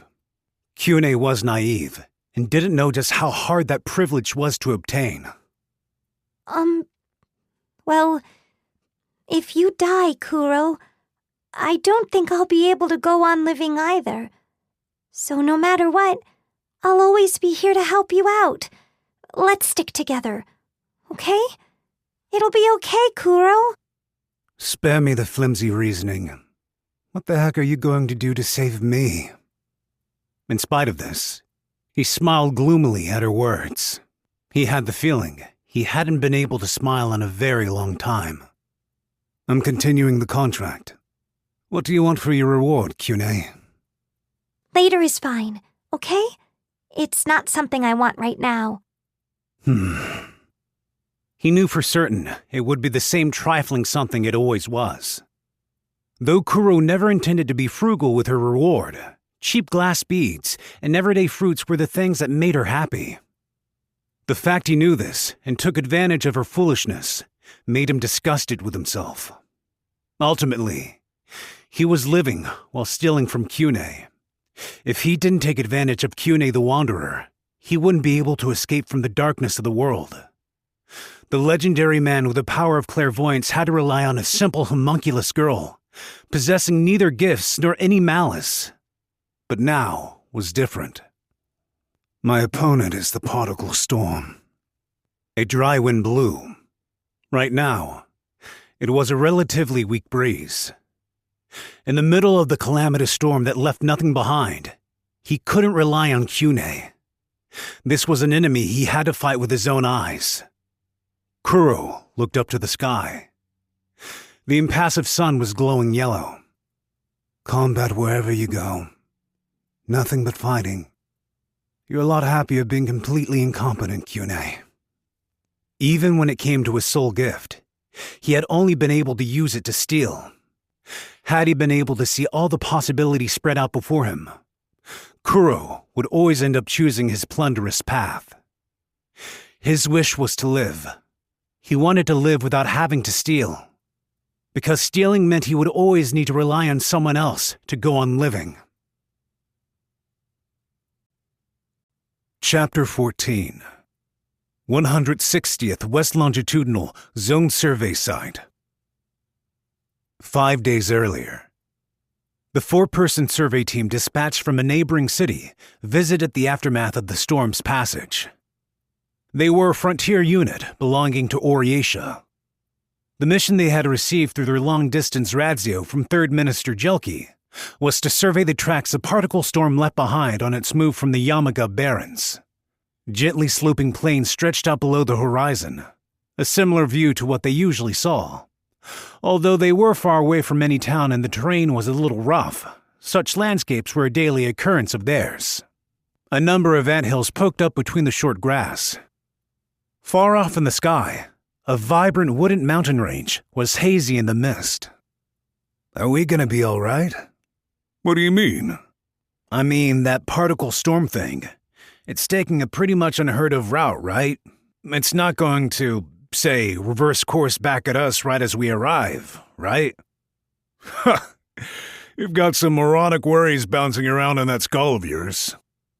This guy's a hardcore warlord, let me tell you.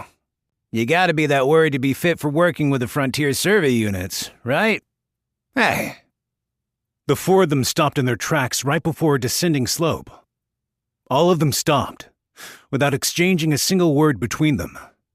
At the bottom of the slope, a scene the likes of which they had never seen before stretched out before them. What the hell's all this?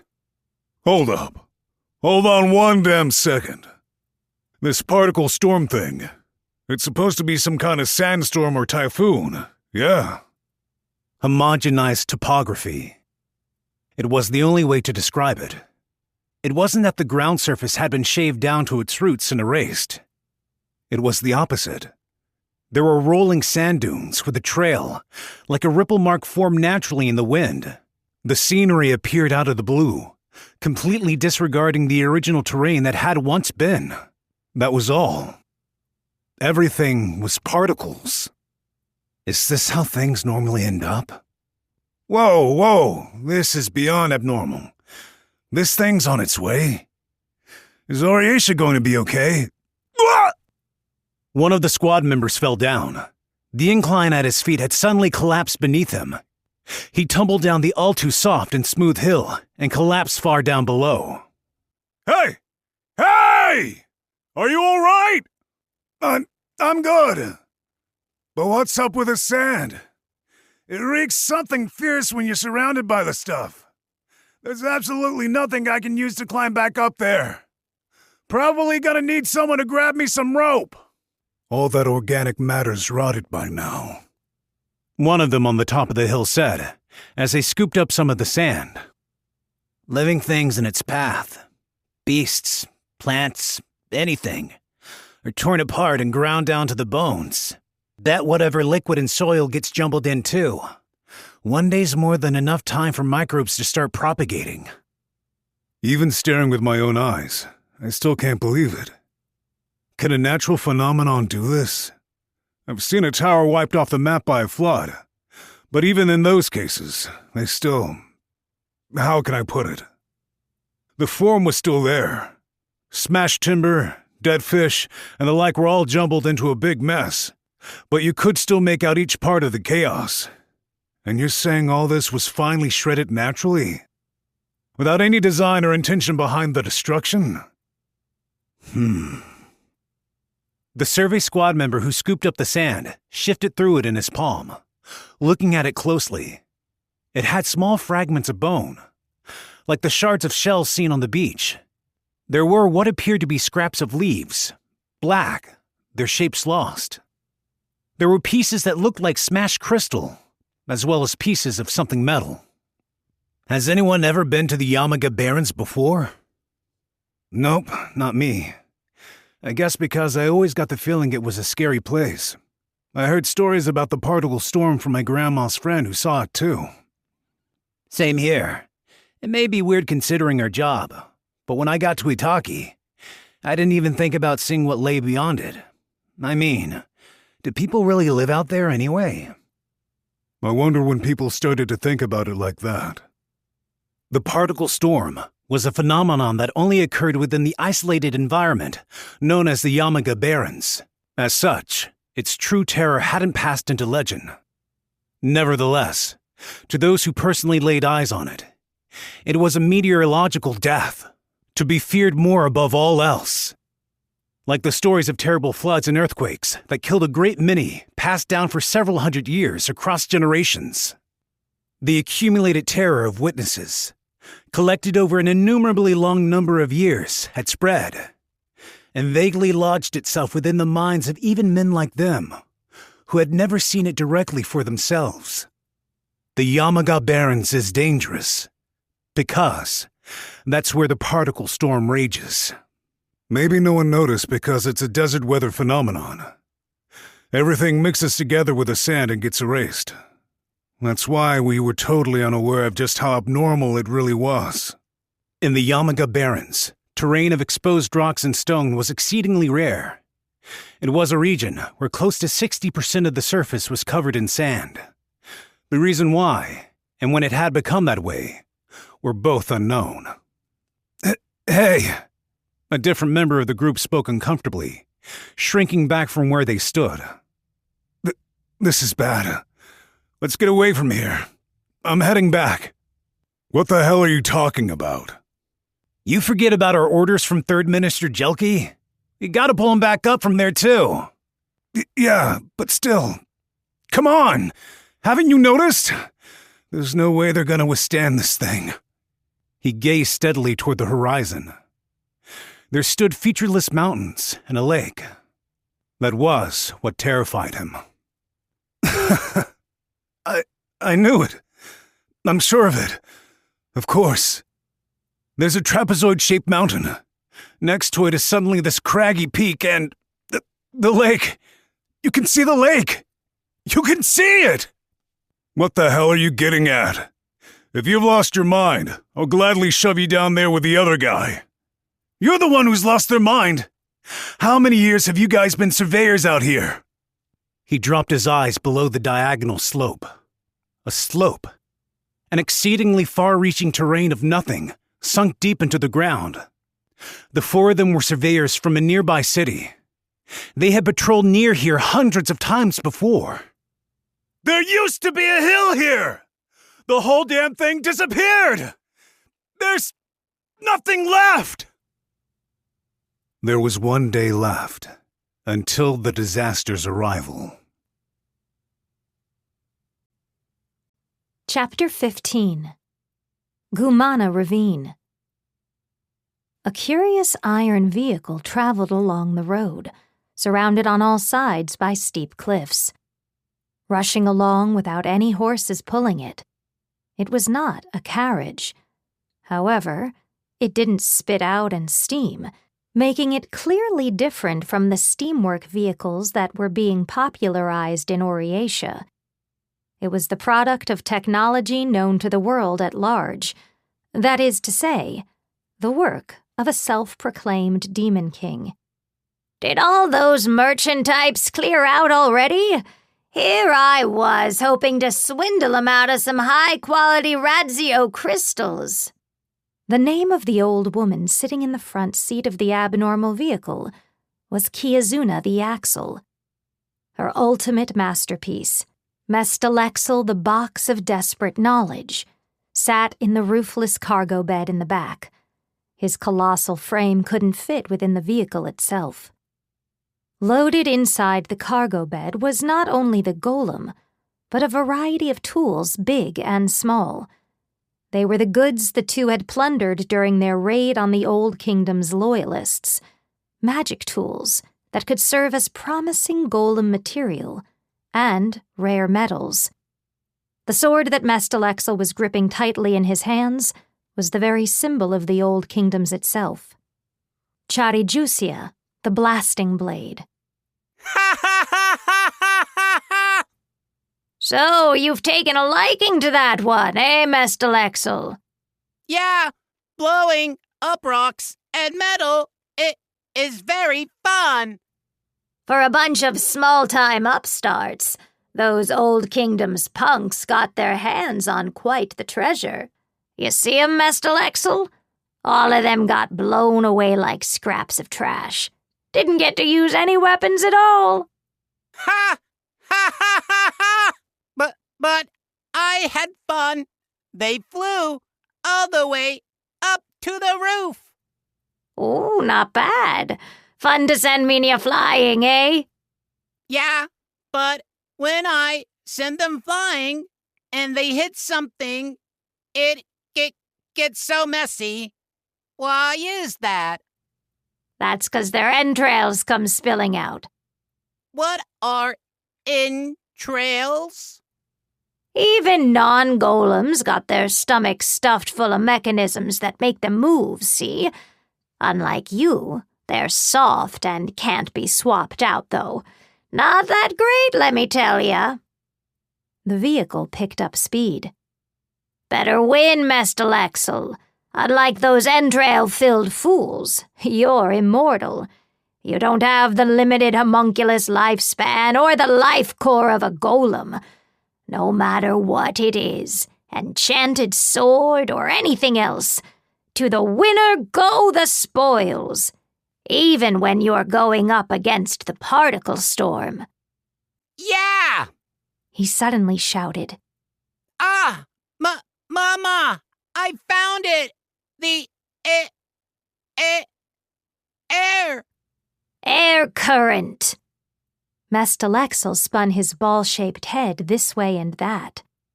Yeah! Air current! It's coming from this way. It is close. Perfect. Going in the opposite direction of the natural wind. The particle storm is close by per calculations. This proves that my chariot golem can catch up with the particle storm's pace, even coming all this way from the seaside towns. Would have loved to rub this in that Miluzi's face. Amazing! My sibling is amazing! Ha ha ha ha ha ha! The odd vehicle they were riding was not strictly a vehicle at all. It was the chariot golem, specializing in transportation. It was a unit with an irrefutable soul, like Mestalexel, but it still used word arts to mobilize itself independently, and could travel at speeds far beyond the commonly held expectations of the age. You don't have any connection to this stuff, Mestalexel. A supernatural weather phenomenon on the frontier, one the average person would go a whole lifetime without ever seeing. For her, it was a name she could never forget. But it's not just this one either. A long time ago, you had several thousands of other siblings. In between the Yamaga Barrens, on the opposite side of Itaki. I had a country of my own. A country of golems. Really? Big brothers? Mama's country? Amazing! Incredible, right? But my country got turned inside out, and your brothers were all killed too. That particle storm bastard. That cursed thing came out of the damn desert.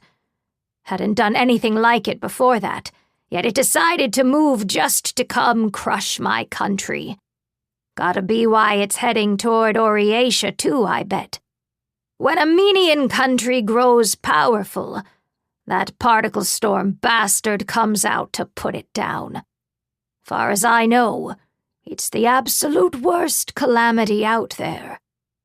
When Kiyazuna was a child, born with an excellent talent for craft arts, she had been in a nigh constant foul mood. The only times she smiled was when she was handling machinery or bringing violence against someone else. Somewhere along the way, she had been named a self-proclaimed demon king, turning most of the Menian races against her, and she was as foul-tempered as ever, feeling neither disappointment nor despair. All other Menian people besides her intrinsically displeased her, and just as she hated the world herself, she readily accepted the world's animosity to her. Made a damn fool of me. What's wrong with being powerful? This was precisely why there were only a few targets she truly focused her anger on. Even when the scholars crowding the labyrinth she left behind built a city around it, though she was exasperated, she was not angry, simply leaving them to do as they pleased. Kiyazuna the Axle's true animosity was reserved for anyone who harmed her children.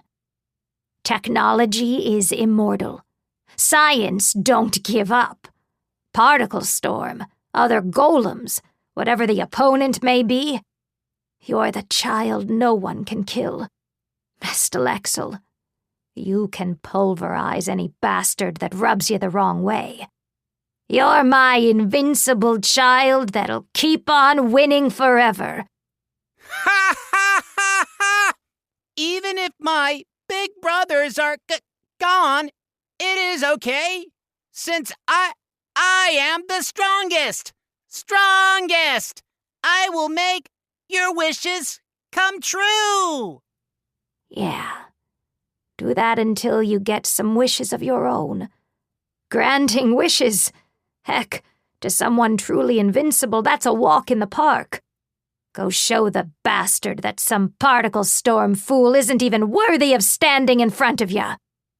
Kiazuna the Axle intended on picking a fight with Calamity itself. Freedom completely unobstructed by any threat, whether that be an enemy beyond all common reason, like a weather phenomenon of slaughter, or the true Demon King himself. That was the wish of Kiazuna the Axle. The chariot golem she was driving came out into an open area of the ravine, a convenient spot to wait for the particle storm to arrive. However, there was something up ahead. Hey, who's this fool? There was a large silhouette. The particle storm was currently closing in on the ravine at that very moment. It was fair to call anyone standing in such a place, alone and without a carriage beside them, suicidal. Mama! Mama! Amazing! So many swords! Ha ha ha ha! Swords, eh? Kiazuna squinted her eyes to try to get a better look at the figure. The chariot golem's large frame was knocked on its side. Mestalexel instantly reacted to the unannounced slash and jumped away, holding Kiazuna in his arms. The wreckage of its 6 wheels, severed with a clean stroke, was tossed in the air before dropping to the ground. The hell's with you? That's some way to introduce yourself. Hand over the blasting blade. A large-framed dwarf, head bent forward like a wild beast. He carried a preposterous number of swords with him. The glare of his eyes, like death incarnate, was fixed hard on Kiazuna and Mestalexel. That weapon that instantly sliced through the chariot golem's wheels was an enormous halberd with a scythe blade. It was an enchanted sword. Ha ha ha ha ha! I wonder who this could be. He seems strong. Those swords! How cool! I'm going to kill you good for that. Tell me your name. He was an unescapable fate, one that visited all those who held an enchanted sword. Even now, after dying and descending into hell. Taroa, the Awful. And now, the owner of Charejusia the Blasting Blade was... Atop a cliff, far away from the place of Taroa and Mestalexel's confrontation, there was a person observing the situation undetected by either party, utilizing the distance and his espionage skill. At his feet, there was an extremely elaborate map, made up of crisscrossing lines depicting the Gumana ravine. It was Kuro the Cautious. He was narrating information through a radio to headquarters back at the Gumana trading post. Reporting my current observations, Kiazuna the Axle and a golem bodyguard are engaging some unknown sword fighter in combat. No, the swordsman is provoking the fight. At the very least, from what I can see, he's got an enchanted sword. The golem's right arm instantaneously transformed into a strange bundle of gun barrels, and a hail of fire sprayed out from them. It seemed that the enchanted swordsman's blade couldn't reach the golem, but some sort of interference sent the gun barrels astray and took a sneaky step closer during a gap in the storm of bullets. Touching a different sword, a tremendously powerful fireball appeared right at this location. The ability of the enchanted sword blew up the golem on the spot. What's going on? This continuing situation was completely beyond anything Kuro could have anticipated. If this battle gets drawn out, the particle storm will arrive here. Kiyazuna the Axle and her unmatched craft arts are just going to get tangled up in the disaster and die then. On top of that, this identity unknown sword fighter also happened to be there. The strength to overwhelm the Kiyazuna-built golem, a master capable of wielding, as far as Kuro could confirm, 3 or more different types of enchanted sword all by himself. There was only one person in existence who he knew that fit such an exceptional description. Maybe a ghost. Hey, or a revenant maybe. Hidden inside his coat, Kyune couldn't possibly sense the scene of battle. But the information Kuro was relaying back to headquarters was enough for her to understand the identity of the swordsman. You think a dead monster's been brought back to life? Ghosts and revenants look the same as the body used to make them. But with revenants, their hearts don't beat. As long as he kept his eyes closed and focused on the fixed location, even the withering Kuro could see it for himself. That guy's heart is pumping. Then, an imposter maybe? After Toroa died, someone might have picked up his enchanted swords by coincidence. That might be it, but it might not mean a damn thing whether he's a revenant or an imposter either way. A jet burner blasted from Mestalexel's back. Toroa evaded the golem's rushes, nearly breaking the speed of sound. Both fighters flew past each other, and, with blinding speed, the instant he left the range of his opponent's backward swings, the golem turned the muzzle behind him. The sound of gunfire. The barrel ruptured. The sound of an explosion. The muzzle was filled with a crystal-like structure. The same moment they passed by each other, Toroa had also aimed for the gun barrel and chucked his enchanted sword. The name of the enchanted sword, which corroded and gnawed life forms that connected with the blade via minute, frost-like crystals, was Vashgir, the Frost Venom Blade. Even against a golem opponent, its lethality was the same as ever. When Toroa turned back toward his opponent, he simultaneously drew in an iron wire and instantly returned the enchanted sword he had thrown moments prior back to his hand. Through the numerous wires strung up over his back, he wielded his numerous enchanted swords all at the same time. A nightmarish technique.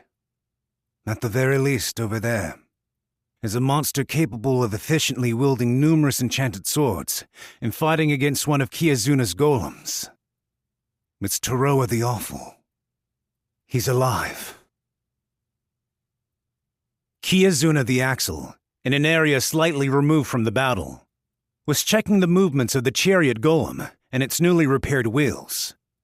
Although she was confident she made it durable enough to endure being overturned without anything breaking, given that her intended opponent was the particle storm, any unexpected defects could prove fatal. Defect parts were quickly remolded with craft arts and swapped out. Constructing complicated mechanical parts using soil she was treading on for the first time. Her craft arts were clearly far more brilliant than any normal person could hope to match. Now he's done it. This bastard's really pissed me off. She clicked her tongue. The battle between the two Shura raged on. Mestalexel was being overpowered. Mestalexel was obviously superior when it came to physical strength and speed. But in regard to fighting technique and flexibility, Toroa the Awful was the far superior combatant. Mestalexel, the crystals! That enchanted sword'll corrode you. Whoa! My arm! My arm! The minute crystals that moments prior made him fire accidentally were extending up his left arm, all the way to his torso. A fiery beam ran across his shoulder, and his left arm fell to the ground. He had amputated it himself. My arm! It's gone! Ha ha ha ha ha! I'm not stopping at just your arm. Toroa followed through in midair with a different enchanted sword, and sent another sweeping slash below him. I'll take your life, too. While the series of movements were part of a slashing attack, it didn't touch Mestalexel in the slightest. However, the inside of his armor was sliced up with countless cuts. The divine blade, Ketelk, the invisible elongated slash that ignored any barrier in its path, was able to directly shred inside his armor, where a golem's weak point, their life core, resided. I haven't lost yet! Taroa evaded the sudden gunshots. Mestalexel showed no signs of deactivation. Did I miss his life core? Where is this golem's core, then? The fireball enchanted sword he had got a direct hit with earlier, Neltseu, the burning blade, had no effect on this opponent's armor. The automatic reflexive defenses from the Lance of Phaima proved unreliable against the fearsome high speed and continuous gunfire. The enchanted swords that could handle this enemy were Vashgir, the Frost Venom Blade, which corroded anything it came into contact with via a crystalline substance, and Divine Blade Ketelk, with its elongated and invisible slashes. That was plenty. I don't care. I'll just chop up your whole body until you hand over the blasting blade. Whose child are you, Taroa? What? It was an unanticipated question. With the framework for his tactical approach set, normally his best course of action would be to send his sword at him without a moment's delay. I am Mestalexel. I have fought against many types of constructs. Taroa was created by your mom, too, right? You're really strong. I'm Taroa the Awful. Even as he sent out one lethal and cruel attack after another, the golem showed him no hostility. Taroa was the side of the conflict with a reason to fight. Hand over the blasting blade! The swordsman charged forward, with speed seemingly indifferent to the enormous weight he was under. He aimed to come from the left, where Mestalexel had lost his means of defending himself, and used the sword of poison and frost to crystallize his torso directly. In response to his approach, it was possible the golem would make use of its jet propulsion again to open up space. When he did, Taroa would time the moment of the golem's acceleration with a thrust of Divine Blade Ketelk's long-range jab, Peck, and ruin his balance, toppling him over. Mestalexel remained motionless. What's this? The auto-intercepting enchanted sword, the Lance of Phaima, suspended on a chain around his waist, reacted. A projectile from below. He used the Frost Venom Blade to knock it down. It was Mestalexel's left arm, in the advanced stages of crystallization. He tried to infect me with it instead, so he can still move severed parts of his body too. Exo il mesto, nastera mena, futino quoito, la corrección. In the moment Taroa defended himself from the left arm projectile, the golem had finished an almost impossibly intricate operation. Mestalexel had reassembled and changed the structure of his right arm. The back section was a long, outstretched pipe, resembling a cannon barrel. It was affixed with a box-like attachment and viewing sights. Taroa brandished the enchanted sword in his other hand. Einshard, obey, FIM 92, Stinger, RMP. Peck! Just as he had held out against the initial Gatling gunfire, the Divine Blade Ketelk's long-range thrust diverted the sights of the weapon away from Taroa. The terrifyingly fast projectile launched straight up into the air. It was a small missile that moved at 2.2 times the speed of sound. The heat source it was tracking was Mestalexel's left arm that Taroa had swatted away. The golem had severed the corrosion creeping toward his torso, stopped Taroa's attack by using it as a long-range projectile, finished a craft arts incantation, and forced the Grim Reaper with his near-limitless available options to exhaust all possible ways to deal with his opponent.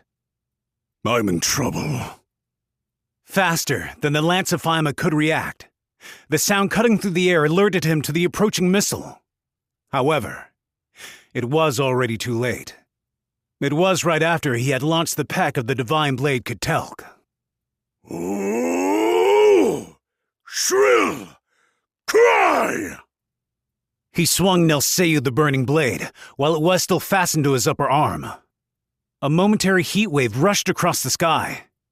The Stinger missile's path was disrupted by the abnormal heat signature, similar to a flare, crashing into the sheer ravine cliff face and exploding. He forcibly activated the enchanted sword's secret techniques without using his arm, relying solely on the strength of his upper body. The outstanding technique would be impossible without Toroa's bodily physique. Since it could change its trajectory in midair, the split-second judgment that it was being propelled toward a heat signature had been the deciding factor between life and death.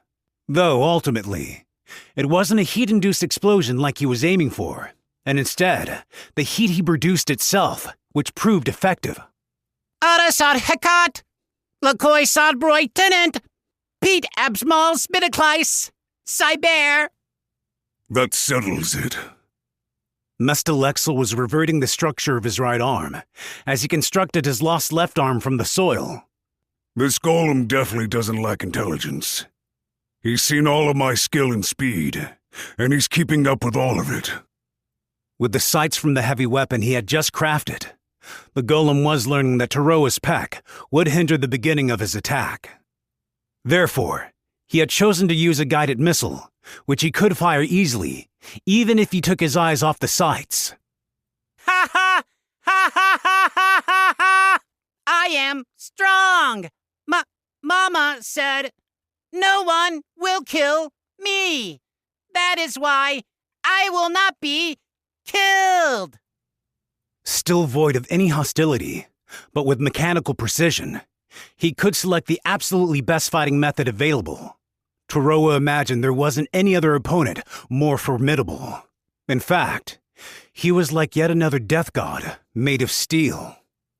If I don't entrust everything to the enchanted swords, I'll lose.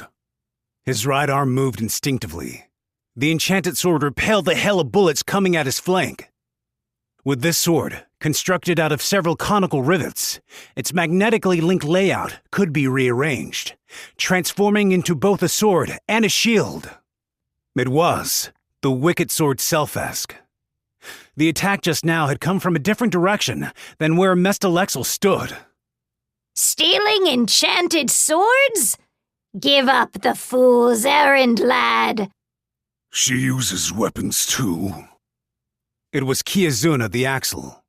She was sitting back on the roof of the fully repaired chariot golem. The submachine gun held in her hands was technology that unequivocally exceeded the standards of this world, and impossible to manufacture without Mestalexel. Especially my enchanted sword, you hear? We're busy right now. If you want an easy death, now's the time. Did you come chasing the particle storm? Yeah? Just who? Told you what course it's taking. Is it really a coincidence we met up here? Well, what's all this? That's some tantalizing talk there. But it's too late. The wind was growing more intense. Something blowing against the natural air currents was closing in. Behind Toroa, a section of the ravine crumbled and fell. Though the colossal boulder was the size of a house, it didn't make any sound when it fell. It had been pulverized in midair. There was a wall. It was a tremendous amount of dust, stretched high up into the air and swirling like a vortex. The particle storm's here already. Toroa the Awful couldn't take his eyes off the enemy in front of him. Faced with Mestalexel's ever-changing attacks, a momentary delay in response meant death.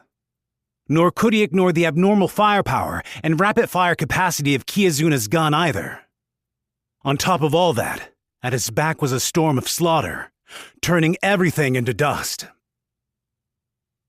The ravine eroded away, and both sand and stone began floating amid the violent winds. Kiazuna the Axle fixed her eyes on her destined enemy. Finally showed up, particle storm.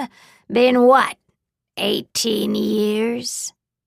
She called out to the weather phenomenon, as though it had a personality, and they could communicate with each other through word arts. like the small village and the Yamaga barons had. Well, there are those who know of me even here, in the outside world. Then rejoice. In reality, the phenomenon had a will of its own. Unseen, amid the horrifying curtain of dust and sand, the being, both God and storm itself, made sure his voice was heard. The day of my guidance has come for you as well. And so, the disaster arrived.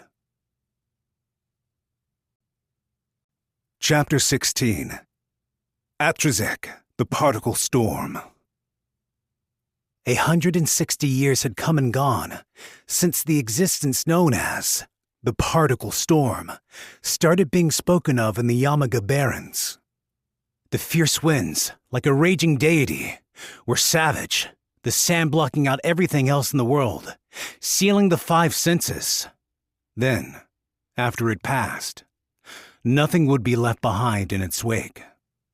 There was no one who had discovered its true identity and made it back alive, and even houses built from stone were unable to defend against the weather phenomenon.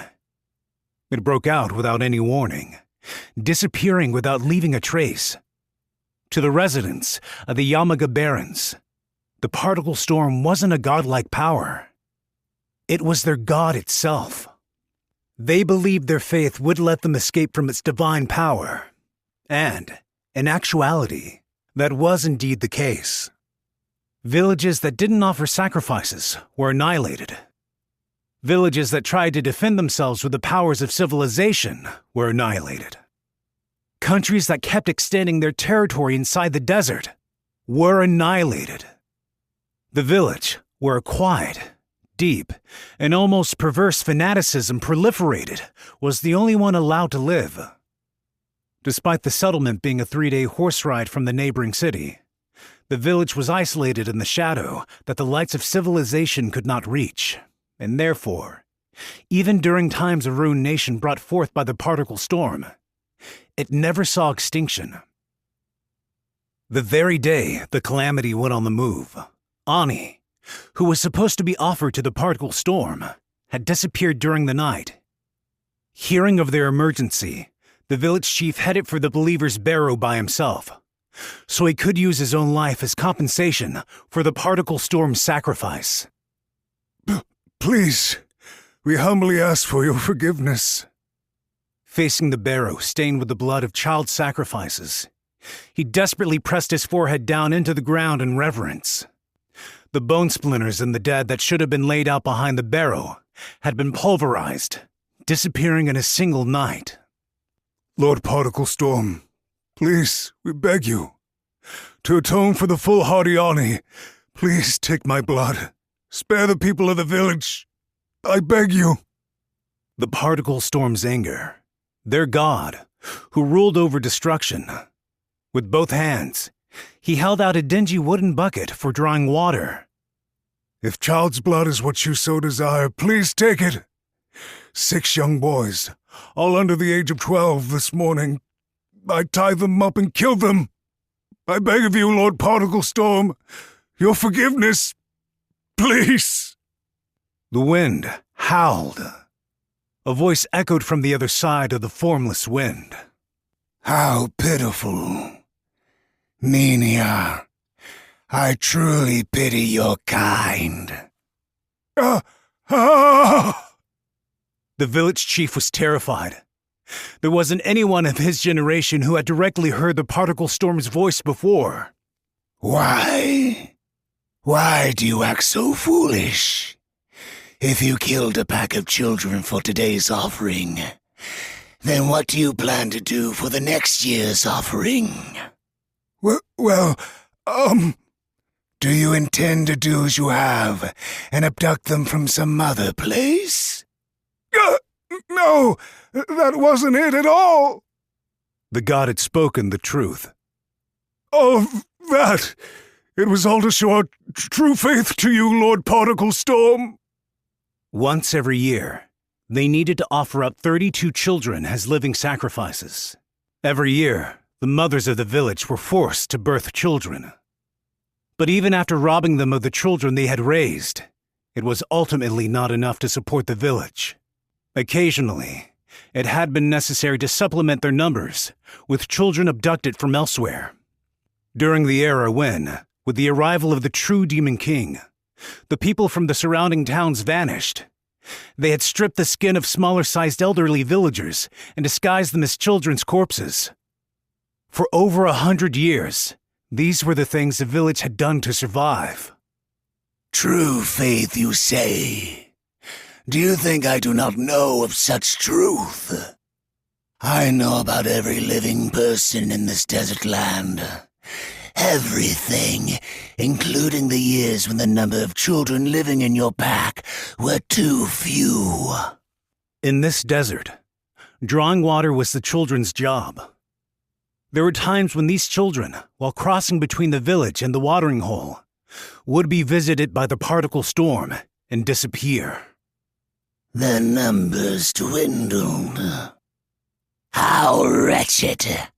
I do not compel you to do anything, and yet you do things like this, adding to your foolish sins yourselves. Killing among your fellow mania, among parent and child, all to offer up these completely meaningless sacrifices. Though, from your perspective, it may not seem a long time, you have worked hard to continue this incessant lunacy. I am truly impressed. The child sacrifices they gave as offerings weren't even eaten. They had been forced to look at the meaningless corpses piling up as time went by. They themselves hoarded the symbols of their own powerlessness and worthlessness. This being, this god, had simply watched it all. It was laughing. Contrary to its words, it felt not a single bit of sadness at all. Please! Mercy! I beg for mercy! They don't want to die! None of them want to die! Please! We beg you! Such drivel as you strangle your offspring to death. Very well. I see. How wretched. Whether their village was destroyed or not, from the very beginning, was entirely dependent on this being's mood. Their faith was meaningless. In this desert, all anyone could do was beg for mercy. At the core of that mercy was boundless malice. He acted not for the sake of destruction, but simply to enjoy himself. He watched the small, predestined creatures fear his enormous power and, through their own choices, urged themselves toward their senseless ruination. Crazed by their fear of destruction, they suffered as they pointed the burden of their sacrifices to those even weaker than themselves. What he truly was robbing from them was their dignity. Very well. Meaningless as it may be, your faith and affection have impressed me. Though, really, I had grown a little tired of it all. As a reward, I shall grant you the Day of Guidance. You believe in a Day of Guidance, or something, yes? Naturally, I shall bestow it on all those living among your pack as well. Please, anything but that. Why do you sorrow? This is the mercy you so wished for. What's the matter? Rejoice. The titanic presence, the ungodly something, with a true form of his own, lifted his head from the ground. The chief was unable to lift his own head. He was unable to look upon the terrifying particle storm. Tears of despair dripped from his downcast eyes. He, too, had offered up beloved children to this being many times before. His 7-year-old son, his 2-year-old daughter, his 5-year-old son. The particle storm, which pulverized everything into dust, was no weather phenomenon. It was produced by the being's tremendous force arts.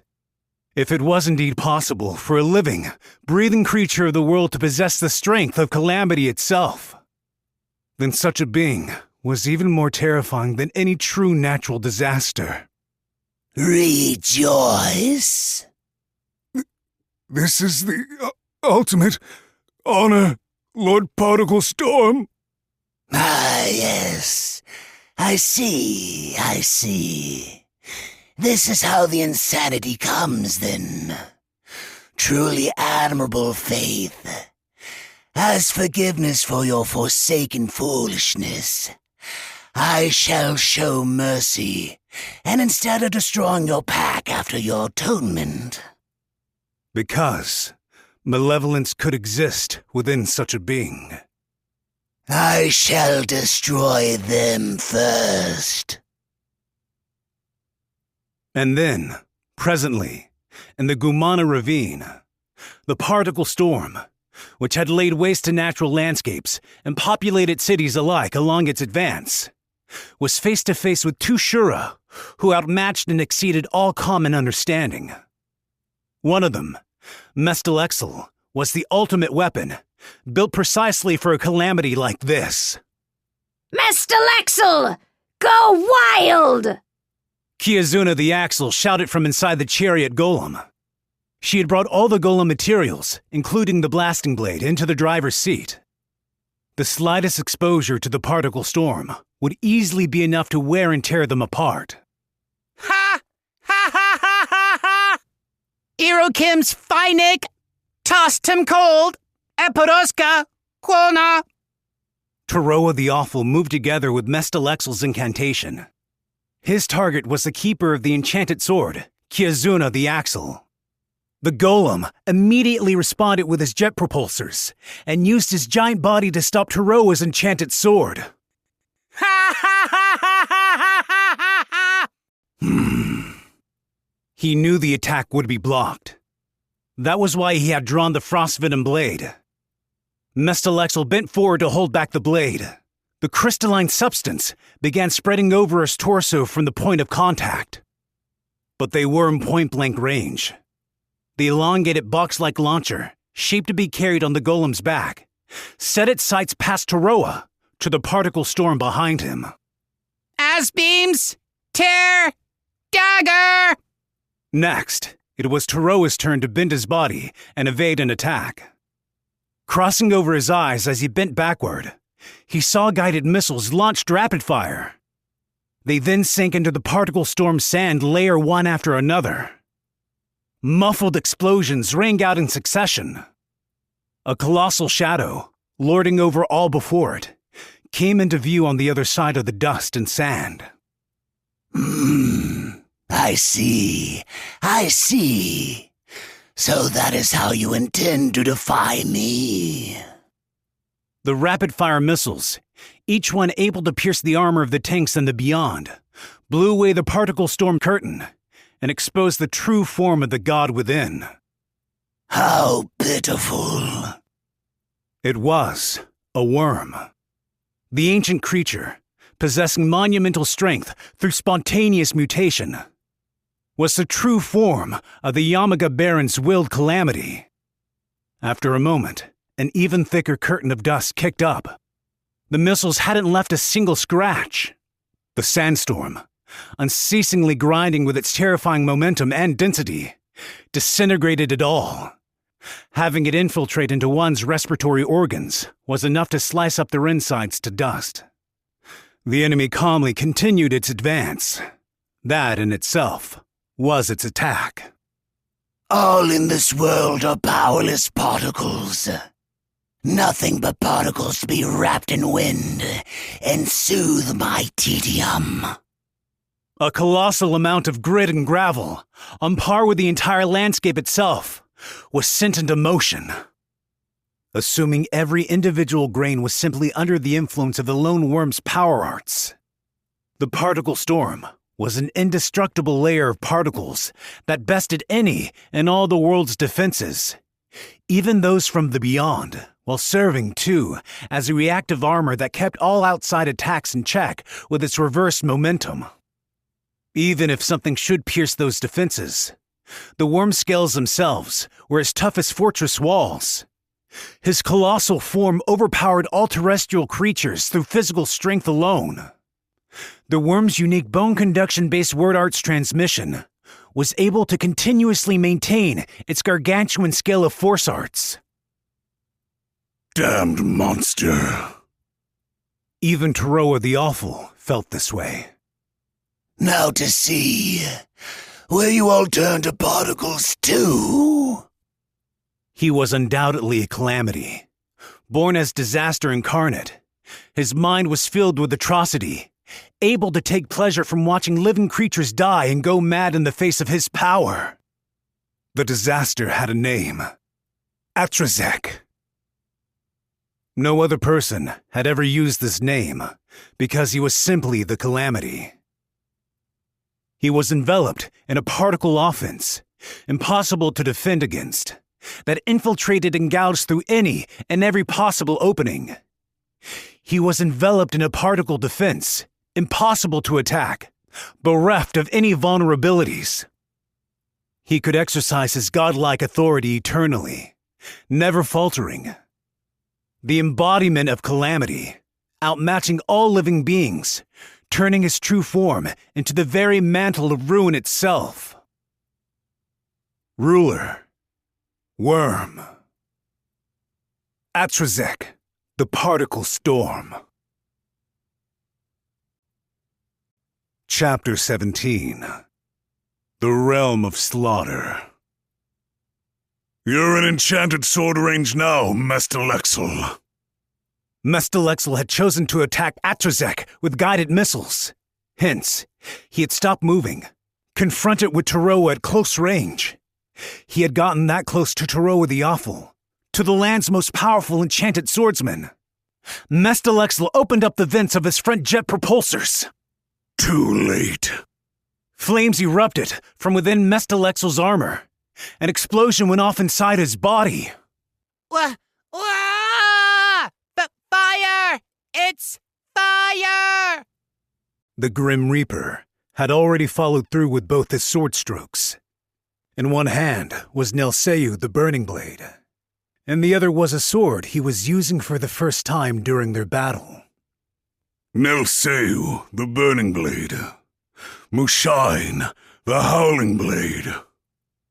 Riding the air current created by the Howling Blade, it drove the heat from the Burning Blade into the golem, forcibly sending air back through the golem's jet propulsors. It mixed with the fuel itself and exploded inside him. Kiyazuna shouted, Mestalexel! I've brought down your precious golem, Kiyazuna the Axle. You're next. Kicking Mestalexel's motionless frame, Taroa aggressively jumped into the air. He drew the divine blade Ketelk. He would kill Kiyazuna inside her chariot golem with its long-range stab. Then, a new gun barrel faced him. It was the chariot golem's machine gun. The long-range attack from divine blade Ketelk, fully launched in midair, diverted the gun barrel. Crossing over its firing line, Taroa's massive body landed in the chariot golem's cargo bay. The blasting blade. Hand it over. Like hell I will, fool! From his flank, an enormous metal hand grasped at Taroa. Taroa ducked to avoid it, and slashed with the frost venom blade, still strapped to his upper arm. Whoa! Get away from Mama! It was Mestalexel. He had self-repaired his propulsors and reached Taroa in an instant. The golem had unbelievable vitality. Taroa knew that the crystalline substance he left with the previous attack should be starting to extend deep inside his body. That meant the golem's life core was somewhere else instead. However, that's a bad move. At this range. He dodged away from the sightline of the gun barrel that opened up around Mestalexel's knee. Toroa once again slashed with his enchanted sword. The golem feigned a punch with his left arm before fire erupted from the hidden gun on his neck. Evading the shot, Toroa effortlessly followed up with his next attack. It was exactly as he expected. You can't use your fancy guns, because Kiyozuna'll get caught in the blast. Oh! Whoa! The single-shot surprise attacks, woven into their melee-range clash, were tactics that Toroa hadn't yet seen during their battle. But none of it was beyond his expectations. This golem could rebuild any part of his body into a weapon at will. Damn it! We don't got time for any of this. That particle storm's coming. With both fighters continuing their fierce battle in the cargo bay, the chariot golem aggressively took off. Behind it, the wind was hot on their heels, destroying everything in its path as it went. Amid the scenery flashing by and kicking up a cloud of dust as it went, Mestelexel was panicked. I need to defeat Particle Storm, but I have to beat Toroa too. But his monstrous strength and full-body artillery arsenal were barely able to keep protecting Kiyozuna from Toroa's ferocious attacks. While half the surface of his inner flesh was being covered in the corrosive crystals, his ultimate priority was still Kiyozuna's life. Complete mechanical recovery was possible. If his golem part was completely covered in crystals, as long as they had their shared curse, the homunculus inside couldn't be killed at the same time. However, in the second it took to finish reconstructing himself, Toroa the Awful would be able to kill Kiyozuna the Axle. There is nothing to be afraid of, little ones. The declaration from the very weather itself echoed across the whole ravine. Seeing you fear, flee, baffled. It is truly a comical and wretched sight. The particle storm's mantle visibly accelerated. With his true form being that of a worm, he was the strongest terrestrial creature in the world. Thus, just as the wyverns in the skies, the worms, a draconic race that evolved most adapted to the surface, possessed mobility far outpacing the other species of living creatures on the surface. If their enemy felt like it, it was questionable whether the chariot golem, rushing at full tilt, would be able to shake him. Hey, Toroa!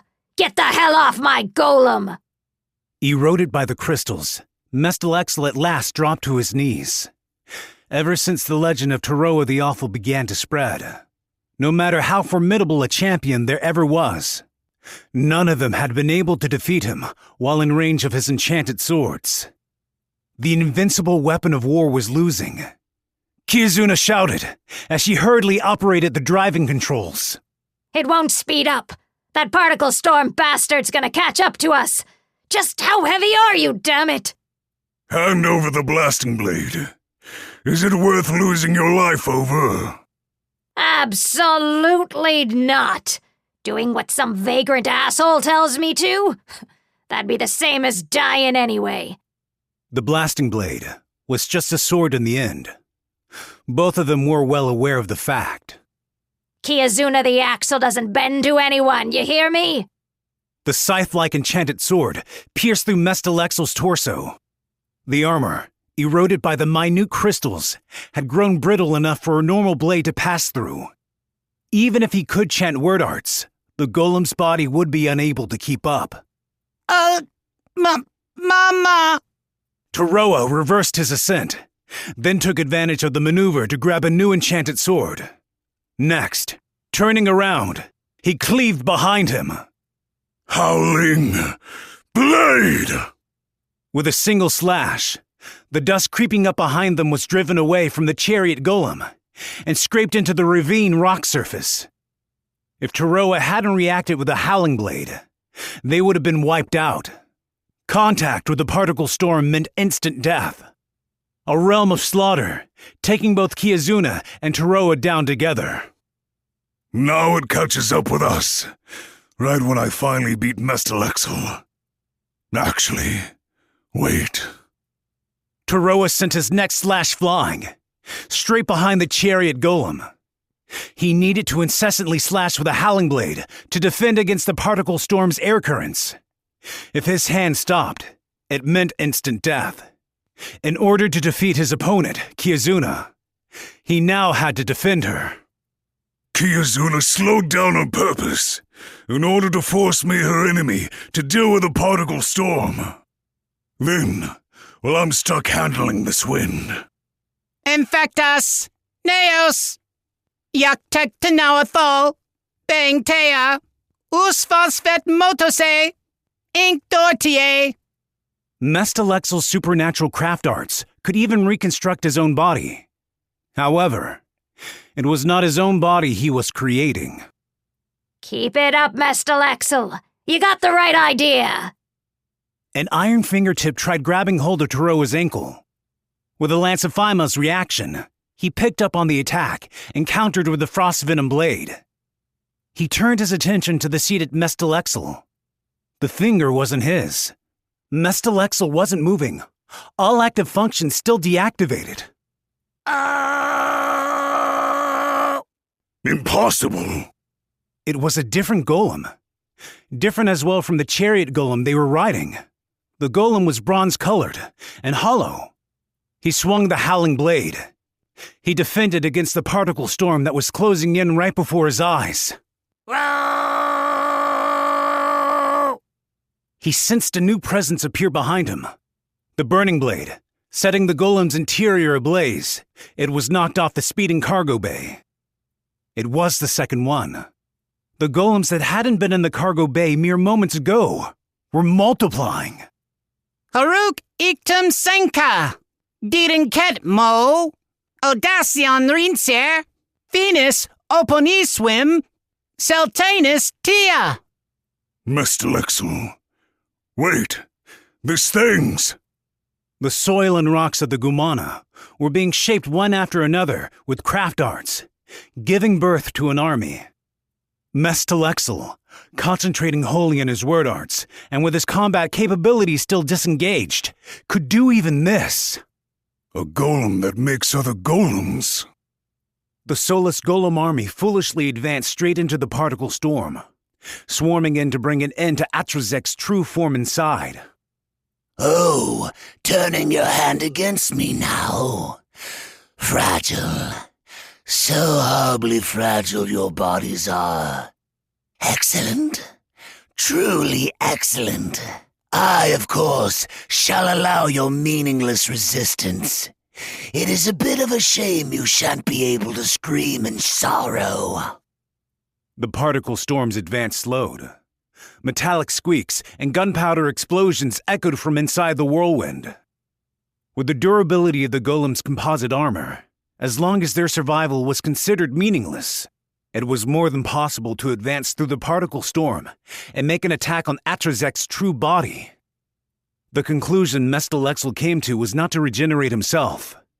It was to handle all the enemies facing him at once. How about I give you a rundown on Mestalexel's functionality, Taroa the Awful? There is only one main body that can exist in this world at one time. Otherwise, his shared curse that references each part of him won't function, see? But what if you thought about that another way, eh? Kiyazuna! It means he can produce an infinite number of soulless base bodies. The chariot golem, accelerating further, momentarily escaped from the particle storm's range. However, if anything, the threats Taroa needed to contend with were growing in number. The golems overflowing the cargo bay swooped down on Taroa the Awful. Just how many of these things are going to pop up? If this really does keep going on forever. The Divine Blade Ketelk's slashes gouged out the life core inside a golem's armor. One of the golems collapsed from the attack. Still, he couldn't attempt to use this method to take out so many golems. Though they weren't immortal, and they didn't possess word arts to create supernatural weaponry, their physical abilities and armor were on par with Mestalexel's own. Actually, it looks like... As he was driven to the edge of the cargo bay, Toroa the Awful still discovered an opportunity to come out victorious. There's a limit, after all. Kiazuna the Axle. Huh? There was a loud shatter. Atrazek's voice made itself known. Take a good look for yourself. The shatter was the sound of wreckage sent flying from inside the storm, crashing into the chariot golem. They were golems with over half their frames shaved off.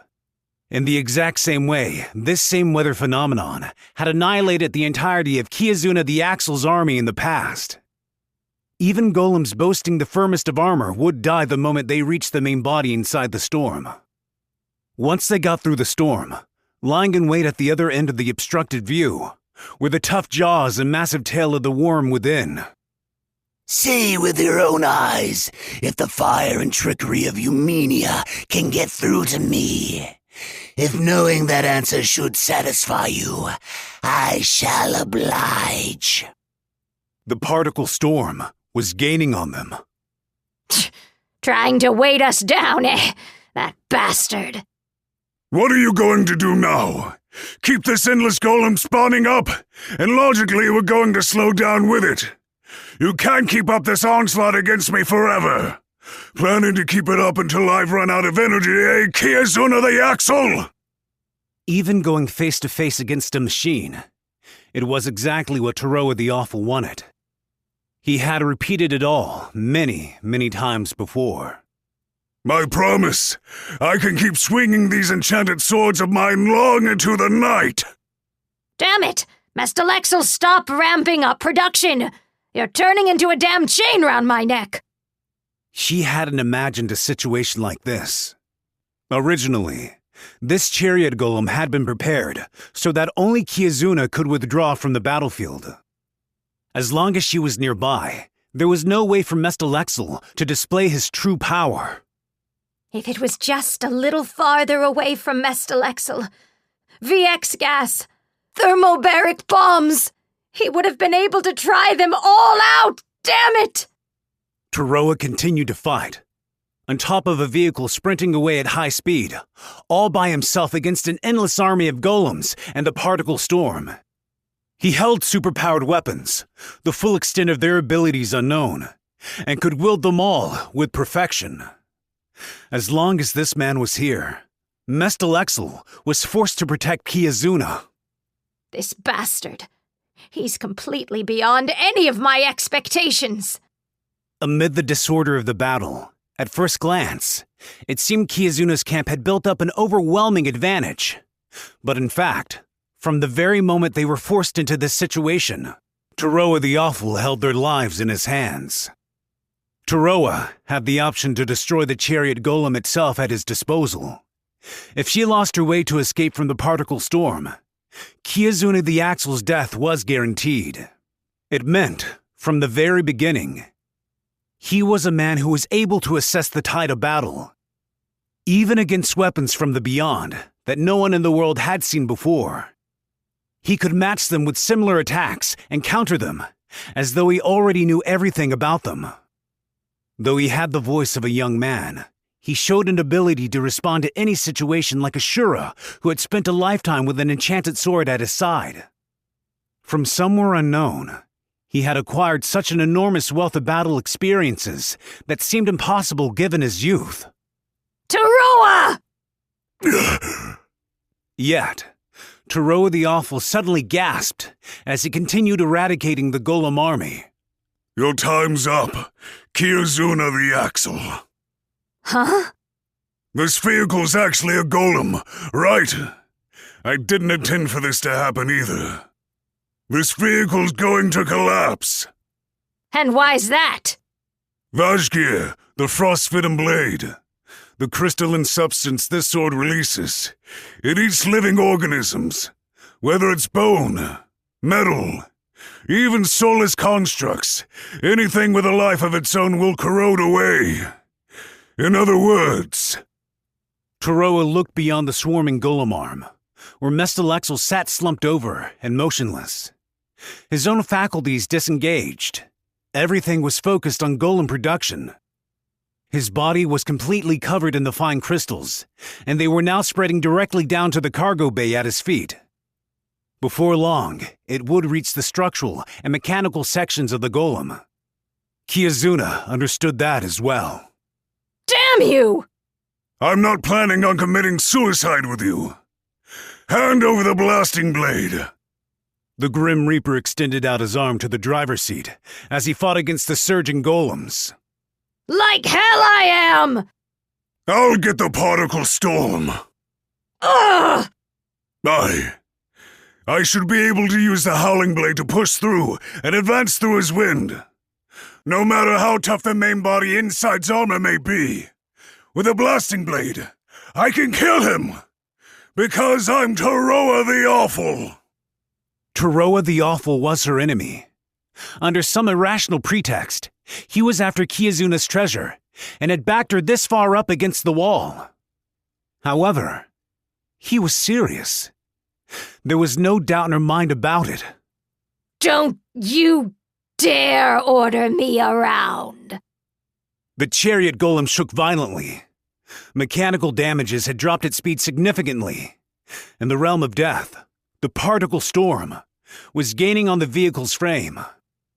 Atop the now unbalanced vehicle, Taroa tried to draw the howling blade.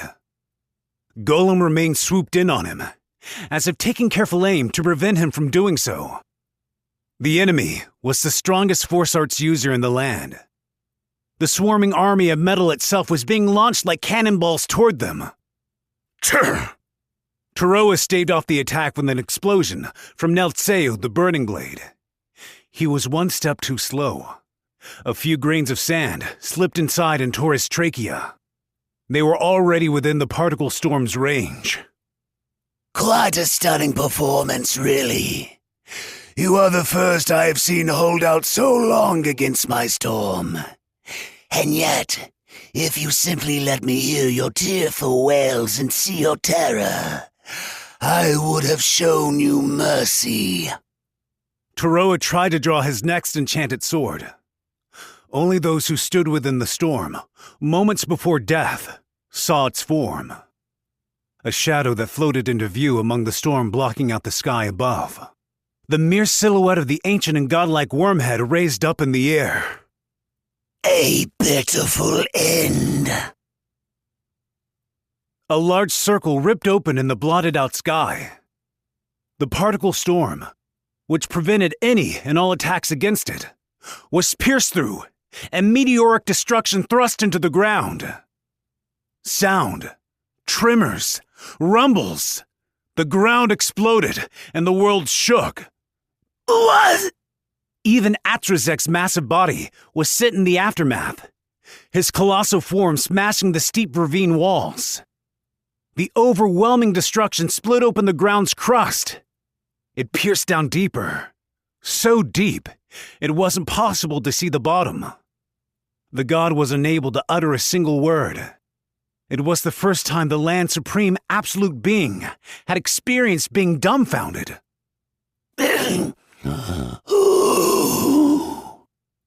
Unable to maintain his power arts, he let out 4 rough gasps of air. Finally, he spat out a single phrase. What was that? The chariot golem was overturned. Such was the power behind the shockwave following the attack. Damn it! What the hell? What happened? What had happened? No one there had understood the latest development, but a single person among them, Taroa the Awful, saw the truth behind the attack. The thing that flew in from high in the sky was neither a meteor nor a bomb. A pillar of iron. Yet, even the strongest Grim Reaper of them all was mistaken in his assumption. That pillar of iron was, in fact, an arrow. Sign Riverstead. The Needle Mountain outside the village was currently packed with a number of soldiers. They were Oriesha Calm soldiers. The giant, large enough to look down over all of them, was listening to an observation report via radio. Impact location verified. 1116 by 362. Right on target. What'd I tell you? Well, did I get the particle storm? Nope. It wasn't a direct hit. I misjudged the distance. The next one will hit. The voice coming through the radio belonged to Kuro the Cautious. The communication from the spotter, looking at the particle storm right before his eyes, reached all the way to the Seine Riverstead, traveling through a relay tower constructed at the Gumana trading post. For an individual comm soldier, it was a staggeringly long distance. Over 30 kilometers as the crow flies. The operation was possible entirely due to the personnel and technology available to the greatest of all Menian nations, Oriesha.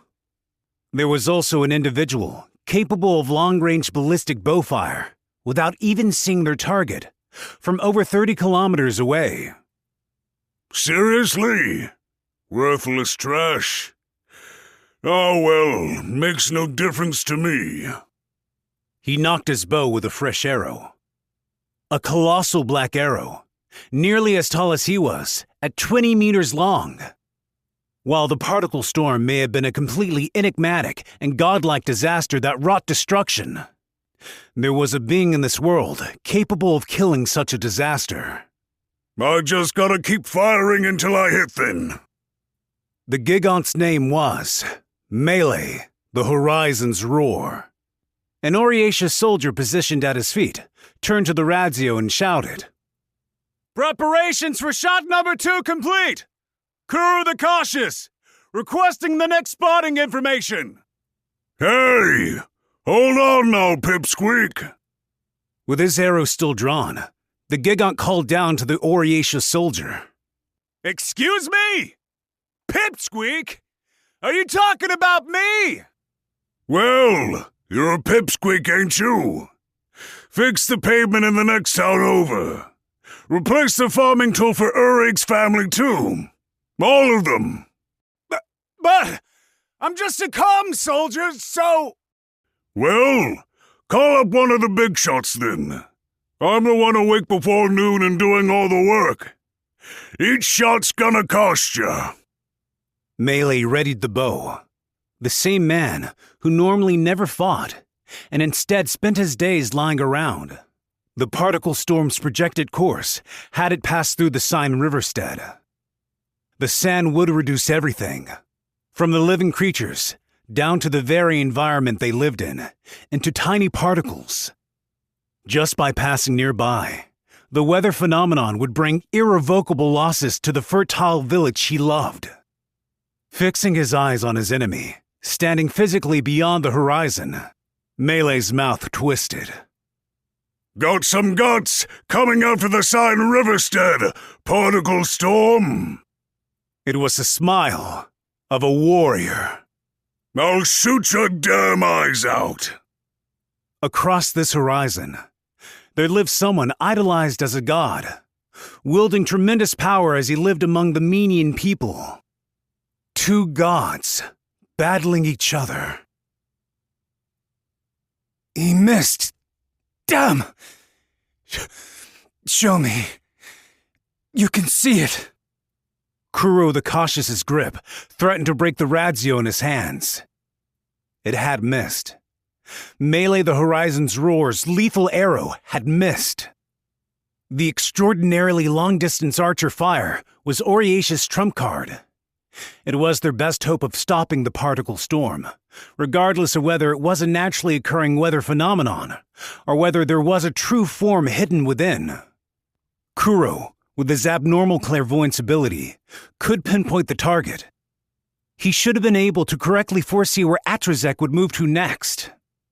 At the very least, the old him during his days in Obsidian Eyes would have. He was expected to be capable of doing so. He bore the weight of countless lives on his shoulders. Hey, Kuro, the wind's strong. It's dangerous. Let's get away from here. I can't. Even at this range, I can't get a hit. If I don't look from a closer range right now, I can't do anything. Kuro muttered, reflecting on his anguish. The fierce battle between Kiazuna the Axle and Toroa the Awful was unfolding atop the chariot golem, and they continued to flee from the particle storm's range. The three-sided battle line was shifting backward, and while Kuro had been observing from longer range at the start, the lethal calamity was closing in on his position. Now, he himself was in danger.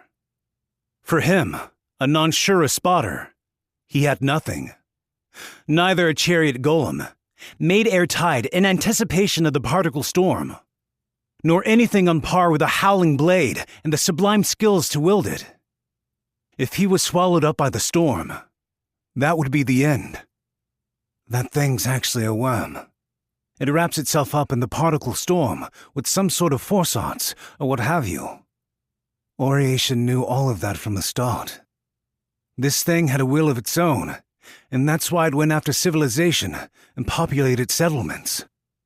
The main body, previously visible from the hole opened up by the arrow, was already hidden again in a thick cloud of dust. A constantly reverberating rumble like thunder, and nigh as dense as the ground itself. Kuro's senses could see all the way beyond the horizon. However, he could see too much. He could hear too much. The particle storm was an impregnable fortress that sheltered its main body. The immense overload of information disrupted his concentration. The target isn't always inside the center of the storm. He should be able to change his forceart's area of effect at will. From the echoing of the sand in the middle, I sense its range, and I also get the feeling.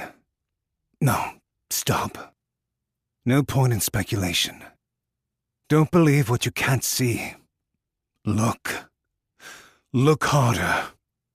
I can... Hey, like I always do, Kuro. I can go and look for you. Isn't there something I can do? If everything will come to nothing unless we defeat that thing, then... Don't be ridiculous. Inside the particle storm, with her tiny body, Kyune would be ripped to shreds. She would be killed instantly. A more fundamental problem than any spotting difficulties.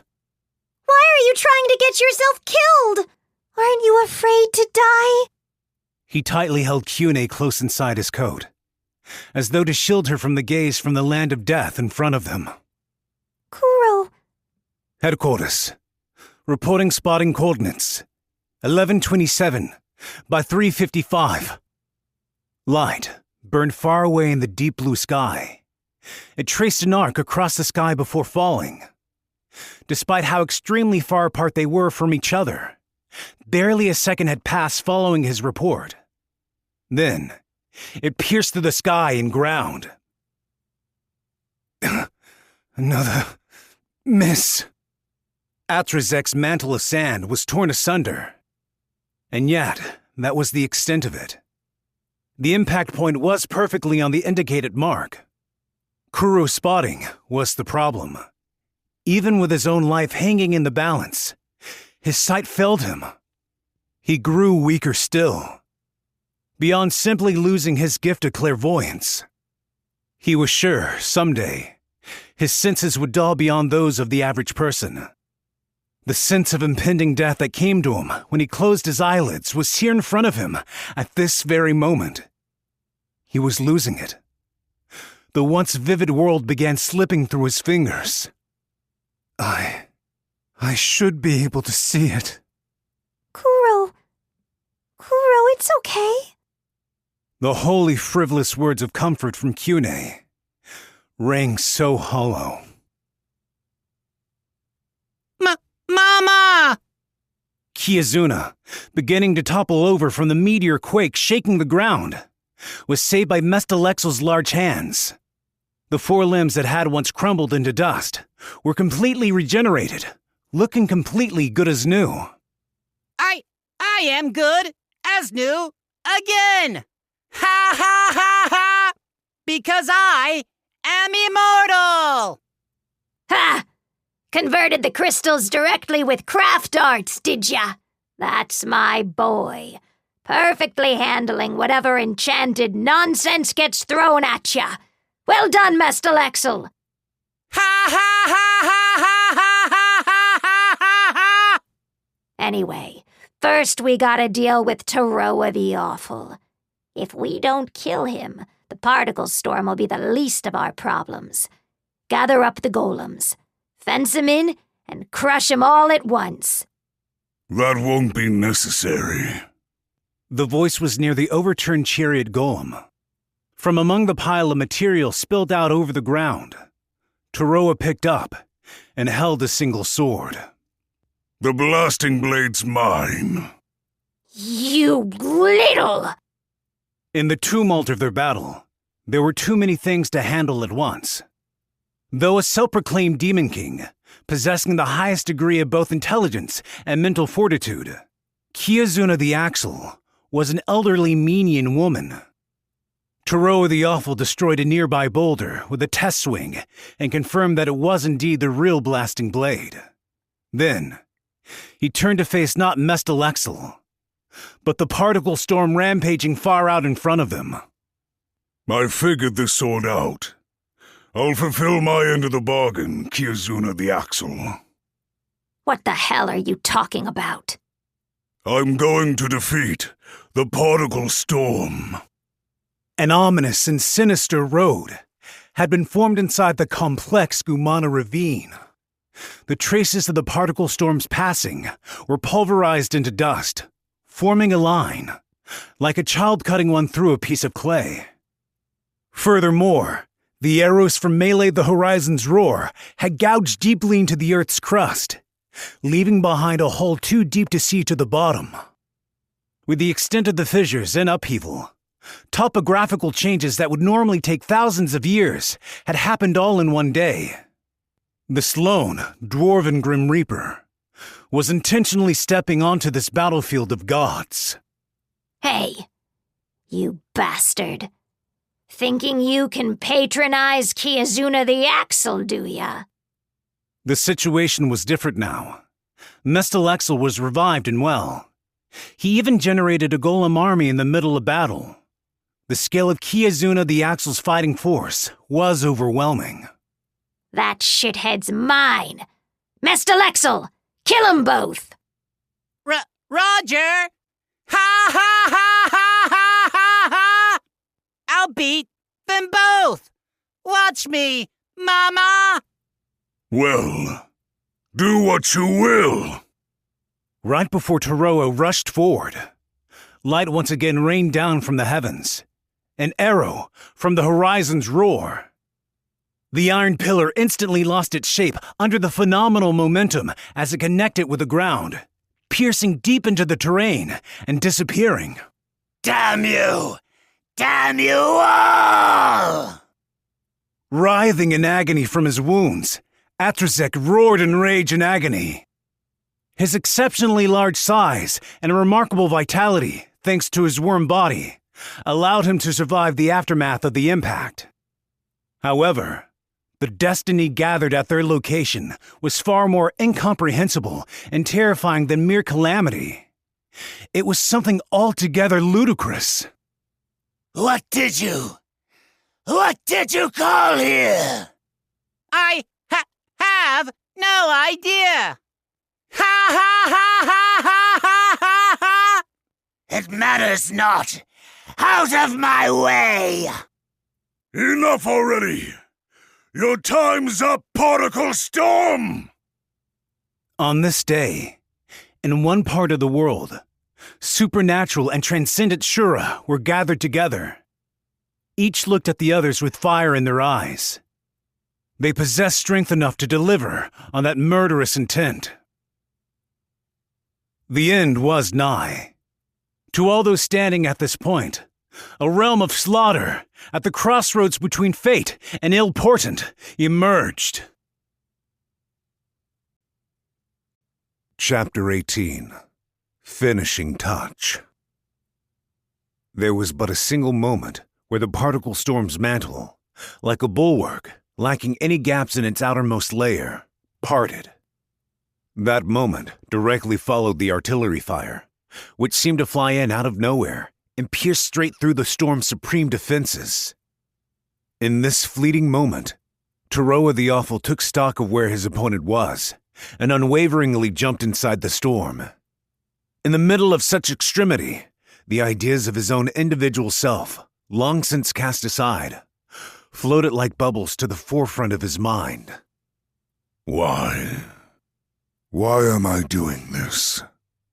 Kiyazuna the Axle had gotten hold of an enchanted sword.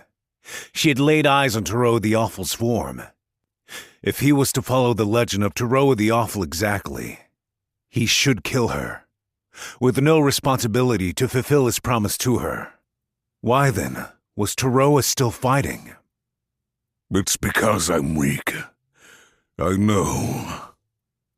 It was because he couldn't be the invincible Taroa of legend. He hadn't fully cast aside his weak self from when he lived in the White Mountains. He was aware that he couldn't endure as a merciless vessel to the god of death. Guided solely on the path his enchanted swords led him down.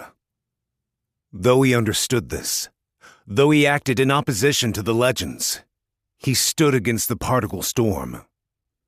Still, Dad would have done the same. Even if Taroa the Awful wouldn't have, he was certain the father he knew wasn't the type to break a promise. He wouldn't have wanted him to look upon a mother trusting in her child, and a child full of love for his mother, and simply point his sword at them. Should his father's actual deeds suggest otherwise, he wanted to believe it was true. How pitiful, how wretched you are, knowing not a thing, and yet... The vibrations echoing from the worm's cranium began once again to turn sand into storming winds. The sand scraped away at the earth, and the new sand, soil, turned into particles, coiled around him. An endless weather phenomenon. A living disaster with a malevolent will. You do not know, do you? The world is particles. Simple specks forming shapes, moving, and saying word-like nonsense. They all fear me, as shall you. Migration! The Howling Blade produced an explosive gust. The Gel, continuing even after the sword slash had ended, cleared a path for Taroa to push forward. His enemy was the particle storm. Though this enemy was possibly the strongest force arts user in the land, controlling each grain of his enormous swirling sand at will. Even still, as long as he's in this space, within range of my enchanted swords. This, indeed, is the authority to bestow such truth to all the world. Now, you two shall beg me for mercy. That power of yours. His muscles groaned, forcing his body past its limits with his immense strength. He utilized the sword's hidden technique endlessly, not letting up for a single instant. Is a far cry from Taroa the Awful's! He advanced.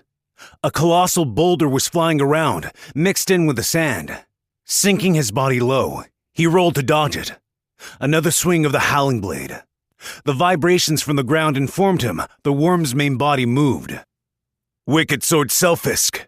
He shot out the enchanted sword, composed of many rivets, forward in a fan shape. One of the rivets dug into his opponent. The magnetic force that radiated from the hilt sent the recoil from the rivets landing back to Taroa himself. You cannot run, Particle Storm! Not from this god of death! Not from Taroa the Awful! Run, you say? The worm, incensed, aimed his jaw toward the dwarf. Me? Run? Pitiful. Truly wretched and pitiful you are. Worthless sack of particles! Overcoming the meteorological death swirling around him, Taroa finally arrived. Right in front of Atrazik, where no one had ever been before. In front of the god of destruction, there was no weather phenomenon that could deter Taroa the Awful. He was a death god who had survived hell itself. You two shall be swept up in the particles! Taroa stepped forward and put his fingers on an enchanted sword. He felt the ideas dwelling within, its secret techniques. He would kill him in one slash. He could do it. Charijusia, the blasting blade. The heavens rent the air. The impact, breaking the speed of sound, destroyed the scene before him. Piercing through the barrier Taroa instantly put up with his enchanted sword of wind, rattling his skull. The air pressure from the aftermath instantly reversed all the distance he had desperately closed. Slamming into the rock wall of the ravine, blood spewed out of his torn stomach. It was a shot from Melee the Horizon's roar. Damn it, not now. Melee's latest arrow was rather far off the target. From Taroa's position, it landed on the far side of Atrazek from where he was standing. Nevertheless, it exerted power far beyond the feats of any other, like an act of the gods.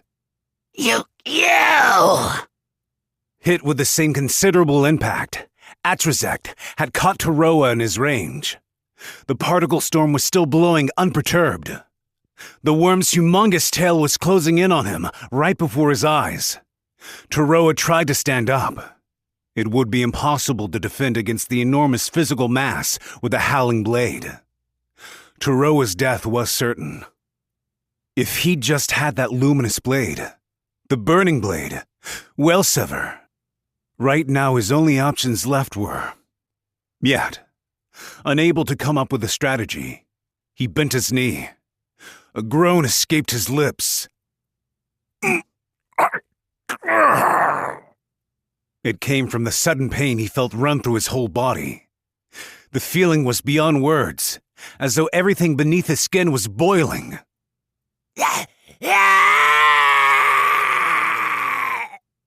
Atrazek, too, had stopped moving, just as he tried to smash Taroa into the earth. He was attacked by the same pain as Taroa, an abnormal attack without any real form, impossible to defend against. APF SDS artillery. Napalm. Thought up a bunch of different methods, you see. Muttering inside her vehicle, beyond the particle storm, was the Demon King, Kiazuna the Axle. The particle storm's like 1,000 layers of air armor, so to speak. Armor-piercing rounds won't penetrate him, though. If he's controlling sand and wind, then dousing him in napalm fire won't work either, right? The iron colossus standing at her side was none other than her ultimate masterpiece, Mestalexel, the Box of Desperate Knowledge. Right now, he had octagonal metal plates spreading out from both of his shoulders. That led me to this, an ADS-directed energy weapon. Even someone like the particle storm can't defend against subcutaneous microwave induction heat, can he? I can make anything! Particle storm, I am going to be useful to Mama! The true origin of the pain was direct heat from underneath the skin. Microwaves were attenuated by the moisture in the air, but on the other hand, they easily penetrated through dry dust and sand. The construction itself closely resembled the millimeter wave weapons that existed in the Beyond, but this weapon's intended purpose wasn't to quell a riot, but instead to directly wound and kill Atrazek and Taroa. Reproducing the weapons from Beyond wasn't the only thing Mestalexel was capable of. He could also further strengthen their lethality to match up against his enemies. Die in agony. Feel the parental hate from the children you killed, and die, particle storm. Ha ha! Ha ha ha ha! Ha ha ha ha ha ha ha ha!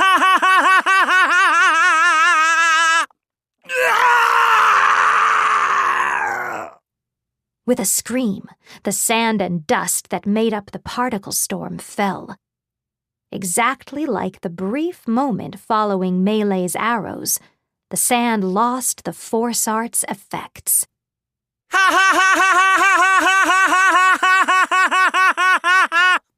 Perfect, it's working now. What? Kiazuna felt that something was wrong. It was too quick for him to lose consciousness from the pain. While it was possible, she'd eventually kill him if she kept irradiating him. She clicked her tongue in frustration, looking at the scene once the particle storm cleared.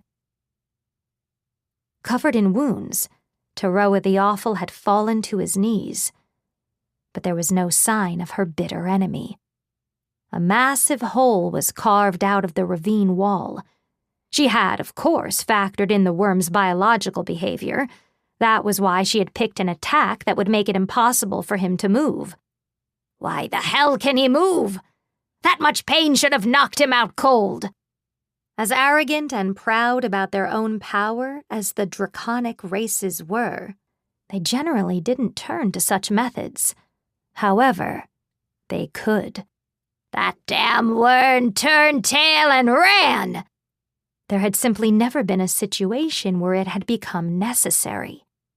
The particle storm, wielding the power to eradicate anything in a single attack, could also bury underground to retreat and launch surprise attacks. Kuro, come on. He heard Kyune's voice coming from inside his coat. She sounded like a child on the verge of tears.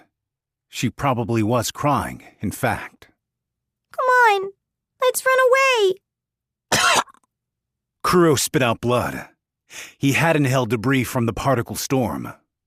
Several grains of sand, most likely. Kiazuna the Axle, inside her chariot golem, was still in a safe position.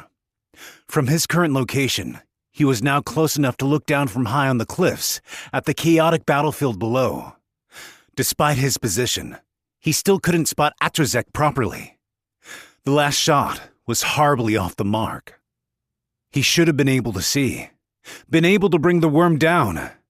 Yet even after borrowing the strength of a champion like Melee the Horizon's Roar, he still hadn't accomplished anything. What am I doing? Kuro gripped the ground, spitting out droplets of blood. I can't see anything. Nothing at all. It's all black. The most powerful Shura in the land, beyond all imagination, were right before his eyes. The domain of true power, lost to Kuro. As he witnessed them right before his eyes, it only made him more aware of his own wretchedness and powerlessness. Hey, Kuro, it'll be okay. Let's run away. Shut up! He wiped the edges of his mouth. If he wanted to survive, he just needed to run away. He knew that. However, that would prove for a fact that he could no longer see the world as he once could.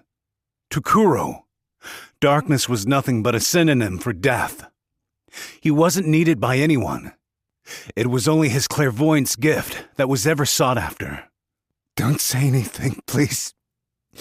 Damn it all. There were times he was horribly envious of Kyune. She always seemed to be enjoying herself, living with no desire for talent, and without stealing anything from another. Despite her short homunculus lifespan, she lived without fear of the future. It's okay. Kyune repeated. The sand below him began moving again. Atrazek had dived into the ground. Nevertheless, if he appeared on the surface again, he was sure to reform this tempest of carnage. Next time the storm might come in direct contact with him. He could not afford to miss his next mark. But he knew the shot wouldn't hit. At this point, he couldn't even imagine a future where his shot was successful. It was the darkness of death. A darkness he would never be able to see through. Kyune, there comes a time in everyone's life when they wither away and die. No one lives forever. Kuro spoke, his head still drooping low. No matter what happened, the particle storm would get put down for good. If it continued to move according to the forecast, it would arrive next at the Sime Riverstead. Even without Kuro scouting, there was no doubt Melee the Horizon's Roar could use his own eyes to hit the particle storm with one of his arrows. That would be the end of it. His struggles here would ultimately end up saving a certain number of lives within the Sime Riverstead. Still, I don't want you to tell me to run away. Don't reject my eyes, for my sake. What? The foolish young homunculus girl then shouted something unbelievable. None of them hit because you've been able to see everything this whole time! If he really could see with the clairvoyance, then one of the arrows would have hit its mark. If he really had the power to triumph over the particle storm, there wouldn't be any reason to flee their current position. Kyune's words were incoherent and contradictory. His eyes couldn't see anything. That was how it was supposed to be. Kuro, you've seen it all this whole time. I can tell, right? After all, you've got clairvoyance and can see everything. The fact you're unable to see, Kuro, it's all because you think it's better if you can't. You're the one who hasn't been hit with any attacks. That's not it. I'm going along with the plan. Was that really true? His power of clairvoyance allowed him to perceive things with senses that far surpassed the visual and aural range of normal perception. It was the power to take in things beyond the five senses: intuition, heat, magnetism, and synesthesia. If he hadn't, in fact, lost these senses of his, then wouldn't he have known that from the very start? Know that these arrows should not hit their target. Damn it. Kuro covered his eyes. It was something he never would have done had he still been in constant fear of the darkness. Kyune was telling him he hadn't lost his senses. Then, in the same breath, she told him to flee from their position. Those ideas seemed to contradict each other, yet they made perfect sense. I get it. So that's what it was. He could only see things that he focused his senses on. That was it. That's what he had believed. At the start of his spotting duty, he had even felt the beating of Toroa the Awful's heart. With a particle storm in front of him, a battle between the strongest Shura in the land before him, he didn't have any attention to spare for any other direction.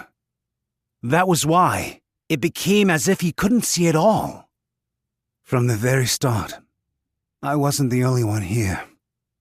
Intricate topography with steep differences in elevation. Perfect for spotting and observation. This was just as true for himself as it was for others. Being a spotter didn't mean he wasn't being spotted himself.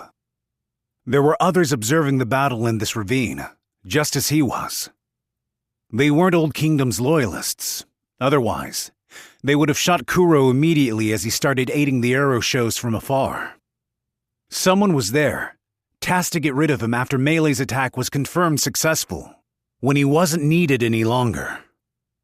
If from the beginning, Oriesha planned on snuffing me out after they got their use out of me. Everything was consistent. The new Principality of Lithia, the Old Kingdom's loyalists, the free city of Okahu, with a new era dawning, they were trying to clean up all the threats to their kingdom. If Kuro the Cautious's clairvoyance, the ability to divulge every single one of their secrets, was no exception. If it was proof that his waning clairvoyance was a response dictated by his own survival instincts. If I don't have to be on the criminal side for once. If his all-perceiving clairvoyance was even capable of observing possible future outcomes, then his eyes were looking out on such a world. Oh, how nice that would be. Kuro closed his eyes. The darkness that shut him off from the world, where death could come to take him. It was the first time he had ever wanted to perform the action, considered completely normal behavior to the average person. He shut off his senses. He laid to rest all his senses that had fought against the world for so long. He immersed his body in death. The terror he had long avoided was there waiting for him. Then, he opened his eyelids. There was color. In the devastated ravine, there was blue soil, purple rocks, green sky, and orange water. The vivid and deeply coalesced colors rippled out like waves, shimmering. Somewhere, flowers swayed. The wind caressing the water surface sent different sizes of spray into the air. Bird feathers flying in from somewhere danced in the wind. Far away, the line of the horizon curved in a circle. Kuro was above the stars, and the world extended out endlessly in every way with him at the center. For as far as the sky continued onward, he fully perceived all beneath it. He realized that he had been able to see all of it from the very start. For the first time, Kuro smiled from the bottom of his heart. Now he could see it all, clear as day. One person, 82 meters behind him to the right. 126 meters behind him and above to the left. 131 meters below to the right. After fleeing for so long from his life of theft, there was now nowhere left for him to run. If he accomplished his mission, they would take his life. And if he ran away, he would lose his place in Oriatia. Despite this, even with this future clear in front of him, he was filled with happiness. I never lost my world at all. Kuro! Kyune shouted. Now he knew for certain why he had kept her hidden inside his coat. No one else had seen her. She was the only one he wanted to make sure lived on. Now, he had become able to hope for such an outcome, regardless of the reason or reward for doing so. Kyune, I have a wish of my own. A foolish wish. Kuro was worn down by his life, forced to keep stealing, trampling others underfoot. He didn't want to see others die. He didn't want to hear other screams. He knew the answer from himself from the start. More than his own survival, he didn't want to steal anything anymore, even if it meant being used and having his life stolen from him. Now, he truly wished that from the heart. Unlike how he was before, now he was able to save some unknown somebody somewhere.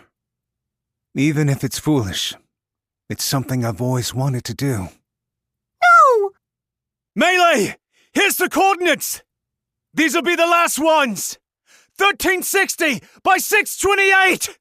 He shouted into the radio. The meteorite arrow fell, and every moment he appeared on the surface, it pierced through the particle storm. The storm cleared. He saw the calamitous worm's torso run right through. In that instant, arrows pierced Kuro from 3 directions. He heard Kyune scream. This is fine. Kuro was smiling. The clairvoyance he was gifted with from birth had truly been his own after all. He had won. He could see the world. My wish came true. He could perceive the entire world through senses that transcended the limits of his race. He possessed the precision to see all the way through his target's 5 senses and recognize and mark the exact moment of lethality. He had an ability that, with intuition that far surpassed any amount of experience, chose the best possible answer, even unbeknownst to himself. The bearer of clairvoyance, able to choose his future of his own free will, from among his own omniscience. Seer, Leprechaun. Kuro the Cautious. Chapter 19. Hell. The realm of slaughter that had engulfed Gumano Ravine had dissipated at last, and Atrazek, the particle storm, had been defeated. The mortally wounded Calamity sank into the ground, likely never to return to the surface.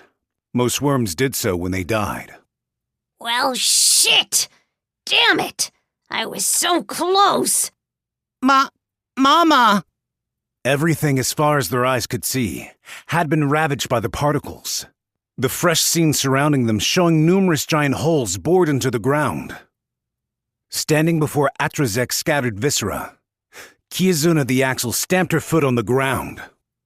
That damn bow-wielding bastard! If it wasn't for that nonsense, the two of us would have had 'em both for sure! Stealing our prey right from under our noses. I'm gonna find them and kill 'em dead! Lingering in the remnants of the fierce battle were the self-proclaimed Demon King, Kiyazuna the Axle, and her ultimate masterpiece, Mestalexel, the Box of Desperate Knowledge. That goes for you too, Taroa. I'm gonna take you out right here, right now. Forget it. In the aftermath stood one other. The unkillable Grim Reaper, loaded up all over his body with enchanted swords, Taroa the Awful. I'm done here. I recovered the blasting blade. I won. Big talk from a bastard ready to kick the bucket. Or maybe you think you can take those knives of yours with you to the afterlife? You're talking some nonsense of your own. Didn't you know? Saying his body was covered in wounds was a tepid description at best, after being caught up in the impact of the Horizon's Roar's arrow and experiencing the horrible ADS attack from Mestalexel. Nevertheless, he stood strong, without letting go of a single enchanted sword throughout the battle.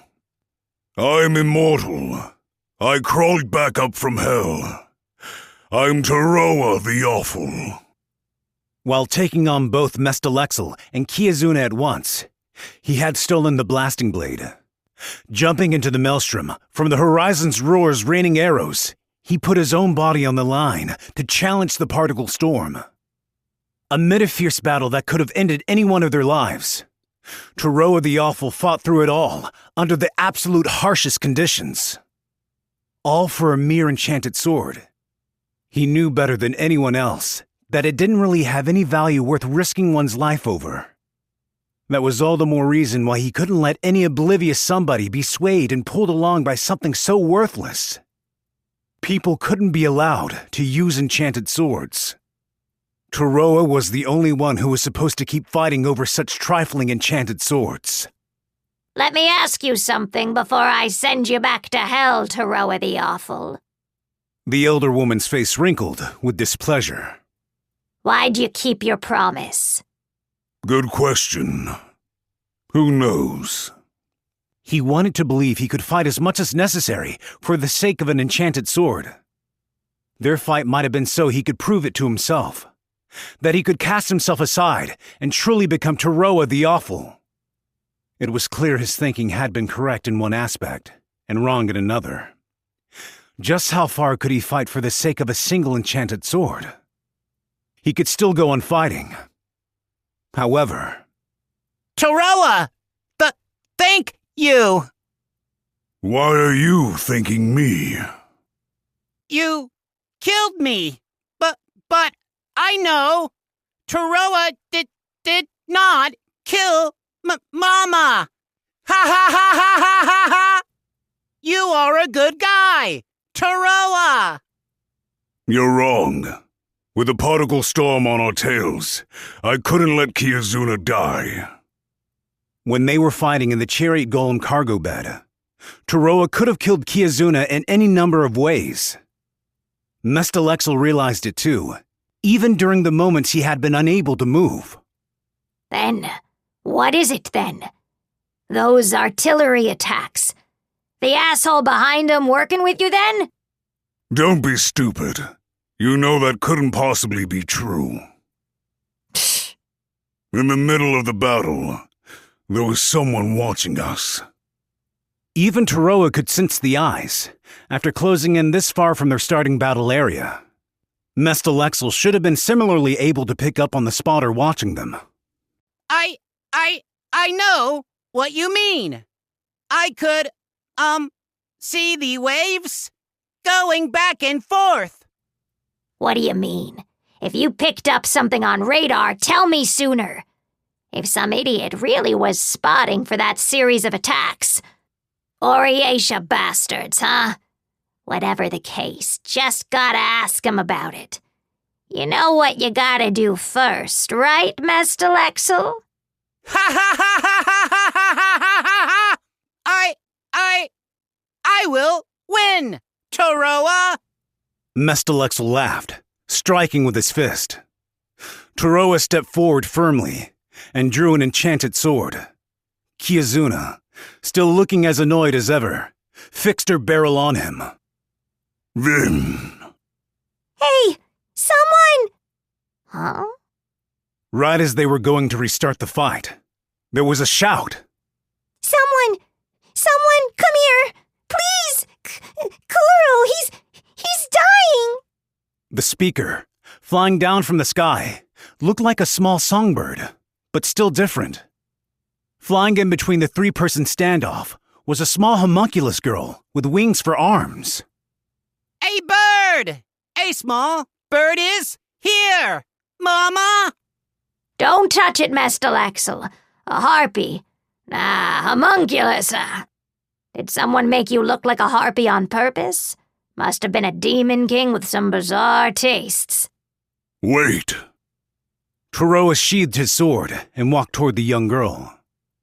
Kiazuna lowered her gun, with an annoyed click of her tongue. Mestalexel was dashing toward the homunculus, too, after he lowered his sword and spoiled her fun. The thought of killing him now irritated her. What is wrong? What is a Kuro?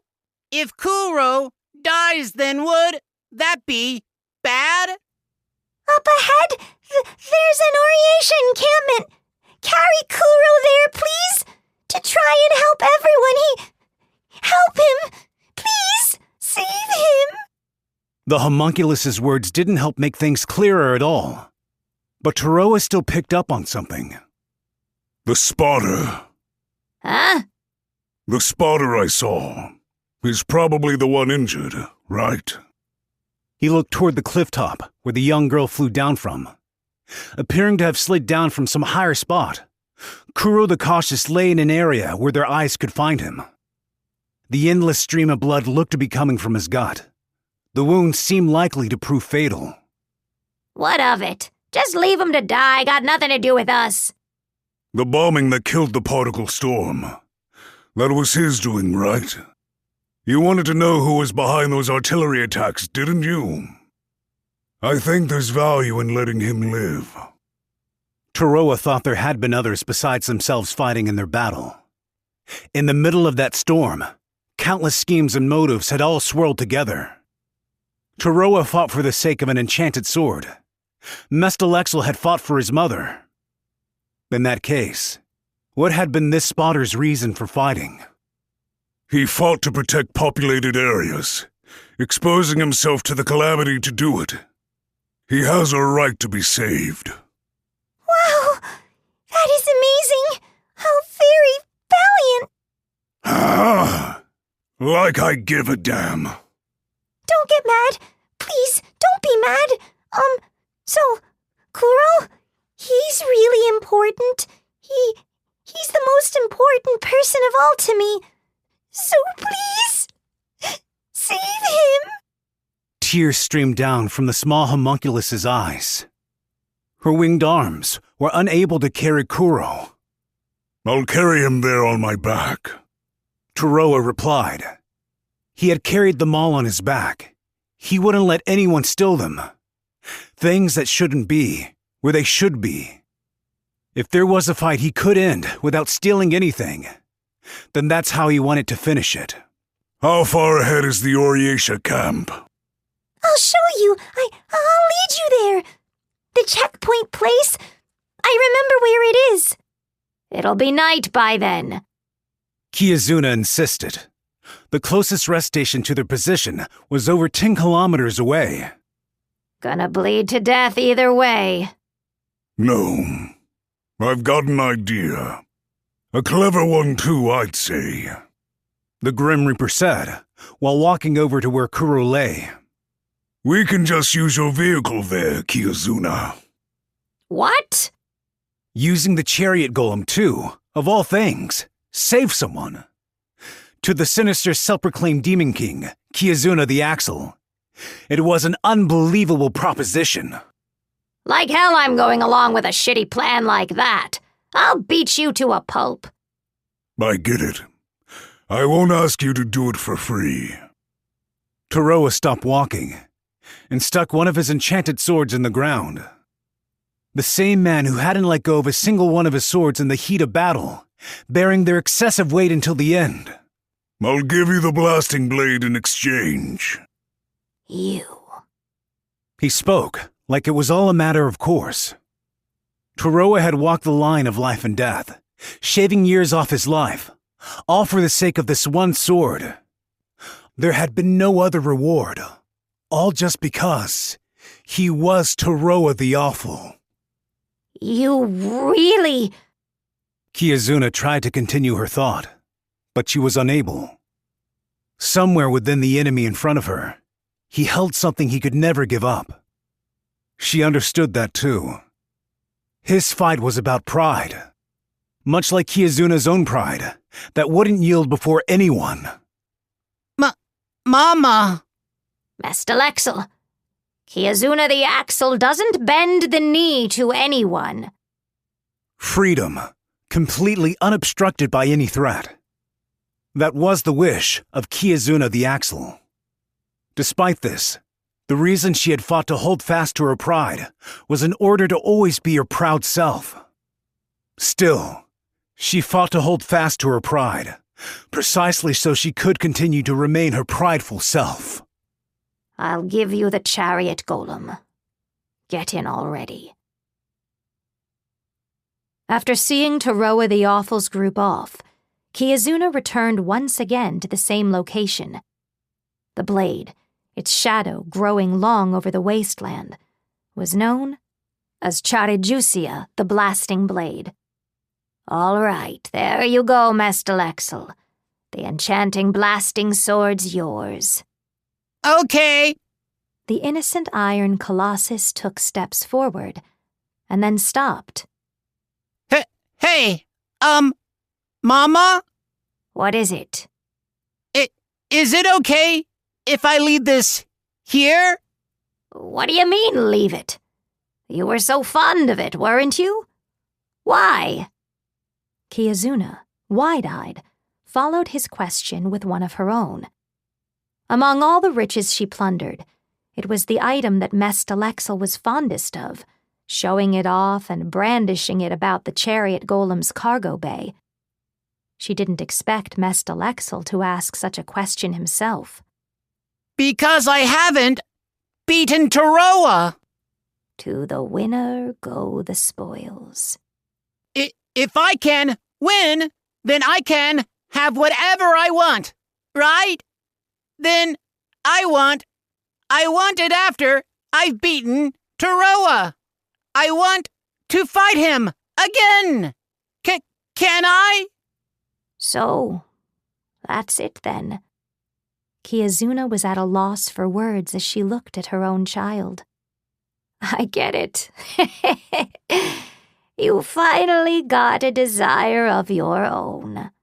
Found someone out there you want to beat and smash to bits, huh, Master Lexel? She laughed. The Demon King was truly delighted. Her own child's growth, a will of his very own, made her happy. Sure, Master Lexel. Just an enchanted sword anyway, right? While I definitely wasn't gonna hand it over quietly, getting it handed back to me for nothing is even worse. Really look cool now, eh, Master Lexel? That's my boy. Ha ha ha! Ha ha ha ha ha ha ha! The mother and child both laughed in front of the enchanted sword, casting shadows in the evening sun. The two, at long last, began their travels anew, Their destination was Oriatia. The next opponent they needed to kill was there. The slayer of the dungeon golem, Sojiro the Willow Sword. Mestalexel's singular eye illuminated the pitch-black road, with Kiazuna sitting on his shoulder. But, are you sure? Mama really cared about that sword too, right? It's an amazing sword! Really strong! Huh? Don't be silly. What sort of idiot would get so worked up over something like that? See, the reason I didn't want to hand it over had nothing to do with it being an enchanted sword. She too had acted through the farcical struggle over the enchanted sword, all for the sake of the one thing she would never surrender. She had tried to have everything go her way with Toroa the Awful, the monster of scary stories everywhere, killer of all those who laid their hands on an enchanted sword. Simply thinking about it brought a smile to her face. It was because it was my kid's new favorite toy. An iron vehicle raced through the ravine, the sun slowly sinking overhead. The wheeled carriage, set under Kiazuna's direction to keep going automatically until reaching the Oriatia encampment, was the chariot golem, filled with the self-proclaimed Demon King's latest technologies. A monster out of a horror story sat in the cargo bay, shouldering a cluster of enchanted swords on his back. It was Toroa the Awful. Rather, it might have actually been the god of death here to watch over his grave. Kuro lay in the driver's seat, watching Kyune shedding tears beside him. Kyune, why are you? I'll save you. You're important, Kuro. I'm always telling you, over and over again. Even if you don't believe me, even if you hate me, I'll still save you. There wasn't the slightest reason behind both her trust and her affection. Though Kuro never intended to be frugal with her reward, cheap glass beads and common everyday fruits were the things that made her happy. Kuro the Cautious had lived without trusting in anything groundless and unfounded. Why? It's okay. I'm here. Why me? What do you mean? The tiny young girl wore a pained, heart-wrenching expression. Is a homunculus not allowed to love someone? He couldn't believe it. If he had been able to laugh, he would have wanted to. It was such a worthless, trite, and unreasonable explanation. You never got... None of it. The rewards you always talked about. I didn't need any of it. The young girl finished the dying Kuro's words. It was as if she knew him better than he knew himself. I didn't start loving you because you gave me things. That's right. It was just as she said. Love, apparently, wasn't like that. She always seemed to be enjoying herself, living with no desire for gifts, and without stealing anything from anyone else. Hey, after this, what I wanted after... He understood she was calling back to the talk of her reward they left unfinished. Her soft wings caressed Kuro's cheek. You're way too serious, Kuro. I wanted you to smile more. The same sort of trifling something it always was. I did smile. I was able to smile thanks to you. He looked at Kyune. Seeing her face on the verge of tears, he thought it was beautiful. With Kuro's clairvoyance, he could see her eyes better than anyone else's. He wanted to apologize. He wanted to thank her. Or maybe some other kind of. There were voices. Voices like shadows whispering to each other in the dark. We've recovered the blasting blade. What should we do? Hand it over to the Old Kingdom's loyalists in Togia City. Say that the spotters who disposed of Kuro the Cautious were with the Old Kingdom's loyalists. The enchanted sword recovered from the site, from Oriation's perspective, will serve as irrefutable proof. Still, I didn't expect the Horizon's Roar to make an appearance. I was so surprised. Why, I thought my jaw was going to fall right off. If they were forced to ambush it in an urban area, we wouldn't have been able to incinerate the leftover remains either. Our Lady has a keen eye. This means... Oriatia really is formidable, isn't she? So the particle storm isn't enough to do it either. We need to draw out Alice the Star Runner at the very least. I see. Let's assume that a simple individual threat isn't enough to bring Oriatia down.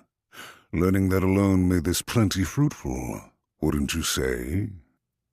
Based on the information from this event, if Oriatia's to fall, we'll need to send in someone like Luknoa the Winter as well.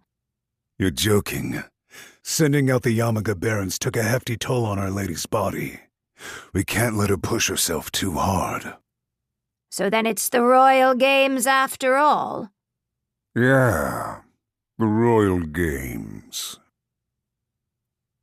Atrazek, the particle storm, awoke from a deep coma. None of the figures he had been conversing with up until that moment were anywhere to be seen.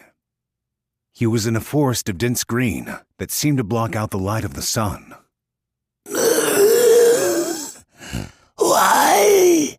It cannot be. His torso was nearly torn in half. A fatal wound, a direct hit from the Horizon's Roar's arrow. The ancient worm, bringer of meaningless death, bearer of unjust calamity, had suffered an unjust disaster from the heavens, both its reason and true form unknown, and now faced his own death. Everything is particles. It should all be particles. This should be impossible. Losing to mere particles. He was unable to move his body an inch. His head toppled over sideways. From the scattered spray of water, he could tell he was at a lake in the middle of the forest. He was only able to wait for his death. Pure drops of dew dripped from the leaves of the trees right before his eyes. You... The lakeshore, amid the sunlight streaming down through the brilliant green trees, stood a young girl. You need not remember. Gripping her black skirt in both her hands, she seemed to dance as she approached him. Her bare legs, pretty and pale, made the shallow water surface radiant. You were able to make it all the way here in the end, just like I asked, Master Atrazek. How do you know my name? Everyone called him the Particle Storm. He was treated as a deadly weather phenomenon, void of any personality or character. His name should not have been known to anyone. The young girl laced her fingers and smiled. Because you yourself told it to me. She was right. This wasn't the first time he had met her. He should have known that. He was supposed to be following her orders. Yet, there were memories he was forbidden from remembering. I'm very glad you were able to return here safely, Master Atrazek. After all, if you had lost to the Horizon's Roar near Oriatia, they would have been able to examine your remains. The person who was watching Kuro the Cautious had waited for the attack on Atrazek to succeed and attacked him. The moment the Horizon's Roar began to attack, the particle storm couldn't be allowed to advance any further. As well as because the investigation into the fighting strength and skill of the land's strong Ishura, gathered together in the one moment in fighting against each other, was over. Oriatia, I must go there. No, there's no need for you to go there anymore. The gray-haired child had sold the anticipated path of the particle storm as a weather forecast to both powers. The Old Kingdom's loyalists, based off that information, began to prepare for an attack on Oriatia. Oriatia used Melee the Horizon's Roar to put their large-scale counterattack strategy into action. Mestalexel, the Box of Desperate Knowledge, and Taroa the Awful clashed at a single point in the Gumana Ravine. There was a fundamental premise to all of their movements. Why was the particle storm heading toward Oriatia? There's no need for you to head anywhere. The god of the Yamaga Barons had desperately run away from the terrifying realm of slaughter. While tormented by Mestalexel's microwave weapon, while his body was pierced by the Horizon's Roar's long-range arrows. At that very moment, he displayed strength that seemed beyond his limits, as though obeying commands that surpassed his own instincts. Horizon's Roar killed the particle storm. There's no one who would deny that. No one will go searching for you, not even for your corpse. There was someone, completely unknown to anyone else across the land, who controlled everything from the shadows, their conspiracies extending far and wide. Then, everything will remain a secret. Time for you to sleep. The young girl quietly lingered in front of his eyes. Her lithe fingers caressed the top of Atrazek's jaw. She was smiling, like a beautiful white flower. Pain oozed from the mouth of his wound. Sand. The small amount of Yamaga Baron sand that clung to him was scraping away at Atrazek's scales and flesh. Impossible! Who are you? What are you? It was a fair question. The power to scrape away at his body with even the most infinitesimal amount of sand belonged to none other than the particle storm. There was no one who could wield the sand of the Yamaga Barons like this. There shouldn't have been anyone else.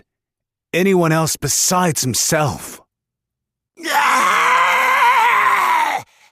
Help! Save me! I'm disintegrating! It was terrifying. He was being whittled away by his own particle storm. He couldn't kill this powerless young girl, nor would he ever be able to. Miss Ani, the girl who was sacrificed? You turned her into particles and ate her, didn't you? It was the name of a human girl, one whom he had killed without a second thought, as if her life mattered less than a speck of dust. That was the source of infection. His blood, his entrails. Death endlessly poured out from the cross-section of his severed body. The lake began to turn red. No part of his body would be left behind. There would be no trace left behind of Atrazek's existence. Help me! Forgive me! Atrazek was truly scared. Scared of a monster that far exceeded the particle storm himself. Scared of the impossible vampire's existence, who had turned a god like him into a servile puppet. No, please, show me even more. After all, I promised everyone in the village. Linares the Obsidian began to leave. She turned her back to the dying worm. She wasn't the one facing their demise. That I would show them fun stuff too. Chapter 20. Rosclay the Absolute. Rosclay the Absolute. The pinnacle of valor. A true knight. A good exercise was to ask the citizens of Oriatia who the strongest champion was in all the land. One would likely receive a variety of answers. Maybe the aberrant wyvern who had traveled through a myriad of dungeons all on his own, Alice the Star Runner. Perhaps the legendary dragon that no one had ever seen before, Lukanoka the Winter. Whatever the answer may be, The name Rosclay was always in the back of their mind. Anyone who knew of his legend and radiance couldn't help associating the word strongest with Rosclay the Absolute. The knight who fought fair and square, Rosclay. The dragon-slaying champion who held the legendary distinction as the only Menia to single-handedly kill a dragon. No matter what enemy appeared before him, not a single stain remained behind on his silvery white armor. It was possible that Gilneas the Rune Castle, too, held the same feelings of admiration as the citizens of Oriatia somewhere within his heart, even as the leader of an insurrection, chained in a damp dungeon and awaiting his execution. The Old Kingdom's loyalists were tragically defeated, with the main part of their plan, the particle storm, coming up short. Their diversionary tactic of assembling troop strength in Togia City was rendered meaningless. The fact that the free city of Okahu, which had once appeared hostile to Oriatia, secretly formed an accord with them and appeared on the front lines, was yet another major cause of their defeat. And now, these were the last days of Gilneas, commander of the Loyalist army. You're making me duel Rosclay the Absolute? Still seated in the dark, he replied with a question of his own to the man standing on the other side of the chair. That's right, Gilneas the Rune Castle. There is no righteousness in your actions. It was little more than pointless threats against the people, and murder. An utter and unforgivable betrayal of our current peace. Oriatia's third minister, Jelki the Swift Ink, one of the highest-level bureaucrats in control of Oriatia's governmental affairs. Tearing off his chains, he could slip them through the cracks in the grating and smash Jelki's face in two. The sight remained as a fantasy in the back of his mind. He wouldn't end his fight simply by killing the man before him. Gilneas believed he fought for the sake of the people. The people, not just him, needed to rise up. Even though the once proud royal army of the Central had come to be known as the Old Kingdom's Loyalists somewhere along the way, Gilneas had fought under that firm conviction. Though you're the former great commander, Gilneas the Rune Castle, right? Even now, there are plenty of citizens who admire you. Executing you where none could hear your frivolous claims would create cracks in the righteousness of Her Majesty's actions. Therefore, you will be given a chance. It will be a true duel, with justice on the line. A true duel. There were few instances of the event that had ever been recorded, but it was a type of duel that adhered to the Old Kingdom's traditions. The duel was performed without weapons, and there were no restrictions on ward art's usage. Each combatant staked everything they had, both technique and strength, on the fight. Naturally, this included putting their very own life on the line as well. You sure you're okay with that? Gilneas the Rune Castle remained unshaken, even more so now that he knew about the duel. For him, defeated and simply waiting for execution, the true duel was, if anything, a remarkable deal. I'll kill Rosclay and prove my innocence. And I'm going to stand there in front of the people and indict the 29 official system for its deceit. There wouldn't be anyone there in the ring to stop me. Let me make this easy to understand. This isn't an offer. It's already decided. You have no right to refuse. Fight with everything you've got. The third minister's expression, like the cold glimmer of his glasses, was mechanical and level-headed. Oriatia's purpose behind holding the stool lay, of course, in the royal games that lay ahead afterward. Champions would take each other's lives, bringing every last ounce of their strength to bear in the process. The true duel itself was an essential agreement to ensure not a single prominent monster lived on into the upcoming age. How much would the citizenry react to a true duel between two champions? How much could they stir up their enthusiasm? The fight between the champions Gilneas the Rune Castle and Rosclay the Absolute was a rehearsal to understand the answers to such questions before the main event. For Gilneas the Rune Castle, the brave general who protected the people during the age of the Central Kingdom, before it served as the Oriace's foundation. There could be no better opponent than Rosclay the Absolute. You said a true duel, huh? To fight with everything I've got. His bearded face, grown thick during his confinement, stretched into a bestial grin. A duel with the Rosclay. It was more than he could ask for. You plan on keeping me locked up here until the day of the match?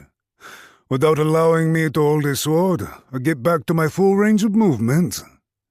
I'm sure you snakes will consider that giving it my all. But what about people?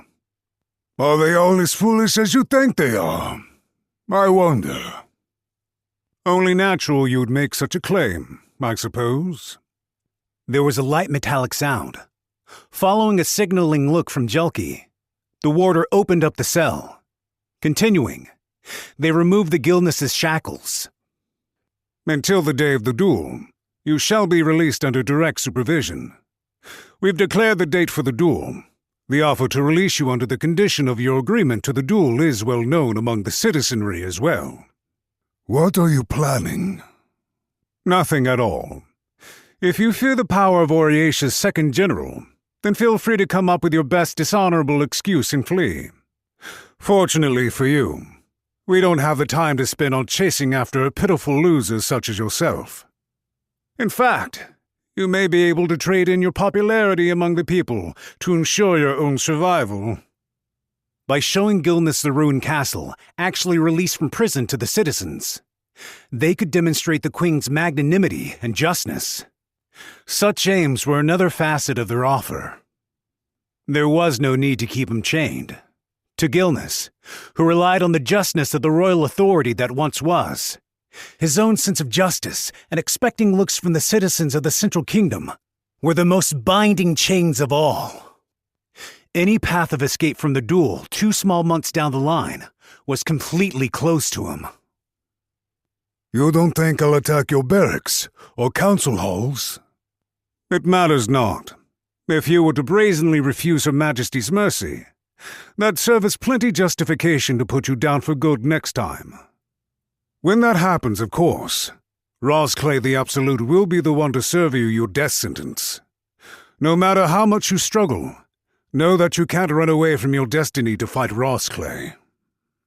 Fine then. If all roads lead to the same end, then I should stand before the people and show them true righteousness.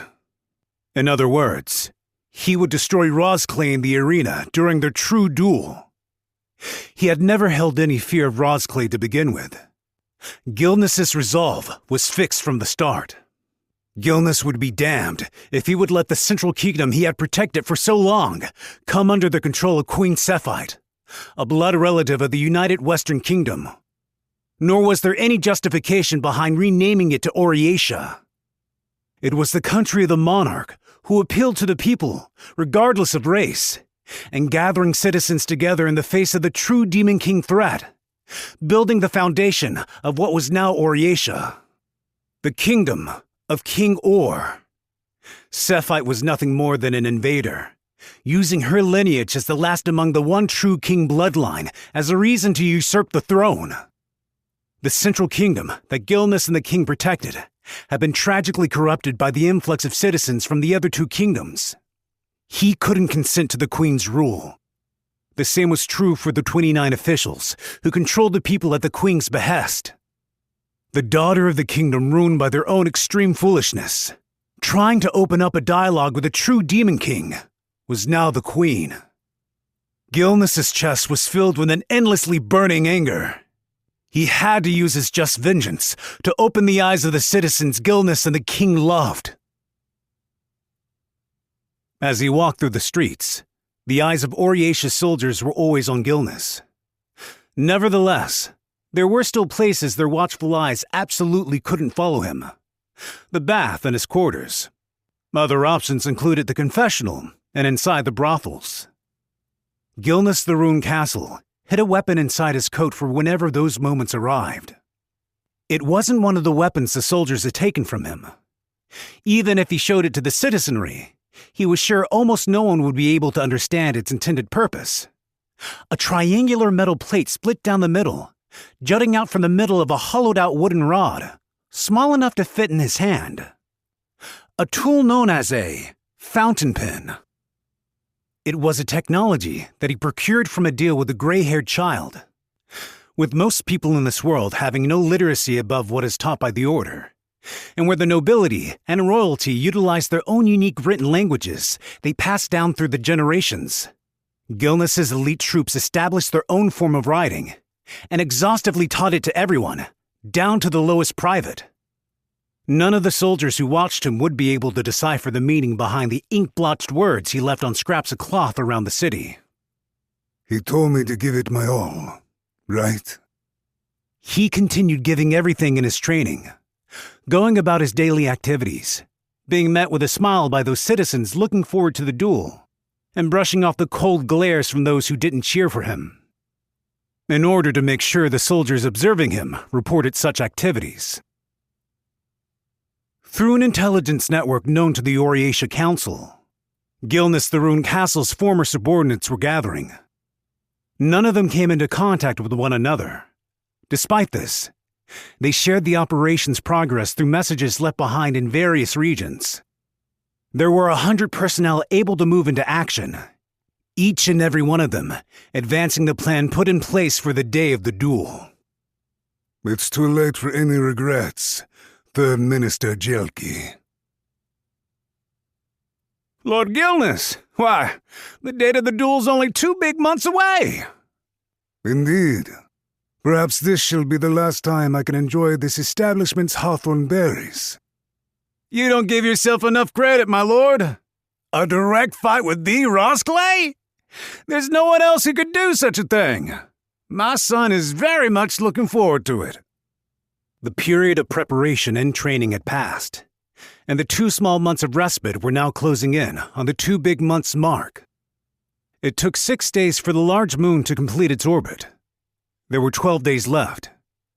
During these 12 days, the men who were scattered across the land would gather in Oriatia.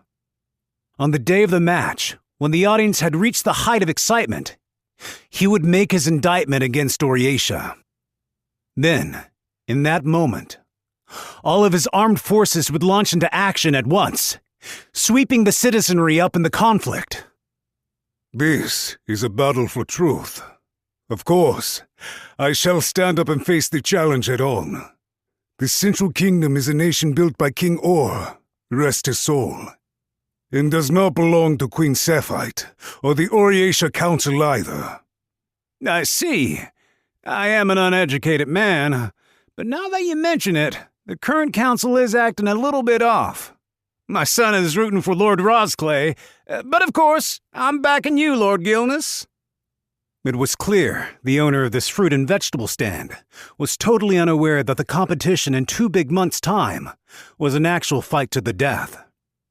That was why he so casually supported both combatants. Gilnes wondered just how much his feelings would change once the man's naive perceptions were met with the reality of the situation. Though, when he considered that even in the age of the true Demon King, the Colosseums on the frontier boasted of their prosperity, pitting slave fighters together in true duels, it was possible that the inner true nature of the people had remained unchanged. I'm grateful. I very much hope both you and your son will make sure to witness the moment I display what true justice looks like to the people. While Gilnes chatted with the shopkeeper, a customer sizing up the shelves packed with fruit took Gilnes's sword as he went to stand up. It was a blind spot for the soldier tasked with observing Gilnes, obstructed by the beautiful leaves of a houseplant. The customer, in exchange, left behind a sword bearing the exact same hilt and sheath. Gilnes stroked his beard, giving a sign of acknowledgement. With it, all the lives sacrificed in battle will truly be able to rest in peace. You've definitely got a point there. All those soldiers protected our current peace for the people. Adopting a nonchalant demeanor, Gilnes gathered the swapped sword in his hand. The weight of the sword was the exact same weight as the 2-handed sword he had used up until that moment. Chari Jusia, the blasting blade. They still had it, did they? Up until now, he could count on one hand the number of times he had drawn a real sword during the times he trained for the duel. For the next 2 big months, he was going to make the eyes of his soldier observers accustomed to the blade, to make them think it was the same shape it had always been, to ensure that there was no one who would notice a swap on the day of the duel. The moment Rossclay the Absolute experienced the sword would be his last. 4 days were left. Gilness the Rune Castle was visiting a dwelling on the outskirts of town. He was there under the pretext of running an errand for the owner of the tavern he frequented following his release. Without many people in the region, the soldier observing Gilness didn't take any special steps to hide his presence, leaning up against a tree behind him. Gilness rang the bell. If the information his men gathered was correct, the person he sought was here in this hideout. With the ringing of the bell, there was a heavy sound of something toppling behind him. When he turned around, the soldier who had been standing there watching him was collapsed on the ground. And in their place, a gangly man, just past middle age, was absent-mindedly lingering about. Master Romzo. Oh, if it isn't General Gilness, it's good to see you again. This one looked like he might be a bit of a nuisance, you see. Yes, I had him take a bit of a nap. He looked down over the fallen soldier with his scholar-like glasses, as if the whole affair was none of his concern. The ferocity of his martial skill was completely unchanged from the days when King Orr was alive. I'll lean him up against this tree here. He won't notice that he was asleep, but with that, he won't be asleep long. I understand. Let us wrap up our conversation quickly. Negotiating his release, 100 of his men gathered in Oriatia, Charijusia the Blasting Blade. This man was his final trump card.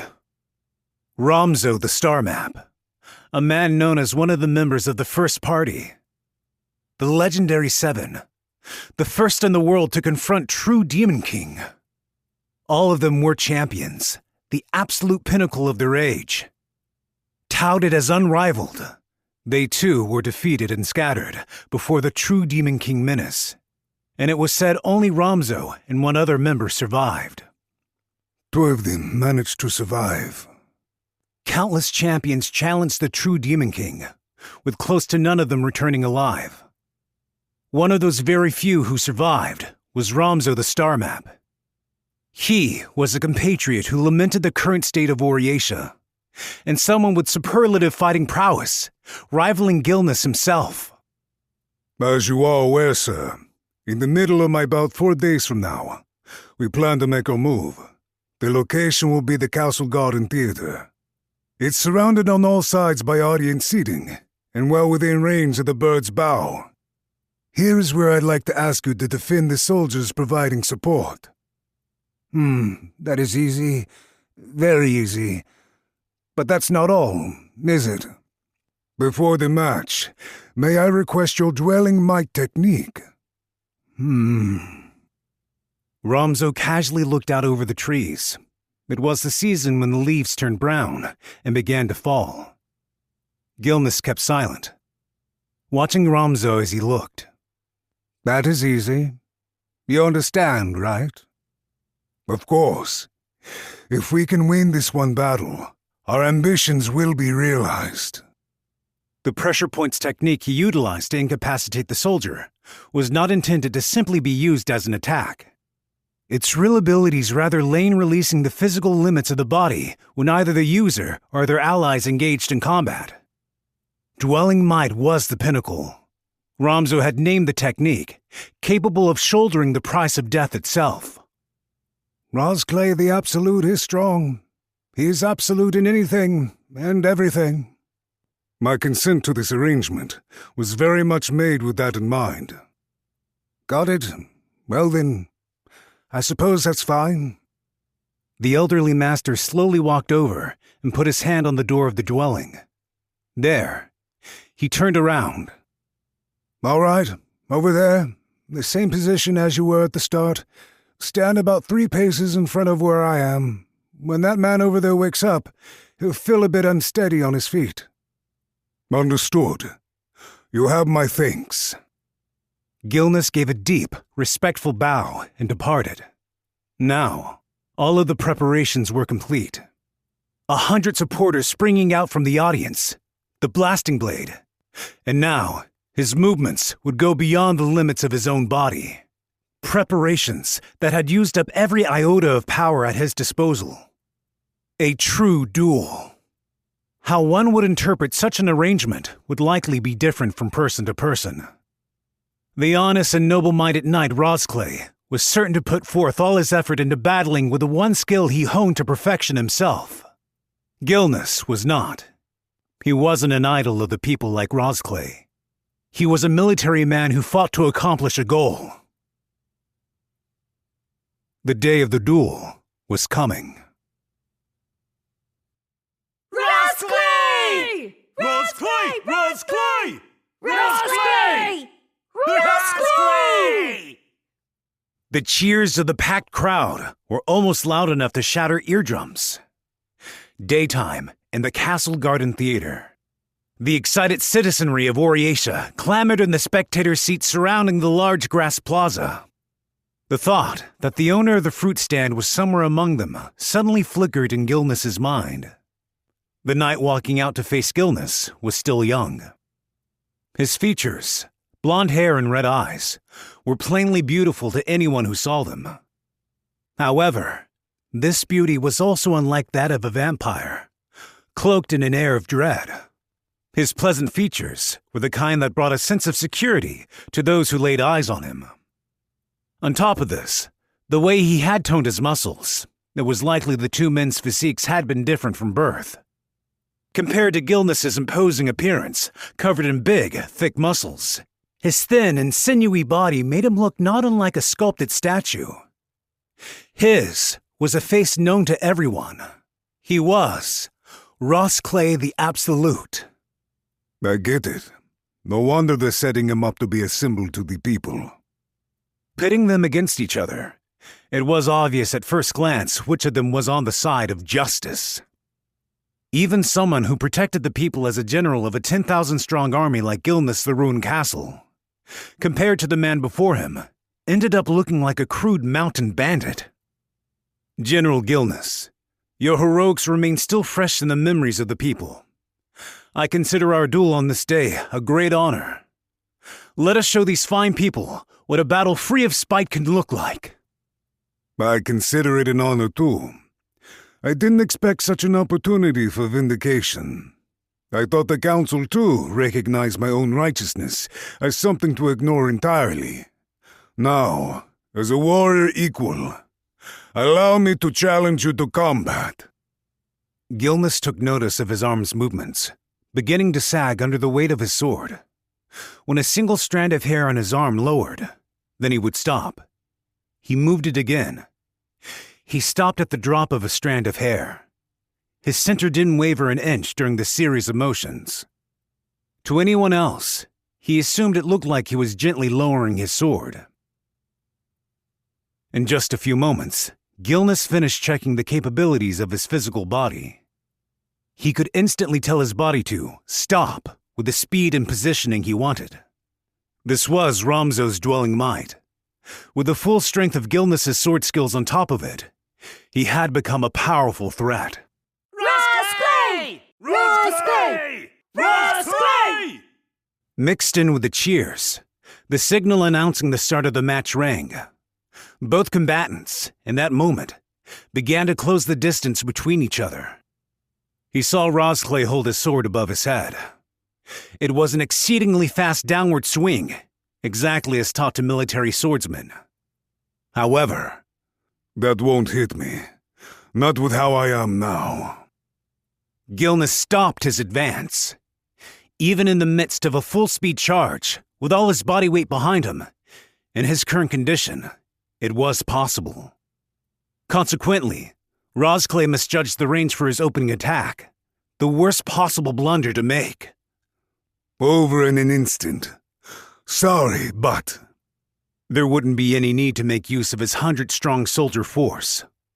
Holding his sword low to meet incoming slash, he grazed Rosclay's sword with the tip, It took on heat and exploded. Rosclay's sword shattered. Charijusia, the blasting blade. From the eyes of the spectators, he assumed it looked as if the sword was unable to defend against the overwhelming strength behind the blow. Continuing the attack, Gilnes slashed straight down at his chest. Iokoto, Namfat Komzis, Ninotas, Wizio Goeria, Pastagest. It was that moment when Gilnes realized his opponent had been incanting word arts during their battle. The electrical charge of the thermal arts, suddenly appearing before Gilnes' sword's path, flowed back down through the blade, and for an instant, induced an unavoidable biological reaction, stiffening up his muscles. The average person would have likely been knocked unconscious by the attack. He endured and held his ground. What was that? He shook his head. Gilnes certainly wasn't one to overlook indications that an opponent before him was using word arts. Even with his own weapon lost, there wasn't a single crack in Rosclay's calm demeanor. He was perplexed by the word arts that seemed to have no visible forewarning. But, at the very least, Rosclay's display meant that he could utilize electric thermal arts with the speed and power necessary in battle. If his word arts were fast enough to keep up with their battle, he must have devoted a considerable amount of effort to honing his skills. I assumed he was a knight, but he's an arts knight, huh? No matter. If he had mastered combat word arts at such a young age, if anything, it made him easier to deal with. All that time he spent honing those skills was time he wasn't spending training with his sword. It was far from his first time fighting against an arts knight. In fact, with both his purer experience and longer years of training, Gilnes was capable of surpassing Rosclay. The blade he brandished was one that caused explosive death with its touch. Charijusia, the blasting blade. He wouldn't give him time to draw his next sword. The instant his muscles were free of their paralysis, he rushed forward with a slash of his blade. Your sword? Rosclay muttered offhandedly. Thinking of pleading for a halt to the fight? It's too late. My sword stroke will reach you faster than the words can leave your mouth. No, I simply thought that I needed a new sword of my own as well. Gilnes pressed in closer to Rosclay, paying no heed to his reply. The dirt in the garden theater whirled in the air. Vapmarcia Wanwao, Sarp Moribonda, Osno. A sword blocked the sideways sweeping flash of Gilnes' sword. Rosclay's sword, but not exactly. The sword that had been blown apart by the enchanted sword sprouted up from the ground and defended against Gilnes' high-speed strike. Flanking Rosclay, 4 whole swords were being constructed out of the fairest materials in the soil. This can't be possible. Gilnes pulled back his sword. He could manage craft arts with such speed in combat too? It may have been correct to say the man in front of him wasn't a knight, but a true arts caster. It couldn't be. Ha! Yeah!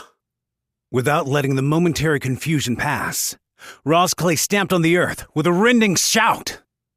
Rosclay's new sword arced in an almost too perfect path, picture perfect compared to how it was taught to new swordsmen. It followed the reverse course of Gilnes' blade, tearing into and breaking his gauntlet. The only reason his arm wasn't then cut clean off was because he was able to pull his arm back at the last second with the added effects of dwelling might. Had Gilnes been his normal self, this single exchange would have spelled defeat. The blood soaking the inner cloth of his gauntlet gave him this terrifying premonition. Impossible! Iokoto, Eurowastera, Vapmarcia Wanwo, Sarp Moribonda, Namfat Kumzis, Ninotas, Wizio Gurewa, Tortobijan, Ring Morsepar, Werbandias Yograf, Lojad Wedo, Leos Formot Bode, Teo Mayam Vista. Yet another new sword was created. Lightning flashed. The swords floated in the air. He could use so many word arts, and all simultaneously. Not only that, but when adding in Rosclay's sword skills, he had over 5 different categories of advanced and well-honed techniques at his disposal. Impossible. Gilness couldn't believe it. For starters, simultaneously invoking different word arts should have been impossible. What's going on here? A feat like that. Rosclay the Absolute.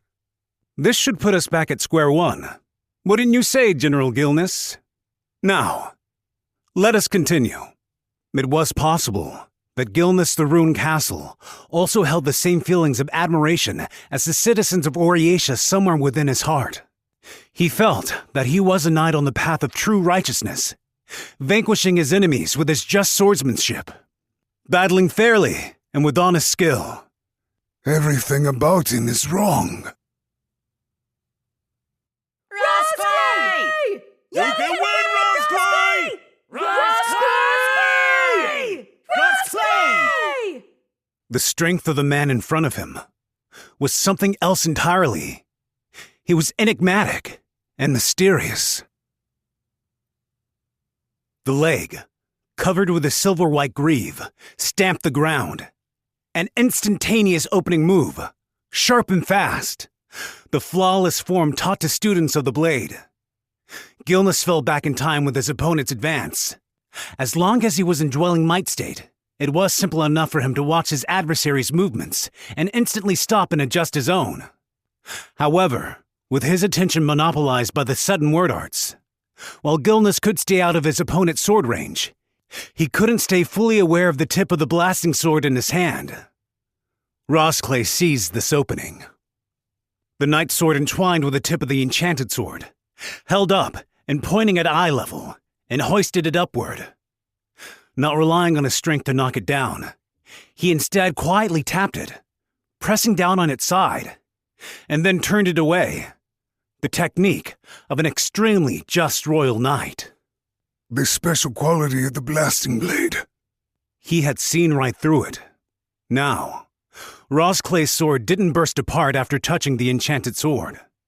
Then, if his movements were indeed following the fundamentals, there was only one movement to follow.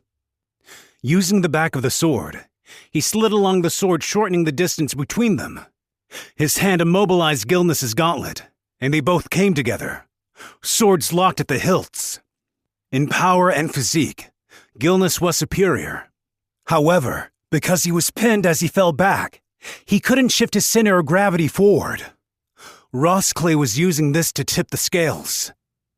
Gilness bellowed to properly muster his fighting spirit.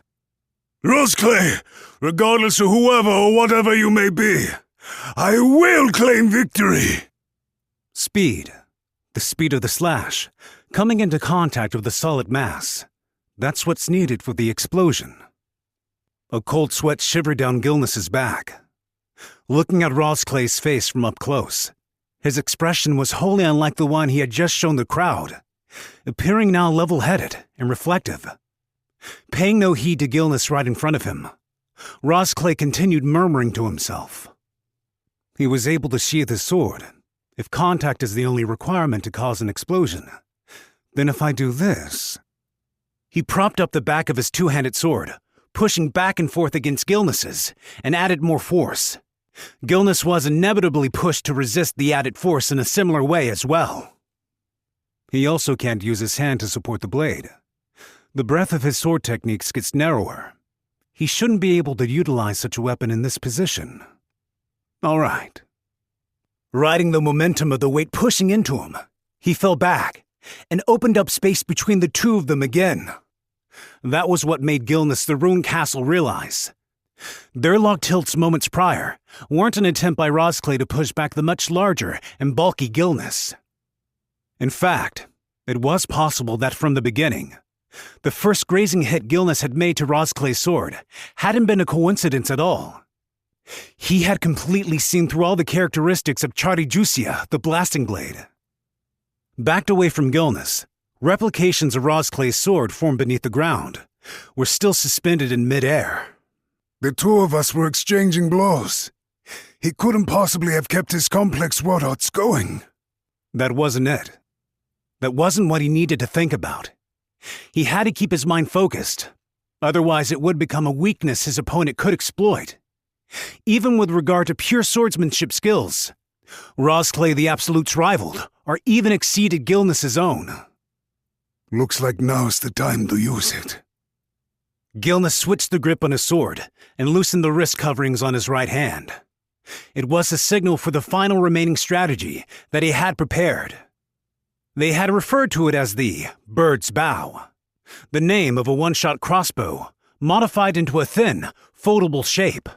Its unique firing sound was not quiet by any stretch, but with its frequency modified to vanish within a person's vocal range, amid the screams and shouts of a large crowd, or rather, surrounded by an audience's excited cheers. It was constructed to make it impossible to determine the shot's origin. Fire! The target he was signaling to attack was, of course, not Rosclay the Absolute. He was commanding the soldiers slipped among the crowd to shoot Gilnes himself in the back, intended to stand out without being lethal, and then incite cries denouncing the match as corrupt and dishonest. As far as he could tell from the words and actions of Third Minister Jelke, Oriesha was concerned about the bad reputation that came with this match far more than the outcome itself. With it, the seasoned General Gilnes hadn't assumed a situation like now, where he had exhausted all the methods he had considered and still couldn't stand up to Rosclay's strength wouldn't come up. It wasn't Gilnes using the cowardly trick to shoot the general in the back from the stands. It was Rosclay's side who was. This method of bringing the match to an end, regardless of any difference in their strength, had been planned from the beginning. Afterward, the 100 who had been slipped into the crowd were then to instigate a riot. When it came time to alter the mood of a crowd, strength and numbers produced the best results. He watched his opponent's movements. A major premise of the plan, before being put into motion, was that Gilnes was still alive. Hi-ya! Rosclay swung one of the swords floating in midair with a flowing movement. A sword flash across from the shoulder, ever true to the fundamentals. Gilnes blocked with the blasting blade. His adversary's sword burst and broke into pieces. And once again, Gilnes stopped moving. He realized that the electric thermal arts that had caused him to stiffen up moments prior were flowing from Rosclay's sword. The electric currents flowed simultaneously with the sword slashes. Why? He had already given the signal. There was no sign of the supporting crossbow fire from the stands. Truly superb reactions, General Gilnes. At this point, there were now 6 blades formed around Rosclay, revolving around the knight in midair. Together with a resonant praise that echoed into the audience, Rosclay took his next sword. Gilnes's arm was rigid from the electric word arts. He was under the effects of the dwelling might. He would have been able to display peerless technique and swordsmanship if he could just make his muscles move. A flash of steel. He had to react. Even if he sacrificed an arm, he had to ensure the blade didn't cut into his torso. With the effects of dwelling might, he forcibly blocked the path of the blade with his left arm. Yet the silvery path curved unnaturally, like a snake's coil, evading his left arm. Eus fomot bode, Timoyama fista, Lus no hein, Zeonyash. Force arts. If he was able to make his swords float, then changing their mid-air trajectory was also. The strike, with its wielder's full weight behind it, split Gilnes's breastplate in two. He could feel a rib had broken, and the wound extended deep inside his body. Everything about him seeming off and abnormal. As Rosclay battled, it was his swordsmanship alone that stayed wholly and completely true. The sword of a royal knight. Rosclay! You can do it, Rosclay! This is the end of the line, General Gilnes. It was a spectacular duel. Rosclay! Just... what are you? Rosclay! Rosclay! Rosclay! With gentle eyes, the kind that instilled peace of mind in those who saw them, Rosclay the Absolute looked down at Gilnes. Was he really a champion? Did no one else realize it? Everything that happened during their match had been beyond strange. General Gilness, I do not intend to take your life. If you wish to surrender, I will accept it. General, Rosclay did not cruelly bring down the sword on Gilness's lowered head. Instead, he informed him with a whisper, "How is your iron-bound hilt?" With his final thoughts rushing through his head, Gilness the Rune Castle surmised the meaning behind his words. Charijusia the Blasting Blade. He had ordered it to have only its blade swapped out, the rest being built to match the previous sword's hilt and scabbard. Exactly like the sword Oriatia had provided him, to prevent anyone from noticing the swap. Therefore, the electric word arts were conducted through the sword to the wielder. What about Rosclay's sword? It was constructed out of stone. It insulated the hilt. How did... There is one other thing I would like to show you. Rosclay showed Gilness the inside of his cloak, careful to avoid the eyes of the crowd. It can't be. I don't believe it. Inside were several sparkling crystals. Wires extended out of each one of them. They were the same instruments used by calm soldiers. Radzios. Wino pala lioko. Yurawastra vapmarsia wanwao. Vigario Koto. Namfat Kumzis. Ninotas. Agarwazi eo Roxalay. Tortobijan. Rosclay hadn't been using word arts. There was a limit to how much experience a single person could amass, ignoring outliers like Alice the Star Runner. There was no possible way for someone to be perfectly suited to handle everything. Rosclay! Rosclay! Rosclay won! Rosclay! It was possible that Gilness the Rune Castle, too, held the same feelings of admiration as the citizens of Oriatia, somewhere within his heart. He felt that he was a knight on the path of true righteousness, vanquishing his enemies with his just swordsmanship. Everything about him was wrong. This man's strength wasn't some sort of mysterious yet exceptional talent at all.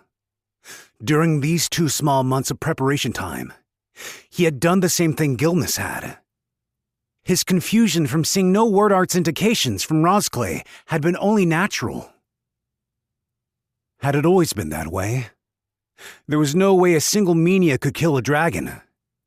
If he truly had been alone, then who vouched for that fact? Was Gilness really supposed to believe that during his dragon battle, he had fought solely relying on his skills with a blade? That this underhanded deceit was the reality behind the Oriacia's 29 officials? The true form of the champion the people put their faith in? In that moment, the pent-up rage that burned inside Gilness burst open.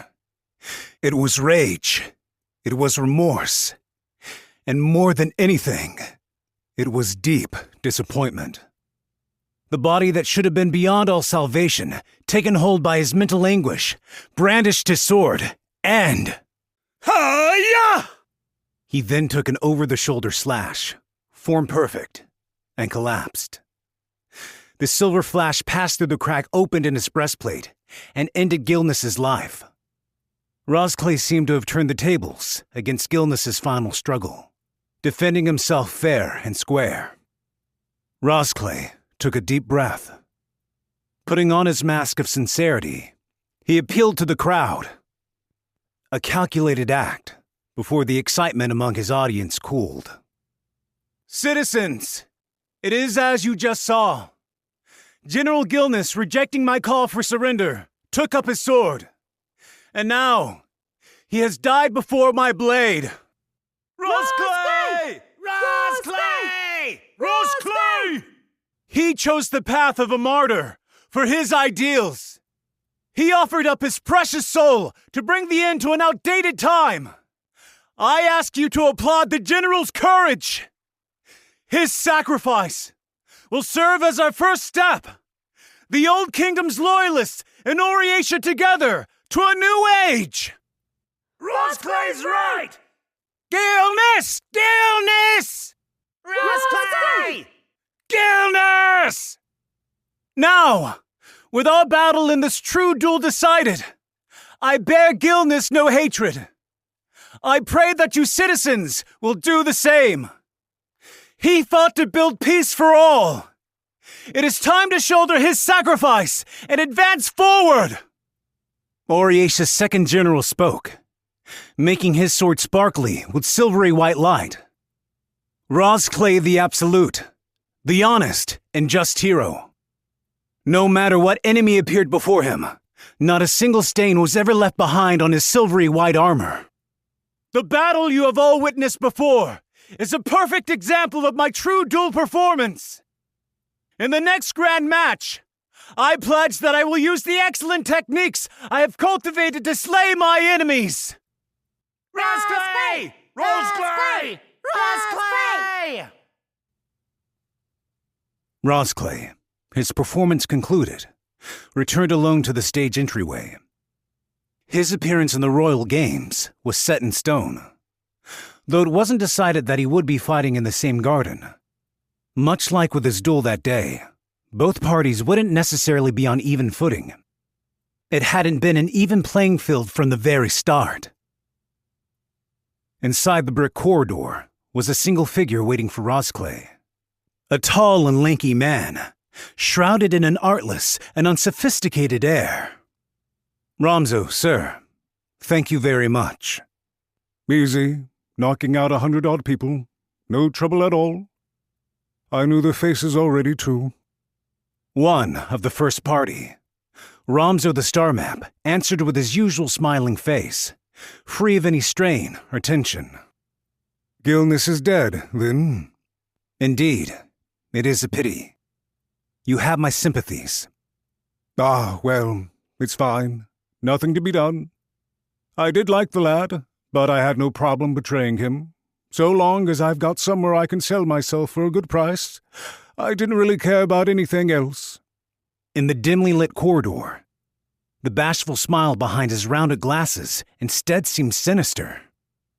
Especially given I'm just a coward who lost to the Demon King long ago. This much is no problem at all. Even strategies mobilizing numerous soldiers collapsed under the smallest hole in the scheme. Rosclay was himself a general in command of an army, and could get a read on what schemes Gilness would plan.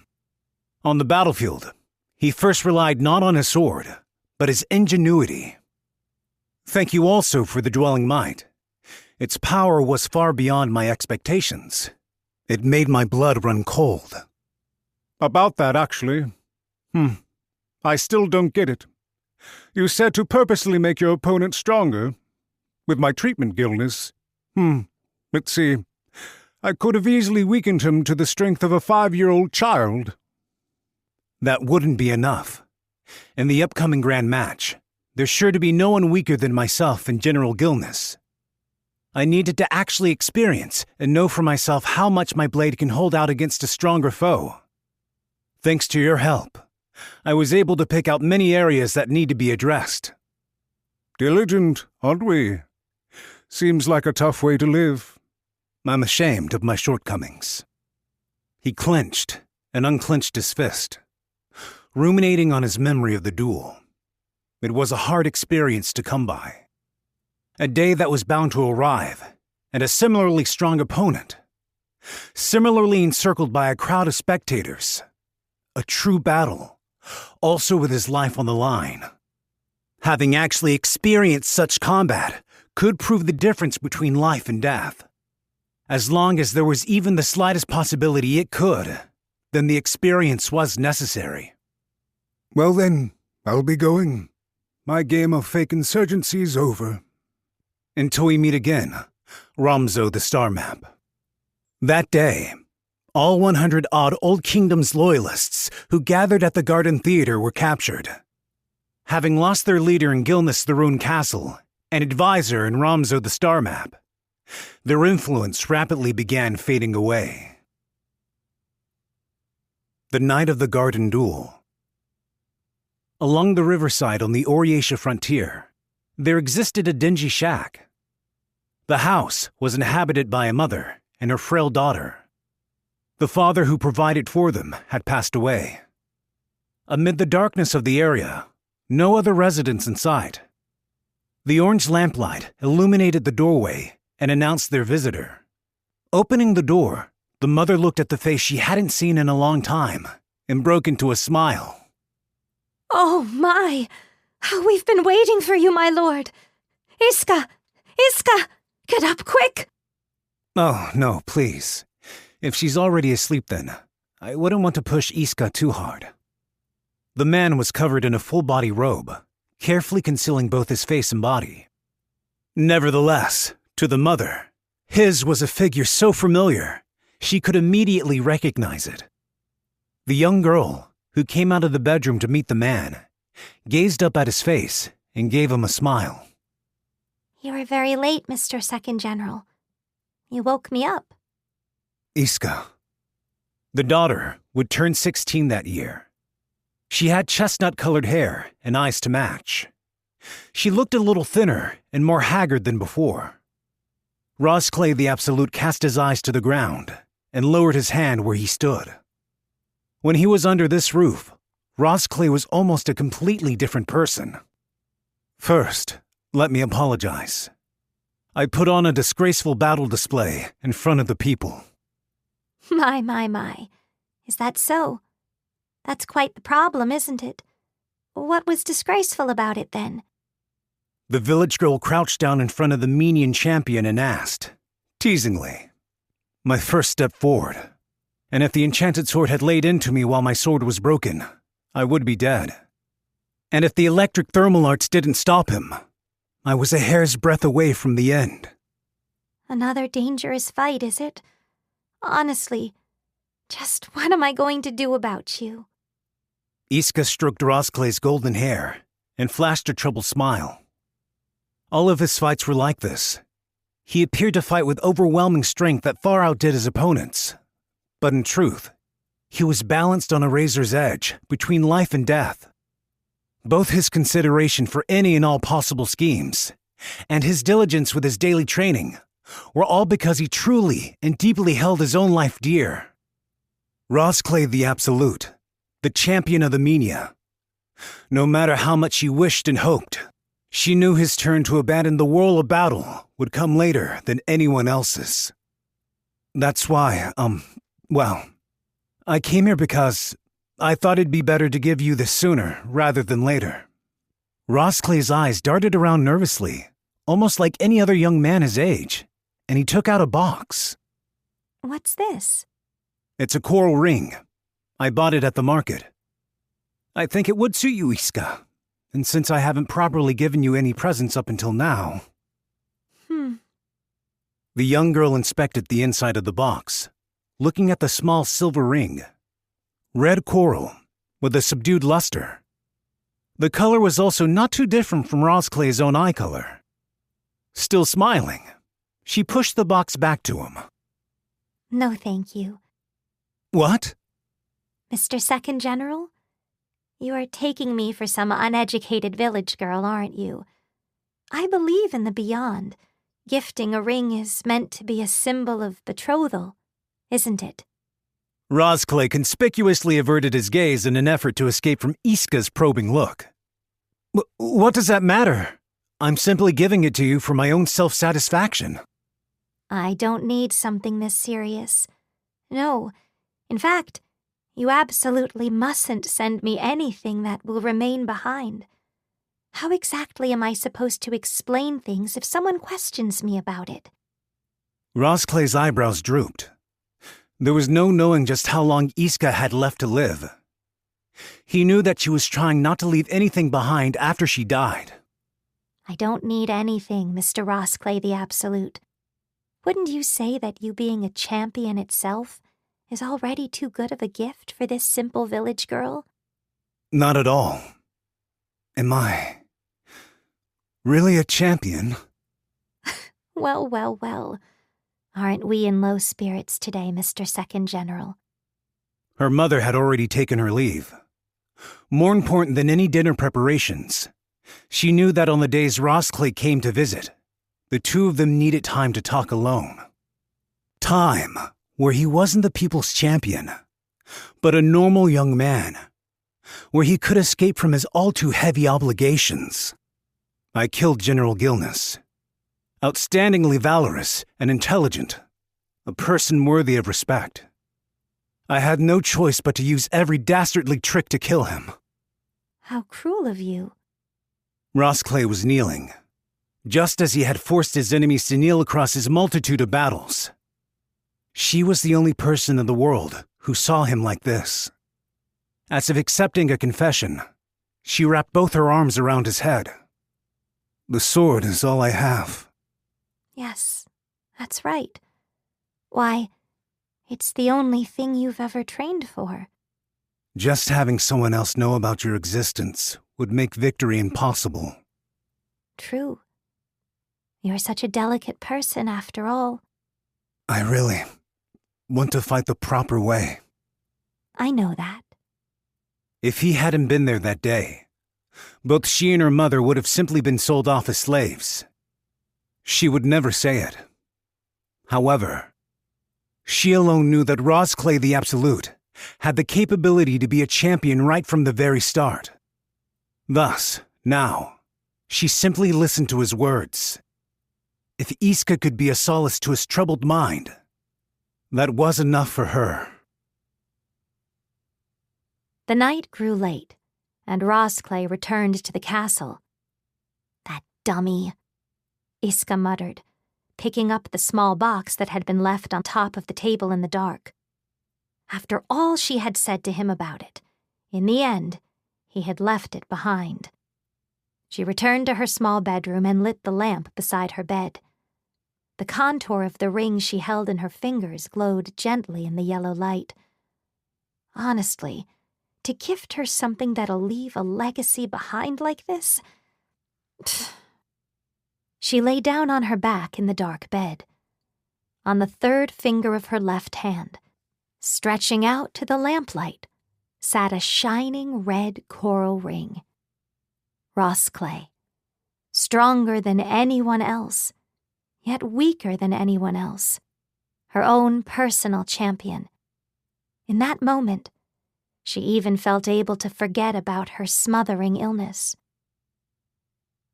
If there could be such a future, it would be such a beautiful thing indeed. Tears began to trickle down her cheek. Yet, just as happy, Iska laughed. He, the individual, stood at the greatest and tallest heights of pure and proper swordsmanship. He possessed the ingenuity to draw a fight to its conclusion before it had even begun, through scheming and subterfuge. He, with a nation as his ally, received any and all support to turn his victory into a foregone conclusion. Entrusted with all types of power wielded by the strongest social beings across the land, an artificial champion. Night, Menia, Rosclay the Absolute. Chapter 21. Sincerity. Back before the day when Gilness the Rune Castle was killed in a duel, two people were having a conversation in a small room inside the Oriatia's Central Assembly Hall.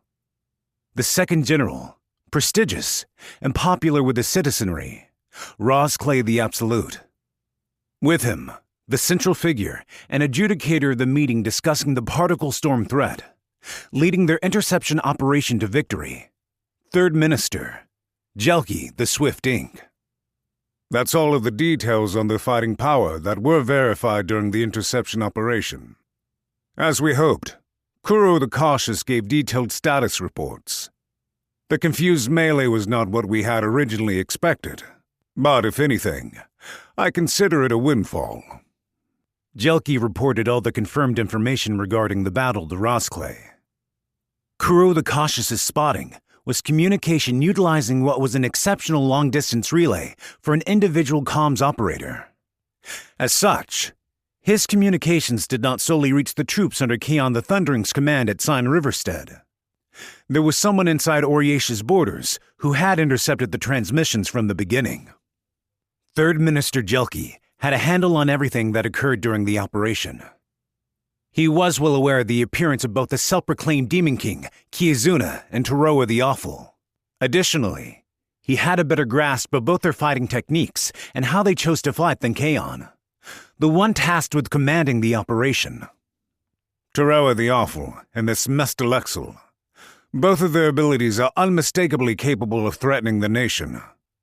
Both will need to be put down, or engaged during the Royal Games. Supposing they did put their name in to participate in the Royal Games, would you accept them? Finally, the last one given this information was Rosclay the Absolute, who hadn't attended the original strategy meeting. We will dispose of them within the constraints of the Games, without letting them put their full powers on display. Naturally, I intended to do that from the start. The Royal Games are a way to deal with such monsters. Oriesha's champion, holding great prestige among the people, Rosclay. The head of commerce and trade, and cornerstone of domestic affairs, Jelki. They had colluded together from the beginning. Even the measures to quell the particle storm were being used to lay groundwork, getting hold of information on candidates whom Rosclay was likely to face. Ultimately, the particle storm vanished during the operation. It's highly likely he died. No one is likely to look into more information regarding the operation, including that its passage through Sign Riverstead was information we added on our end. The strategy meeting had developed under the premise that the gray-haired child's forecast was correct. The gray-haired child, based on the particle storm's path he had obtained from his weather observation techniques, estimated that the particle storm's true form was a living creature with a will of its own. And from examples of countries the particle storm had destroyed in the past, he predicted the objective behind its sudden movement was an attack on Oriesha. Considering the actual path the particle storm took, it had a high probability of ending up that way. Still, a future where Atrazek moved in such a direction was simply a possibility, not a fact certain to become reality. Nevertheless, during their meeting, the certainty of the weather forecast became the focal point. The moment the information was demonstrated to be reliable, the accompanying information about its passage through Sign Riverstead was determined to be true as well. But Rosclay, why didn't you directly order Keion to bring the Horizon's Roar into action? Given the pretext of defending Oriesha itself, I imagine he would be forced to agree to your demands. That's not it. With this operation, it was necessary to have Keion, Melee the Horizon's Roar's backer, proposed the idea himself. It, of course, couldn't come from me, nor from yourself either. If another person directed him to do so, a man of Keion's caliber, he would suspect that person was scouting out their future opponent. Not only that, but I believe he's already sensed we're colluding together. The moment he was told the particle storm would pass through Sign Riverstead, Keion no longer had any choice but to get the Horizon's Roar involved. If Melee's homeland of Sign Riverstead were destroyed, he would lose all reason to participate in the Royal Games with it. With the simple act of adding some details to the report, he had swiftly gotten an opposing contender involved, without any need for bargaining. Keion getting Melee to help also did us a favor by making the Star Runner and the passing disaster unnecessary. Using them would put our own side in danger. The best course of action is to exclude any wild cards. Everything was to protect Oriesha. The sole reasons behind Rosclay the Absolute preserving his reputation and using every method possible to desperately defend Oriesha were the nation's citizens. Jelki as well shared in this ideal. Now, with the true Demon King dead, he sought to remove any out-of-control champions from the world and create a nation where the people were free from strife. The Royal Games to decide the hero still haven't even amassed all the participants yet. However, it was different for them. Different for these intellectual monsters, amassing information, devising schemes, and claiming victory long before the start of any match. It's long since started. No matter how strong they may be, They'll be taken down before they can even enter the ring. It's our job to give them the impression that it all begins with the players facing each other, waiting for the starting bell. Jelki started to speak. At the very least, there was one other monster of intellect out there, a threat they had postponed dealing with. Rosclay, with that in mind, there's one thing I'd like to tell you. The gray-haired child, I assume? That's right. Taroa the Awful, Kiazuna the Axle. Finally, the Particle Storm. I believe there is someone besides us who tried to glean information regarding possible royal game contenders, inducing 3 unrelated powers to cross swords in one place. Going forward, I think we will need to dispose of the gray-haired child. For Kiazuna the Axle's involvement in this recent event, there was no doubt the forecasts dispersed by the gray-haired child were the source of her information. Then, supposing the same individual used the information regarding the blasting blade in her possession to get Taroa the Awful involved. Is there anything linking the gray-haired child to Taroa the Awful? The method that Taroa used to catch up to the particle storm in the ravine. Eyewitness information continues to Togia City, but after that, he disappears without a trace, before suddenly appearing in that ravine. In other words, there was someone who prepared a method of travel, carriage or otherwise, and moved him there. Deliberately. On top of that, to make him engage Kiazuna. Why would someone outside of Oriatia purposely be trying to obtain information on probable candidates for the games? I see what you mean. That was to say, there was more than one person who thought along the same lines as Rosclay the Absolute. Like whether or not they've already been given a spot, or if there were definite plans to give them one down the line, perhaps. Rosclay contemplated.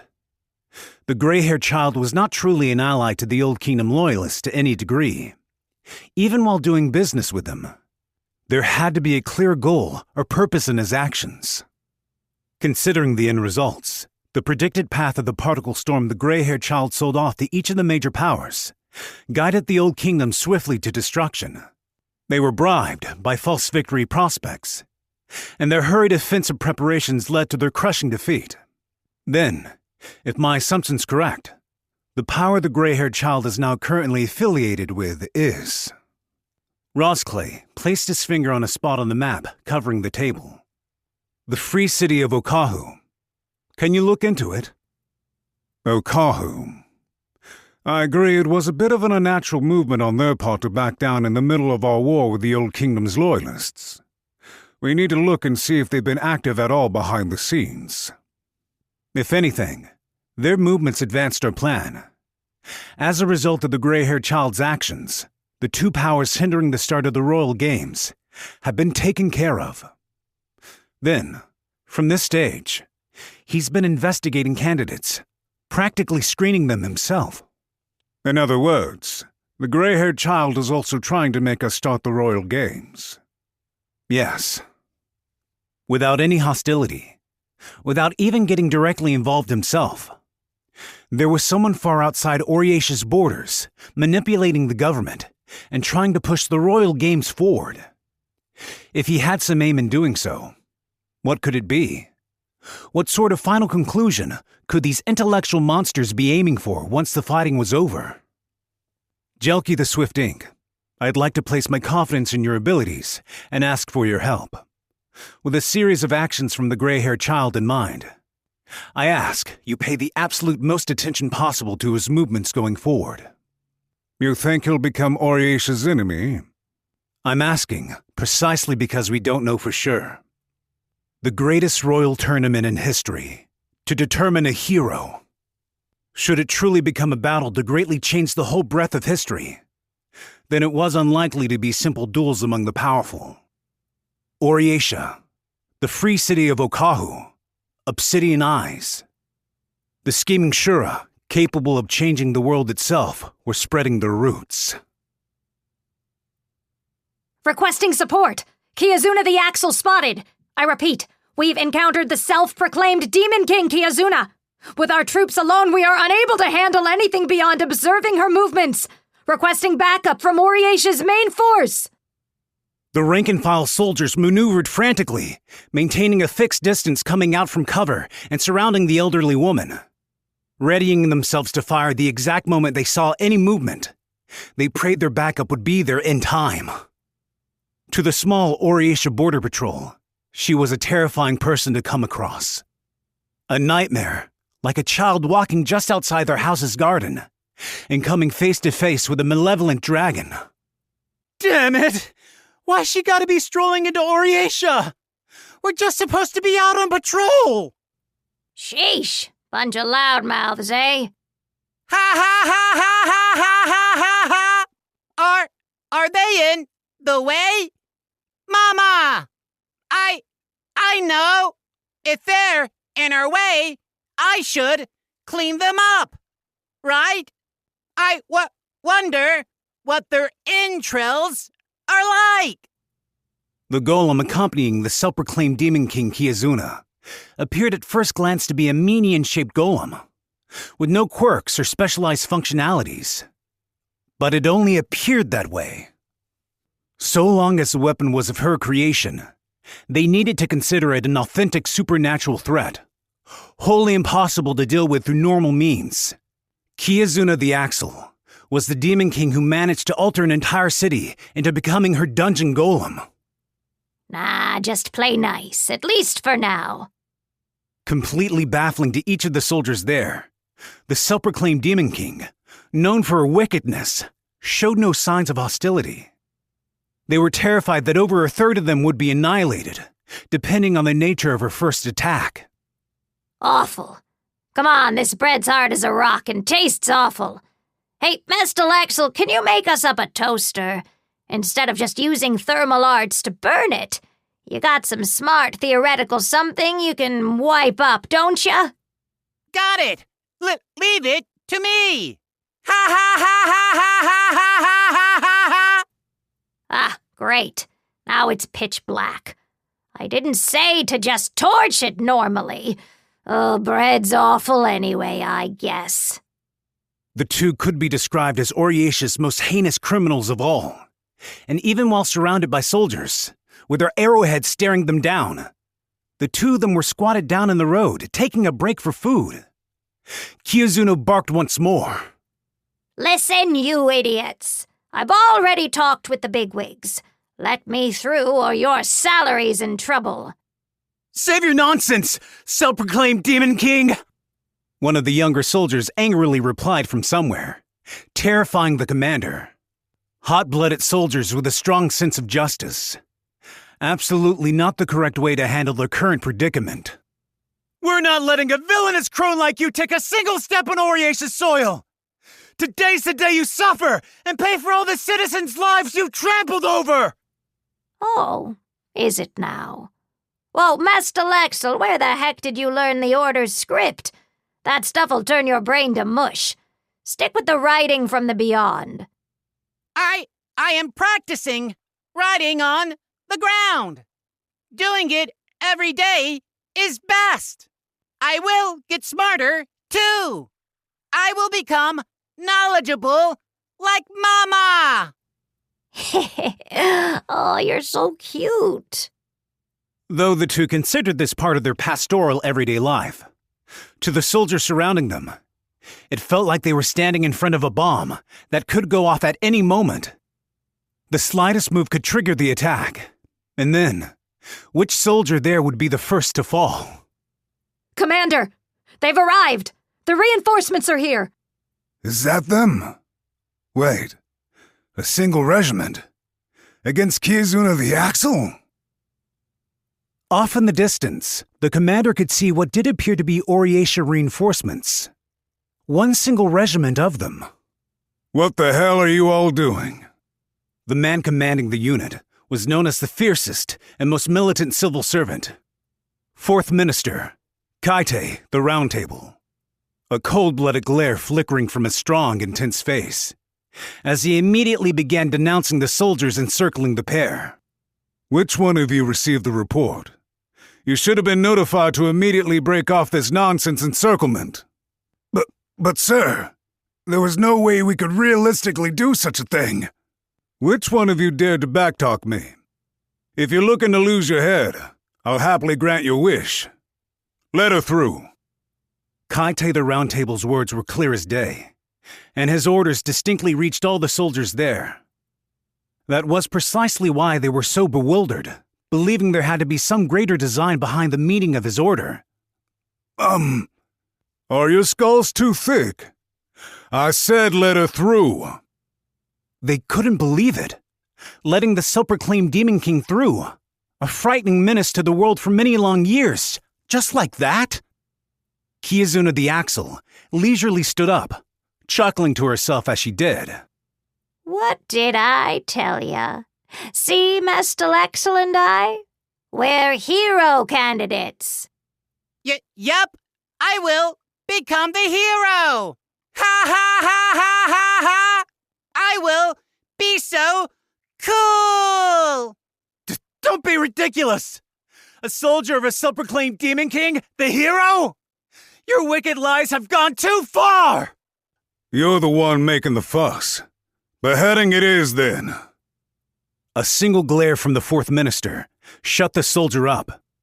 Within Kaite's words and his intimidating air was the power to truly make them fear they would be beheaded. Putting down self-proclaimed Demon Kings hiding out in each region. Sabotaging the Old Kingdom's loyalists' rear encampment. Trapping and beating back the particle storm. All of her activities were under my orders. Let me ask you fools instead.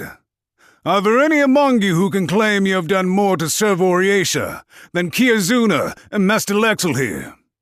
Go ahead. Tell me. Kaite gazed out over the cowering soldiers. What's wrong? I told you to answer me. Kiyazuna laughed in delight.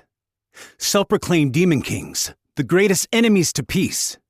The general wisdom said she only ever laughed when she was involved in some sort of wicked deed, or when her children were involved. Rest easy, all of ya. Kiyazuna the Axle here's hitching her wagon to Oriesha. Kaite turned back to Oriesha, the sinister duo in tow. Mestalexel, the box of desperate knowledge. An invincible trump card, able to upend all the world's knowledge and turn it on its head. Rosclay, I will make absolutely certain you're not the only one taking the lead in the Royal Games. The lone hero. There was someone trying to use that hero's existence to firmly solidify their authority, while others plotted to topple such authority. You're awake. Good. When he awoke from the blackness of death, a death god was standing at his bedside. In which case, he might indeed have been in a hellish afterlife. He considered that if the world reflected in his eyes was indeed such an afterlife, he was okay with it. No, that alone wasn't enough. Kuro the Cautious wheezed as he endured his pain. Is Kyune here? Been worried about you the whole time. She really adores you. I haven't done anything for her. If anything, I've been awful. Ever since we met, I haven't given her a single reason to care about me. Funny, isn't it? There hadn't been any type of dramatic event to start at all. During his meager life as a detective, they happened across each other, and his sight piqued her curiosity. That, and the two of them had both been alone. Listen, Toroa the Awful. You've come back from hell, right? Yeah. Do homunculi die eventually, too? Toroa nodded. Kuro knew himself it was a foolish question. Really, he had been scared of this from the start. How am I supposed to repay her? Kyune's... she's always been there to save me. Can I give you a simple answer?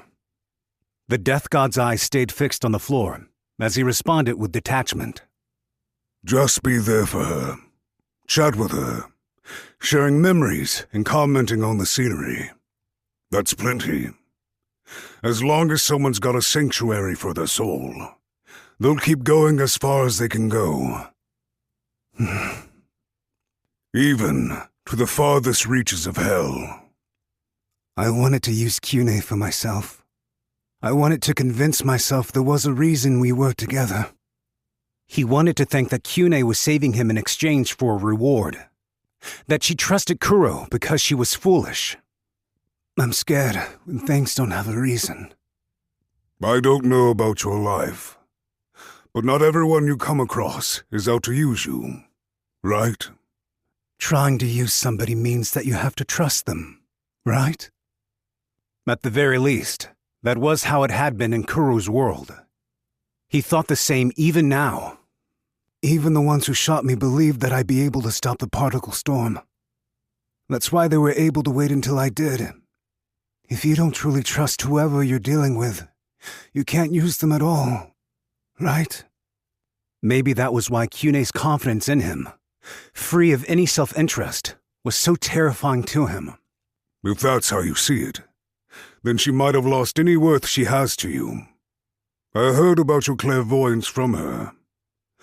Right now, you can trust your own eyes more than anything else, right? Then why? Kuro weakly mumbled. Then why do I still want us to be together? Those feelings of yours.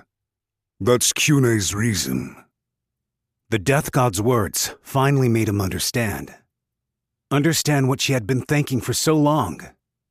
As long as he could be together with Kyune, it didn't matter where he went.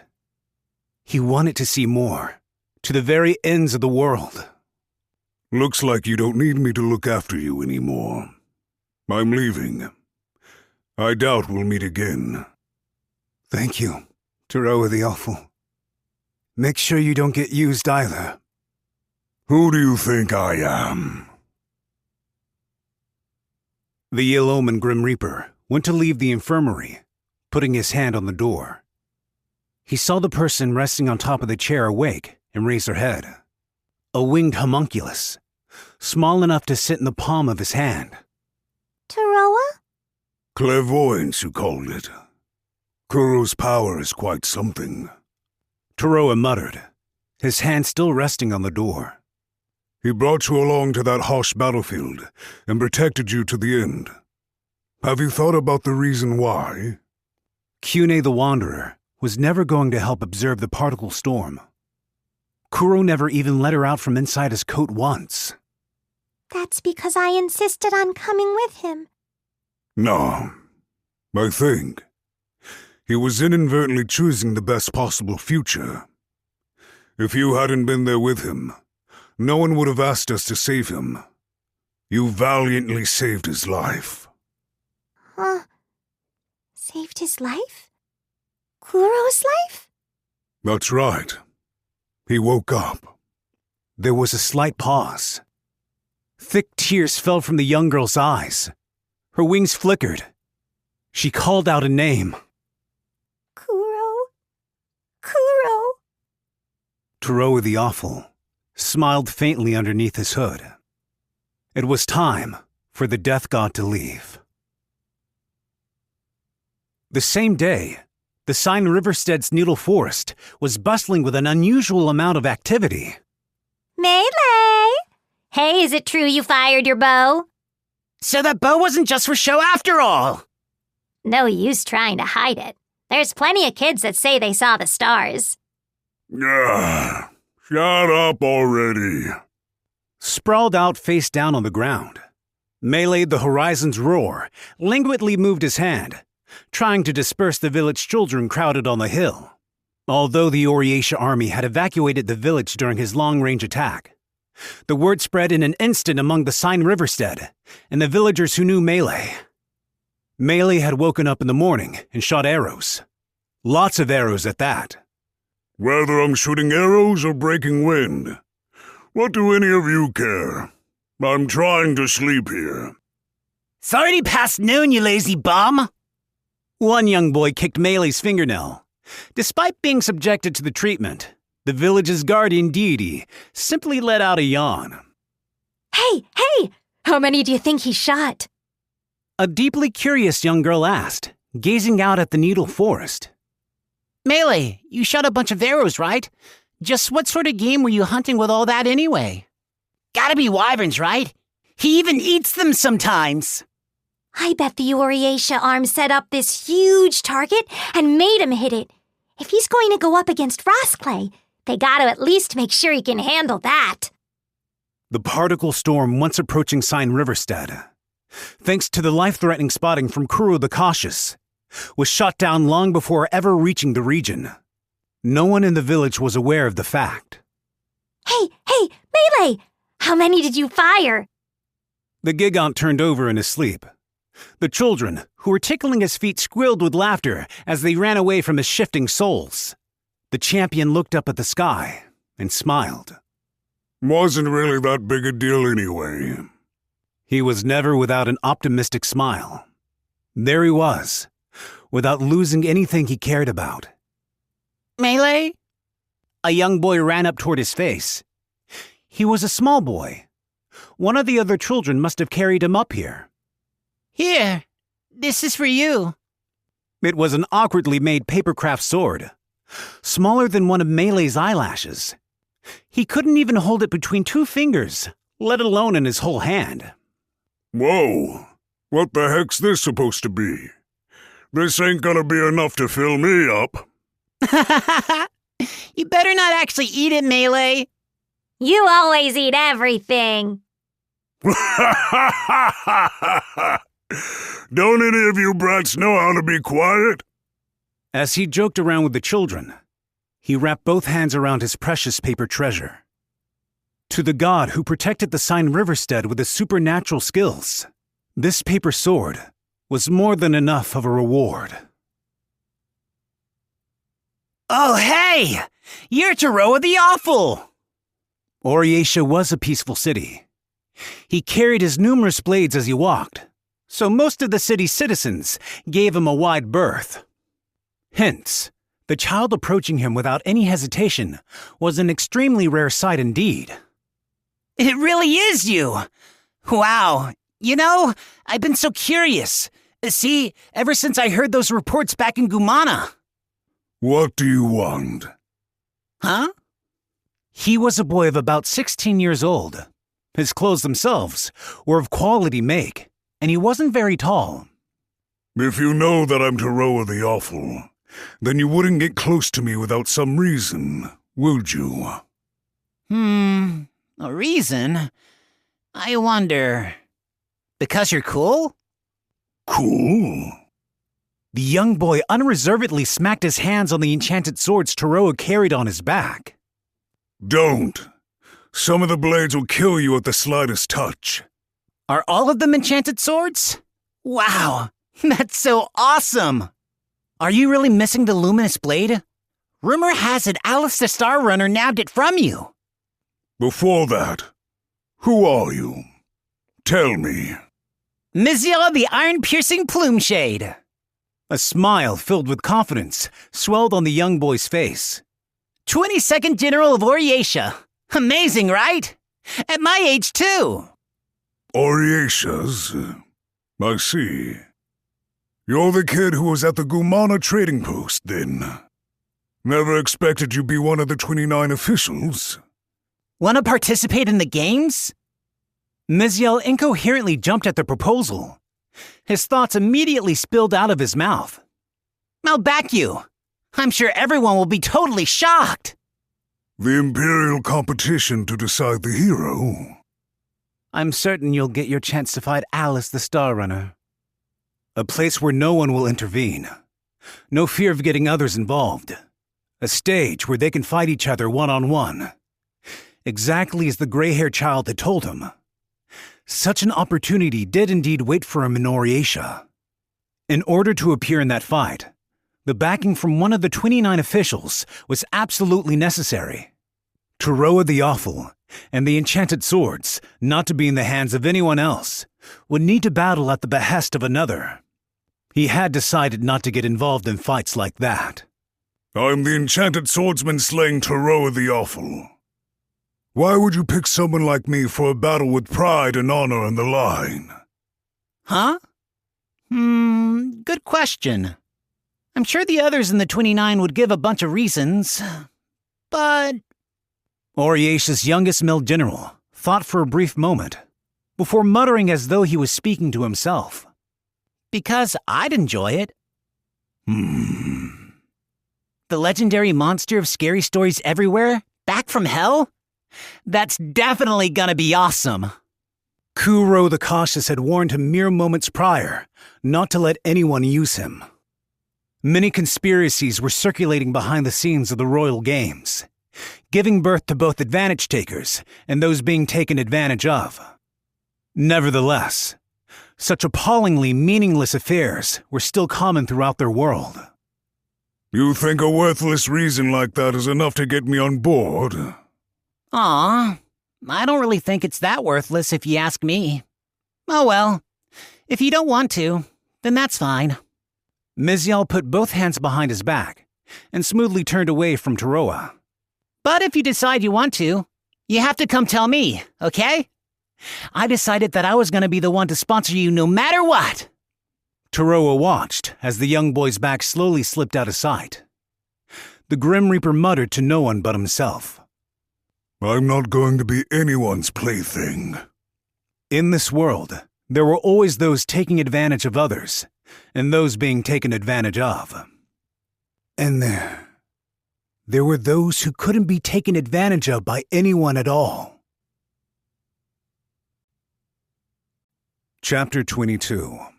Lukunoka, the Winter. Everyone knew the name Egania Ice Lake. However, though knowledge of it was widespread, accounts of people actually stepping out onto the frozen surface were few indeed. At the very least, currently, there were two. The footprints of their iron-cleated boots left behind two lines, straight and true, stretching out across the endless ocean of ice. Man, it's cold. Really, really cold. So much colder than I thought it'd be. Always walking out in front, he was a giant of a man, muscular and strong, with his upper body bare in the air. Despite shouldering a massive sword nearly as tall as himself and carrying both men's belongings, his energy showed practically no sign of fading. But I can't give up. This soda winter march wouldn't be enough to make Rosclay give up. In that case, I've got to be even better. Isn't that right, Master General? What? The other man walked along feebly, gasping for air. Only saddled with less than a quarter of the other man's load and wrapped head to toe in cold weather gear, he was still out of breath. Like hell, I would know. More than that, though. Comparing the second general and myself like that. You should be more considerate. You're making fun of me, aren't you? Considerate, huh? But, Master General, your inferiority to Rosclay's just a fact. Why, everyone and his mother knows something like that. That's what I mean by being inconsiderate. The giant man's name was Lagrex, the Butchering Landslide. As his exaggerated psychic name suggested, he was a young swordsman bubbling over with enormous ambition and initiative. Meanwhile, there was no question that the man following behind him was also being propelled forward by his enormous ambition. He was Oriace's sixth general, Hargent the Still. Oh, look! Beasts! Beasts! Even in cold land like this, I'm amazed they can survive. Not only that, but they're even bigger than the beasts of the desert. Did you see that silver bear just now?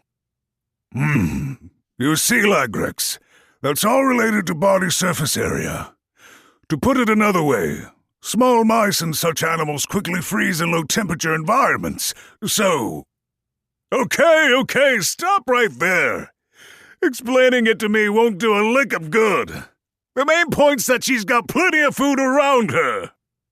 Everyone knew the name Egania Ice Lake, though the exact meaning behind that statement was slightly different. It was more accurate to say that everyone knew the name of the divine dragon that lived at Egania Ice Lake. You really intend to challenge Lukunoka the Winter, then? Of course!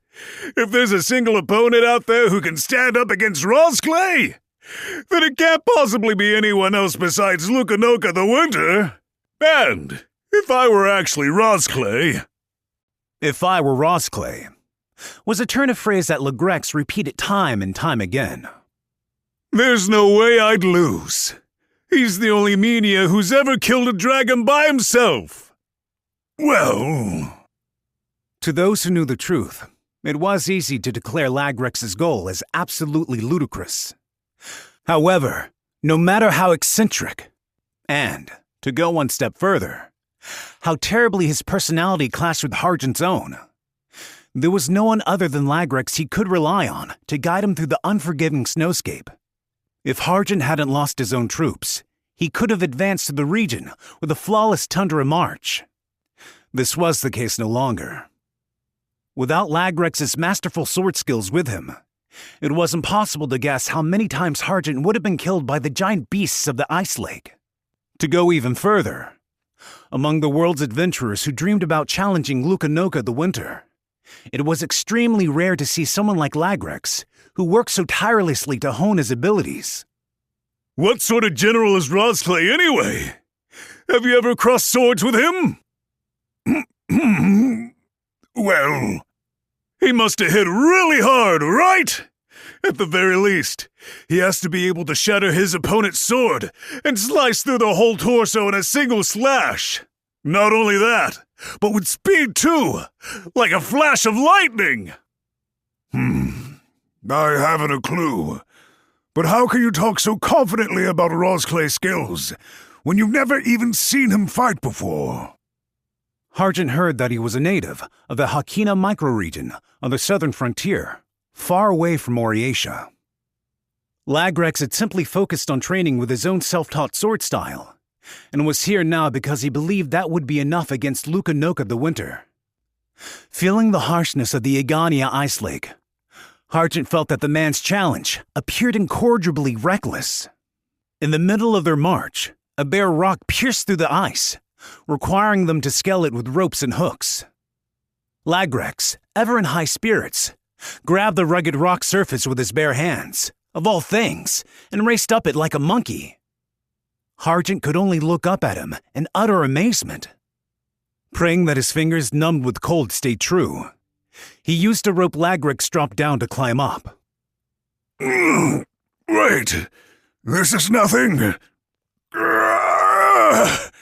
Compared to my exploits during the 6th Wyvern Sweep, the 8th Wyvern Sweep, and the 22nd Sweep. Nothing at all. Nothing but wyverns with you, huh? Don't say it! I'd go one step further and say you're weak, Master General. He wanted to shout that he was growing old, but realizing hearing them would only make himself more miserable, Hargent held back his words. On top of everything else, now he had lost all his troops too. A majority of his elite soldiers were lost in the expedition to put down Vikion the Smoldering, disgracing himself with a miserable defeat. The only reason there hadn't been a reshuffling of the 29 officials was entirely because with the upcoming royal games ahead, there was simply no time to hold a meeting to elect a new 6th general. Hargent the Still was incompetent. A bit player, devoted to maintaining his authority and power. He asserted his merits out of habit by reiterating his wyvern hunts, to the extent that he received the mocking nickname of Wing Plucker. Naturally, even during the war with the new Principality of Lithia, ostensibly burned to the ground in a fire, his reckless charge attack had not been regarded highly. Therefore, this was his final chance. A play that is guaranteed to win. Lukanoka the Winter as a hero candidate. The strongest race in the land. The one among such dragons, each one wielding calamitous power, who was strongest of them all. There was little doubt that when they heard about the competition among the world's strongest fighters, every single one of the 29 officials searching for candidates had thought the same themselves. If they sponsored Lukanoka the Winter, victory was almost guaranteed. In reality, it wasn't so simple. None of them had made the long trip out to visit Egania Ice Lake, far, far away from Oriatia. None of them acted foolish enough to abandon all their main governmental duties to bet everything they had on the Royal Games. None of them thought that the form unknown dragon could be negotiated with, or if they could pay the dragon's asking price. And not a single one among them had located a reckless man like Lagrix. As he walked, Hargent sung quietly to himself. Rain, rain, rain is falling. Up above the tall mountains of Onuma, wide wings smoothly caress.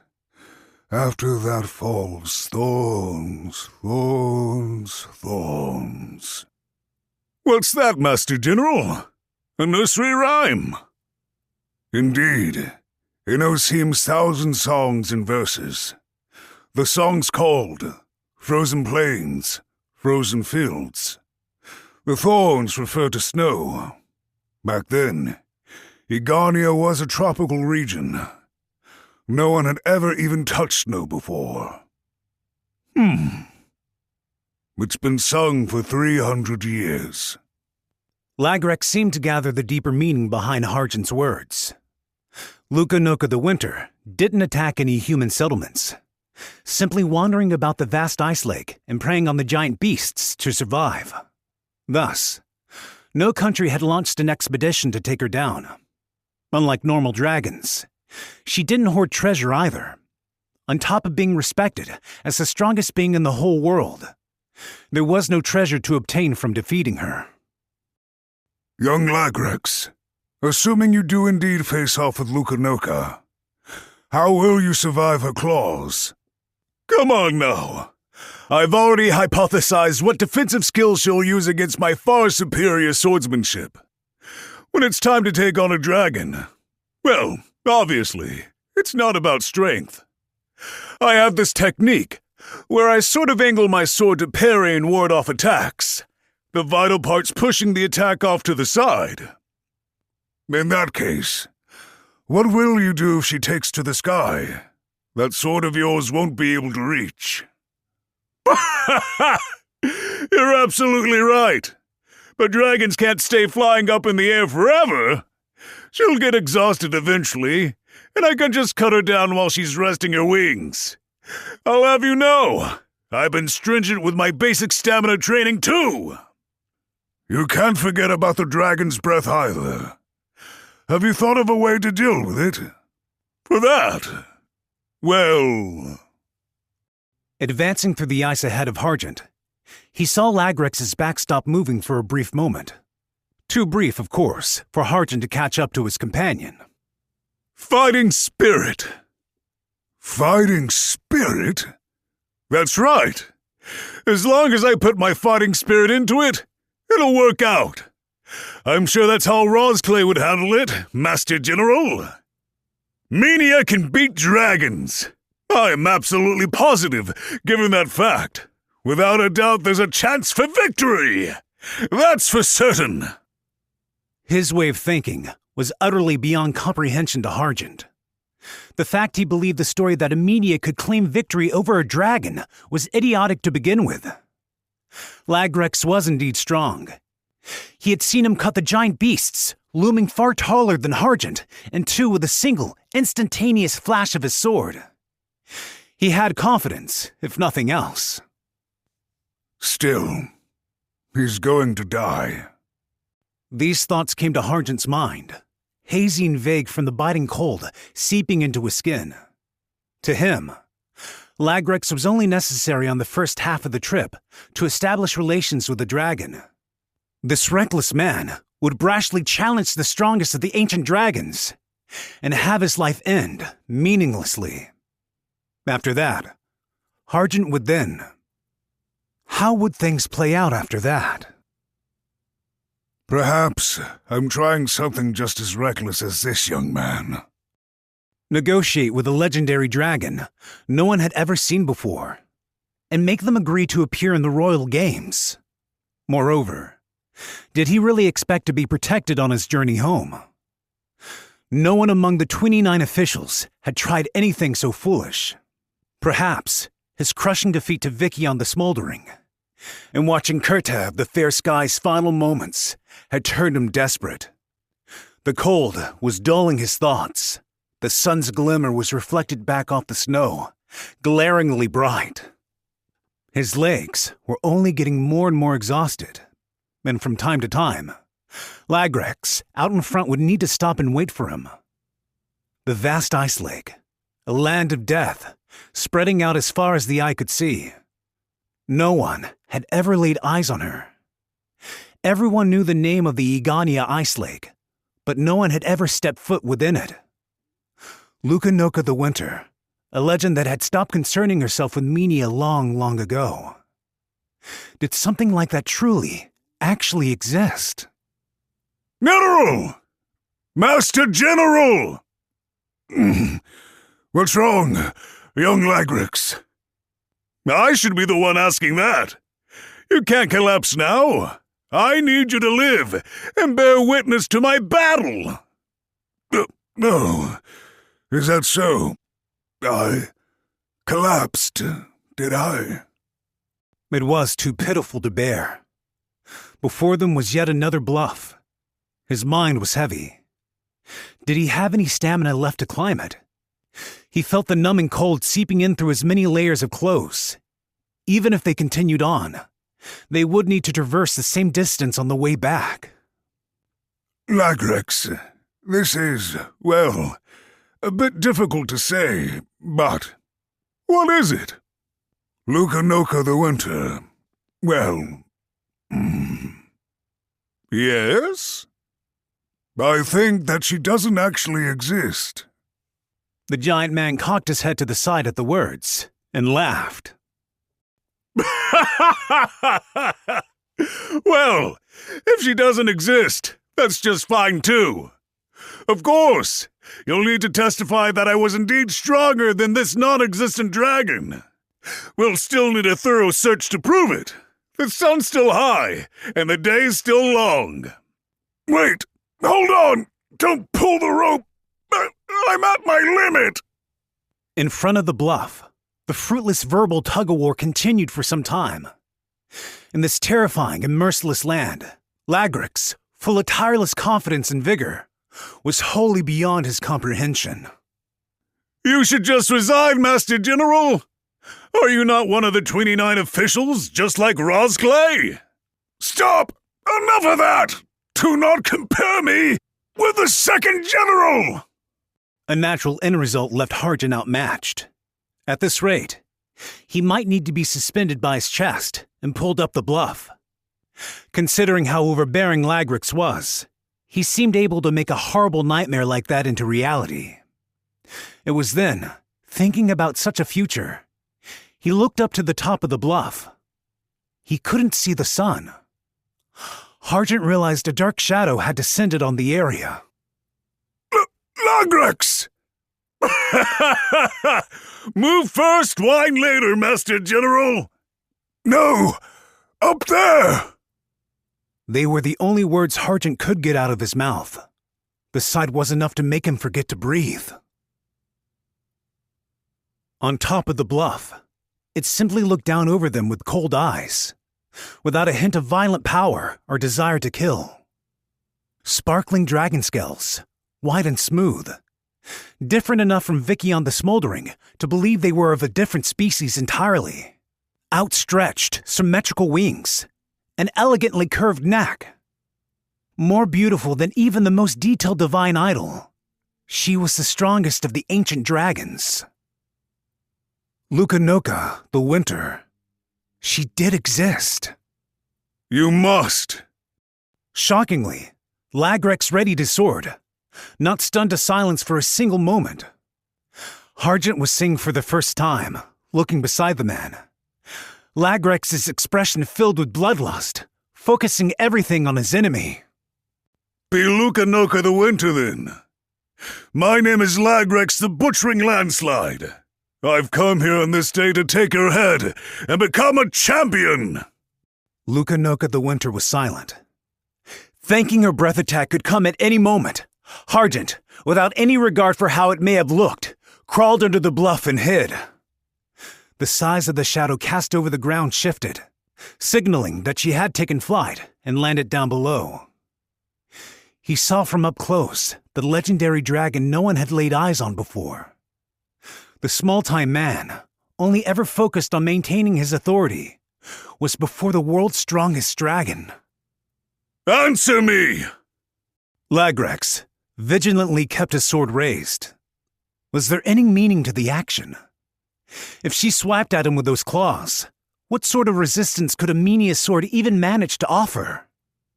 The strongest of all dragons spoke. My.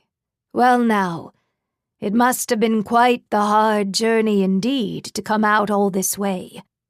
In her clear blue eyes, there was none of the coldness Harjant had glimpsed during his first sight of her. The snowy ancient dragon cocked her head to the side, her gentleness wholly out of place with their surroundings. Indeed. As you said, I am Lukanoka the Winter. Allow me to welcome you. Though in a barren land such as this, I'm afraid I can't offer you much hospitality. Ho ho ho ho! Are you toying with me? Not at all. Is there something strange about welcoming in guests from afar? Did your parents not teach you to do the same? I have not seen Minia in truly quite some time. Would you be kind enough to tell me about the outside world?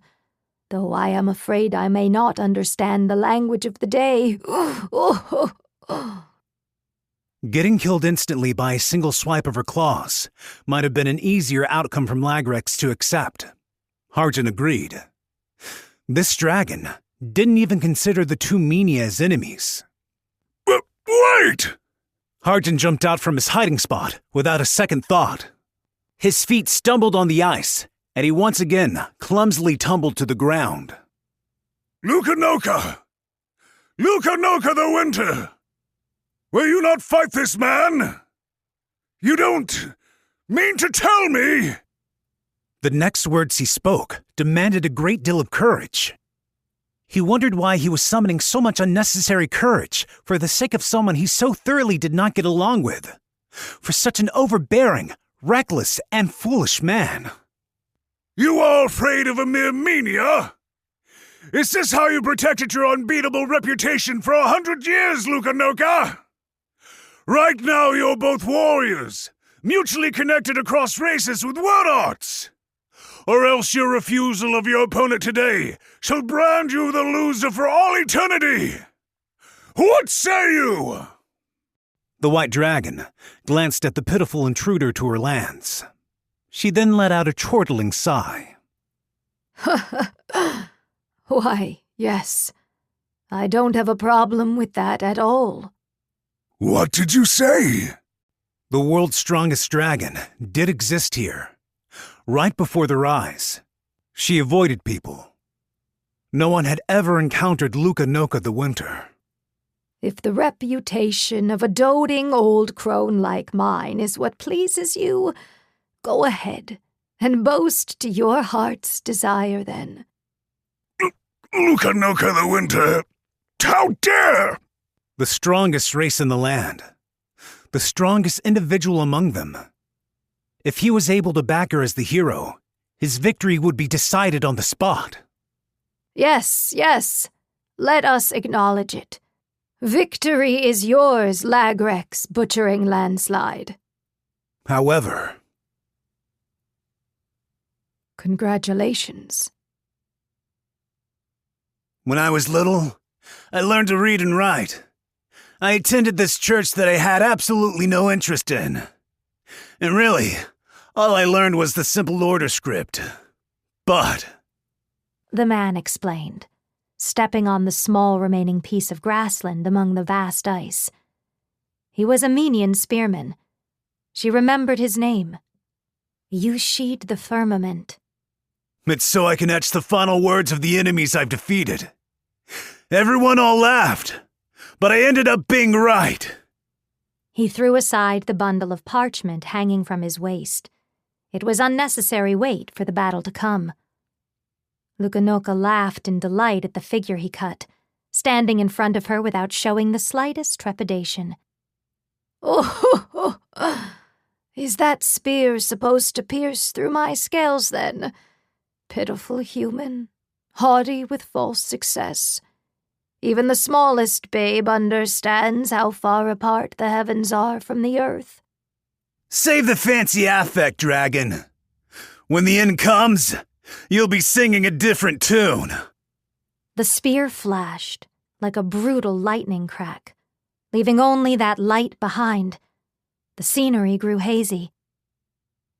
The shape of the landscape changed, like the moon reflecting on the water's surface. In some ways, you and I were friends, weren't we, Lukanoka the Winter? Atop a sheer bluff, an elderly elf stretched out both his arms. She knew just how far this one elf had pushed himself to the limits of his studies to arrive at where he was now. Eswilda, the boundary of tragic dream. She could never forget.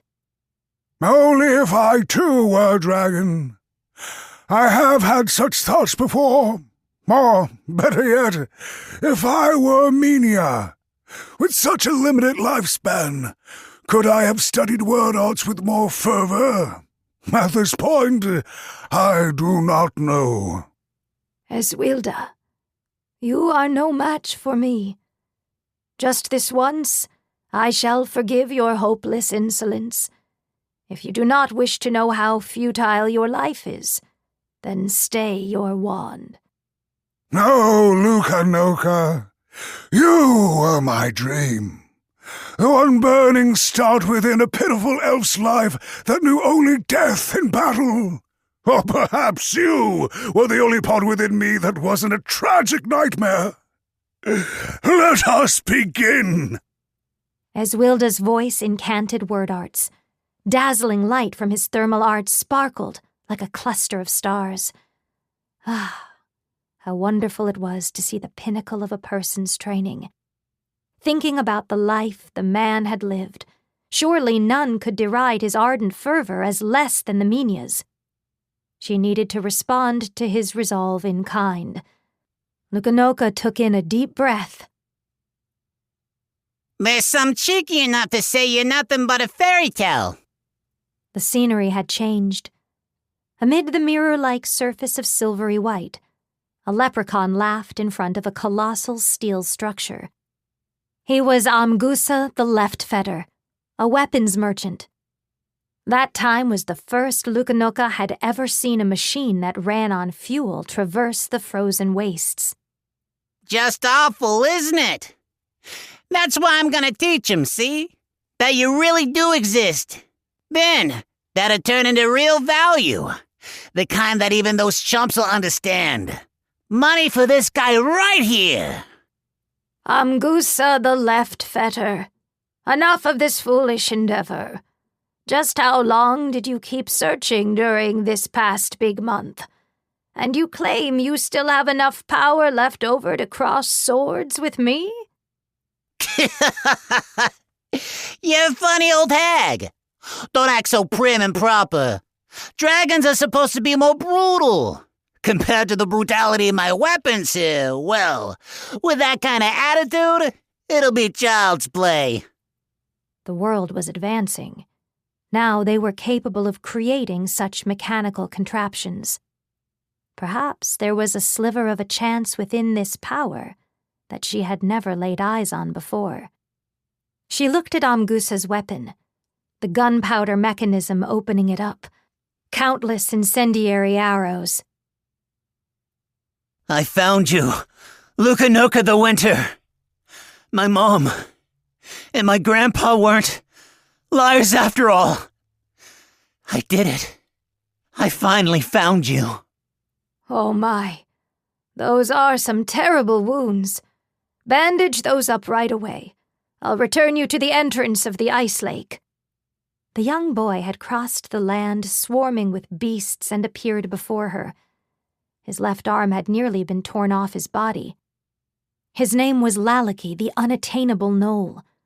As though to say even the time spent wiping the blood spilling from his wound would be time wasted, he passionately shouted, No! I did not come all the way here just to run away now. That silver head of yours is mine! Don't you understand? It's a fool's errand. With that wound, you couldn't even best a silver bear.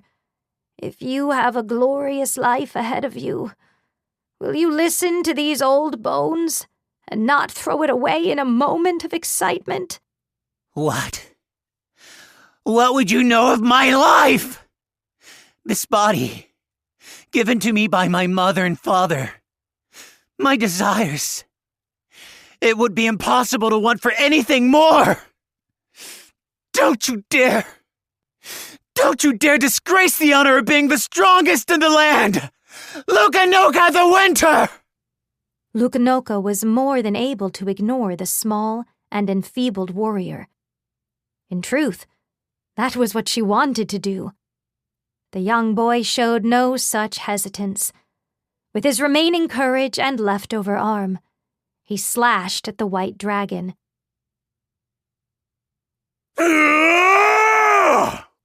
With a courageous shout, Lagrix plunged toward her, but his sword once again simply cut through thin air. His various sword techniques, the source of his enormous amount of self-confidence, didn't result in a single effective blow. My, now. Fool about too much, and you're going to tire yourself out, dear. Why don't you take a break? I'm not fooling around! Stepping hard into the ice with his cleated boot, he cleaved with a spinning slash. Lukanoka slightly brought her forefoot down, and with it, the slash was out of reach. Victory and prestige are already yours to claim. What else could you be unsatisfied about? Perhaps it's my mind growing dull in old age. I simply cannot understand. Lagrix was using all of his might.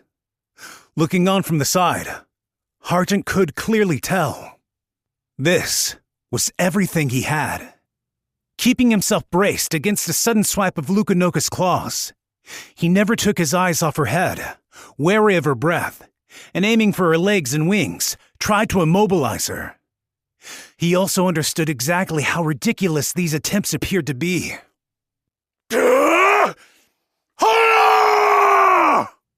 Enough! Enough, young Lagrix! Do you think you have any chance of winning? She's right! He also understood clearly how foolhardy his own aims were. If she really intended to fight, she should have instantly killed them both with her breath the moment they saw her. From the very beginning, establishing communication and negotiating with a true dragon wasn't possible. She was able to end things whenever she wanted, including now.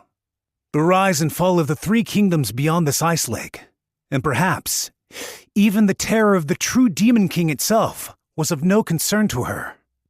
To a being at such an apex that any comparisons to others were ultimately meaningless.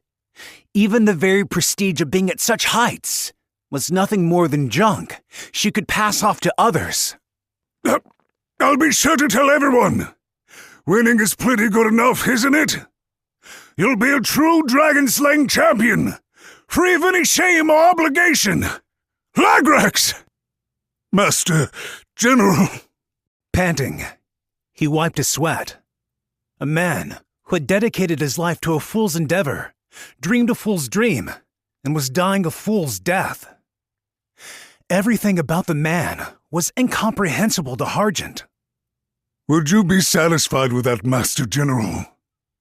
Should my words be nothing but thoughtless lies? Well, that is...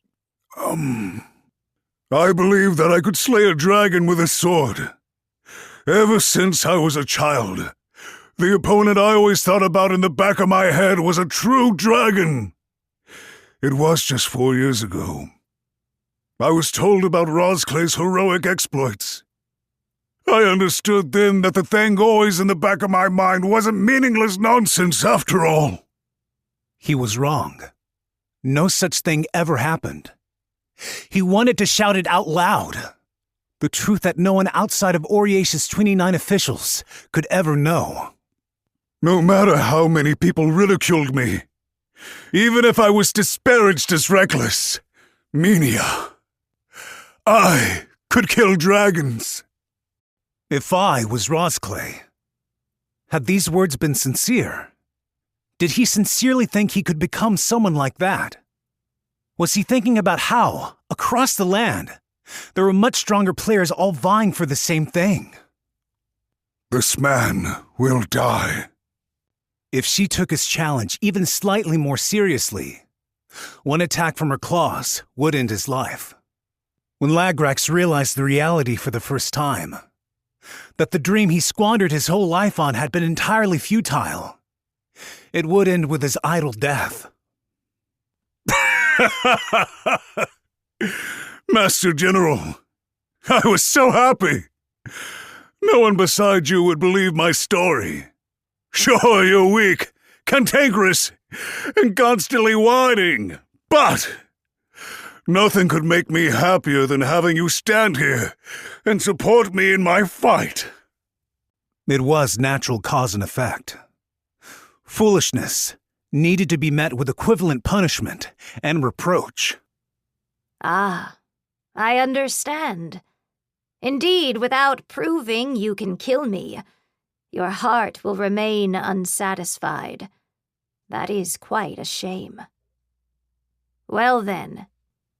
Lukanoka the Winter's claws moved. She held back as much as she could. But nevertheless, Minia were like insects to her.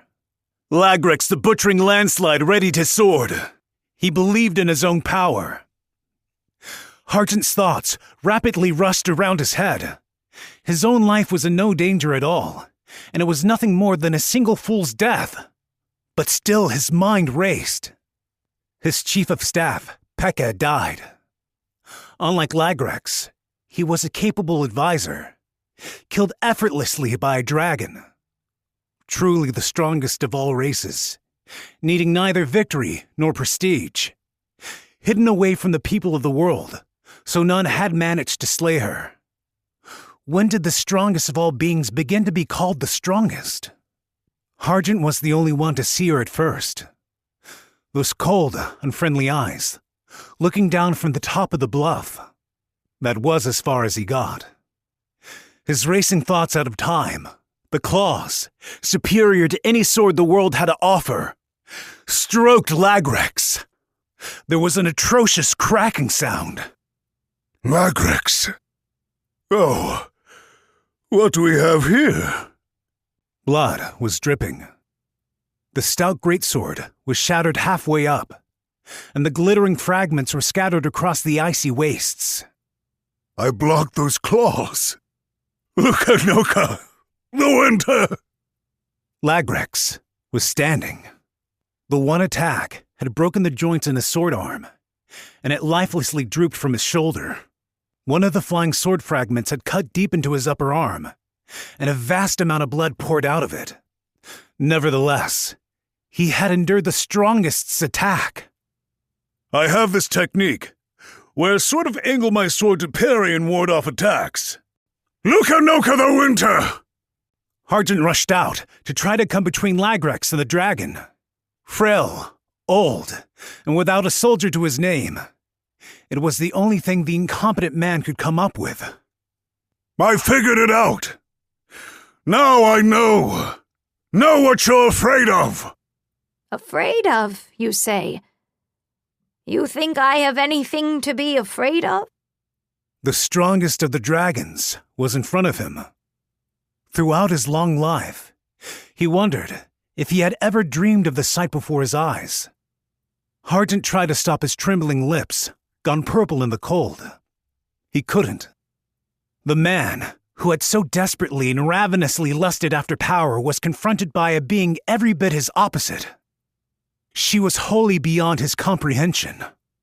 You're disappointed, aren't you? Huh.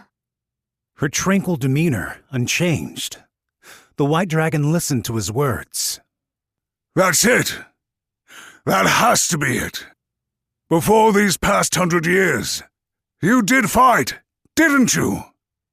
A number of champions seeking glory challenged you, and died doing so. Why would this creature, who had long ago hidden herself away from the world, still be called the strongest being in the world? One needed to fight in order to be named the strongest.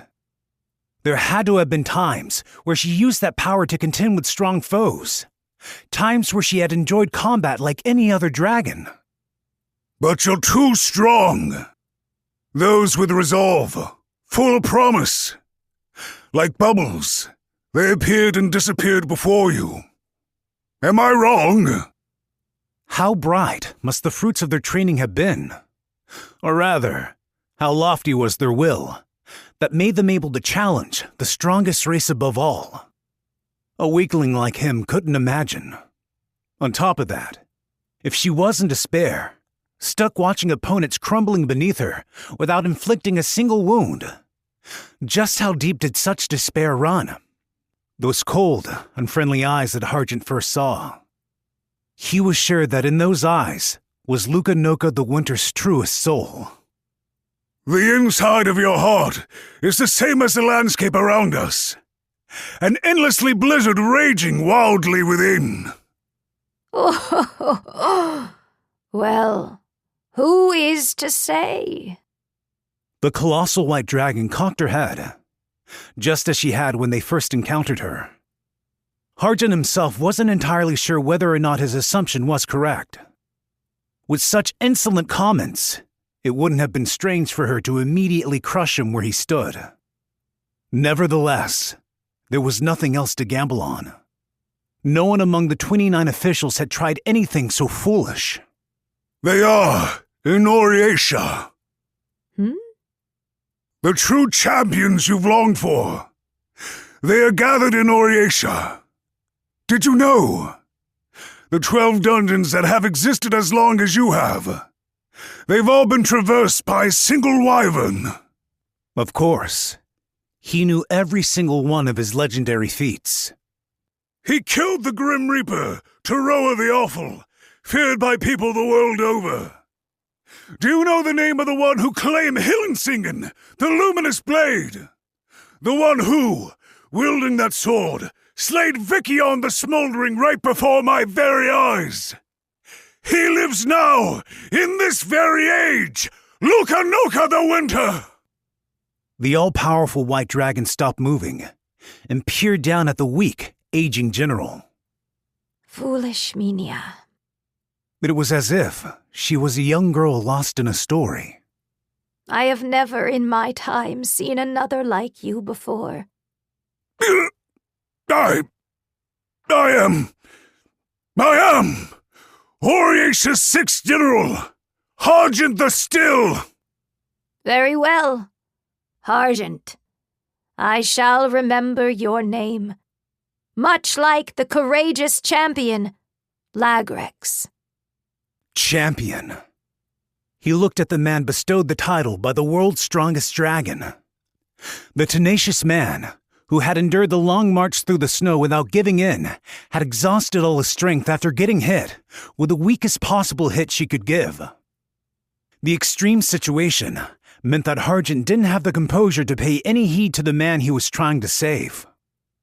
Lagrex. Luca-Noka, the Winter, said something utterly beyond belief.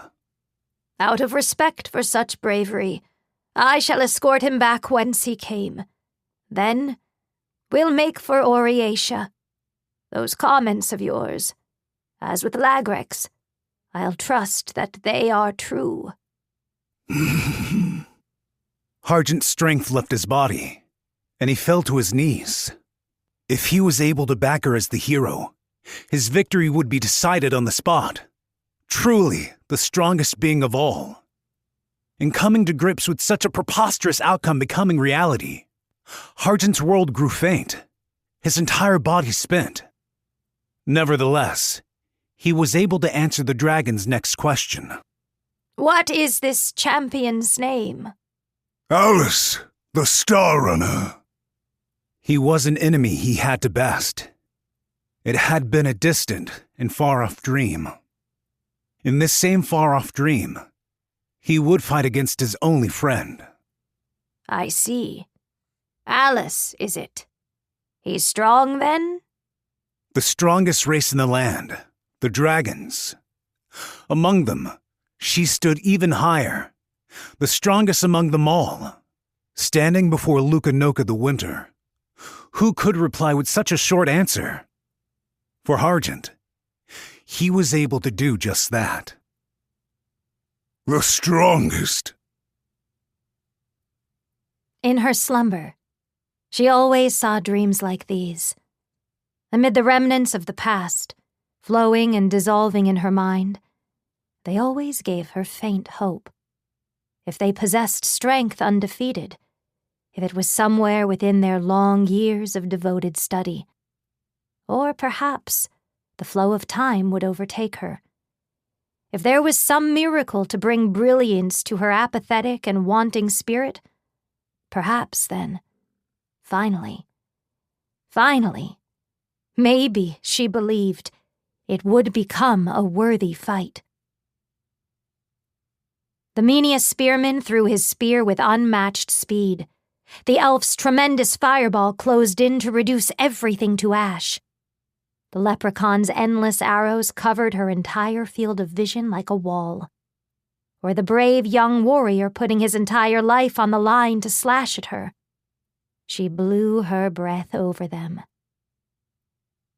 A dragon's breath represented word arts that went against the world itself. Fire, electricity, and light. Thermal arts were arts that produced energy. However, she alone, her breath alone evoked a totally opposite and different phenomenon, the only one like it among all the living creatures in the world.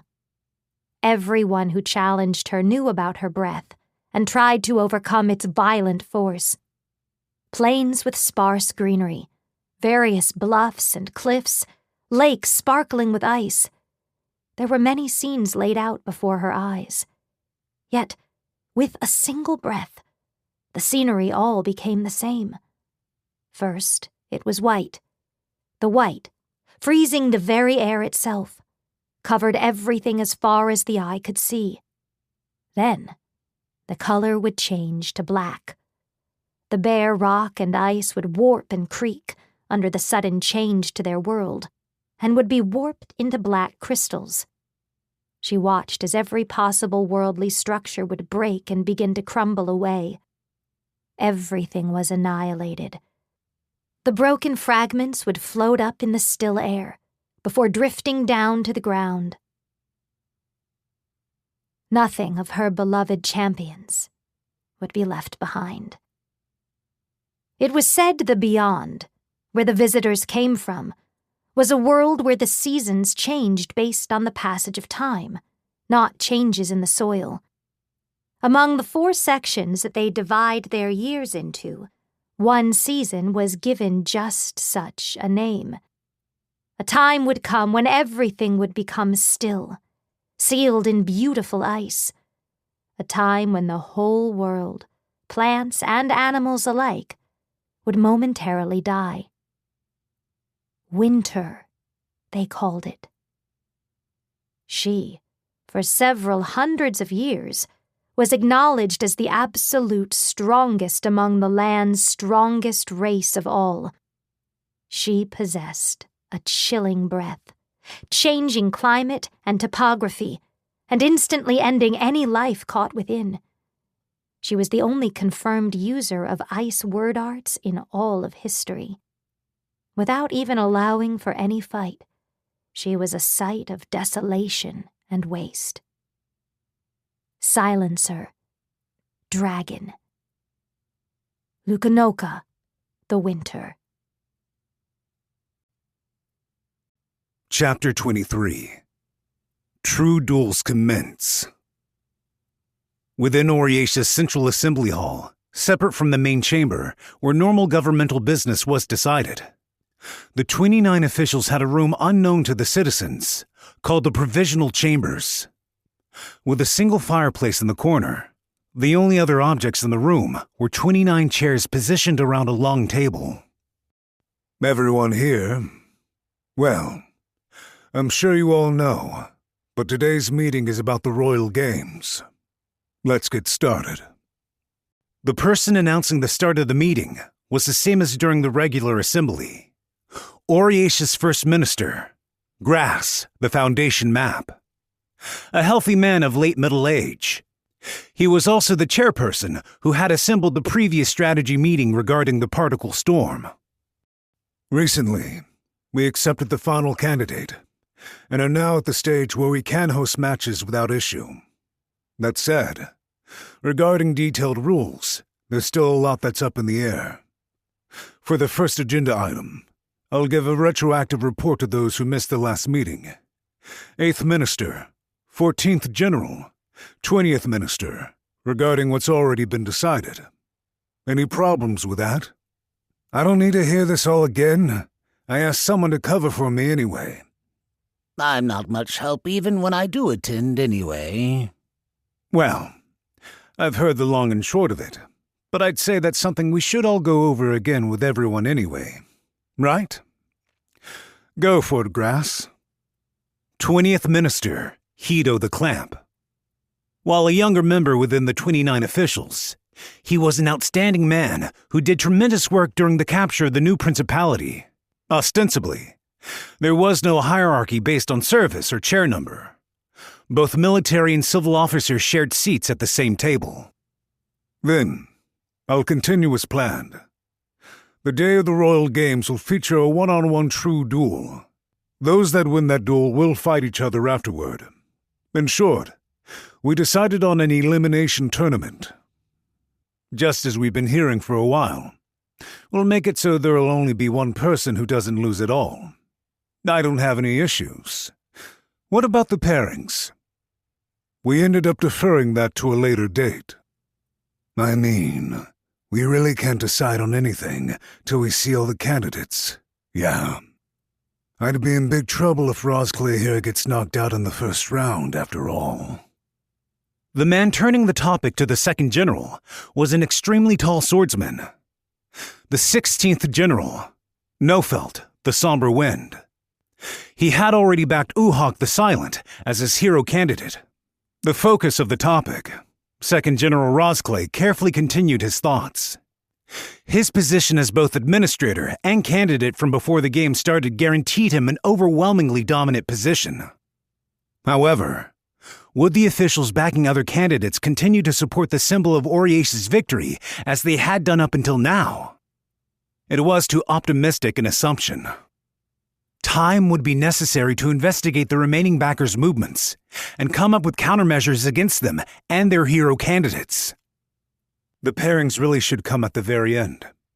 Of course, I want to battle under advantageous conditions myself, but there's 4 small months until the games open. It's not far-fetched that some unforeseen situation comes up, and some candidates are supplanted by others. Should that happen, I feel we'd be unable to change the pairings on a whim. In that case, we'll continue to put the pairings topic on hold. Any objections? Confirming that no one had raised their hands, the First Minister gave a small nod. The other officials backing candidates wanted time for their own preparations too. Rosclay's side, too, proposed the delay with that fact in mind. All right. Now to continue with what was decided at the last meeting. For this collection of events, we have landed on 6 ways exhibition for the official name. Heaven, ground, and the 4 cardinal directions. 6 altogether. I'm sure it's annoying to change things up now, but it's better to decide on one official name, in part for civilian trade and business. From now on, please refer to it as such. First Minister, may I add something on this point? Go ahead, Third Minister. Giving off a somehow sharp-pointed and angular impression, the bespectacled man was the Third Minister, Jelki the Swift Ink. With his usual everyday calmness, he dispassionately gave his report. During these 3 big months, we've had 98 merchants apply to use the 6 Ways exhibition trademark. The main requests came from the following: Hapio Feather Guild, Avoke Confectionaries, Insa Moseoko, and the Upkoza Peddlers Union. Naturally, we're minimally screening all of them. But in order to bring in further public attention than we currently have, our policy has been to proactively approve them all, especially prioritizing those with operations out on the frontier like the Merchant Coalition and the major traveling merchants. Together, with the publicity we've gotten with the aid of our secret agents, we'll see to it that there is none left unaware about the hero selection. If the work's going smoothly, then there doesn't seem to be any problems in regard to this topic either. Always gotten by with either Royal Games or the Games, so this is gonna take some getting used to. Though he had always been a capable man, Third Minister Jelki was being more industrious than ever in promoting these games. He did not submit a hero candidate for himself, yet he certainly had some goal in mind. This was the man who had gotten the very first information on the particle storm, and gathered them all together to strategize on how to deal with it. Now that his report is finished, let's get to today's main topic: the arena for the games. As of today, we've more or less gathered most of the candidates. But well, as you could have probably guessed, there are very few Menia among them. We'll run into a bit of a problem if we put them in a theater garden made solely with Menia in mind. Since we've gathered them all and announced them as Royal Games, obviously they'll need to be held near the castle. I feel the garden theater is the most suitable, considering how easy it is to gather people there. Whoa, hold up here. I'm against it. We've got gigonts and dragons here. Yes? If we make them fight in a cramped place like that, what are we going to do when they end up killing people and destroying buildings? The one-armed man raising his objection was 25th General Kaon the Thundering. It was entirely possible that, depending on the range of the combatants' attacks, the starting distance of the battle could directly lead to outright victory. Given that the candidate he was backing was Melee the Horizon's Roar, it was a natural concern for him to bring up. Still, wouldn't it be difficult at this point to build a whole new arena? As long as we can agree to some extent on the size of the arena, we can just have them fight somewhere outside the city. If we're using one of the candidates as the standard, it'll be Rosclay, right? Then, the theater garden is reasonable after all. It's not about actually being fair and impartial. It's about how the citizens watching will take it. 10 meters is a lot different to a Menia than it is to a Gigant. First of all, if they're competing in a true duel, would it not be suitable to include their ability to create their own battlefield in the competition? 1. First Minister Grass mumbled in a low voice and pacified the growing chaos in the room. To the public, there was no hierarchical rankings among the 29 officials. Nevertheless, there was indeed a reason why the man occupied the first seat among them. Important point. This six-ways exhibition, no matter how strict we make our rules and regulations, do we have any way to ensure the candidates observe them? That's the important part. That's why we haven't discussed specific rules of the tournament any further. It's pointless. If they break the rules, they're disqualified. Lose their hero qualifications and they forfeit their incentive reward. Isn't that enough? The speaker was the 17th Minister, Elia, the Red Tag. It's easy for us to say that, but then it becomes a conversation about whether that will actually be effective. For example, if we decide to penalize Alice the Star Runner, who here is able to confiscate his treasure? Can you, 17th Minister? No. Unrealistic in practice, then. That's pretty much what Gracier's trying to say, yeah? Anyone unhappy with the conditions of the match can just start going at it wherever or whenever they feel like. That's the worst-case scenario.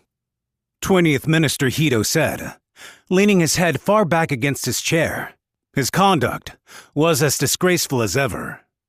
The six-ways exhibition, naturally, had been planned with the assumption there would be some degree of damages.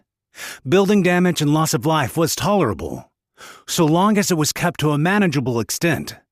Everyone in the room knew that the presence of the hero held that much value. Moreover, to what extent could they keep the effects of these irregularly powerful fighters within a pre-established area?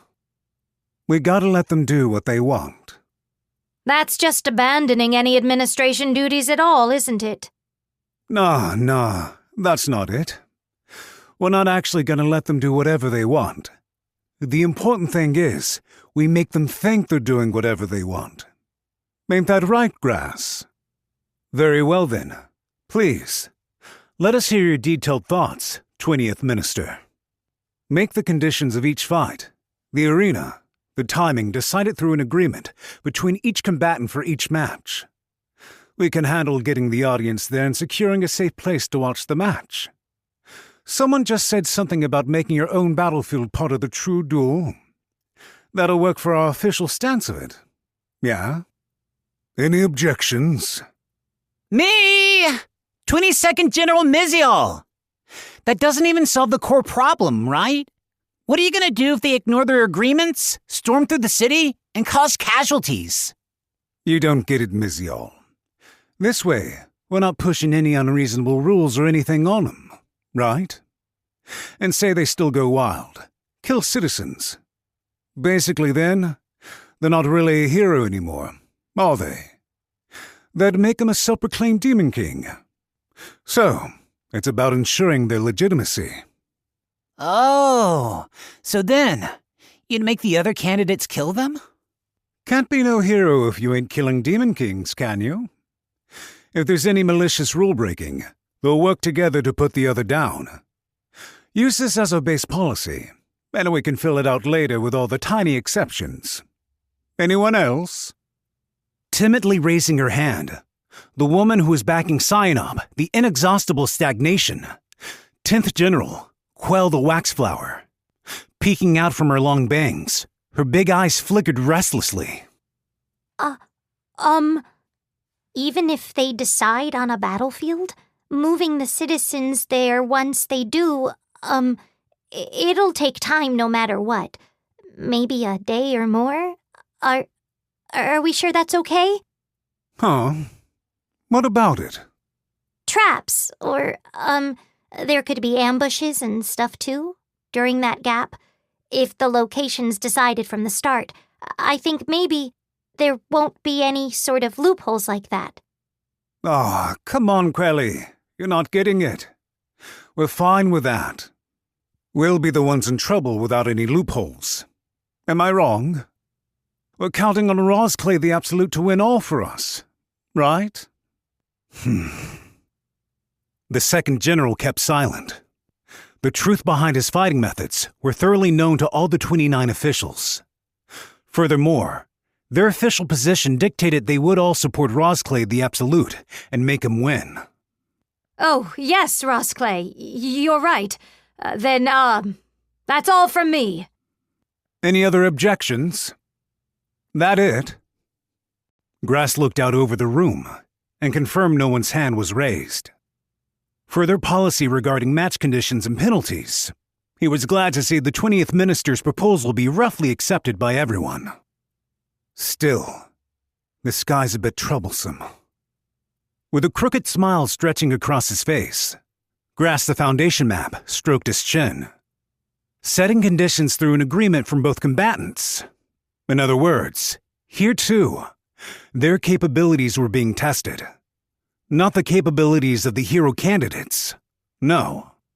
The capabilities of Oriace's 29 officials sponsoring them all. Just how are they going to convince each other to accept conditions and battlefields that benefit their candidates?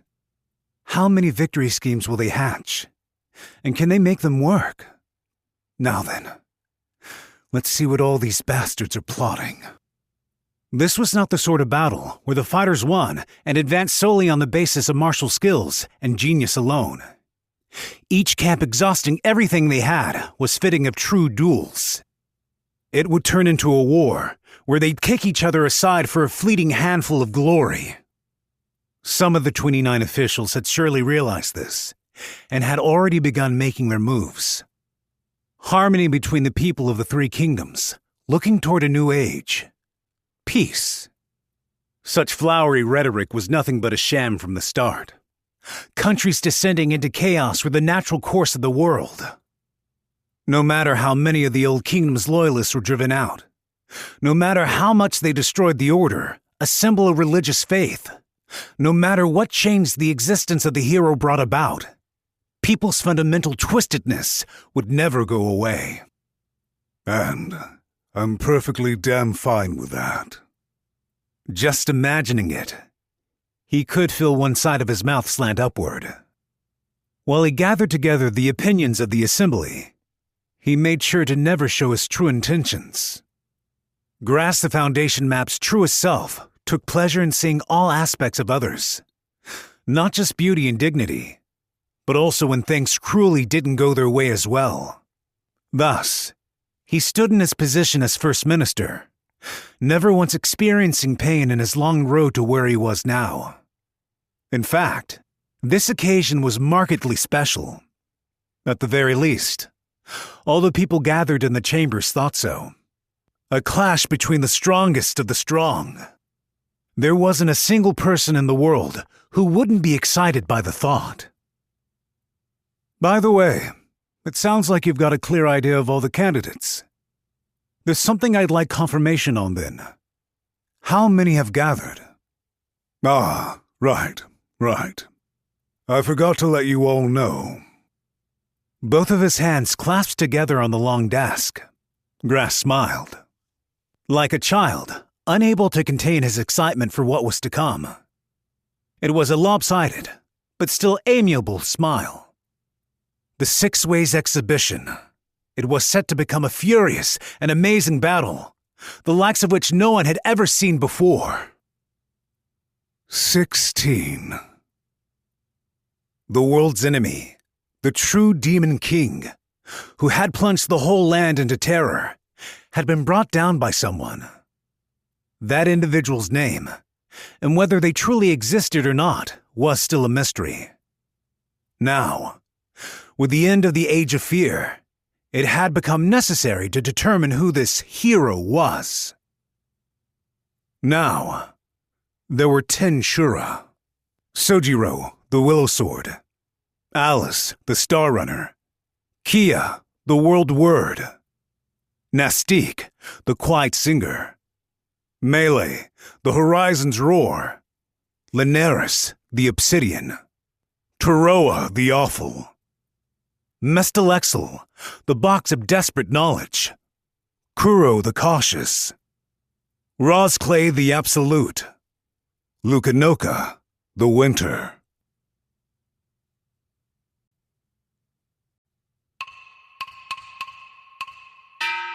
This has been a Yen audio production of Ishura 2, The Particle Storm in the Realm of Slaughter. Written by Keiso. Translated by David Musto. Illustrations by Kurita. Produced by Melanie Schmidt. Production assistance by Josie Kurz. Post-production by Chris Howerton. Ishura 2, The Particle Storm in the Realm of Slaughter, is also available in print and as an ebook from Yen Press. For more Yen audio productions, visit us at yenpress.com. Thank you for listening. Text copyright 2020 by Keiso. First published in Japan in 2020 by Kadokawa Corporation, Tokyo. English translation copyright 2022 by Yen Press LLC. Audio production copyright 2024, Yen Audio. All rights reserved. Yen Press supports the right to free expression and the value of copyright. The purpose of copyright is to encourage writers and artists to produce the creative works that enrich our culture. The duplicating, uploading, and distribution of this audiobook without permission is a theft of the author's intellectual property. If you would like permission to use material from the audiobook, other than for review purposes, please contact Yen Audio at yenpress.com. Thank you for your support of the author's rights. This audiobook is a work of fiction. Names, characters, places, and incidents are either the product of the author's imagination or are used fictitiously, and any resemblance to actual persons, living or dead, events, or locales is entirely coincidental.